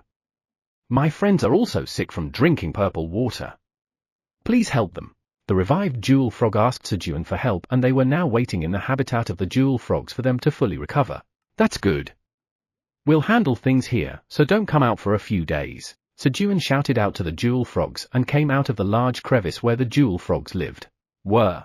Ah! As soon as he came out, he was greeted by 1.5 billion purple locusts. Sejun froze at the astronomical number. Then, bang! Hee. Sejun, I finished upgrading. It's now using quintuple layered magic. Iona appeared, opening the door to the void prison storage with both hands. Chapter 91. TL, Hanguk. Theo, who was hanging on Sejun's knee, bristled his fur as he saw Iona coming out of the void storage door. Why is Iona coming out from there? Meow. Theo, who thought he had left Iona on the 99th floor of the tower. The tower's system is useless. Meow. While Theo was furious about the major loophole in the tower's system. It's great. Sejun was pleased to discover the loophole that even if he didn't designate a subordinate, if they were inside the void storage, they could travel together. Now he had a way to take more subordinates when a green alert appears. While Sejun was pleased, whoosh! Whoosh! The purple locusts started to fly towards Sejun and the animals. They were there to kill the enemy who appeared in their hatching ground. However, Ki-Jiga lightning. On their side, they had Iona, the Wizard of Destruction. The blue lightning that shot out from Iona's adorable fingers attacked the purple locusts. Crackle! The blue lightning spread out in a chain, roasting the surrounding purple locusts until its power was exhausted. In an instant, all the purple locusts visible in front of Sejun had fallen. God, Iona has. It's time for your 2-hour reminder. If you've been sitting, consider taking a moment to stand up, stretch, use the restroom, or have a refreshing drink of water. Your body will thank you. Now back to the story. The message of gaining experience passed by too quickly to read. However, Sejun couldn't just rejoice. You have leveled up. You have acquired 1 bonus stat. You have reached the maximum daily level up limit of 10 times. Until a day has passed, you cannot gain any experience other than the experience you acquire directly. What?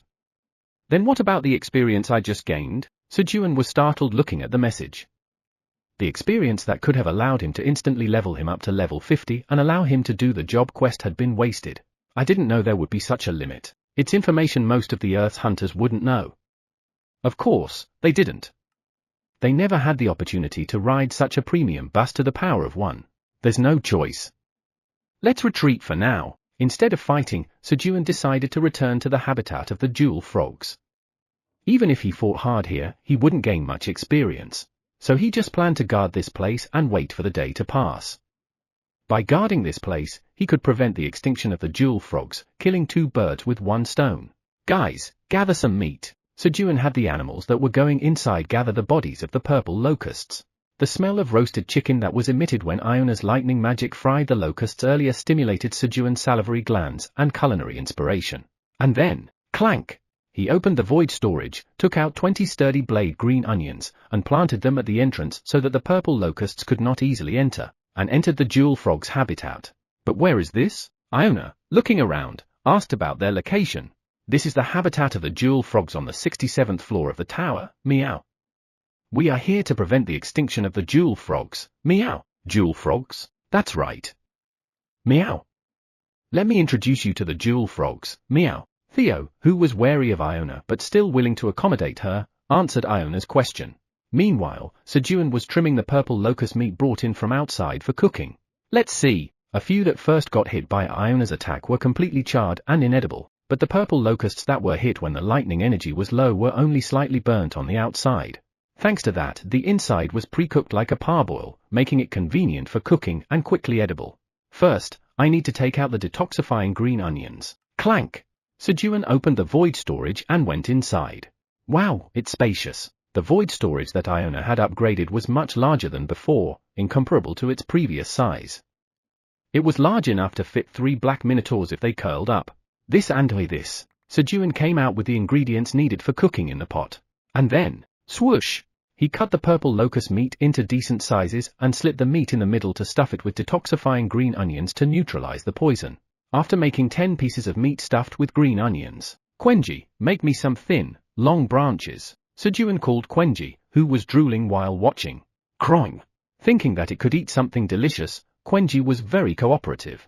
Quenji inserted its power into the enhanced branch of the corrupted ent, shaping it into the form that Sejun wanted. Good! Poke! Poke! Sejun skewered the pieces of meat onto the branch that Quenji was holding and placed the branch on a stand made of stacked stones. The branch were hung about 20 centimeters above the flames. Now, you just need to turn this once in a while to make sure they cook evenly. Got it? Croing! Quenji nodded at Sejun's words. This time, the cooking was not on direct flame, but indirect heat, in order to achieve a roasted chicken kind of feel. It could be called roasted purple locust. Just then, gurgle! His stomach sent a signal asking for food. Thinking back, he didn't even get to finish his meal on the 99th floor of the tower. However, since the roasted purple locust is not directly heated, it requires time to cook. He needed another dish to quell his immediate hunger. Theo, can you chop this up finely? Sejun asked Theo, who was returning, pointing to the purple locust meat and ingredients. Iona was nowhere to be seen. Understood, meow. Leave it to me, meow. Swish! Theo took out his claws and finally chopped the meat and ingredients. Thanks, phew. As expected, President Park needs me, right, meow. Theo was hanging onto Sejun's knee, basking in the pride of Sejun's thank you. Plop! Sejun put the purple locust meat, potatoes, and green onions that Theo had chopped into a pot, seasoned them with salt, and began to boil. It was Sep's soup.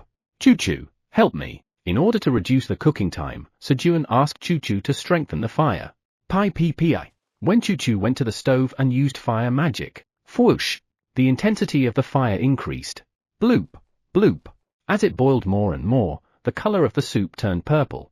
Then, Purple Sep's potato soup is ready. Your proficiency in cooking LV for increases significantly. Sejun checked the options of the completed dish. Purple Sep's potato soup, thinly sliced purple locust meat, detoxifying green onions, and power potatoes are simmered together for a long time, harmoniously blending all the ingredients and increasing all their effects. The detoxifying green onion neutralizes the extreme poison in the purple locust meat, enhancing the consumption effect and making the meat more tender. Due to the effect of the detoxifying green onions, the dish does not spoil easily. The taste improves slightly. Upon consumption, strength increases by 10.5 for 30 minutes, due to the effect of cooking LV4, strength increases by 0.5. Feel full for 4 hours. Cook, Tower Farmer Park Sejun. Expiration date, 30 days. Grade, C. The options for the dish were better than when he used red locust meat. Guys, let's eat. Sejun called the animals. However, the expressions of the animals, upon seeing the color of the soup, were not good. It was an expression that said, don't play around with food. Of course, Quenji, who would eat anything, didn't care. Krengi. Quenji gulped down the soup that Sejun gave in one shot. Buzz, buzz. The animals started to discuss how they were going to eat that purple soup. I'm not eating it, meow. Theo, a fish lover, voiced his opinion not to eat it. Squeak. The black rabbit suggested eating with its eyes closed. We can use illusion magic. Iona suggested fooling their brains with illusion magic. Pi.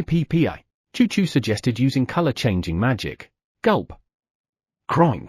Meanwhile, Quenji had one-shot the soup and handed the empty bowl to Sejun, who was eating the soup. It was already his 5th take. Make up your minds quickly.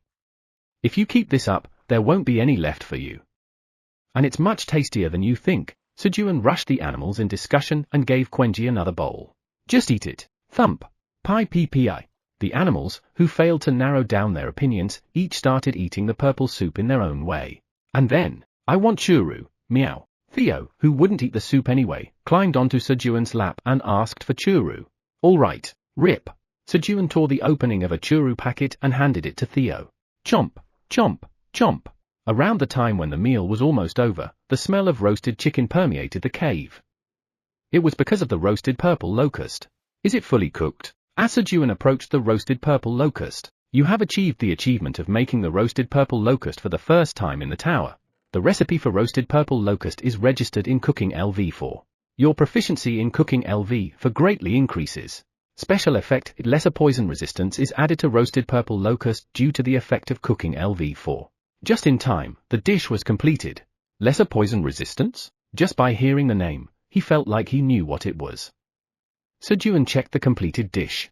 Roasted purple locust. The detoxifying green onion is filled inside the purple locust meat and grilled for a long time using indirect heat, making it not greasy but savory. Thanks to skilled cooking, the purple locust meat and the detoxifying green onion inside are well cooked, making the meat tender and tasty. The detoxifying green onion has detoxified the poison in the purple locust meat.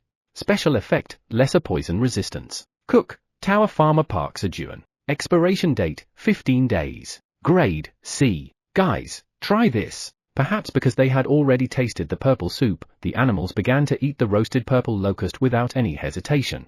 As the animals were eating the roasted purple locust, the smell filled the cave and began to spread outside. And that caused an unintended situation. The purple locusts, who were eating the corpses of their kin near the jewel frog habitat, killed by Iona's attack, smelled the meat scent spreading out of the cave. The purple locusts began to flock into the gap in the crevice, which was a jewel frog habitat and had a poorly visible entrance, following the scent. Your crops have exterminated pests. You have gained 1 experience point. Your crops have exterminated pests. You have gained 1 experience point. Your sturdy blade green onion withers due to poison. Sejun was looking for his weapon due to the sudden message. Hundreds of purple locusts came into the cave. This soon? Sejun hurriedly picked up the dagger and hand axe. Just then, Kayut. Sejun, open the void storage and shout free storage when the purple locusts come in. Iona stepped forward and said, creak. At Iona's words, Sejun opened the void storage towards the purple locusts. The purple locusts went into the void storage on their own to eat the crops inside. And then, free storage, as Sejun said, whoosh. A strong wind was created from the void storage, starting to suck in the purple locusts that came in. Storing the purple locusts in the freezer. Purple locusts are going into hibernation. If the purple locusts are not taken out within 10 hours, they will freeze to death. 5% of the space is filled. Purple locusts were frozen in ice cubes and piled up in the corner of the void storage. They weren't dead, so he could take them out later and gain experience points. Kayut. How is it? I had some magic left, so I added a new function, Iona proudly said. Iona, you're amazing. Do you want some roasted peanuts? Kayut. Yes. Sejun handed over the roasted peanuts he had roasted on the 99th floor of the tower to Iona, who had done such a wonderful job. Kayut. Thank you. Iona, with her excited eyes, held out both hands to receive the roasted peanuts and carefully put them in her spatial pocket. She was too full to eat them right now. It's dangerous, meow. Theo felt a crisis watching Sejun complimenting Iona. His position was in danger. But, pooh-hoo-hut. President Park has no choice but to like me, meow. Fortunately, Theo had something to believe in. Theo took out the rainbow-colored gemstone that he had found while wandering around the jewel frog's habitat from his bag. Chapter 92. TL, Hangak. This is Iona, meow. Theo introduced Iona to the jewel frogs. Ribbit. The jewel frogs began to greet Iona, surrounding her. And then, everything is going according to plan, meow. Having separated Iona from Sejun, Theo leisurely returned to where Sejun was. Then, zing. Meow. Theo felt that something was attracting his front paw. It was another opportunity to be praised by Sejun. Where, meow? Theo quickly followed the attracting pull on his paw. However, the place Theo arrived at, following the pull, was a dead end. What, meow? Theo was briefly confused, but decided to trust his paw and started to dig through the wall. The pull was telling him that the distance to the target was not far. Clack! When Theo took out his claw and stretched out his front paw to dig at the wall. Swish! Theo's front paw passed right through the wall. What, meow? Theo carefully put his front paw in and out, confirming there was no problem, then walked towards the wall. It was an illusion magic so sophisticated that even though he knew, he was still confused. Beyond the wall, a massive white temple appeared. As Theo followed the pull of his front paw and went straight into the temple, there was a massive frog statue in the center of the temple. And then, over there, meow, Theo could see what was attracting his front paw. It was a rainbow-colored gem embedded in the forehead of the giant frog statue. Theo quickly climbed onto the forehead of the giant frog statue and, pop, pulled out the rainbow-colored gem. Pooh-hoo heart. I'm indeed lucky, meow. As Theo was putting the gem he had picked up in his bag, crack, the giant frog statue began to crumble like sand. Meow. Theo intuitively realized that he had caused some big trouble. I'm running away, meow. Theo hurriedly left the temple and ran away to Sejun. He did not show the gem to Sejun immediately. Being too eager isn't good, meow. Theo instinctively understood the principle of give and take. It wasn't time to bring out the gem yet. As such, Theo, who had been waiting for his opportunity, realized that the moment to bring out the gem had arrived when he saw Iona being praised by Sejun. President Park, I've picked up something amazing, meow. Theo took out the rainbow-colored gem from his bag and ran to Sejun. With this, I'll defeat Iona, meow. He planned to solidify his position with the gem. Then, is it you? Who disturbed my sleep? A furious voice echoed in Theo's mind. Who, meow? I am Garen, the god of the jewel frogs. Pay the price for ruining my work. The rainbow-colored gem began to glow. Meow. President Park. Help me, meow. Theo, feeling the strength draining from his body, called Sejun urgently. Purple locusts are being stored frozen. Purple locusts are going into hibernation. If the purple locusts are not taken out within 10 hours, they will freeze to death. 50% of the space is filled. About 50,000 purple locusts were stored frozen, filling up half of the void storage space.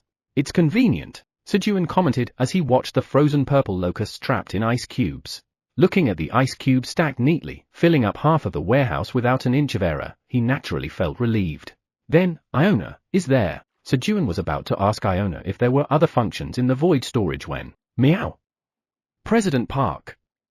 Help me, meow. Sejun quickly turned his head at the sound of Theo's frightened voice calling him. And then, thud, he found Theo falling. Theo, Sejun hurried towards Theo.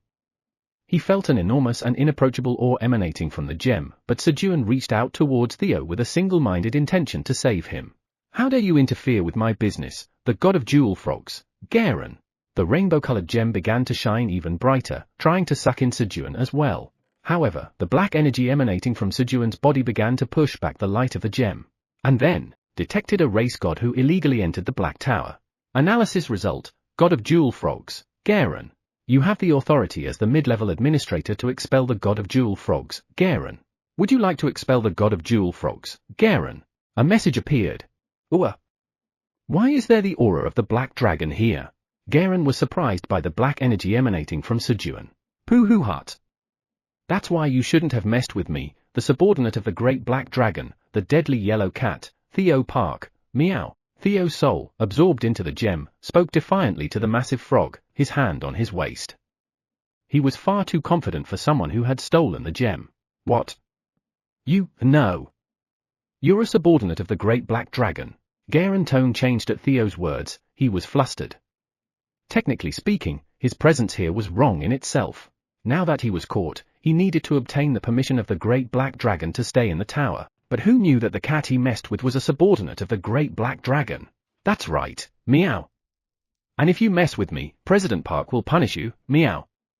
You're in big trouble now, meow. Theo spoke triumphantly as if his big brother had arrived while he was fighting with a friend. Garen was scared. But it wasn't Theo's threat that scared him. The tower forbids race gods from entering. Garen had broken that rule. If I get expelled here, it meant annihilation. Because the world where Garen originally belonged had already disappeared. Then, pooh-hoo heart. Do you want to live, meow? Theo asked with a malicious grin. Yes. Garen vehemently nodded and shouted. To Garen, Theo's voice sounded like salvation. Then, there is a way, meow. What is it? Stamp your foot here, meow, Theo said as he pulled out a contract. Being a soul, he was able to create whatever he imagined. That is, Garen was taken aback by the contract Theo produced. Unbeknownst to Theo, what he proposed was a soul-to-soul contract, an agreement that could not be broken even in death. You don't want to, meow? Then there's nothing I can do, meow. It was nice meeting you, let's never meet again, meow. Theo cheerfully waved his paw at Garen, saying farewell. No. I will stamp it. Even so, it was better to live this way than to be expelled from the tower and face extinction. Garen didn't want to disappear. Squish! A giant frog footprint and Theo's small paw print, which was barely visible in comparison, were stamped side by side on the contract. Iona, do you know what a race god is? Of course. A race god is. Thinking that Sejun was assessing her knowledge, Iona began to explain enthusiastically. Thanks to her, Sejun learned a lot about race gods. A god that protects only one race, what should I do? In fact, he didn't ponder for long. How do you try to harm our Theo?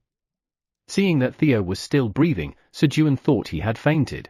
As Sejun was about to expel Garen, the god of the jewel frog, has entered into a soul contract with subordinate one. If Garen, god of the jewel frog, loses its divinity, he will revert to his previous name, Bug Hunter Garen. Bug Hunter Garen becomes the slave of subordinate one. Who? Subordinate one was Theo. Thump. Meow. President Park. Thanks for coming to save me, meow. While Sejun was trying to understand the situation, Theo, who regained his senses, clung to Sejun's knee and thanked him while rubbing his forehead against Sejun's leg. Around Theo's neck was a necklace with a rainbow-colored gem in the shape of a frog.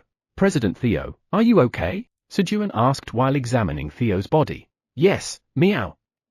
President Park, just trust me and leave everything to me, meow. Feeling good under Sejun's touch, Theo shouted with a confident voice. And then, just wait for a moment, meow. Theo ran outside. Sejun had praised Iona for her free storage function, but Theo thought it was for defeating the purple locust. Hey! Where are you going? Now, I'll defeat all of President Park's enemies, meow. What? Something felt ominous. Very ominous. It was clear that the silly cat had misunderstood something.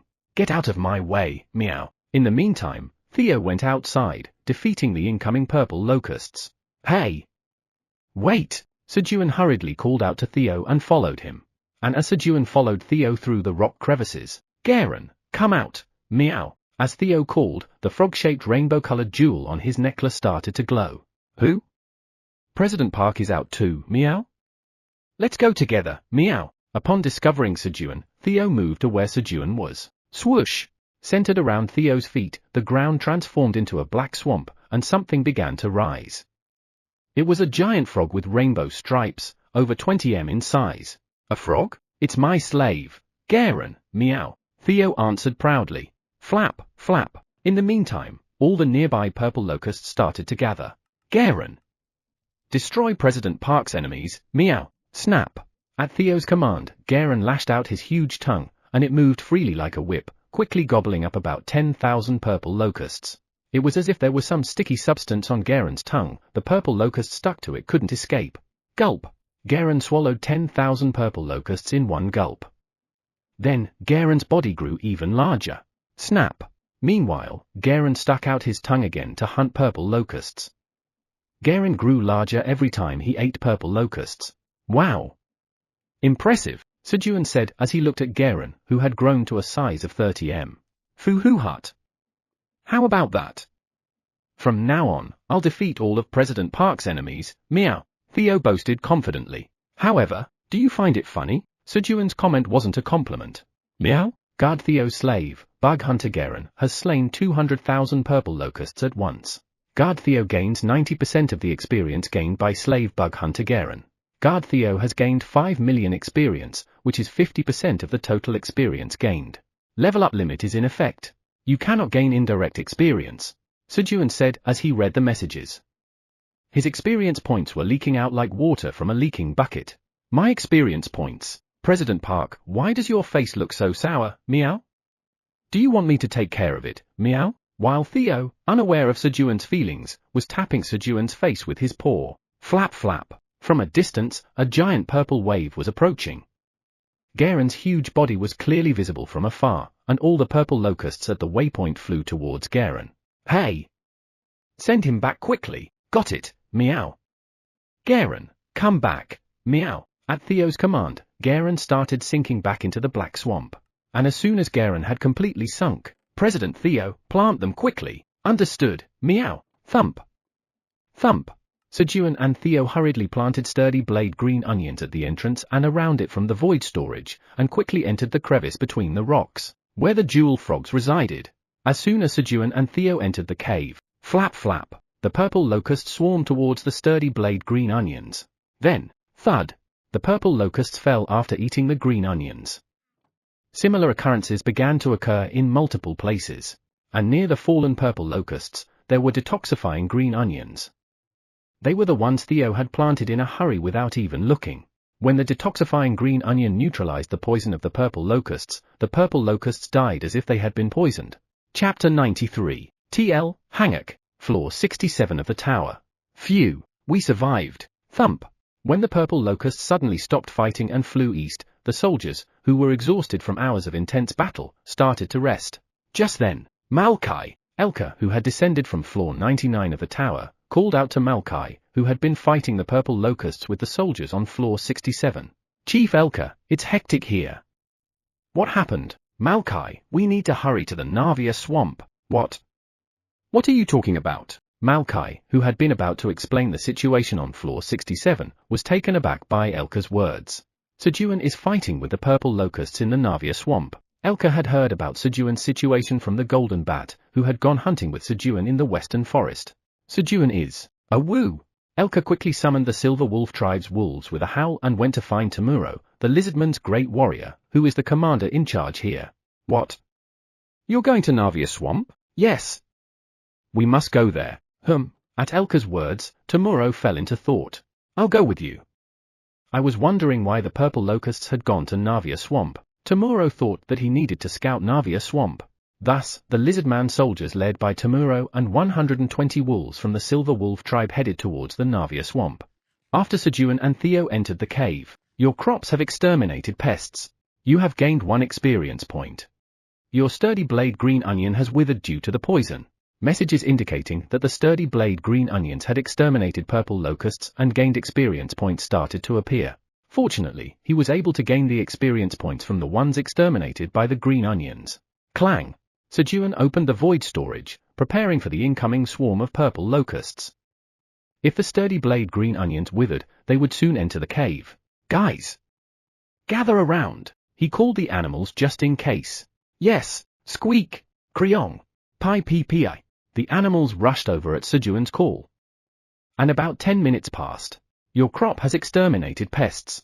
You have gained 1 experience point. The experience gain messages kept appearing. Even as time passed, there were no purple locusts coming into the cave, indicating that sturdy blade green onions were still holding on. You have leveled up. You have gained 1 bonus stat. After another 10 minutes, he even leveled up. Something strange? Sejun decided to go out and see for himself as the purple locusts didn't come in even as he waited. Kriong! Thump thump! Unable to leave his weak father behind, Quenji took the lead by clapping his 2 front paws together. Indeed, he is a dutiful son. Following Quenji, Sejun and the animals went outside, and, in Sejun's sight, the corpses of the purple locusts filled the surroundings. And around the corpses, there were a few green onions that had not withered and were still holding on. Their appearance was very similar to that of the detoxifying green onion. What? I didn't plant any detoxifying green onions. Sejun examined the green onions. The color was different from Sejun's detoxifying green onion. If the detoxifying green onions were closer to a bright, light green color, the green onions in front of Sejun now were a much darker shade of green. I'm not sure. Sejun pulled out an onion to check it out directly when he couldn't find an answer by examining the onions. You have harvested the detoxifying green onion that slaughtered the swarm of poisonous insects. Your job experience increases slightly. Your harvesting LV for proficiency has increased slightly. You have gained 30 experience points. Detoxifying green onion that slaughtered the swarm of poisonous insects? It was indeed the detoxifying green onion. Then, you've discovered a cultivation method that enhances the potency of crops by cultivating them on land with specific conditions. Your job experience significantly increases. Potency enhancing cultivation method? What does that mean? Sejun hurriedly checked the option of the green onion. Detoxifying green onion that slaughtered the swarm of poisonous insects. This is a detoxifying green onion that has detoxified the poison from the pest's attacks and, in turn, slaughtered the pests. The potency of the detoxifying green onion has been enhanced, and the grade has risen by 1 level. When consumed, it detoxifies poisons of grade C or lower for 1 hour. If a non-awakener consumes it, the liver's detoxification function becomes more active for 24 hours. Cultivator, Tower Farmer Park Sejun. Expiration date, 90 days. Grade C. The potency of the detoxifying green onion that slaughtered the purple locust has improved, and the grade has risen to C. Furthermore, its detoxification ability is C grade. Oh, Sejun was amazed. It was the first time that the grade of crops had increased in this way. Was it you? Sejun looked at Theo, wondering why the detoxifying green onion was planted here. After all, the one who planted the detoxifying green onion was either him or Theo. Since it wasn't him, there was only one remaining suspect. Meow, meow, meow, purr. Purr. Theo, who was humming a song and purring hard to restore Sejun's sour face, completely oblivious to his surroundings. Am I doing well, meow? When his eyes met Sejun's, Theo asked with a grin. Thanks to his efforts, President Park's sour face was returning to its original state. Yes, President Theo, you're doing well. Foo-hoo-heart, I knew it, meow. Then give me churu quickly, meow. No, meow. Why not, meow? Theo was shocked by Sejun's refusal. After all the purring he had done, I have to plant green onions. Understood, meow. Then kind me will give in, meow. Plant the green onions and then give me churu, meow. All right, Sejun replied to Theo's words while looking at the experience gain messages that kept popping up. The detoxifying green onions are here, so where are they dying? There were no moving purple locusts in sight. Theo, do you hear anything? Do you mean sounds? I can hear the sound of purple locusts over there. Theo pointed in one direction with his front paw. Over there? Sejun started walking in the direction Theo was pointing. All the way, there were countless bodies of purple locusts. What's going on? No matter how he looked at it, it seemed like they had killed each other. And as he continued to walk, more bodies appeared that were severely damaged. When he walked about 500 m, you cannot go more than 100 m away from the Navia swamp. He arrived at a point more than 100 m away from the Navia swamp. And, swish, swish, thump. From far away, a few of the purple locusts eating the bodies of their dead comrades approached, trembling, and eventually fell. Your crops have exterminated pests. You have gained 1 experience point. These messages appeared in front of Sejun simultaneously. Sejun had a good idea of what was happening. The detoxifying green onions are acting as poison to these guys, and the reason why the bodies were more damaged the further they were was because the detoxifying ingredient left on the corpses was getting more diluted. I should plant it here. Pluck. Pluck. Sejun dug up the ground with his dagger and planted about 5,000 detoxifying green onions 10 m apart. While planting, he got greedy and ended up planting most of the detoxifying green onions he had. Is this enough? Sejun looked at the line of detoxifying green onions he had planted with pride. Before he knew it, the idea of accumulating experience points had flown out of his mind. Right now, Sejun's attention was solely focused on raising the grade of his crops by 1 level.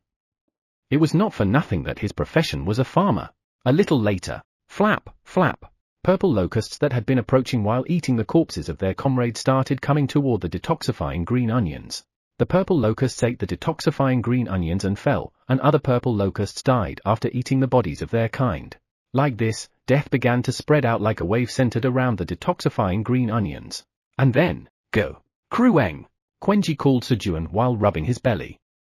He's hungry. I got it. Let's eat. It hadn't been a few hours since they had eaten, but Quenji was at the age of rapid growth. Sejun hurriedly returned to the cave with the animals.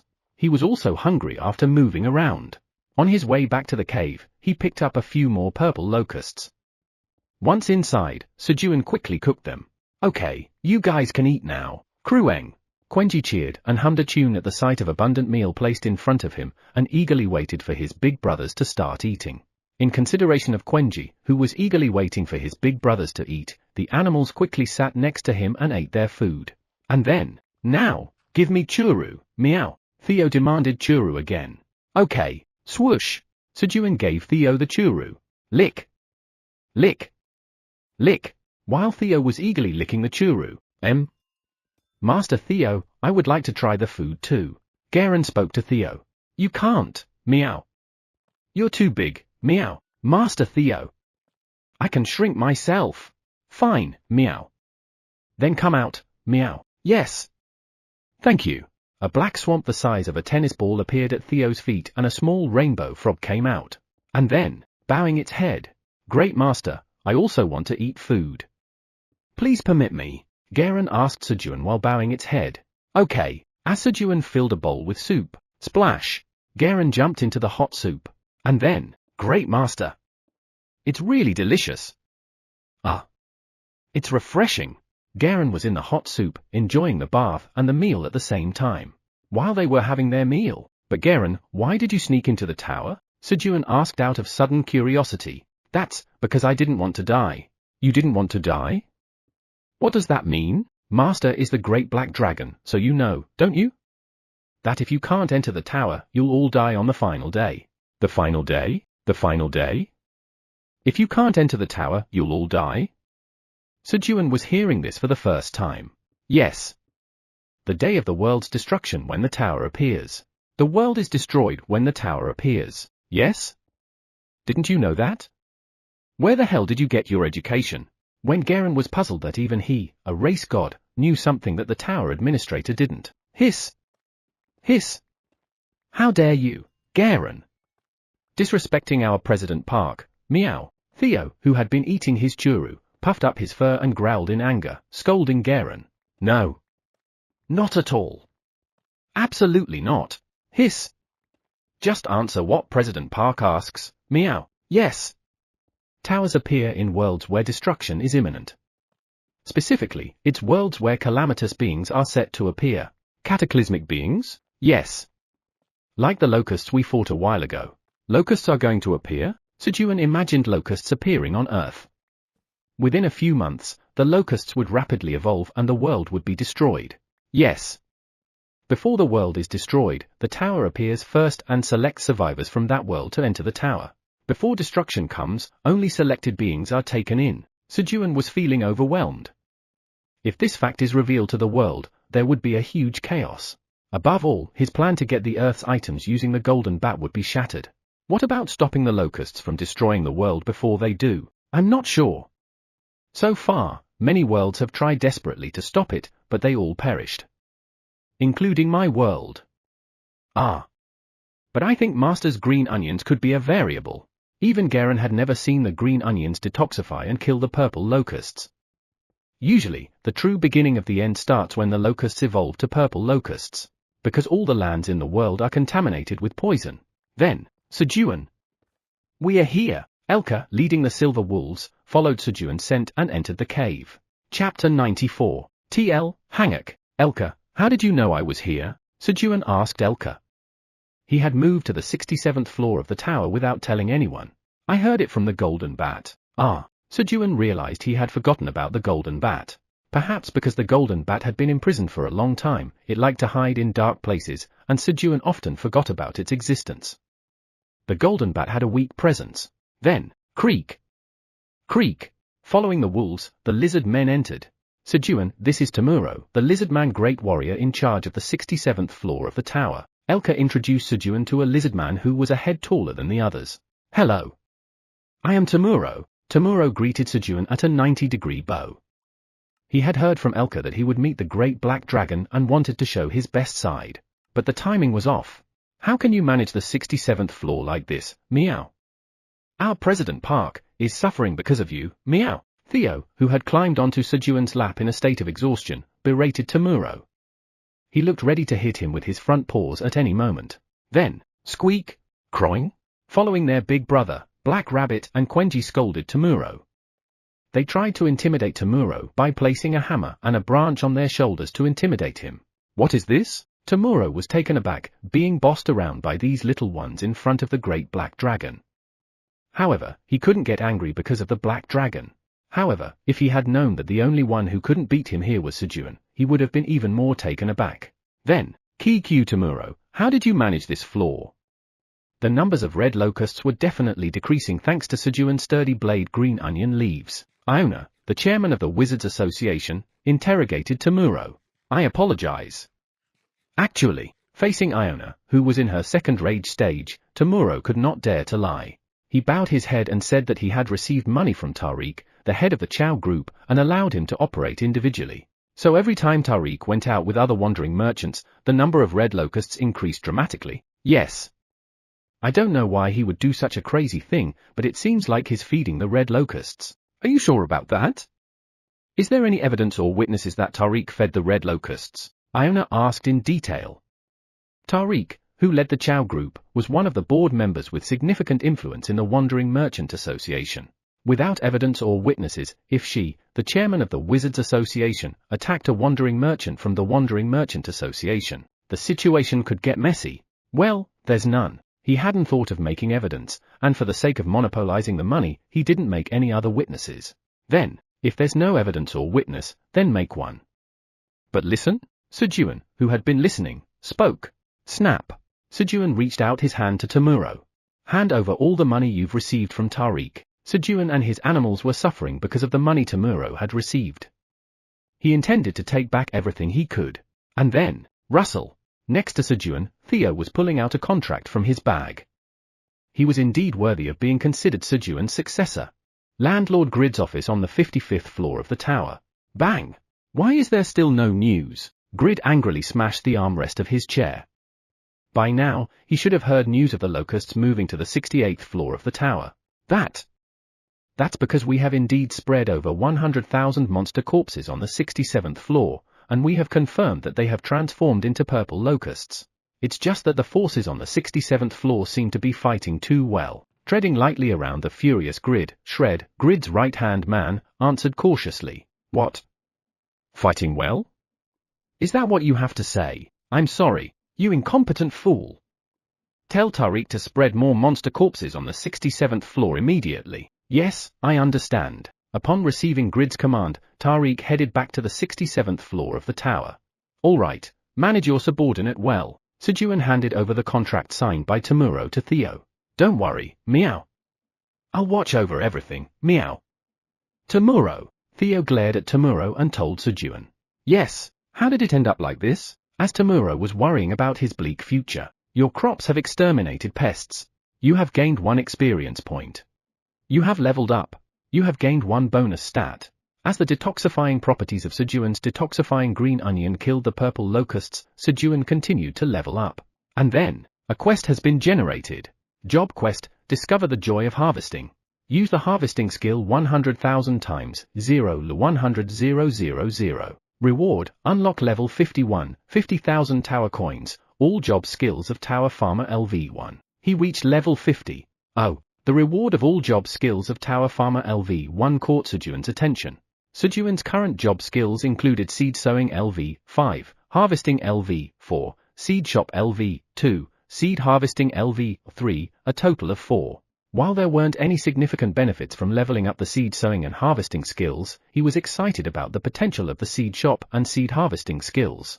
Especially in the case of the seed shop, the level increase would also increase the grade of the shop, so his expectations were high.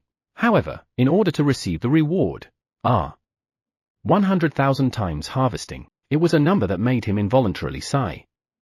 Even if this was the 99th floor of the tower, it would take 20 to 30 days to complete. But this was the 67th floor of the tower. Aside from the detoxifying green onions that Sejun planted, there were practically no crops to harvest in the area where the locusts had swept through. Then, the purple locust has devolved into a red locust. The quest has been updated.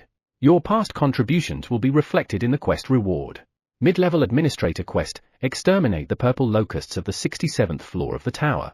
Red locusts 0, 6, 9, 76, 2, 12, 8, 90. Reward, 1.5 million EXP, 15,000 tower coins. Failure, you cannot return to your original place until the quest is completed. Who? As the number of locusts decreased, they transformed back into red locusts. The population of the purple locusts on the 67th floor of the tower has been reduced to below 7 billion. The population of the purple locusts on the 67th floor of the tower has met the devolution condition. The purple locusts on the 67th floor of the tower have devolved into red locusts. He. It's Sejun, as expected, Eileen laughed, looking at the alert appearing on the crystal orb. This is not the time. Eileen had been examining the powers she could grant to Sejun's mid-level administrator's tower badge. It was information she learned while learning about the responsibilities of the administrator from Kaiser. Power, unfading magic. Power, ruler of the wind. Power, indestructible body. While Eileen was contemplating which powers to give Sejun, the population of the red locusts on the 67th floor of the tower has been reduced to below 6 billion. The number of red locusts was rapidly decreasing. Sejun is weak, so this would be best, right? Eileen chose the power to grant to Sejun's mid-level administrator's tower badge. The power, indestructible body, is granted to the mid-level administrator's tower badge. Eileen was always worried about Sejun's weak body, so she chose this power.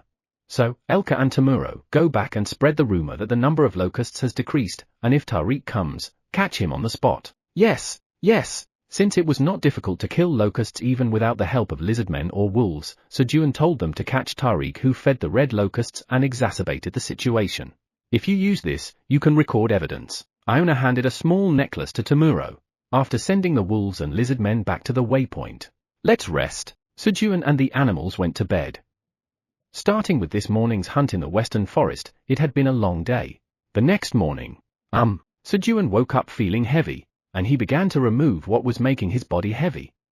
First, he loosened the arms of Quenji, who was sleeping behind him. Then he removed the black rabbit and Choo-Choo, who were sleeping on his stomach, and Theo and Iona on his lap. Seeing the black rabbit and Choo-Choo sleeping together gave him an inexplicable sense of betrayal, but he tried hard to ignore it. Let's get up. Sejun put the animals he removed on Quenji's body and got up. Just then, suddenly, Sejun felt something touch his knee as he lifted his leg. Meow! Then, Theo, who was coming up along Sejun's knee, clung tightly to his knee as if he wouldn't let it go even in his sleep. And, Coyote, just like Theo, Iona, who was gripping Theo's tail, climbed up with him. Dangling. Poo-ha-wah! Sejun burst into laughter looking at the two clinging to him even in his sleep. They were too cute. Chuck! Sejun grabbed Theo by the scruff of his neck to hang him properly on his knee. And as he was about to go outside to check if the detoxifying green onions were growing well, the tower's administrator grants power, indestructible body to the mid-level administrator's tower badge. Indestructible body? Sejun checked the black dragon tattoo on the back of his hand. Black Tower's mid-level administrator's badge. A badge proving that you are the mid-level administrator of the Black Tower. You have the authority to manage the Black Tower. Power, indestructible body. Power, indestructible body. Your body is indestructible. My body is indestructible? Sejun took out his dagger. He wanted to test the new ability. But, what if it hurts? Fear won over curiosity when he was about to test it by inflicting a wound on his arm with the dagger. Whoosh! Sejun put the dagger back and said, Ahoom! This isn't the time for this. He moved to where he had planted the detoxifying green onions. Wow! When he arrived at the place where he had planted 5,000 detoxifying green onions, he saw many green onions whose grades had risen and leaves had turned dark green. Good! Sejun began to harvest the upgraded detoxifying green onions. You have harvested the detoxifying green onion that slaughtered the swarm of poisonous insects. 99,999 times left until job quest completion. Job experience has slightly increased. Proficiency of harvesting LV for slightly increased. You have gained 30 experience points. While he was harvesting the detoxifying green onions. Meow? President Park, where are we, meow? Theo woke up from sleep. And then, twirl twirl. What, meow? Theo discovered Iona sleeping while twirling his tail. Shake shake. Theo shook his tail hard to remove Iona, but Iona, who was sleeping using adhesive magic, did not fall off at all. Eek! While Theo was trying to remove Iona, Sejun finished harvesting the detoxifying green onions. I'll make something with this for breakfast. Sejun looked at the 1,000 detoxifying green onions he had harvested and said in a satisfied voice. Sejun's crops follow the principle that crops of higher grade taste better. If he cooked with this, he would create more delicious dishes with better options. As Sejun was returning to the cave, imagining the taste of the dishes, squeak! Kriong! Black Rabbit Quenji, who just woke up from sleep, were running outside frantically calling for Sejun when they couldn't find him around. Chapter 95. TL, Hangak, Squeak, Krianeek. Ooh? That sounds like the kids? Upon hearing the desperate cries of the Black Rabbit and Quenji, Sejun hurriedly ran towards the source of the noise. Hey guys, what's wrong? Sejun asked upon finding the Black Rabbit and Quenji frantically looking around while crying. Squeak? Kriong? Upon hearing Sejun's voice, the Black Rabbit and Quenji turned their heads. Squeak! Kriong! Upon spotting Sejun, the Black Rabbit and Quenji charged towards him with their arms wide open. Whoa! Hey, guys? Seeing the unbreak charge of the Black Rabbit and Quenji, as if they were overwhelmingly happy to find him, Sejun got goosebumps. He realized he was in trouble, especially seeing Quenji, who seemed half out of his mind from the joy of finding Sejun. He thought he was going to die. He tried to dodge their charge quickly, but compared to Sejun, the Black Rabbit and Quenji, who possessed much higher agility stats, were impossible to avoid. Bam! Cough! Sejun felt like his life flashed before his eyes as he was winded by their body tackles. Am I dying? I wanted to meet Eileen before I died. Just then, your body has suffered a critical injury. Power, indestructible body is activated. Your body is protected from destruction by consuming magic. As his ability activated, Sejun's body was protected from breaking. Right, I have an indestructible body. That was Sejun's last thought before he passed out, along with the sensation of unbearable pain, as if his entire body was breaking. While the power did protect his body from breaking, it didn't prevent the pain. Whoosh! Sejun with Black Rabbit and Quenji in his arms and flew through the air due to their momentum. Meanwhile, Theo instinctively knew that Sejun was safe. Yikes! Get off, meow. Still clinging onto Sejun's knee while Sejun was knocked unconscious and flying, Theo frantically shook his tail to get Iona off him. Tariq, why have you been so scarce these days? Tomorrow welcomed Tariq, who had visited the 67th floor of the tower again. Ha ha ha, thank you for your warm welcome, Tomorrow. But I heard that you've been having a tough time with the purple locusts lately. Tariq spoke, observing the sparse defensive fortress. Ah. We were lucky. The purple locusts suddenly retreated just when the waypoint was about to be broken through. Ah. I see. Tomorrow, this is a small token of my appreciation. Please accept it. Once again, Tariq offered a 10,000 tower coin worth black card, backed by the guarantee of Chow Group. However, Tariq, spend a little more this time. I have many dependents. I've already received it 5 times, but it's still not enough. Tariq's face hardened momentarily at Tomorrow's words. And then, I guess I was being short-sighted. Of course, I should give more. Tariq pulled another black card from his pocket and handed Tomorrow 2 black cards. Thank you. Tomorrow accepted the black cards with a smile. Around Tomorrow's neck hung the necklace that Iona had given him. Then, go as far as you wish and return. I have some work to do. Tomorrow quickly made way for Tariq to act swiftly. Sejun regained his consciousness at the damp sensation on his forehead. Kriong. Quenji seemed excited to see Sejun awake. However, Quenji hesitated to hug Sejun like before, worried that Sejun might lose consciousness again if he did. It's okay. Dad's strong now. Sejun spread his arms and told Quenji. His body felt a little heavy, but thanks to his power, indestructible body, there were no discomfort or pain. Kriong. At Sejun's words, Quenji hugged him. And then, Sejun could understand why his forehead was damp. Quenji had been nursing him by moistening his front paw in his saliva and placing it on Sejun's forehead. Then, squeak! Pi ppi, Black Rabbit and Choo Choo brought Sejun breakfast. Thank you. As Sejun praised them while patting the heads of the Black Rabbit and Choo Choo. Kriong. Quenji pushed his head in as if asking for praise. All right. I got it. As he was patting the animals' heads. President Park, are you awake now? Meow? Theo, who had been sleeping on Sejun's lap, woke up. But where did Iona go? She went to handle Tariq. Meow. Tariq came? Yes, meow. Knowing that the necklace with the video recording spell that was given to Tomorrow had been activated, Iona went directly to the waypoint to take action. Tariq, stop! As Tomorrow stepped forward, thinking he had secured enough video evidence by following Tariq. Creak. Creak. Go.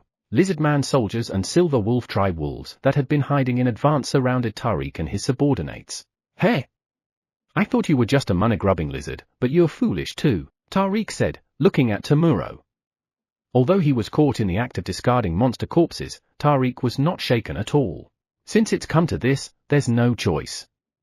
Kill them all. Yes. At Tariq's words, the wandering merchants who followed Tariq took out their equipment from their bags.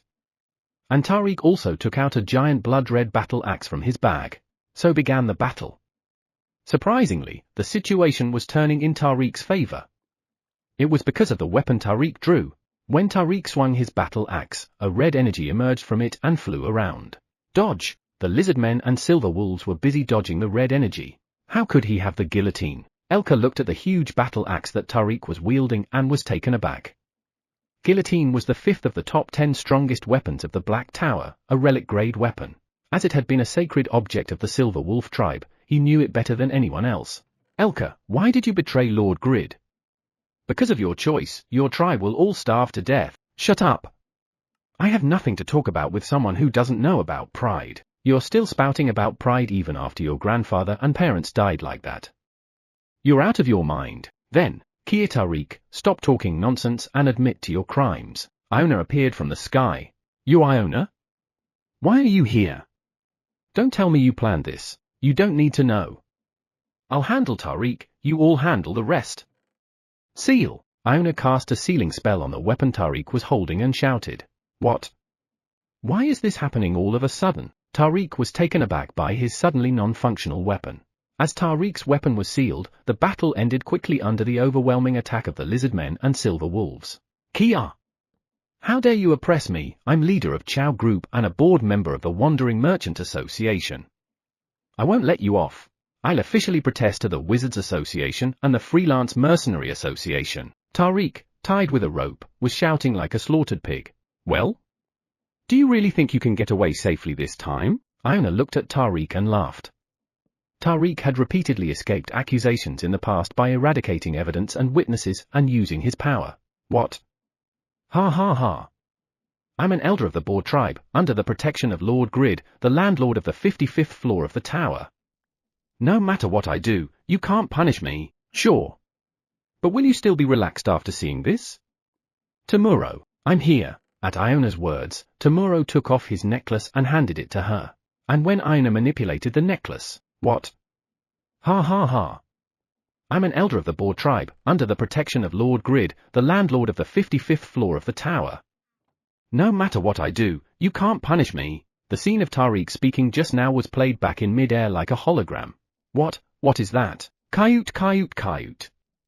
It's a necklace with a video recording spell I developed. All your deeds have been recorded. Plus, you involved Landlord Grid. Thank you. Finish them off. Yes. Leaving the speechless Tariq behind, Iona ordered Tomuro and Elka. There was no need to keep him alive now that they had evidence. PL, please save me. Hellfire. Tariq's whole body was engulfed in hellfire that wouldn't go out until he died due to Iona's magic. Kia! Tariq screamed in agony as he died. The lizard men and wolves collected the discarded monster corpses and the bodies of the wandering merchants. 5 days have passed since I passed out. Sejun was surprised while eating breakfast. He had been wondering why he was still hungry no matter how much he ate. That's right, meow. What about the locusts? The locusts started eating the green onions, so we chased them away, meow. As the number of locusts decreased, the poison flowing in the locusts' bodies disappeared, and they were not affected at all even if they ate the detoxifying green onions that acted as an poison for them. So, what about the quest? Sejun hurriedly checked the quest. Mid-level administrator quest, exterminate the yellow locusts on the 67th floor of the tower. Yellow locusts, 839,191,112 or 2,938,171,012. Reward, 75,000 experience points, 7,500 tower coins. Failure, you cannot return to the original place until the quest is completed. Who? As the number of locusts decreased, the locusts devolved 2 levels from red to yellow. And as the locusts devolved, the quest difficulty and rewards also decreased. If this goes on, the rewards will keep decreasing. Isn't there any way? While Sejun was contemplating how to maximize the quest rewards. Kayut. Sejun, you're awake. Iona entered the cave. Yeah. What about Tariq? We caught him. Here's the video evidence. Iona showed the recorded video to Sejun. What happened to all these monster corpses? Sejun asked while looking at the monster bodies scattered on the ground in the video. As soon as he saw the monster corpses, a good idea came to his mind. We've only collected them for now. Why do you ask? Bring me those monster corpses. I have a use for them. Okay. I'll be right back. Iona went out again. Then, okay, everyone gather around. Sejun began to give orders to the animals.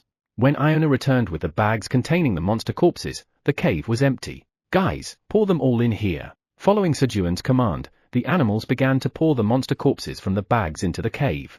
The strategy was to increase the number of locusts inside the cave to raise the difficulty level of the quest and catch them all at once.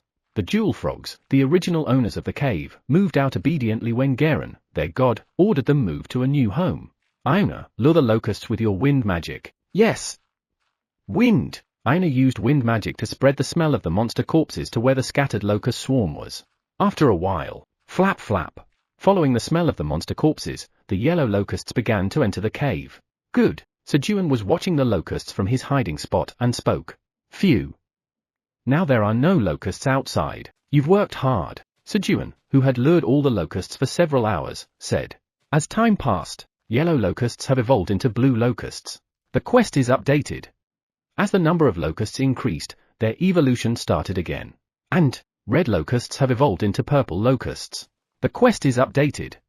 As the red locusts evolved into purple locusts. Now, yes. Mini black hole. Iona used her most powerful gravity magic, and the entire Navia swamp disappeared. Chapter 96. TL, Hangak, Thud. When Iona used magic, the ground started to shake. Then the cave slowly began to sink. After a while, you have completed the mid-level administrator quest. You have gained 3 million experience points as a reward for completing the mid-level administrator quest. You have earned 50,000 tower coins as a reward for completing the mid-level administrator quest.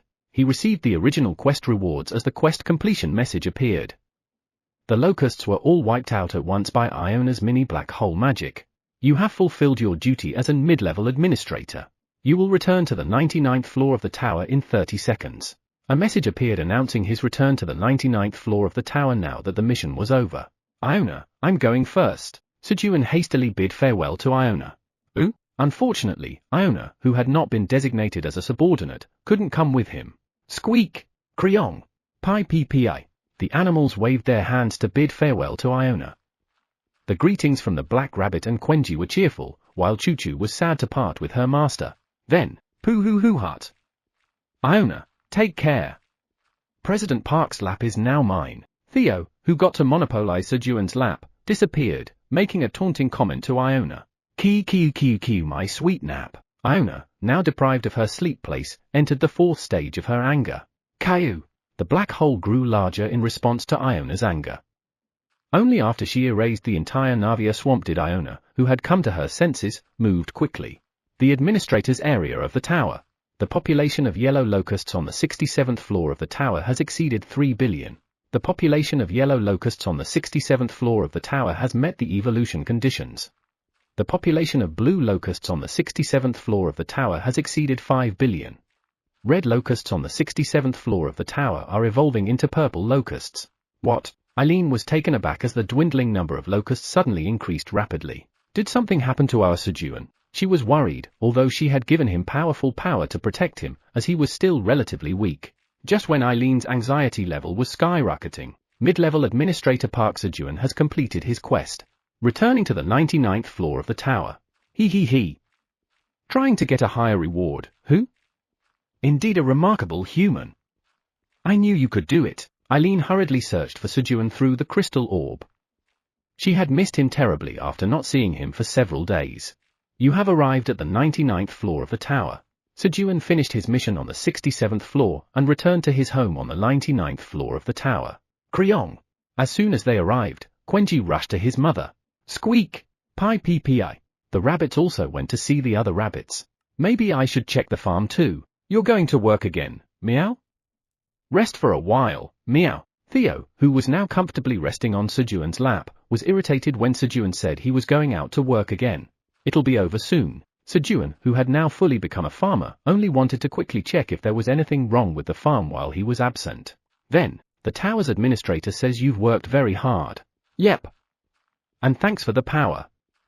I was able to save my life thanks to you, Eileen. The tower's administrator says that there's no need to thank her as she was worried and gave it to you because you were weak. Eileen, flustered by the compliment, uttered something she didn't mean. But, when I thought that I might die, I really missed Eileen. To be precise, he wanted to see her at least once before he died, but the atmosphere got strange because of the weird way Sejun was speaking. Eileen? Upon hearing Sejun's words, the flustered Eileen hid herself. And then, Sejun, I admit, you've done well. The black dragon statue on the fountain nodded its head. Sejun, having finished his conversation with Eileen, surveyed the farm. They're doing well as expected. Tomato fields, sweet potato fields, carrot fields, and other fields on the ground were well managed by the white rabbits, who were specialists in farming. The harvest was done properly, and new fields were made, making the size of the farm quite large. When Sejun arrived at the end of the field, he saw black soil. It's almost finished here too. Before he knew it, the black minotaurs had turned over the soil, and about 90% of the wasteland had turned into fertile black soil. It seemed like anything could grow well on this soil. After examining the fields above ground, Sejun went down into the cave. Flamey, have you been well? Yes, Master. I'm so glad to see you. As soon as Sejun arrived, Flamey flapped its leaves excitedly and greeted Sejun. Who? The number of ents has increased? Sejun asked, noticing the 10 ents that had grown up to his chest. Yes. The ents are continuously producing seeds in the western forest and planting them. Is that so? I should go take a look. As Sejun said this and stroked Flamey's leaves. Farmer's Touch LV2 has been activated. While your hand is in contact, the growth of the apple tree is slightly accelerated. The skill was activated, promoting the growth of Flamey. He. Master. I'm growing. Is that so? Externally, it didn't look like there was much difference, but Sejun had no intention of spoiling Flamey's good mood with unnecessary words. After chatting with Flamey, Sejun went to bed. And then, meow meow meow. Theo, excited by the joy of monopolizing Sejun's knee after a long time, sang a cheerful humming song. He was so happy that he couldn't sleep. Then, Theo, brother. Are you here? Mio. Theo was startled by the greeting of the golden bat that had been hiding in the corner of the room. Sorry if I startled you. The golden bat quickly apologized. However, meow? What are you talking about, meow? I wasn't startled, meow. Have you been well, golden bat? Theo, who couldn't show a weak side to his youngest brother, asked how he was as if nothing had happened. Yes. But brother, I have a concern. What's up, meow? I'll give you some advice, meow. Theo's breath quickened with the anticipation of being able to act as a big brother. What should I bring back from outside the tower that Sejun would like? The golden bat, who would soon be going out of the tower again, was wondering what to bring back that Sejun would like. That's too easy, meow. Fortunately, the golden bat's problem was Theo's specialty. Is it easy? Just bring whatever your front paws are attracted to, meow. Every time I brought something that attracted me, I received a lot of compliments from Sejun, meow. Oh.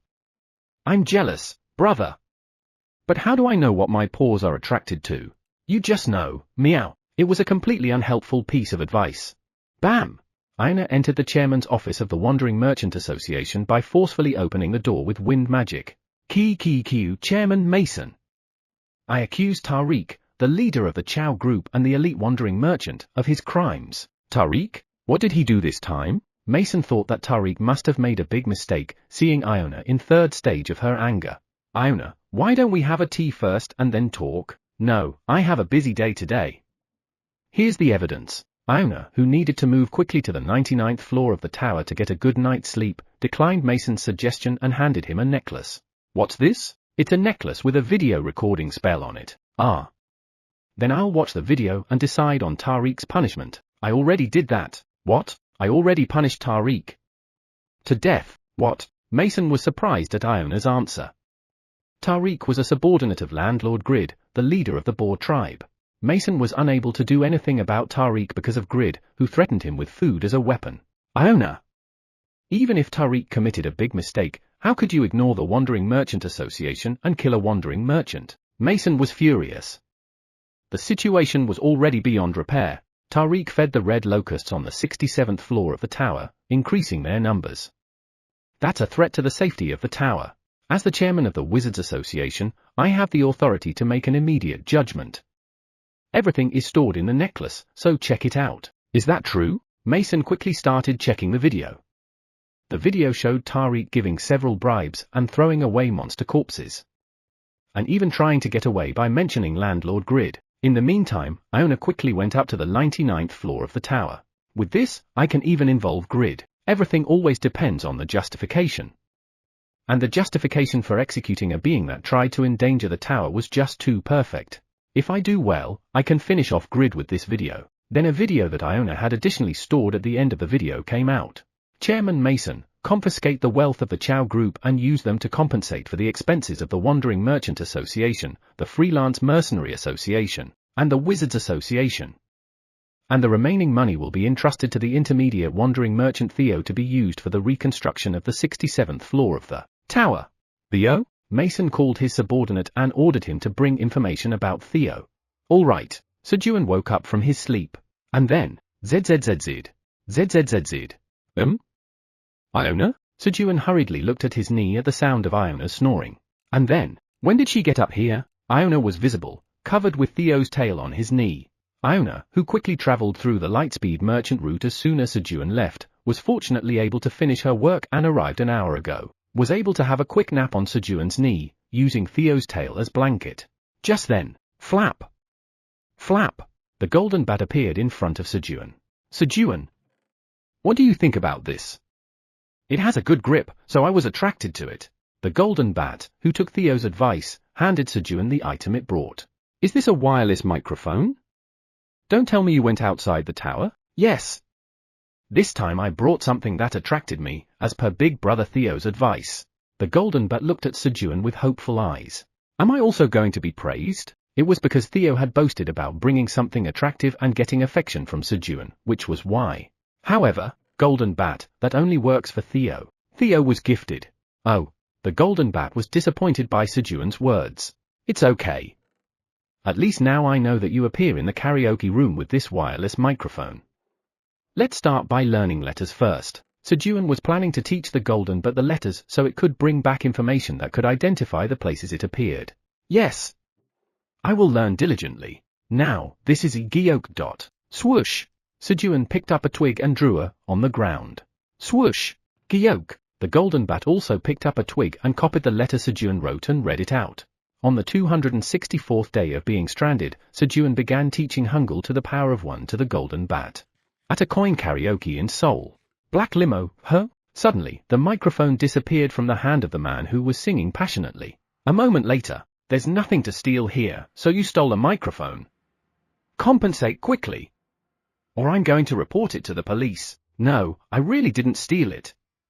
Check the CCTV. In response to the bar owner's accusation, the man insisted on checking the CCTV in his defense. And then, who? See? I told you I didn't steal it. In the CCTV footage, the microphone suddenly disappeared from the man's hand. And when they rewound the footage slowly, they could see something golden moving fast, taking the microphone from the man's hand. Let's send this to There's Such a Thing in the World. Should we? By coincidence, both were avid viewers of There's Such a Thing in the World. Chapter 97. TL, Hanguk. Okay. Now, go and review. Yes. After teaching all the consonants and vowels to the golden bat, Sejun prepared breakfast. Today, I'll try cooking with the new green onions. Sejun took out the detoxifying green onions that slaughtered the swarm of poisonous insects that he harvested from the 67th floor of the tower, frozen purple locusts, and carrots from the void storage. As he planned to focus on harvesting to complete his job quest today, he chose carrots, the main ingredient that increases agility. And so, the breakfast was ready. The enhanced purple seps carrot soup has been completed. Your cooking LV for proficiency has slightly increased. Perhaps because of the high-grade green onions used in the cooking, the word enhanced was added to the name of the dish. Oh. The duration has increased to 1 hour. Upon consumption, the effect of increasing agility by 10.5 was extended from 30 minutes to an hour. Of course, the taste was needless to say, delicious. Guys, let's eat. After tasting it, Sejun called the animals. How am I going to feed them this? Now, he had to convince the rabbits that this purple soup was delicious. Whoosh! Upon hearing Sejun's call for mealtime, the rabbits rushed over. Squeak! Squeal! Thump! As Sejun expected, the rabbits didn't look happy upon seeing the purple soup. Some rabbits even doubted whether he had played a prank with the food. Squeak! Pie pee pee. Thankfully, the black rabbit and Choo Choo, who had eaten the soup before, convinced the other rabbits to try the soup, and they began to taste the soup, overcoming their aversion. Croing! Especially, Quenji made significant contributions. Gulp! Croing! When Quenji quickly finished the soup in one shot, the other rabbits began to eat the soup, feeling a sense of urgency that the food might disappear. That way, the intense morning breakfast ended, and, good. Let's go harvest the cherry tomatoes. Just as Sejun was about to move to the cherry tomato field. Squeak! The father rabbit blocked Sejun's path and pointed in another direction. Squeal! Thump! Thump! There, the white rabbits, who had eaten their breakfast, were gazing at the sweet potato field, where 6,500 sweet potatoes were planted, with a stern look. Originally, 10,000 had been planted, but only about 65% of them had grown properly. Over there? The sweet potato field still has about 10 days left until harvest, right? As far as Sejun knew, there was still time left until the harvest. However, squeak! The father rabbit shook his head at Sejun's words. And, tap! Squeak, squeak! Ever since you brought that stone, all the crops on the farm have been ripening faster. After we finish harvesting the sweet potato field, we have to harvest the other crops as well. The father rabbit, who had put his hand on Sejun's leg, pointed at the fragment of the divine stone in front of Sejun's house and said, "The divine power flowing from the fragment of the divine stone, which benefits the surroundings, was shortening the growth period of the crops." "Really? Then we need to harvest the sweet potatoes first." Sejun moved to the sweet potato field. For Sejun, who needed to use the harvest skill 100,000 times for his job quest, having a lot to harvest was a welcome thing. "I'll take care of the harvesting with Theo, Black Rabbit, and Quenji, so you guys handle the other farm work." Squeak, squeal, thump. At Sejun's words, the white rabbits were greatly taken aback.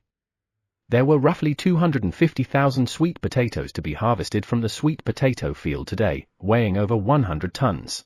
It wasn't without reason that they wore such grave expressions. "But those four are going to do it?" The white rabbits couldn't help but be surprised.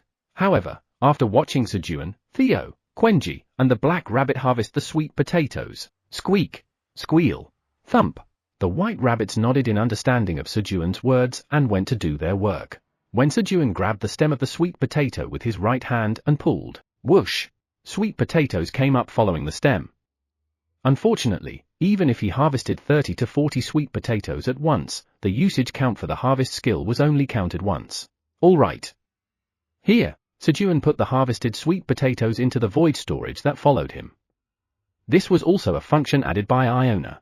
"Is it my turn now, meow?" When Sejun put the sweet potatoes in the void storage, Theo, who had been waiting inside, put the sweet potatoes he cut from the stem with his claws and put them into a wooden box. Squeak! The black rabbit replaced the wooden box full with sweet potatoes with an empty one and stacked the filled box in the storage. Although the explanation is long, they were able to fill a box with sweet potatoes every 30 seconds. It was thanks to the carrot soup they had eaten in the morning. And then, there was Quenji. Hey! Quenji! He helped to harvest the occasionally appearing giant sweet potatoes. Kriong! At Sejun's call, Quenji, who had been eating honey nearby, rushed over and helped pull the sweet potato stem that Sejun was holding. Pull, Kriong! As they both pulled the sweet potato stem together at Sejun's signal, crack! The ground split and a giant sweet potato 3 meters in size was pulled out of the ground. You have harvested a giant power sweet potato. 92967 times left until job quest completion. Your job experience has slightly increased. Your proficiency in harvesting LV4 has slightly increased. You have gained 30 experience points. I should give this to the Minotaur King. This was the third giant power sweet potato. The first was given to Eileen, the second to the Mother Crimson Giant Bear. In this way, Sejun was able to harvest all the sweet potatoes before lunch. For lunch, they decided to eat roasted sweet potatoes after a long time. Crackle! Crackle! Rumble! Sejun dumped 2,000 sweet potatoes, wrapped in green onion leaves, into the huge bonfire he made in the sweet potato field. He did not skimp on the amount because he wanted everyone to properly taste the roasted sweet potatoes. Once the 2,000 roasted sweet potatoes were ready, the tower's administrator is shouting roasted sweet potatoes. Roasted sweet potatoes! Eileen, who was waiting for the roasted sweet potatoes to be ready, came to talk. Here! Sejun put 500 roasted sweet potatoes into Eileen's soup pot and handed it over. And Eileen, who didn't say a word. It was clear that she was busy peeling the roasted sweet potato skin, her face smeared with soot. But if she's a black dragon, wouldn't the soot be hard to spot? While Sejun was occupied with such pointless thoughts, gulp!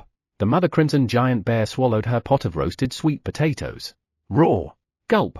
The Mother Crimson Giant Bear swallowed it whole because it was too soft. Croing!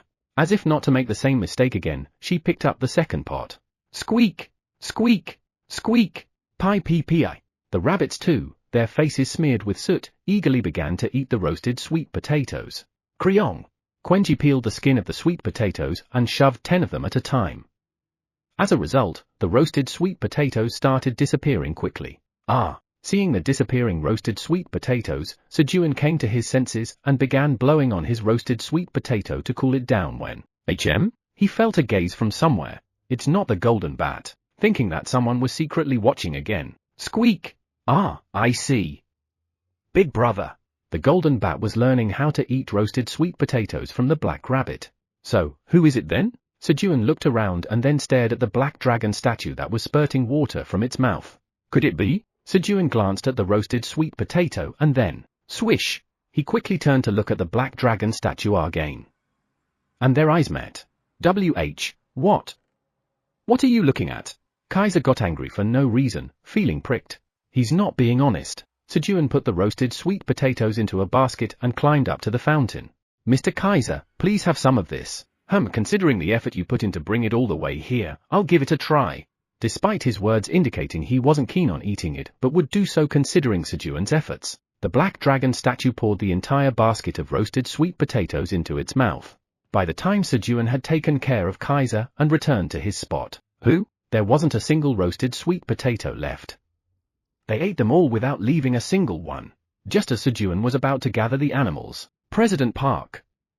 I've kept your roasted sweet potato warm, meow. Theo proudly showed the yellow roasted sweet potato he had been holding, with a voice full of satisfaction, as if saying I did well, didn't I? However, due to his kindness of peeling the sweet potato, it was covered with Theo's fur. While Sejun was considering whether to eat it or not, President Park, your face has turned sour again, meow. Here, try eating this, meow. I'll give you a massage, meow. Theo began to knead his face while offering him the roasted sweet potato covered with fur. Squish, squish. In the end, Sejun had to eat the roasted sweet potato after picking off the fur while getting a face massage from Theo. However, P2E.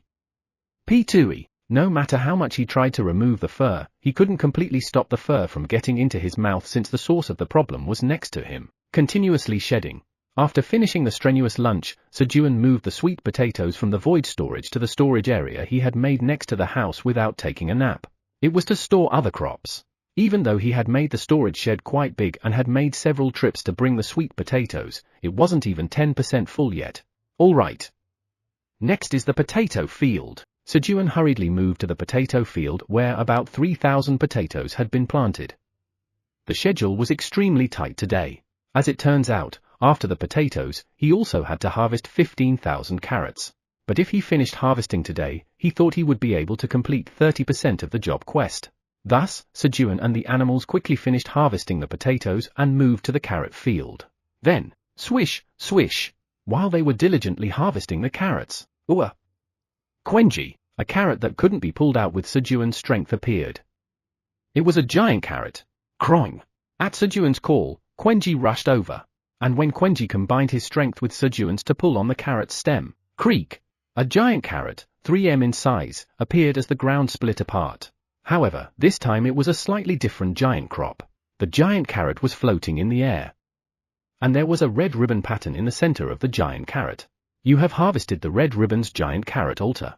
You have 87,818 times left to complete the job quest. Your job experience increases significantly. Your proficiency in harvesting LV for increases greatly. Your proficiency in harvesting LV for has been filled and the level increases. You have gained 10,000 experience points. Red ribbon's giant carrot altar, a crop with a strange name. Squeak. The black rabbit was surprised to see the giant golden carrot.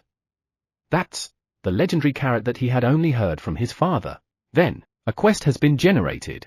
Quest, offer 100 of more than 10 types of crops to the red ribbon's giant carrot altar within 24 hours and hold the Harvest Festival of Abundance. Reward, hosting the Harvest Festival of Abundance, job skill, crop gigantification LV1. A quest appeared before Sejun. Harvest Festival of Abundance? Crop gigantification? While Sejun was reading the quest, squeak! Squeak! The black rabbit excitedly called over its father. And then, squeak! The father rabbit, who had run over with the black rabbit, was greatly moved when he saw the golden carrot. He never thought he would see the golden carrot again after the fall of the Red Ribbon Kingdom. He wondered if it was now possible to revive the Red Ribbon Kingdom. While the father rabbit was moved to see the golden carrot, more than 10 types of crops, Sejun began to count the crops he had. Sweet potato, golden sweet potato, potato, carrot, cherry tomato, detoxifying green onion, sturdy blade green onion, peanut. Who? It's only 8? He was short of 2 crops to complete the quest. Chapter 98. TL, Hangak. Where can I get the remaining crops? While Sejun was harvesting the remaining carrots and pondering, Pi PPI. Squeak! Squeal! Squeak! The other rabbits who heard the news also gathered in front of the red ribbon's giant carrot altar. And then, Sejun will be able to do it. Sejun can do it. We believe in you, Sejun. The rabbit started to look at Sejun with expectant eyes. He could feel the burning gaze on the back of his head. Sejun didn't dare to look back. This is a lot of pressure. He wanted to get out of here quickly. Chomp chomp. You have consumed the agility carrot. It breaks down 30 g of body fat and increases agility by 0.5 for 10 minutes. So, Sejun ate the carrots that raised his agility while harvesting them to speed up the work. Thanks to this, he managed to harvest 15,000 carrots in just 2 hours. Then, he quickly left the carrot field where the giant carrot altar was and checked the other crops. However, the stamina corn, exploding stamina corn, and pineapples hadn't even blossomed yet. What should I do? For the rabbits who were looking longingly at the giant carrot altar, Sejun really wanted to hold the harvest festival of abundance. Then, Sejun remembered the ants. If ant seeds could be eaten, they might be considered crops. Besides, their numbers had increased, so he thought he could quickly get about 100 seeds of purified ant. Quenji! Croing! At Sejun's call, Quenji ran over. Let's go to the western forest. Croing! At Sejun's words, Quenji enlarged himself. At the same time, Quenji was continuously growing and had exceeded 15 meters in height. Thump! Quenji picked up Sejun and placed him on top of his head and prepared to run on 4 legs. President Park, sit down quickly, meow. You'll fall. Okay. At Theo's words, who was hanging on his knee, Sejun sat down on Quenji's back and Theo also lay on Sejun's lap. And then, open this, meow. Theo quietly handed out a churu. He had a plan to get Sejun to sit. Rip. Here. Sejun opened the churu and gave it to Theo. Lick lick lick. Theo started to eagerly lick the churu. However, croing. I want to eat too. Because of Theo, who was eating the churu, Quenji, the gluttonous king, also asked for something to eat. Quenji, I'll give you honey when we arrive. Okay, croing. Okay. Thump. Thump. Quenji started to run quickly toward the western forest on all 4s. A short time later, thanks to Quenji, who was full of the determination to quickly arrive and eat honey, they arrived in the western forest just 20 minutes after departing. The center of the western forest was still trapped by the ice wall created by Iona's magic, avalanche. However, wow! What's all this? Sejun was surprised when he saw the completely transformed entrance of the western forest. Grass was growing where it had once been a wasteland. And, thump! Thump! Thump thump! Thump thump! Big and small ants were wandering around the western forest. The number of ants had increased significantly in the few days that Sejun was absent. Almost about 1,000. Munch munch. The ants were still eating the remaining trees. As Sejun was watching the ants, croing, Quenji, who had shrunk again, pulled out his empty glass bottle and called Sejun. Got it. Clink. Sejun, who received the empty glass bottle from Quenji, opened the void storage, put the empty bottle in, and took out a glass bottle full of honey. Here you go. Croing. Quenji, who received new honey bottle, was overjoyed and quickly began to eat honey after opening the glass bottle. Just then, thud. Thud. The largest of the ants, a 5m tall ant, approached. It was the firstborn powerful purified ant. Creak. The powerful purified ant put its branch on Sejun's shoulder and, Sejun, there's a fire, tormenting, cuss. It began to talk about the fire that was tormenting them. A fire? Come to think of it, there were traces of fire burns here and there on the bodies of the ants. I see. If the fire appears again, let me know. And I need about 100 of your seeds. I understand. A while later, thump, thump. Young ants with white seeds on their heads came to Sejun and extended their heads. Pick the seed. All right. Snap. When Sejun picked the seed from the ant's head, you have obtained a seed of the purified ant. Your job experience increases slightly. Your proficiency in seed harvesting LV3 significantly increases. Thank you. The ant expressed its gratitude to Sejun, then went back to eating the trees. In that way, about 2 hours passed and he was able to collect 98 seeds of purified ant.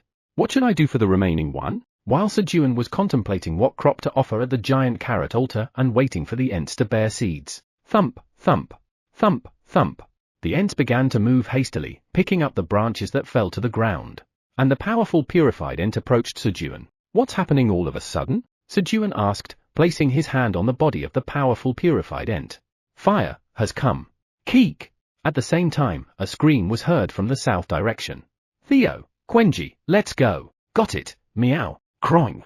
Sejun, feeling uneasy about going alone, took Theo and Quenji as bodyguards and followed the Ents to the south. Keek!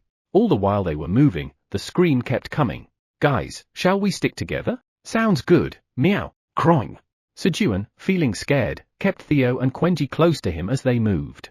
As soon as Sejun arrived at the very front of the Ents from where the screams were coming, fire ants? Sejun could see the Ents, big and small, fighting with 100 red ants of 1m size. The Ents were overwhelmingly at a disadvantage.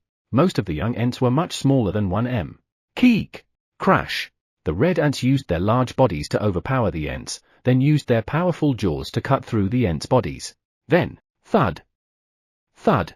When the giant Ents approached to block the red ants, the ants emitted flames from their antennae like a flamethrower, attacking the Ents. Whoosh! The bodies of the Ents began to burn in the flames spewed from the antennae of the red ants. Create thundercloud! Rainfall! Swoosh! Sejun quickly made it rain to extinguish the fire on the Ents' bodies. FZZZT. Where did these things come from? Something new keeps appearing on the 99th floor of this tower. Phew! How many have died? After seeing the fight, Sejun realized that there must have been a lot more Ents originally. Many Ents had been killed by the ants' attacks. Guys! Attack! Come out! Garen! Krueng! At Sejun's command, the animals attacked the red ants. Ribbit!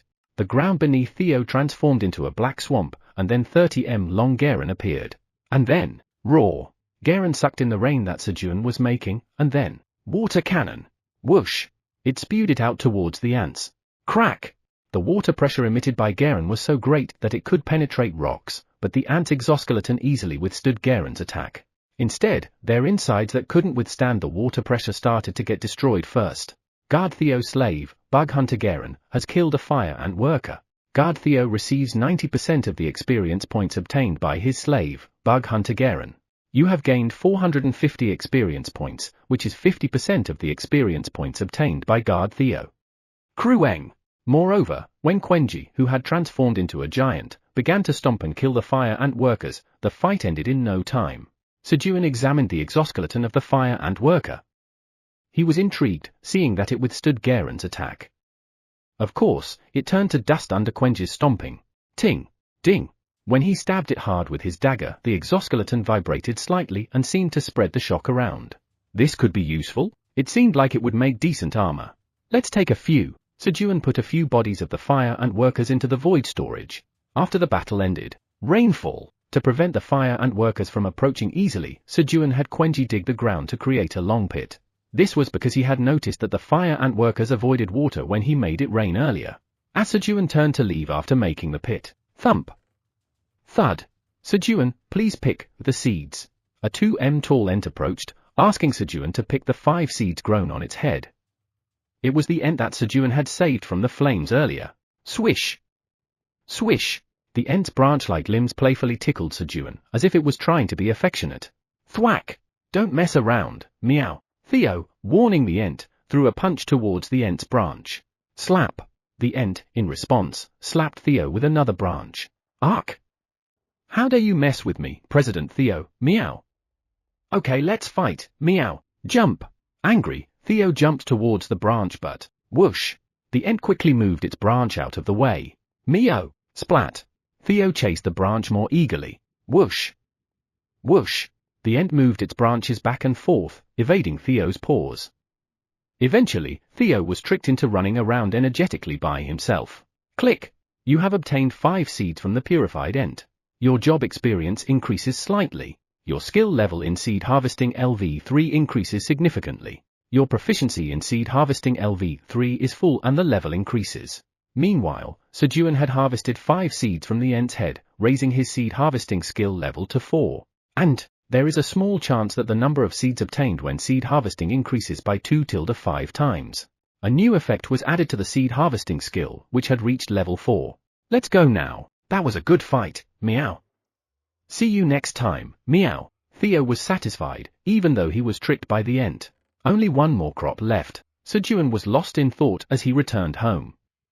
There was no rush, so Quenji moved slowly. Once they arrived home, squeak! Pi pi pi. The Black Rabbit and Choo-Choo, who had been waiting for Sejun, were angry at Sejun and asked where he had gone. No. I just went to gather crops. Squeak? But we have all 10 crops here, where did you go? The Black Rabbit looked frustrated as he spoke. All 10 are there. Squeak! The Black Rabbit nodded his head and led Sejun to the carrot field. Sejun followed the Black Rabbit with an expression that said, "What are you talking about?" But then he saw the crops placed in front of the giant carrot altar. Who? This is? Among the crops, there were 2 he hadn't seen before. There was a well-ripened red strawberries and a Kianyang chili peppers. Ah! How could I have missed these? Only then did Sejun remember that on the 215th day of being stranded, the 5th seed store opened. He bought 100 each of strawberry and Kianyang chili pepper seeds along with 20,000 carrot seeds. Squeak! What? They were hidden behind the corn? I see. It was no longer important why he hadn't discovered the strawberries and Kianyang chili peppers. There was something else of importance. Slurp! Just looking at the strawberries made his mouth water. He desperately wanted to taste them, but he couldn't because of the intense gaze of the rabbits watching him from behind. Right. First things first, as Sejun regained his composure and approached the giant carrot altar and raised his hand. Would you like to offer the crops to the Red Ribbon's giant carrot altar? Yes. With Sejun's response, the crops began to be absorbed into the giant carrot altar, one type at a time. Then, a notification appeared before Sejun. 100 of one type of farm produce has been offered. 100 each of 2 types of farm produce has been offered. 100 each of 10 types of crops have been offered. The quest has been completed. As a reward for completing the quest, the Harvest Festival of Abundance will be held. The Red Ribbon's giant carrot altar will randomly summon 1,000 rabbit tribe members to enjoy the Harvest Festival of Abundance. A blessing of abundance will be bestowed on the entire floor where the Red Ribbon's giant carrot altar is located. You have acquired the job skill, Crop Gigantification LV1 as a quest completion reward. Finally, the Harvest Festival of Abundance was held. Squeak! Squeak! Squeal! Pi pi pi. While Sejun was watching the rabbit celebrate. Who? The seeds of the ant that Sejun had put in his pocket were sucked into the giant carrot altar. 100 each of 11 types of crops have been offered. The Harvest Festival of Abundance is enhanced to a Harvest Festival of Abundance and overflowing mana. Chapter 99, The Harvest Festival begins. 1. TL, Hangak. An additional blessing of mana is bestowed on the entire floor where the Red Ribbon's giant carrot altar is located. Thud. Thud. As soon as the notification ended, the giant carrot altar rose towards the sky. Green and blue lights exploded continuously around it, spreading light across the entire floor. And then, suddenly, 1,000 rabbits appeared under the giant carrot altar. Squeak! Squeak! Squeal? When the 1,000 rabbits, suddenly summoned, were looking around in confusion. Pi pi pi. Squeak! Squeal! Squeak! The rabbits from the 99th floor cheered as they saw the summoned rabbits. But the cheering did not last long. The state of the summoned rabbits was too poor. They were so skinny that it looked like they were malnourished, and they even had patches of hair loss here and there. For now, eat this. Sejun took out fresh carrots harvested a few hours ago from the void storage and handed them to the summoned rabbits. Squeak! Squeak! Squeal! The rabbits were surprised when they saw the carrots. They burst into tears at the sight of carrots after decades, and the rabbits on the 99th floor comforted them. They seemed to have suffered for a long time. A while later, squeak! Squeak! The rabbits began to ask each other how they'd been. Let's go home. All right, meow, Kriong. Sejun went home with Theo and Quenji. He did this so he could prepare carrot soup for the rabbits to eat while they were talking.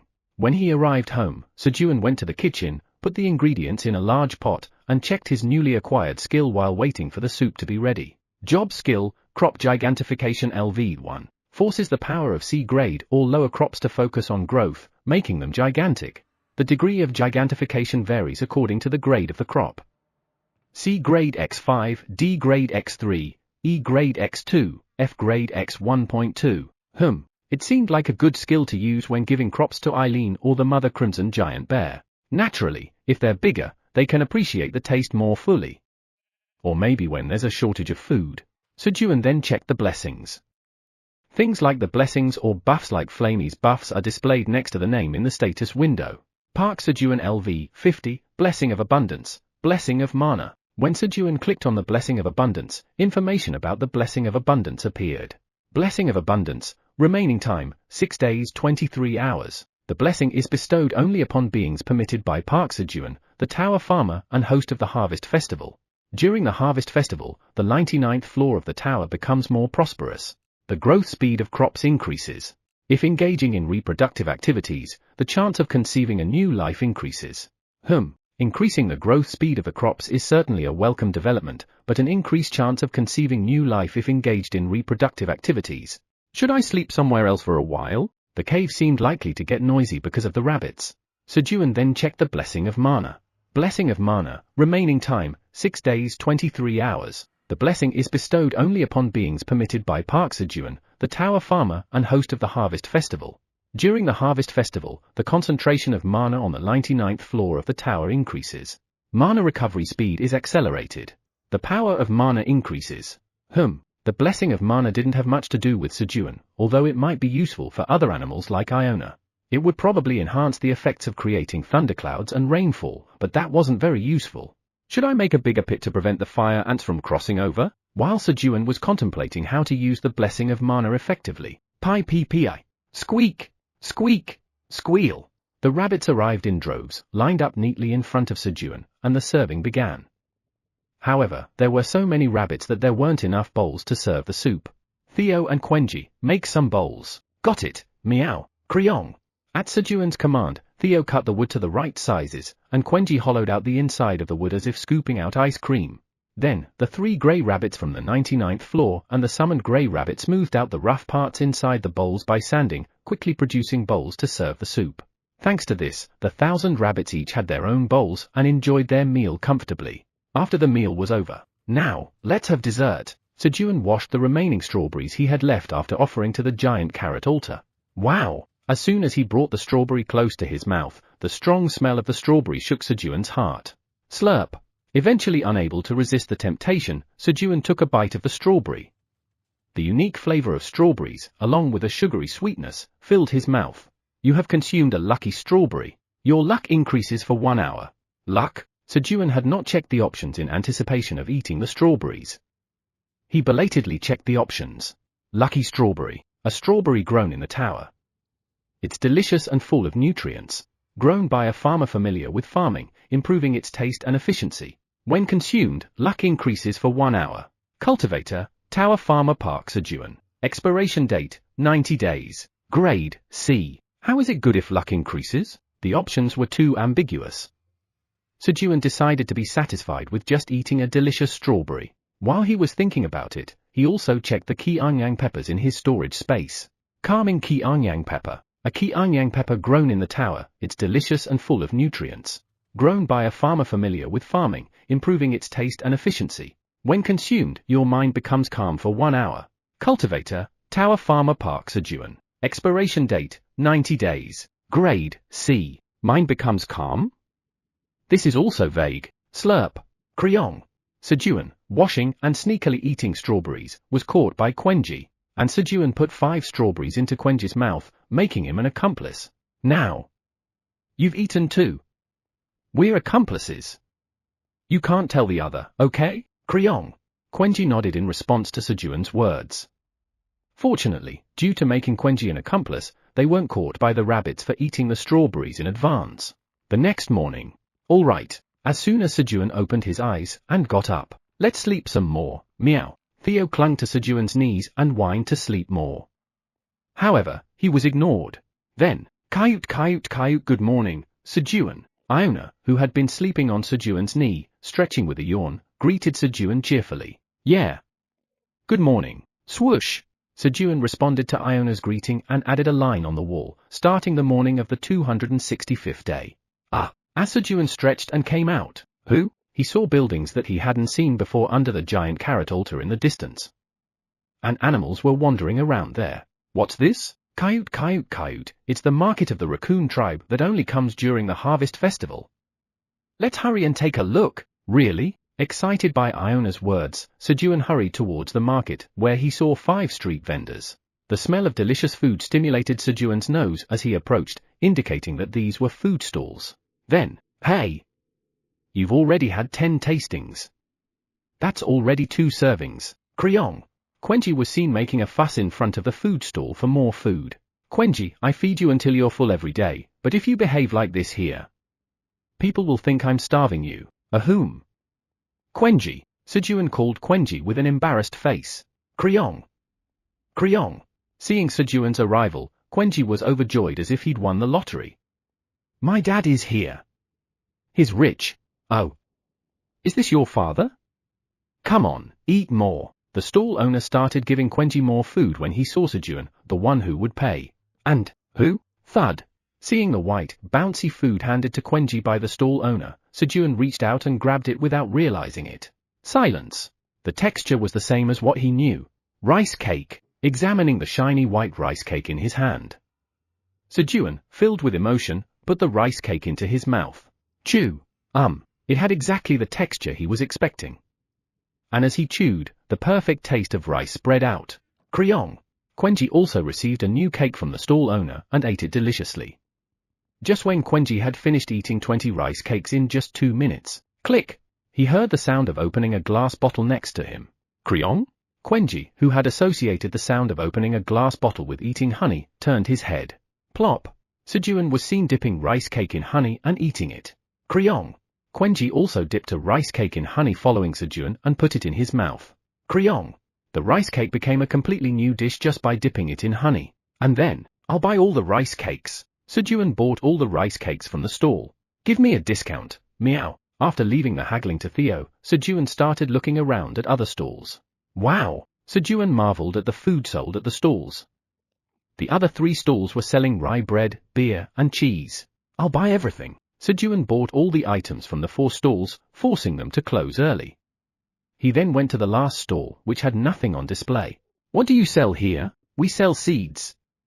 Take a look. The elderly raccoon merchant carefully pulled out a single seed. Just one? Sejun examined the seed. 5 colored bean seed. How much is it? It's 10,000 tower coins. It was too expensive for a single seed. But despite thinking it was expensive, Sejun kept looking at the 5-colored bin seed. I want it. Sejun's instincts were drawn to the 5-colored bin seed. Then, President Park, I've bought everything, meow. Theo, having finished the transactions, returned proudly to Sejun's lap. Theo, what do you think? Are you attracted to it? Sejun held Theo up and pointed to the 5-colored bin seed.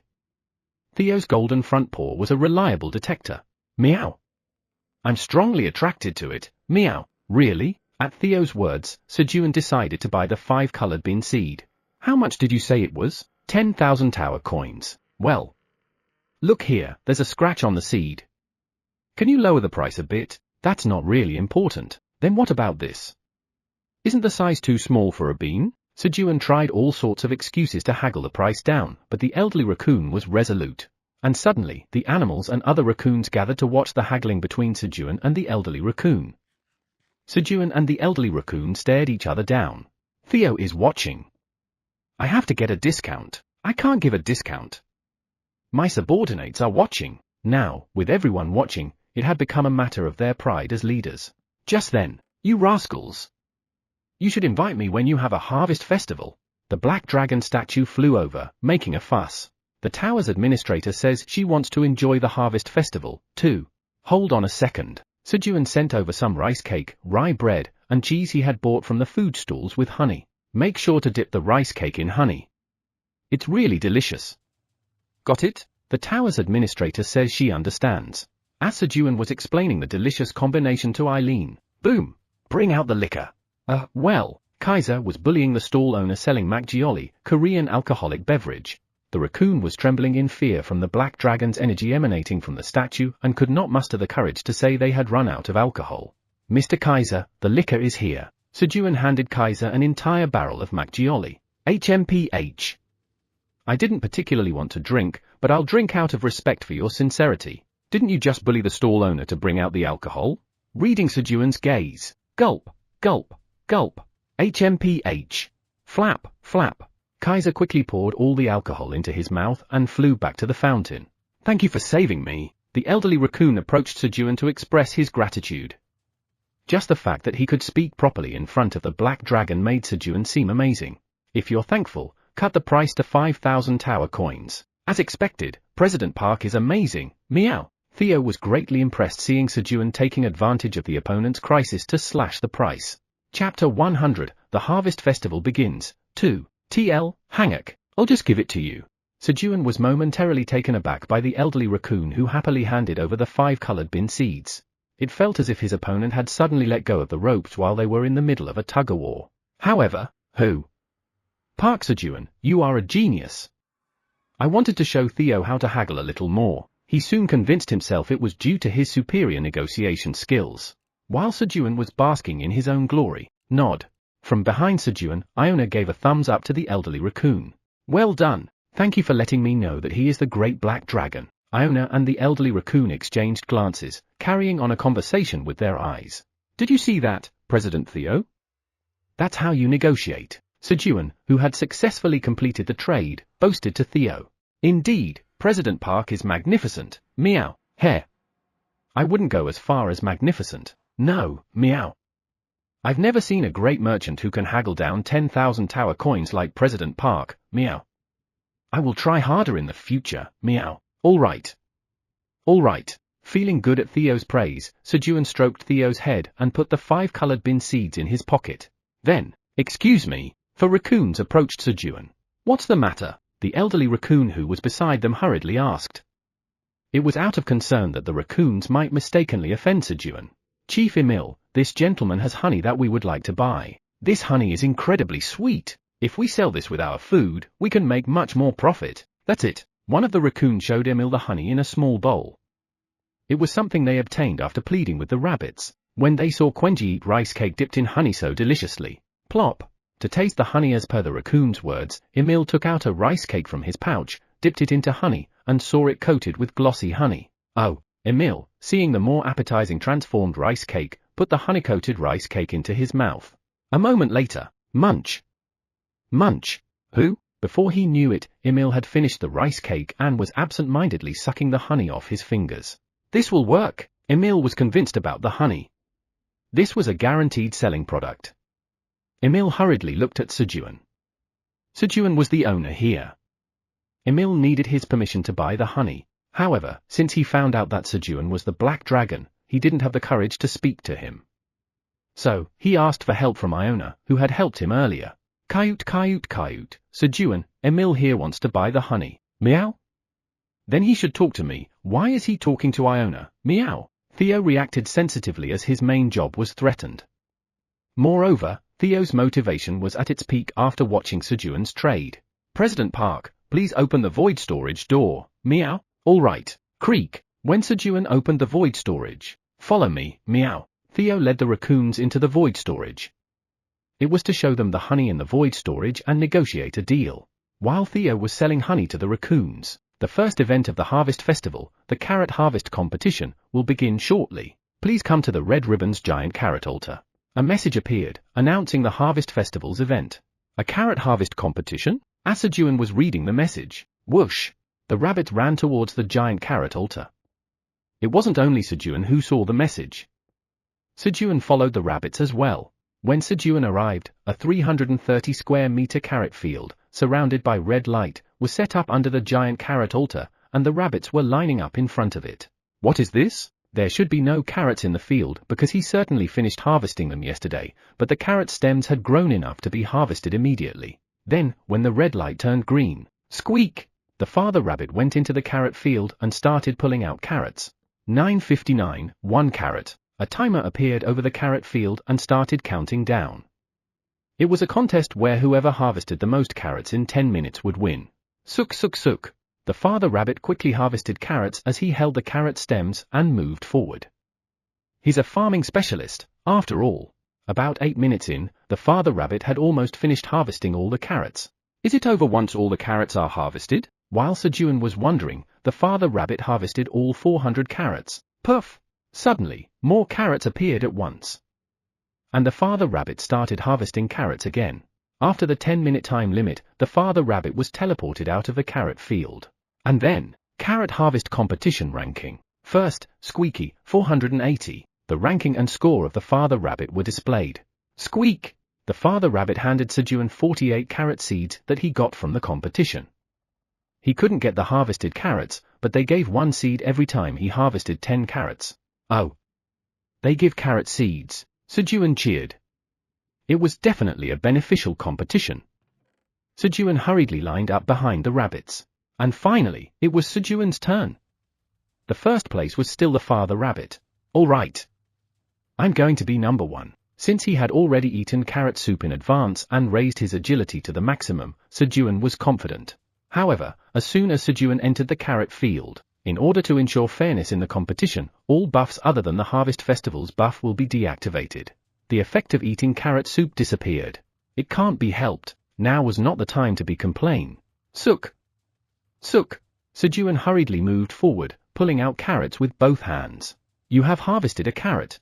You need to harvest 74,501 more times to complete your job quest. Your job experience increases very slightly. Your proficiency in harvesting LV for increases very slightly, although there was no experience, but the skill use was recognized. Thanks to this, the job quest progressed and both job experience and skill proficiency increased. That way, after 10 minutes, Sejun held 41 seeds in his hand and was pushed out of the carrot field. He didn't realize that the carrots that regenerated after harvesting 400 were harder to harvest. Did anyone miss out? Sejun, who participated in the competition, looked around to see if there was any animal that had missed the competition. Then, who? He saw Theo, Iona, and the raccoons, who had finished trading and coming out, and Quenji, who was still eagerly eating rice cakes with honey. Guys! Sejun hurriedly called out to the animals. President Park. I sold 100 bottles of honey at 50 tower coins per bottle, meow. Did I do well, meow? Yeah, you did well. Theo, who was the first to run over, reported the results of the trade while hanging on Sejun's knee. Kayut kayut kayut. Iona, who had followed hanging on Theo's tail, laughed quietly. By now, Theo had gotten used to it. Croing. Quenji also ran over, rubbing his body against Sejun's leg, making a pleasant sound. He was feeling very good after eating something delicious after a long time. Then, did you call for us? The raccoons ran over last. Who? Sejun had only called Theo, Iona, and Quenji, but it seemed the raccoons had misunderstood. However, the more heads the better, so he didn't send them away. All right, now. Go in and harvest the carrots. You got it? I understand, meow. I don't want to, but I'll do it because President Park is asking, meow. Leave it to me, croing. We will do our best. With that, Sejun sent the animals into the carrot harvest competition. President Theo, why did you come out empty-handed? Because there's nothing that attracted me, meow. Theo came out empty-handed, looking gloomy. He seemed to have misunderstood it as treasure hunting. Anyway, carrot harvesting was not Theo's field, so Sejun didn't have high expectations. Good job. Sejun placed the downtrodden Theo on his lap and watched Iona enter the carrot field. He believed in Iona. Kayut kayut kayut. Anti-gravity. When Iona used her magic spell, swoosh, 400 carrots were pulled out at once and floated in the sky in an instant. Puff! The carrots reappeared again in an instant.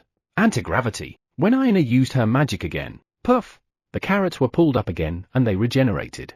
Anti-gravity. From that point on, it became harder to pull out the carrots and even Iona started to struggle bit by bit. Anti-gravity magic spell was a high-level magic spell. Iona had been using it on each of the 400 carrots to show off her magical skills, so the mental and magical exhaustion was great. Thanks to the blessing of mana, she could use such magic. Arg, I shouldn't have used it. Iona regretted it. She wanted to switch to another spell in the middle, but her pride wouldn't allow her to do so. After 10 minutes had passed, carrot harvesting competition ranking. First, Iona, 2000. Second, Squeaky, 480. The first place had changed for the first time. Kayat kayat kayat. Iona went to sleep, covered with Theo's tail with a groaning sound. Quenji, if you got first place, I'll give you 10 bottles of honey. Sejun gave Quenji, who was going into the carrot field, a first place condition to boost his motivation. Kriong. Fired up by Sejun's words, Quenji ran to the center of the carrot field. And then, Kriong. He hit the ground of the carrot field with all his might. Rumble. The ground began to fold around the area where Quenji hit. And then, bang! The folded ground collided and the carrots popped out.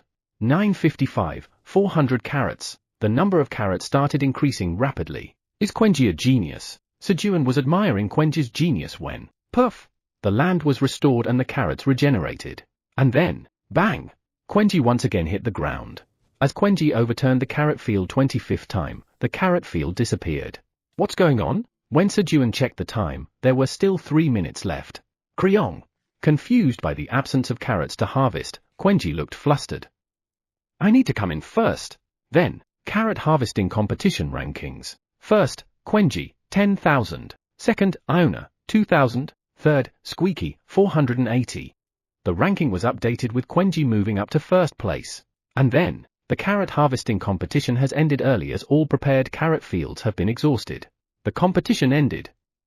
Apparently, there were limits to the regeneration of the carrot field.